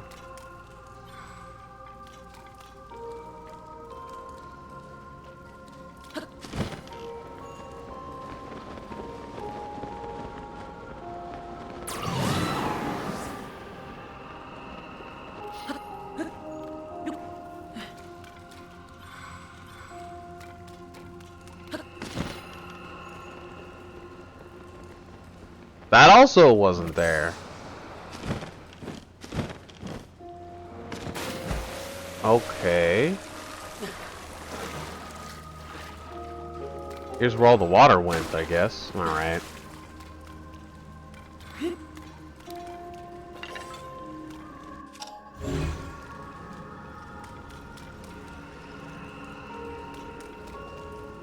There's nothing in here? Oh. Ooh, a cave.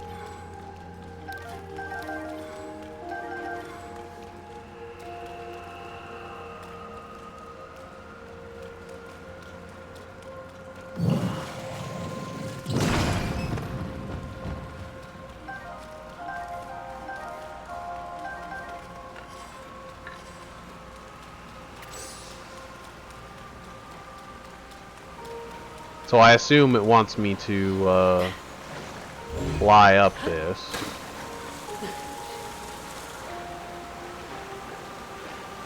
Or not? Apparently you can't go through waterfalls while swimming. That's weird.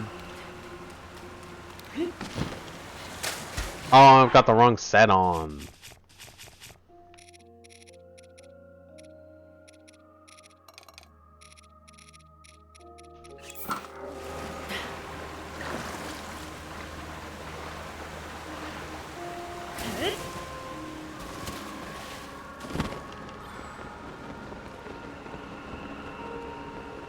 What?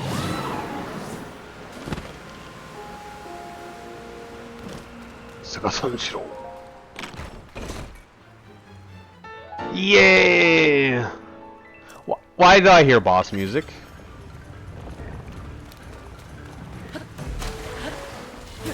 Nande to? Shoo! Omae wa mou shindairu.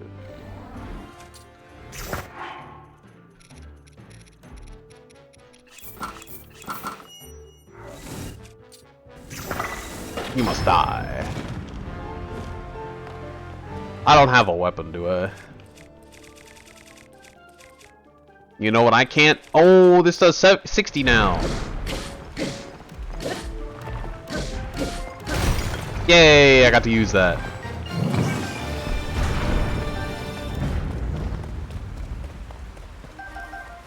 I guess I'll mark this as a boss. Don't really need to, but you know. Luminous Talus Heart is probably better than the Claymore Sword I have now, I'll be honest.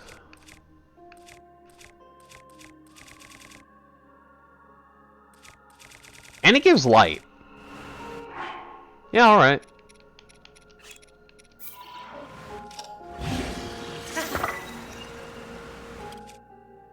Yep, better. And it gives light now. Sick. Have I taken a picture of this? Ah, okay. Sick. Is this a separate cave? Do I need to get a bubble frog? Doesn't seem like it. It says it's still the same cave.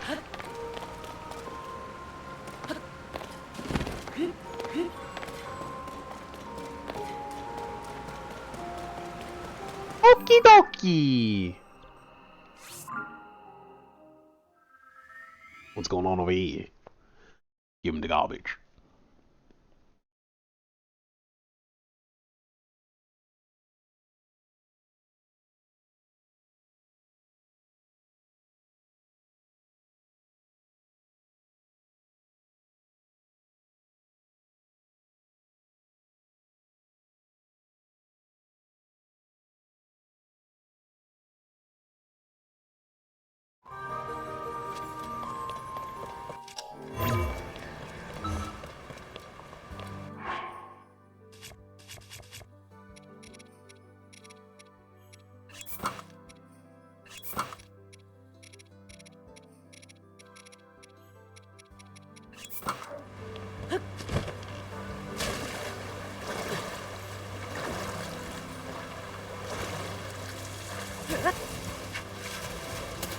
Like a Zora, I fly.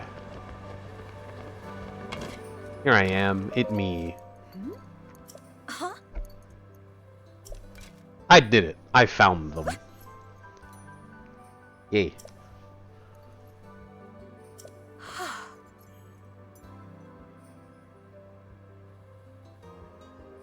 Here it is. I'm me. Thanks.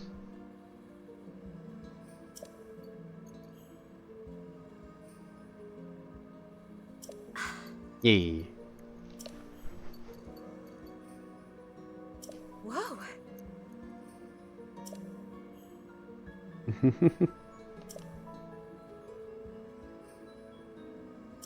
have to call me sir. It's weird.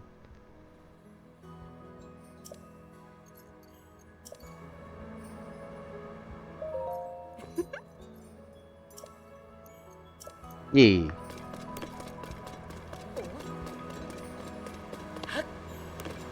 Hmm? Oh.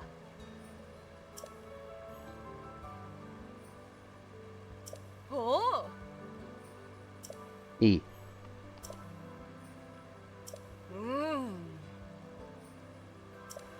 You mean like the one I defeated? Whoops.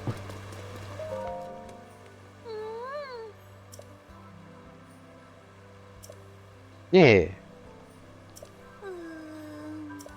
Unfortunately.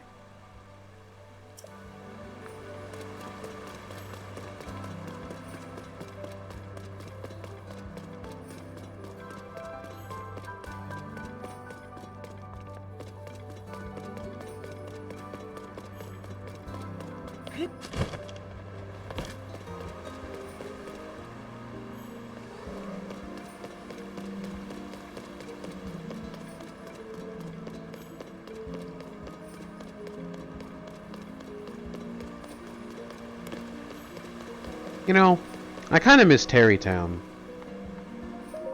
Hi. You know, the big whole world, the entire game spanning quest to like, you know, like recruit people and do all these tasks and things. I don't miss all the trees, but, you know.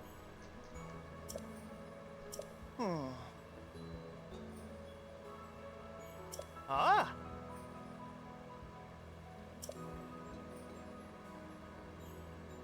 Hmm? Hmm? Oh, that's a shrine quest. Oh. Southwest at the underground cave of Rallis Pond. Southwest Rallis Pond Cave. Around here somewhere. Shrine quest.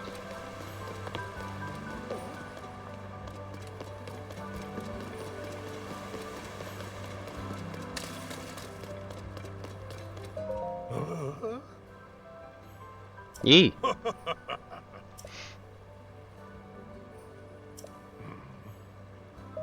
No, I didn't want to do that.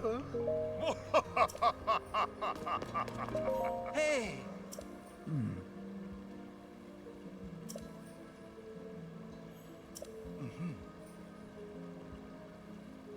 I'm intrigued.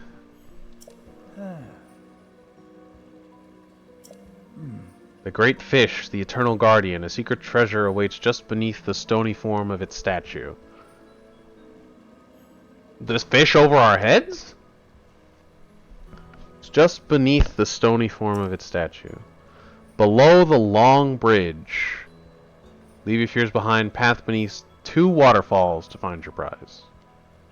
Was the king sitting on it in the old lake? Long bridge, beneath 2 waterfalls. Okay. Oh. Okay. Long bridge here, 2 waterfalls? Pass beneath 2 waterfalls. Okay.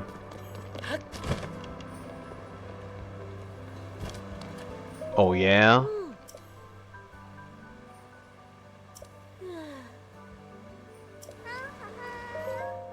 Oh.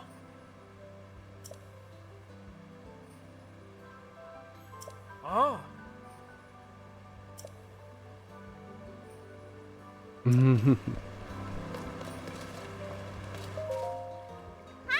Ah, if it isn't the Sidon fan club.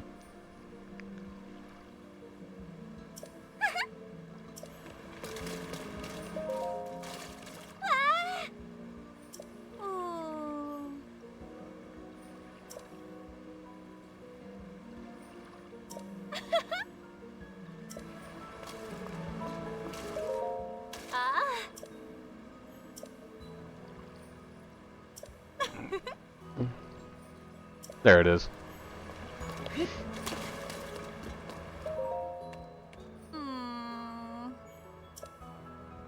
Hmm?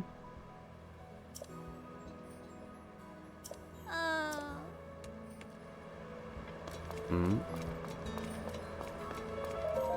Aye.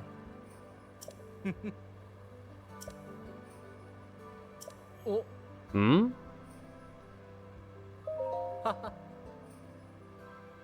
Oh.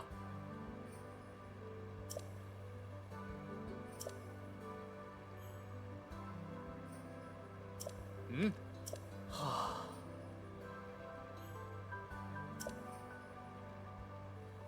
What?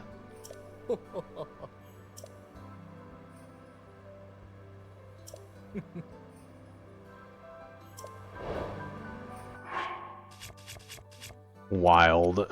I don't think I have 10 bright-eyed crabs.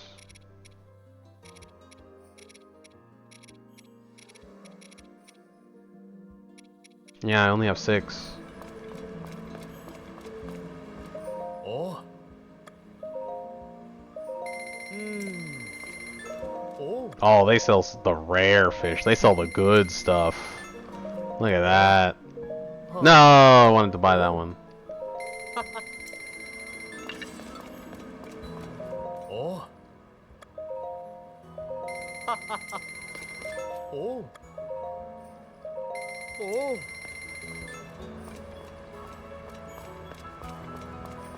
I don't suppose you could make me a Zora spear. Yeah.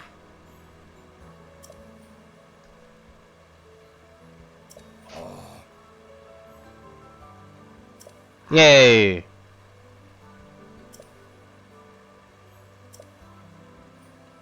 Three diamonds and 5 flint. The Zora spear. I don't know where they are. Ah. There's always one like hidden around the town somewhere, but like ah.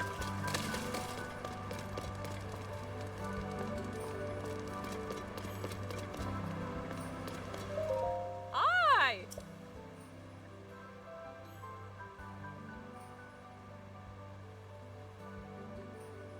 Hmm. Tarm Point. Blessed stone in a sacred shrine.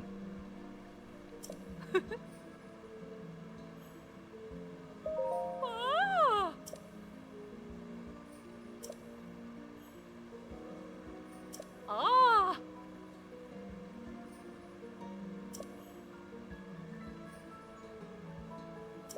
Ah. Tarm Point, southeast.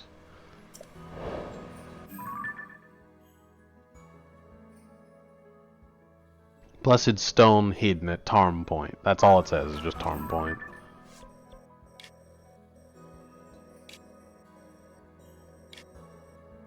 The question is, which one is Tarm Point? Is that this one? Is it this one? This one? I don't know.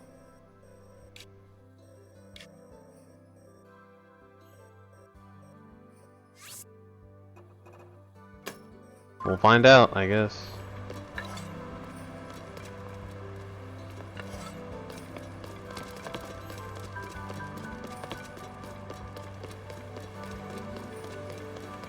This place is pretty now.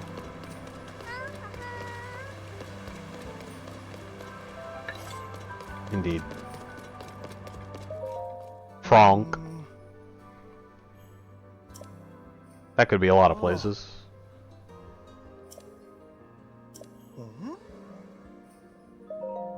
A few.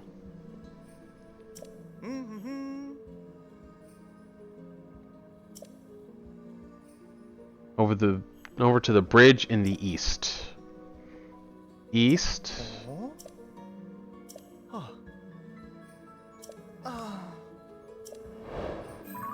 Bridge east.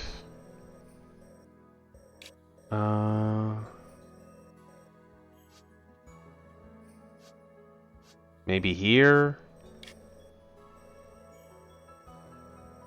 There's not very many bridges. Unless they mean like this bridge.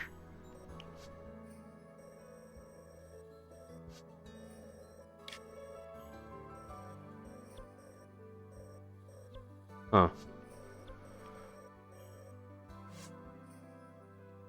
A bridge in the east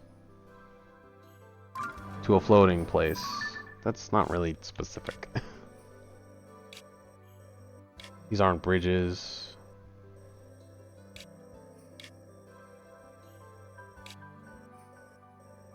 A floating place? Oh, the Sanctum had a... Ow.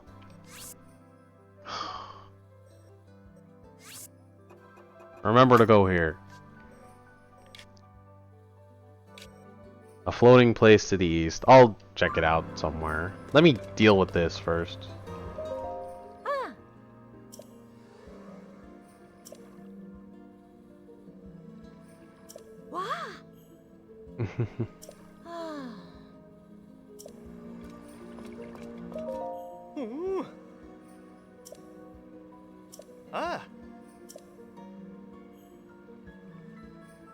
Hey.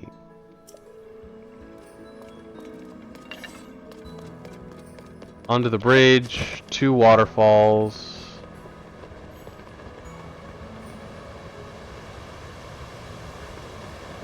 That's only 1 though.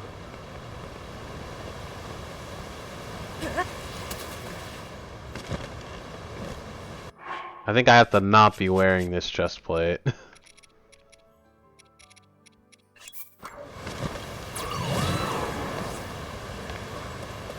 It's only 1 waterfall, though. Cave under Zora's domain. How delightfully non-specific. Huh. So that's how you were expected to get... So that's how you were expected to get down here. Oh, that would have been mad hype. That would have been so cool. Oh, this is where you get sneaky river snails. Not there. That's the depths. Here. And here's the second waterfall. Here's something. A treasure. Oh, it's the helmet! It's the Zora helmet. Yeah, Baruta. Now I too can look stupid.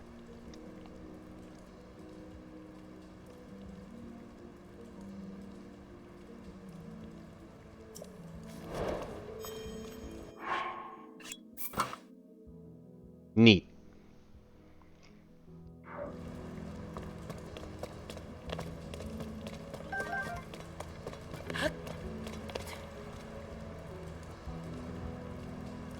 Alright, where the frog? The frog.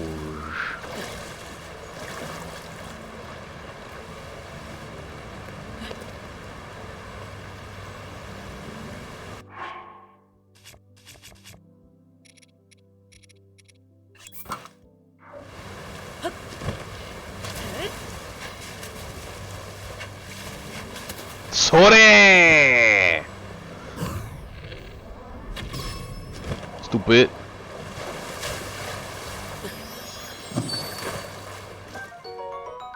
Nailed it. Alright. Mission complete.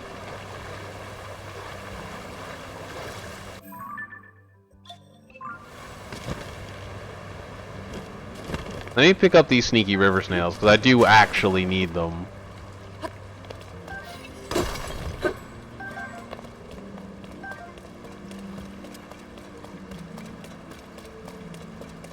I need them to upgrade like the Sheikah armor and the Yiga armor and all this stuff.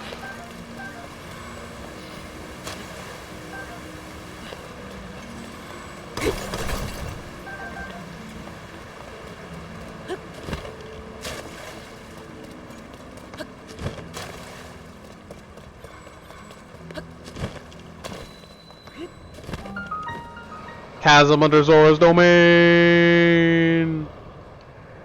Oh, lag.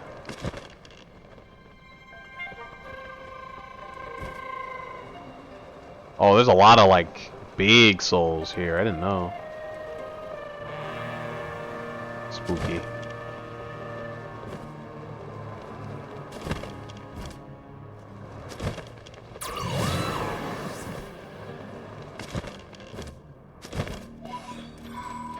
Two grandpas. Let's go. And a third one over there.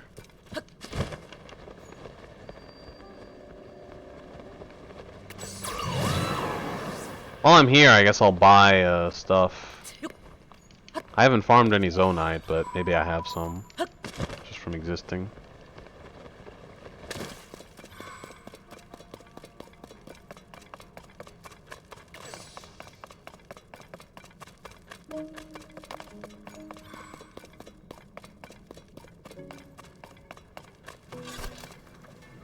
Oh yeah, I have plenty.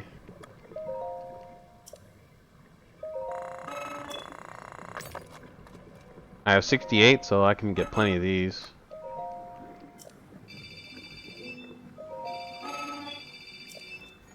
And, you know, like, eventually you'd be able to get, like, these, but it just feels like a waste. It just feels like a waste. I guess maybe when you have full Zonite charges, or maybe you just have enough. To be fair, I guess when I think about it, I really have enough. You know, like, I don't really need more.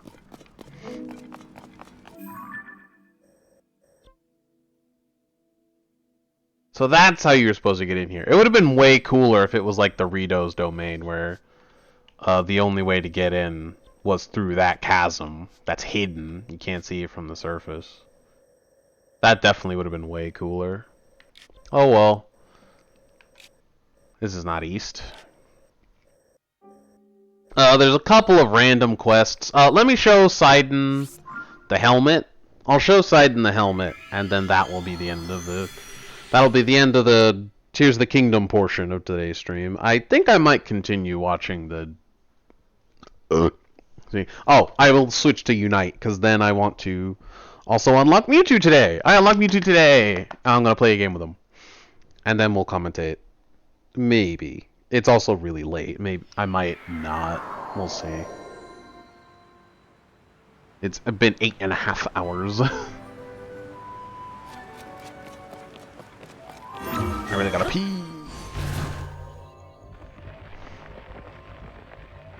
Sudden urge for cookies. Yipes!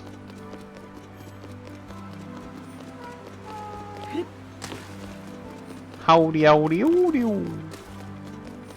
It's not gross in here. Hooray.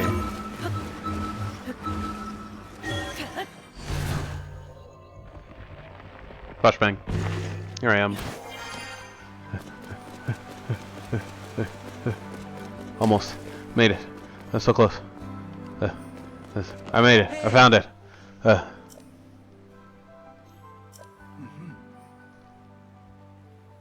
Yes. E. I found the helmet. Look, I'm sick. Yeah. Oh.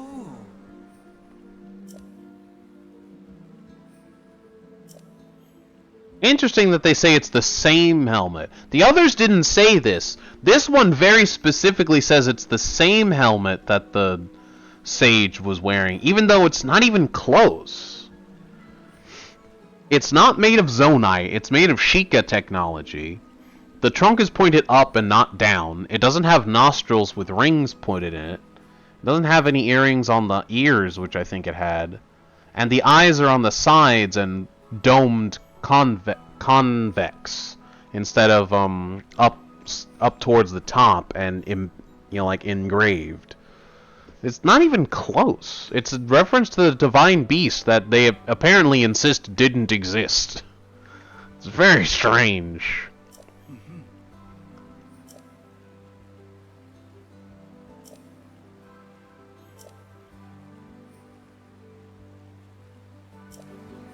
Oh, Sidon's nice. Bros. Yes.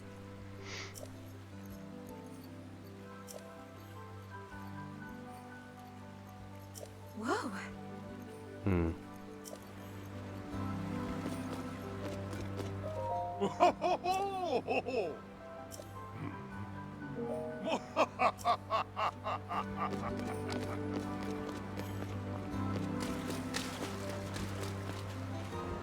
All right. I will call that there. I'll probably find like Tarm Point and the cave and wherever the heck she went.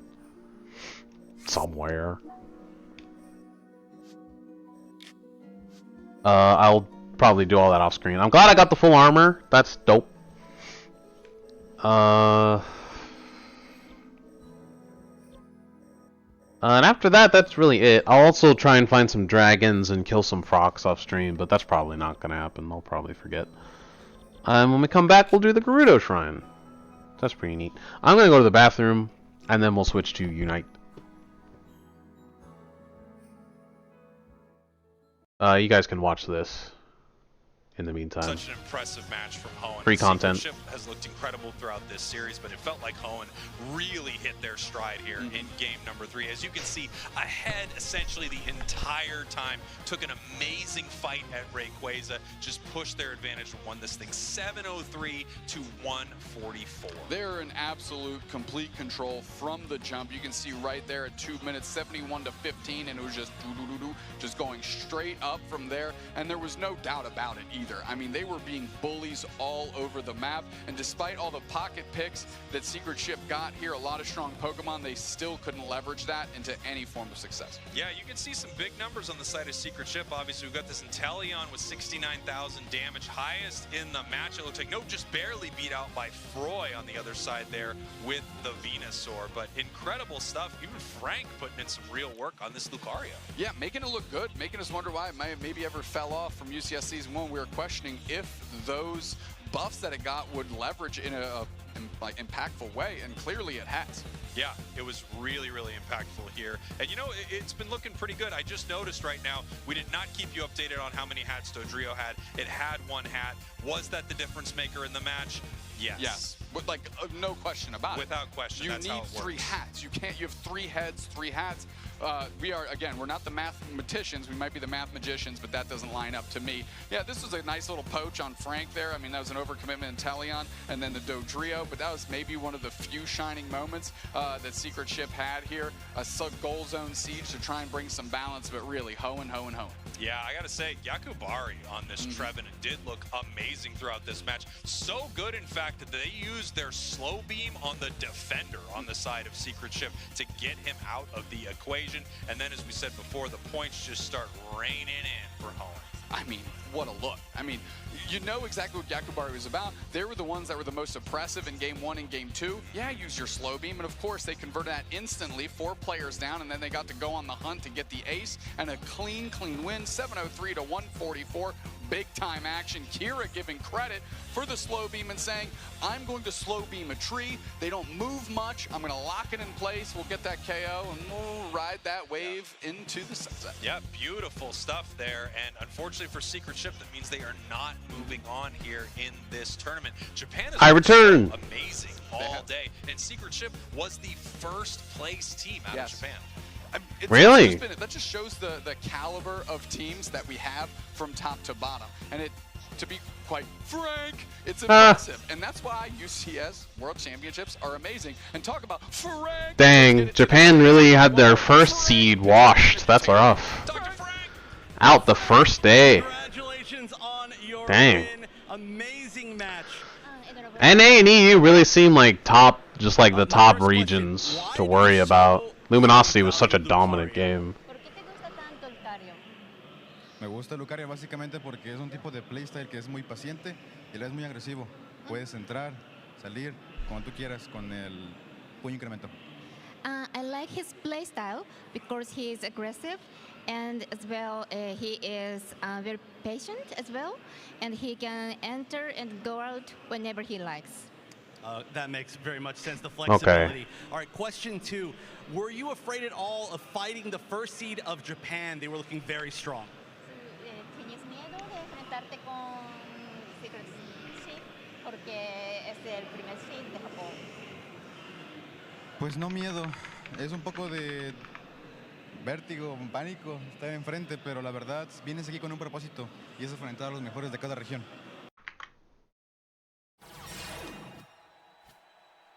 Here we go!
The hour-to-hour update.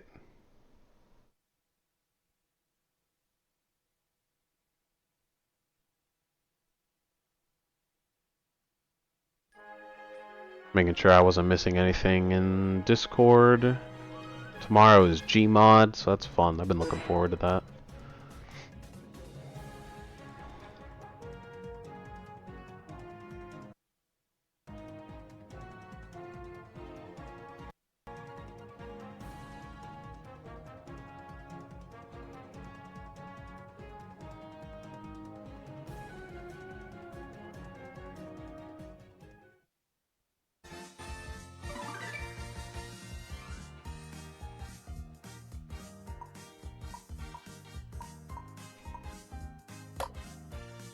Yeah, I don't know if they ever gave out this code yet.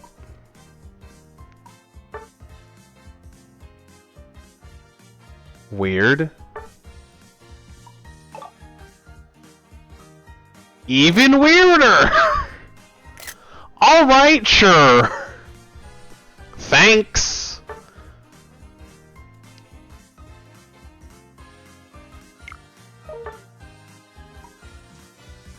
Shame that doesn't work. Cool. These are the predictions I went with. Nouns, TTV, Luminosity. Luminosity, strong showing so far. TTV, weak showing. So, looks like it might be wrong already. I think EU, I think EU's gonna win this year. We will see. Yes!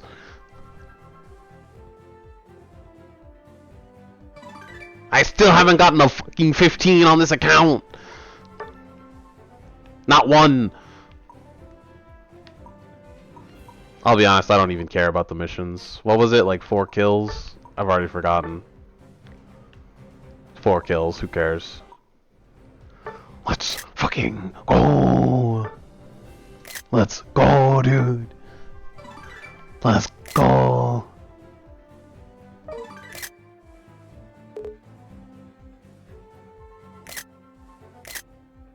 The tail wag. I love it.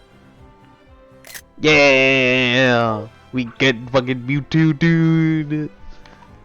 Let's go. I need 15 more for the other coins and this stuff that doesn't matter.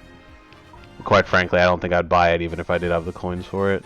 Here's our gold emblem. Let's see what we get. Eevee! It's a gold Eevee! Everything has just gone perfectly. That was perfection. That's exactly how I could have hoped this moment went. Life is good.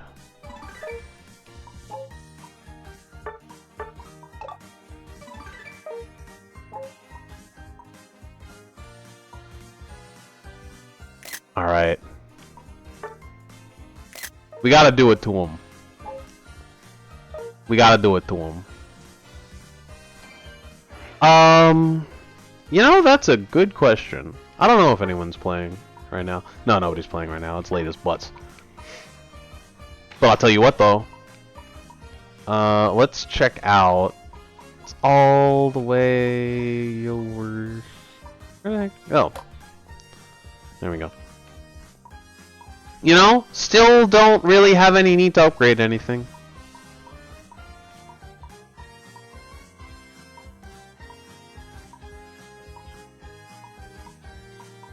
It's just not really worth it.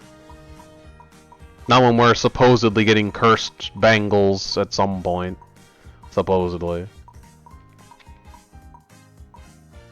I did finally upgrade Assault Vest to 10. Just because it might be useful with mage meta happening right now. But it's not worth it to put on Gudra, it's not worth it to put on Greedent, and I don't play any other tanks that could even use it. Change Pokemon. Yeah, I have Mewtwo. You know, maybe like a. I gotta have Amp, right? That's a requirement. The basics do so much damage. I wonder if it's even worth it to put Razor Claw.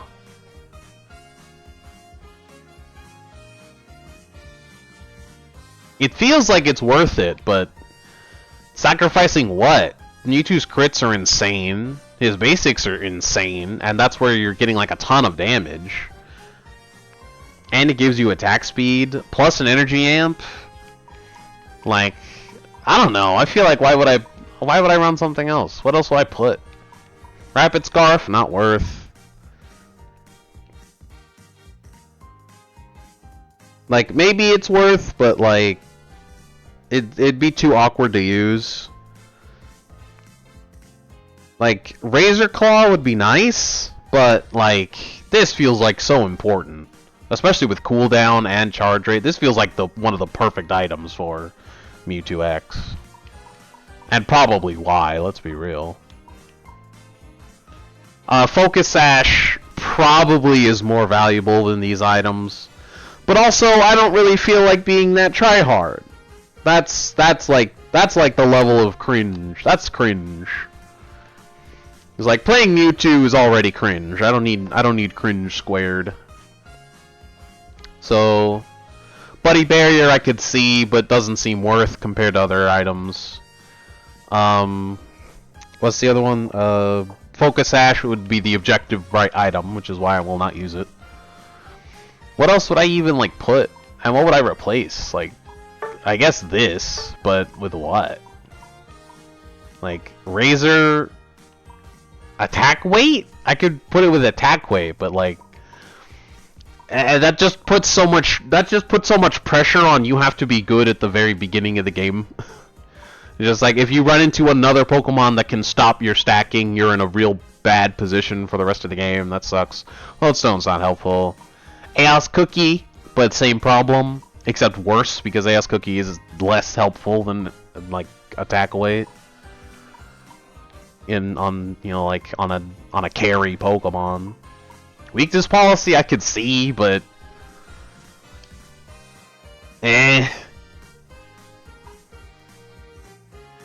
It's like, I could see it, I believe it. No is my answer. I do not have a weakness policy playstyle. If I'm in a fight long enough for weakness policy to be working on me, I'm playing wrong. That's not how I play.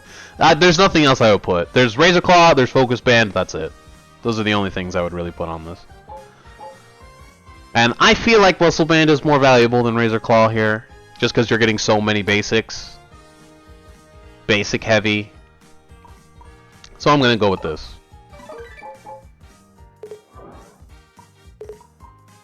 Oh, and Panic Parade is up. Let's fucking go. Is there anything left in this that I even care about? These are worthless. There's these. I can get 5 of them? Dang, I need like 4,000. Jeez. Oh, and a trainer name swap. I'll get one of these, because those are actually like hard to get. That's actually dope. Special attack, don't care. Recovery strength. I should upgrade this, all things considered. I was gonna play Mewtwo in like a. I wasn't really sure, honestly. I hadn't decided. Now I have decided. I'm playing it in Panic Parade. I know where I'm playing it now. Why is this on ranked? Oh yeah, the ranked rewards. I should probably get those. I got to Masters today. I was playing with Kyo. Hi Kyo. I was playing with Kyo and Mup because Kyo and Mup always rank. And I like Kyo, so I'll rank for them. I say like I won't rank for my other friends. Yay, Pedal Parade! This is the last one, I think, so I gotta grind this one. It's only up for 2 days. 2 more days.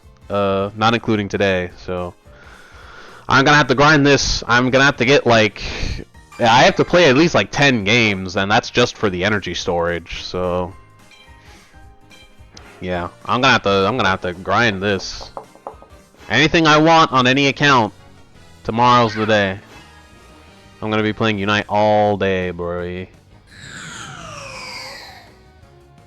Where is Mewtwo on this list?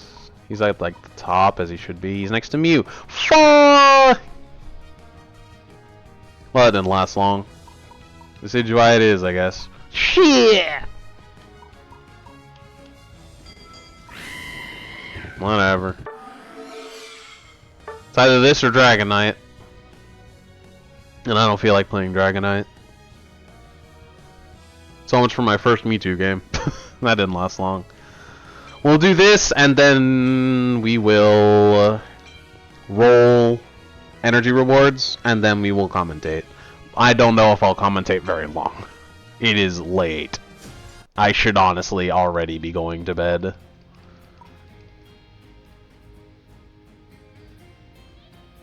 Tugfa.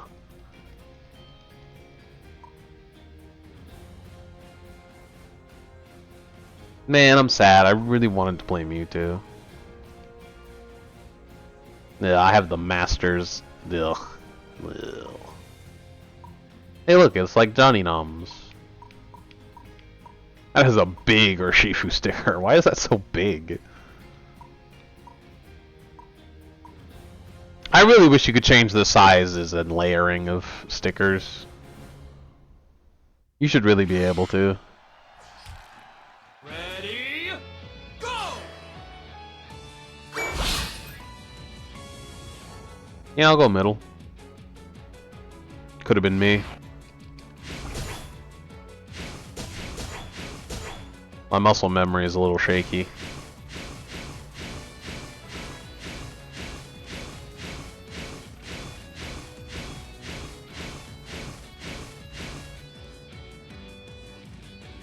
Alright, fine. I guess I'll go left.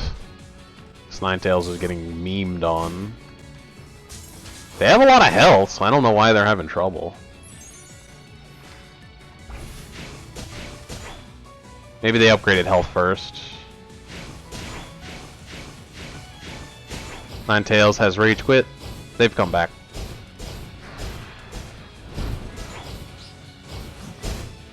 This is the one that sucks.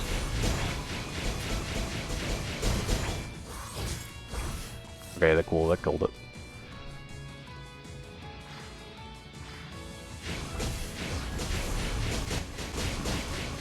Of all people, Mewtwo let it through, huh? Could have been me. Yes, I am gonna be salty this entire game. No, I'm not sorry. Let's go lag. 34 frames. No one stayed back. Urshifu stayed back. What a hero.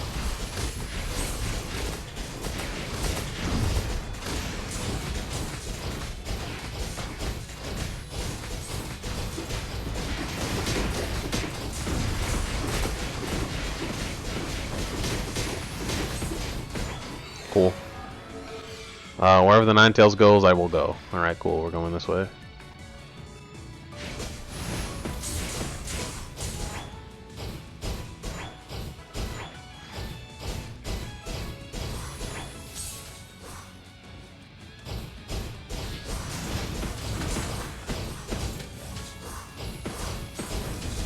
No. No. Oh, this was wave 7. Shit.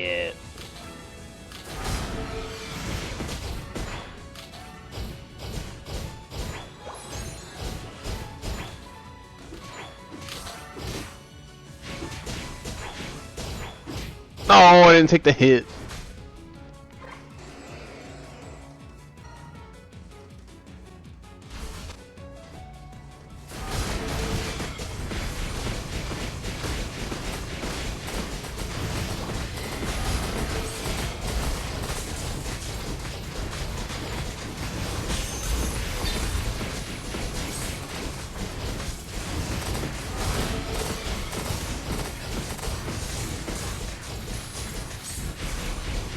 We have no slow.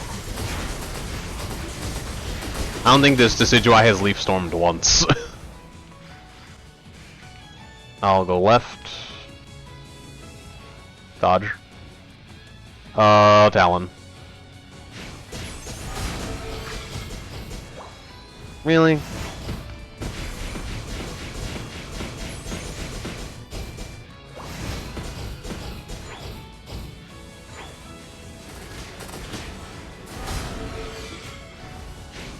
Get over here. Get oh bastard. I'll walk right into it, I don't care.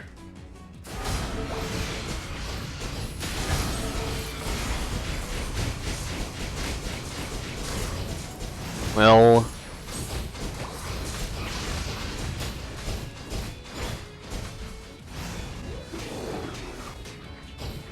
oh, Decidueye is just standing on it. I tried to kill him, but he had too much health.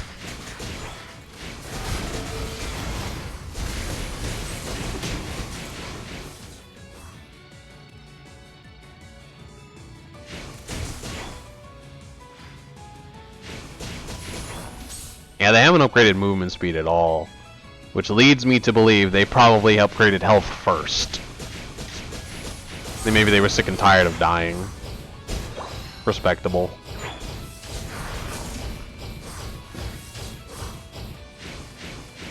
What wave is this? Boring wave? Alright. Here we go. Come at me, bro.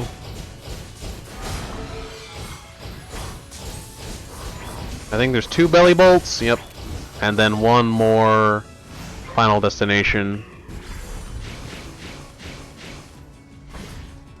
Could have sworn there was. Guess not. Told you my muscle memory is shaky. That must be wave 14.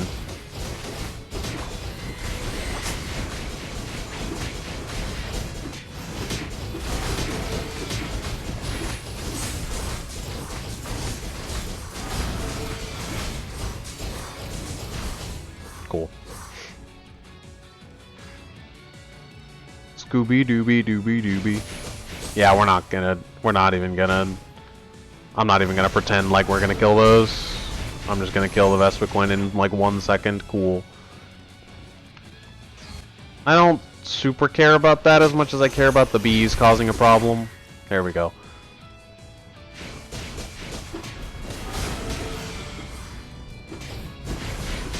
Really? How's that going? Not well. Wave 14 is Avalugg in the center and other things.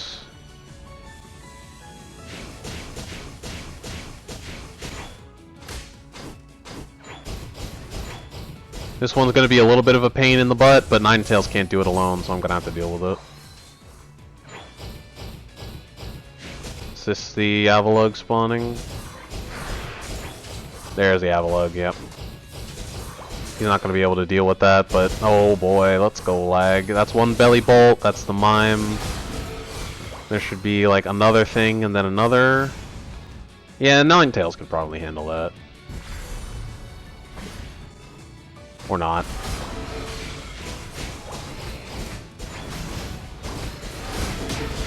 Cool. Dealt with.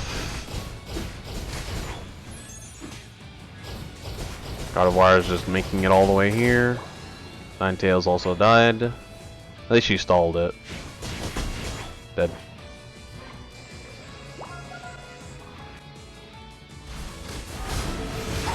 There goes that.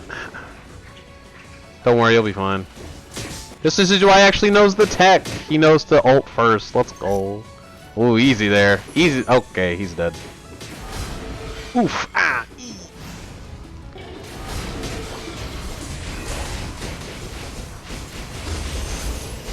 Dang, he's invincible. Ah, Regirock, bad run. Oh, but we killed it in time. Regigigas apparently killed the Decidueye. I don't know why you're fighting it while it's invincible.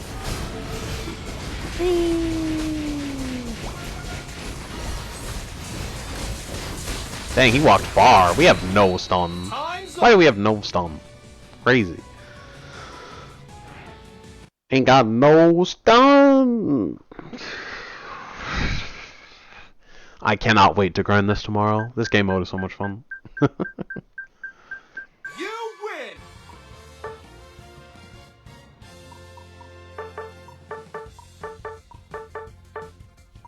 I bet you didn't know you could even like people in this mode, did you? Oh, I got a bow tie.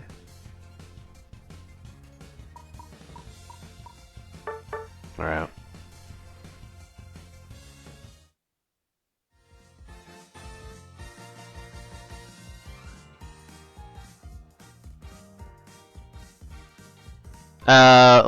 Let's not get hasty here.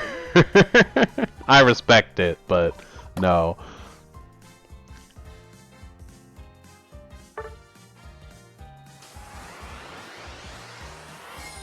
You must be this funny.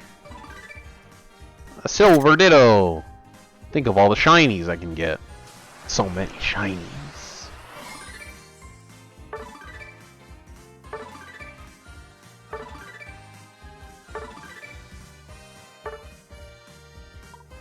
Two. Magabee, Hypno, Drowsy, Sunflora, Ariados, Charmander. Oh, this one was new! I definitely had a Magabee, but I guess I didn't have a silver Magabee yet. Ooh! Gold Pidgeot! Let's fucking go, dude. Another Larvitar. Silver Ursaring. Oh, I need an Ursaring. Let's go. Let's go, dude. Finally. Now I only need Celebi and Piloswine. Oh, Gold Hitmonchan. I've got so much luck today. My lucky day. I had an Abra. Let's go. Keep going. I might get that Piloswine finally. A couple of derpy faces. Another derpy face. 3 derpy faces. 4 derpy faces in this poll. What are the odds? Look at that. Alright, last one. Come on, baby. Psyduck. Slowpoke. Magcargo. No, Piloswine. Darn close to max boost emblems, though. Darn close. Until they eventually do a Celebi campaign, I guess. Because they seem to refuse to do one. Yep. Piloswine and Celebi. That's all that's left.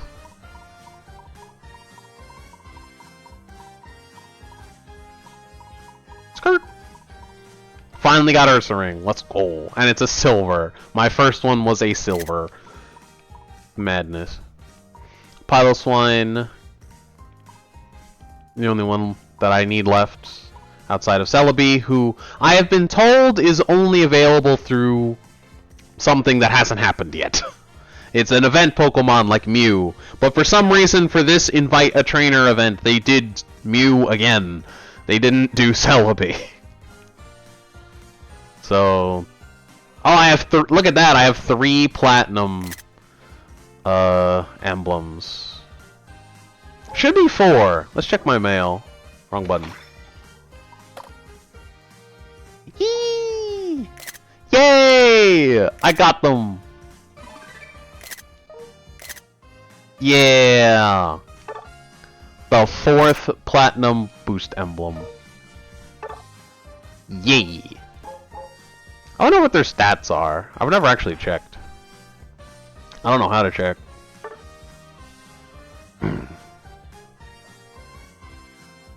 Grade, and now platinum is an option. That's awesome. What are their stats? Minus critical hit rate plus special defense. Oh, that's beautiful. Merge silver, merge gold. Gray pink, rare. Attack and special attack. Attack up, special attack down. That's a very good emblem. It's +2. Is that normal?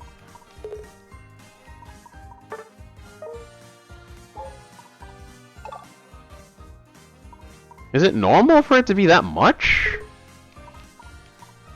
I don't have a goldization.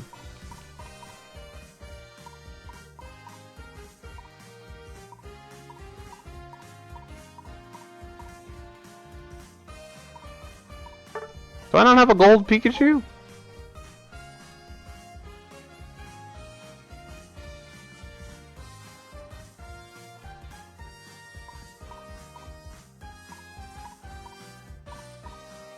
Pikachu, Mew, Mewtwo, who apparently are not on this list for some reason.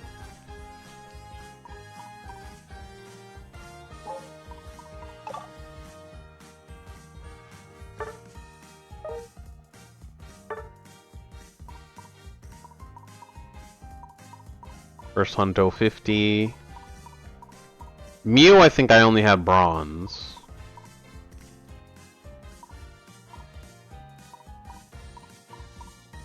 Oh. Here's Mew. I have 2. Yeah. Okay, here we go. I don't have it. Do I have a gold Mewtwo? Gosh, wrong button. Gah.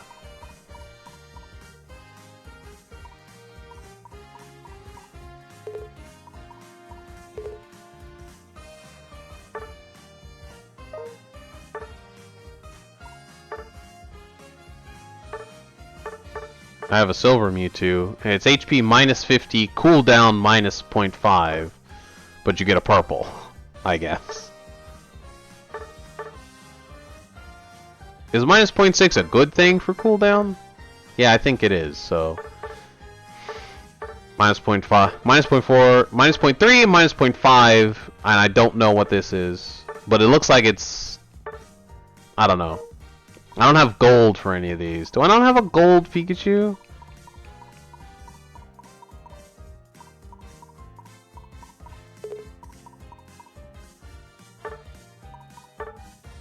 I do have a gold Pikachu. Okay, they are the same stats. They are the same stats as gold. But platinum's cooler. So now I do have a gold Mew and a gold Mewtwo. That's sick. Alright, that's dope. Alright, that is going to be that. How is the... Ugh.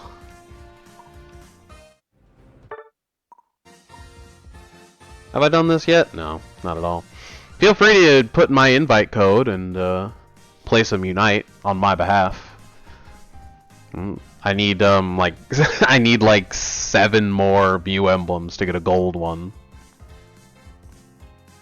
The Unite is still going. Who's fighting right now? Peru and Secret Chip, who I believe Secret Chip is already out.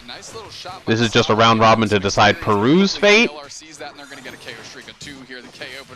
I guess. Over to Peru, but of course, Secret Chip takes the next 2, and they're keeping that pressure on. That rapid striker Shifu is so incredibly difficult to deal with. All the while, you can see Mew is doing everything they can to take away this wild Pokemon. Now these are just the streams. Looks like a ton of that goes over to the side of Secret Chip. But I do wonder.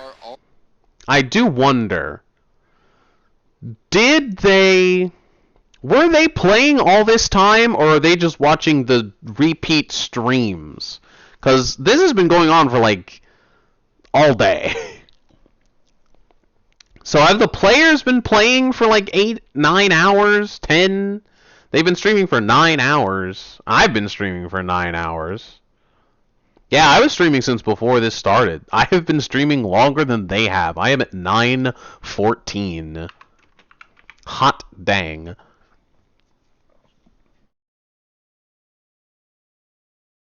I've been streaming longer than they have. And I don't know, and I wonder, did they have the players been playing this whole time? Or are we watching reruns of their gameplay? Because it definitely looks like spectate mode.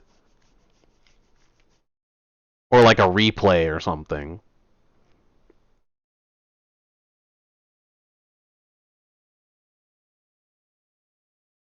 The questions for later. Questions for later. But yeah, Secret Ship's already out, so I'm gonna go ahead and call it. Jobs are enabled on this stream, so make sure you watch them for... I think I only needed to watch for like an hour to get the drops. I wonder what's in this. Nothing of value. And Secret Ship gets an objective. Yeah, beautiful play here from Secret Ship, and now Okay. they're seeing if they can make it time to stop Peru from what they are doing, and it doesn't really look like it. I'm gonna call it a night.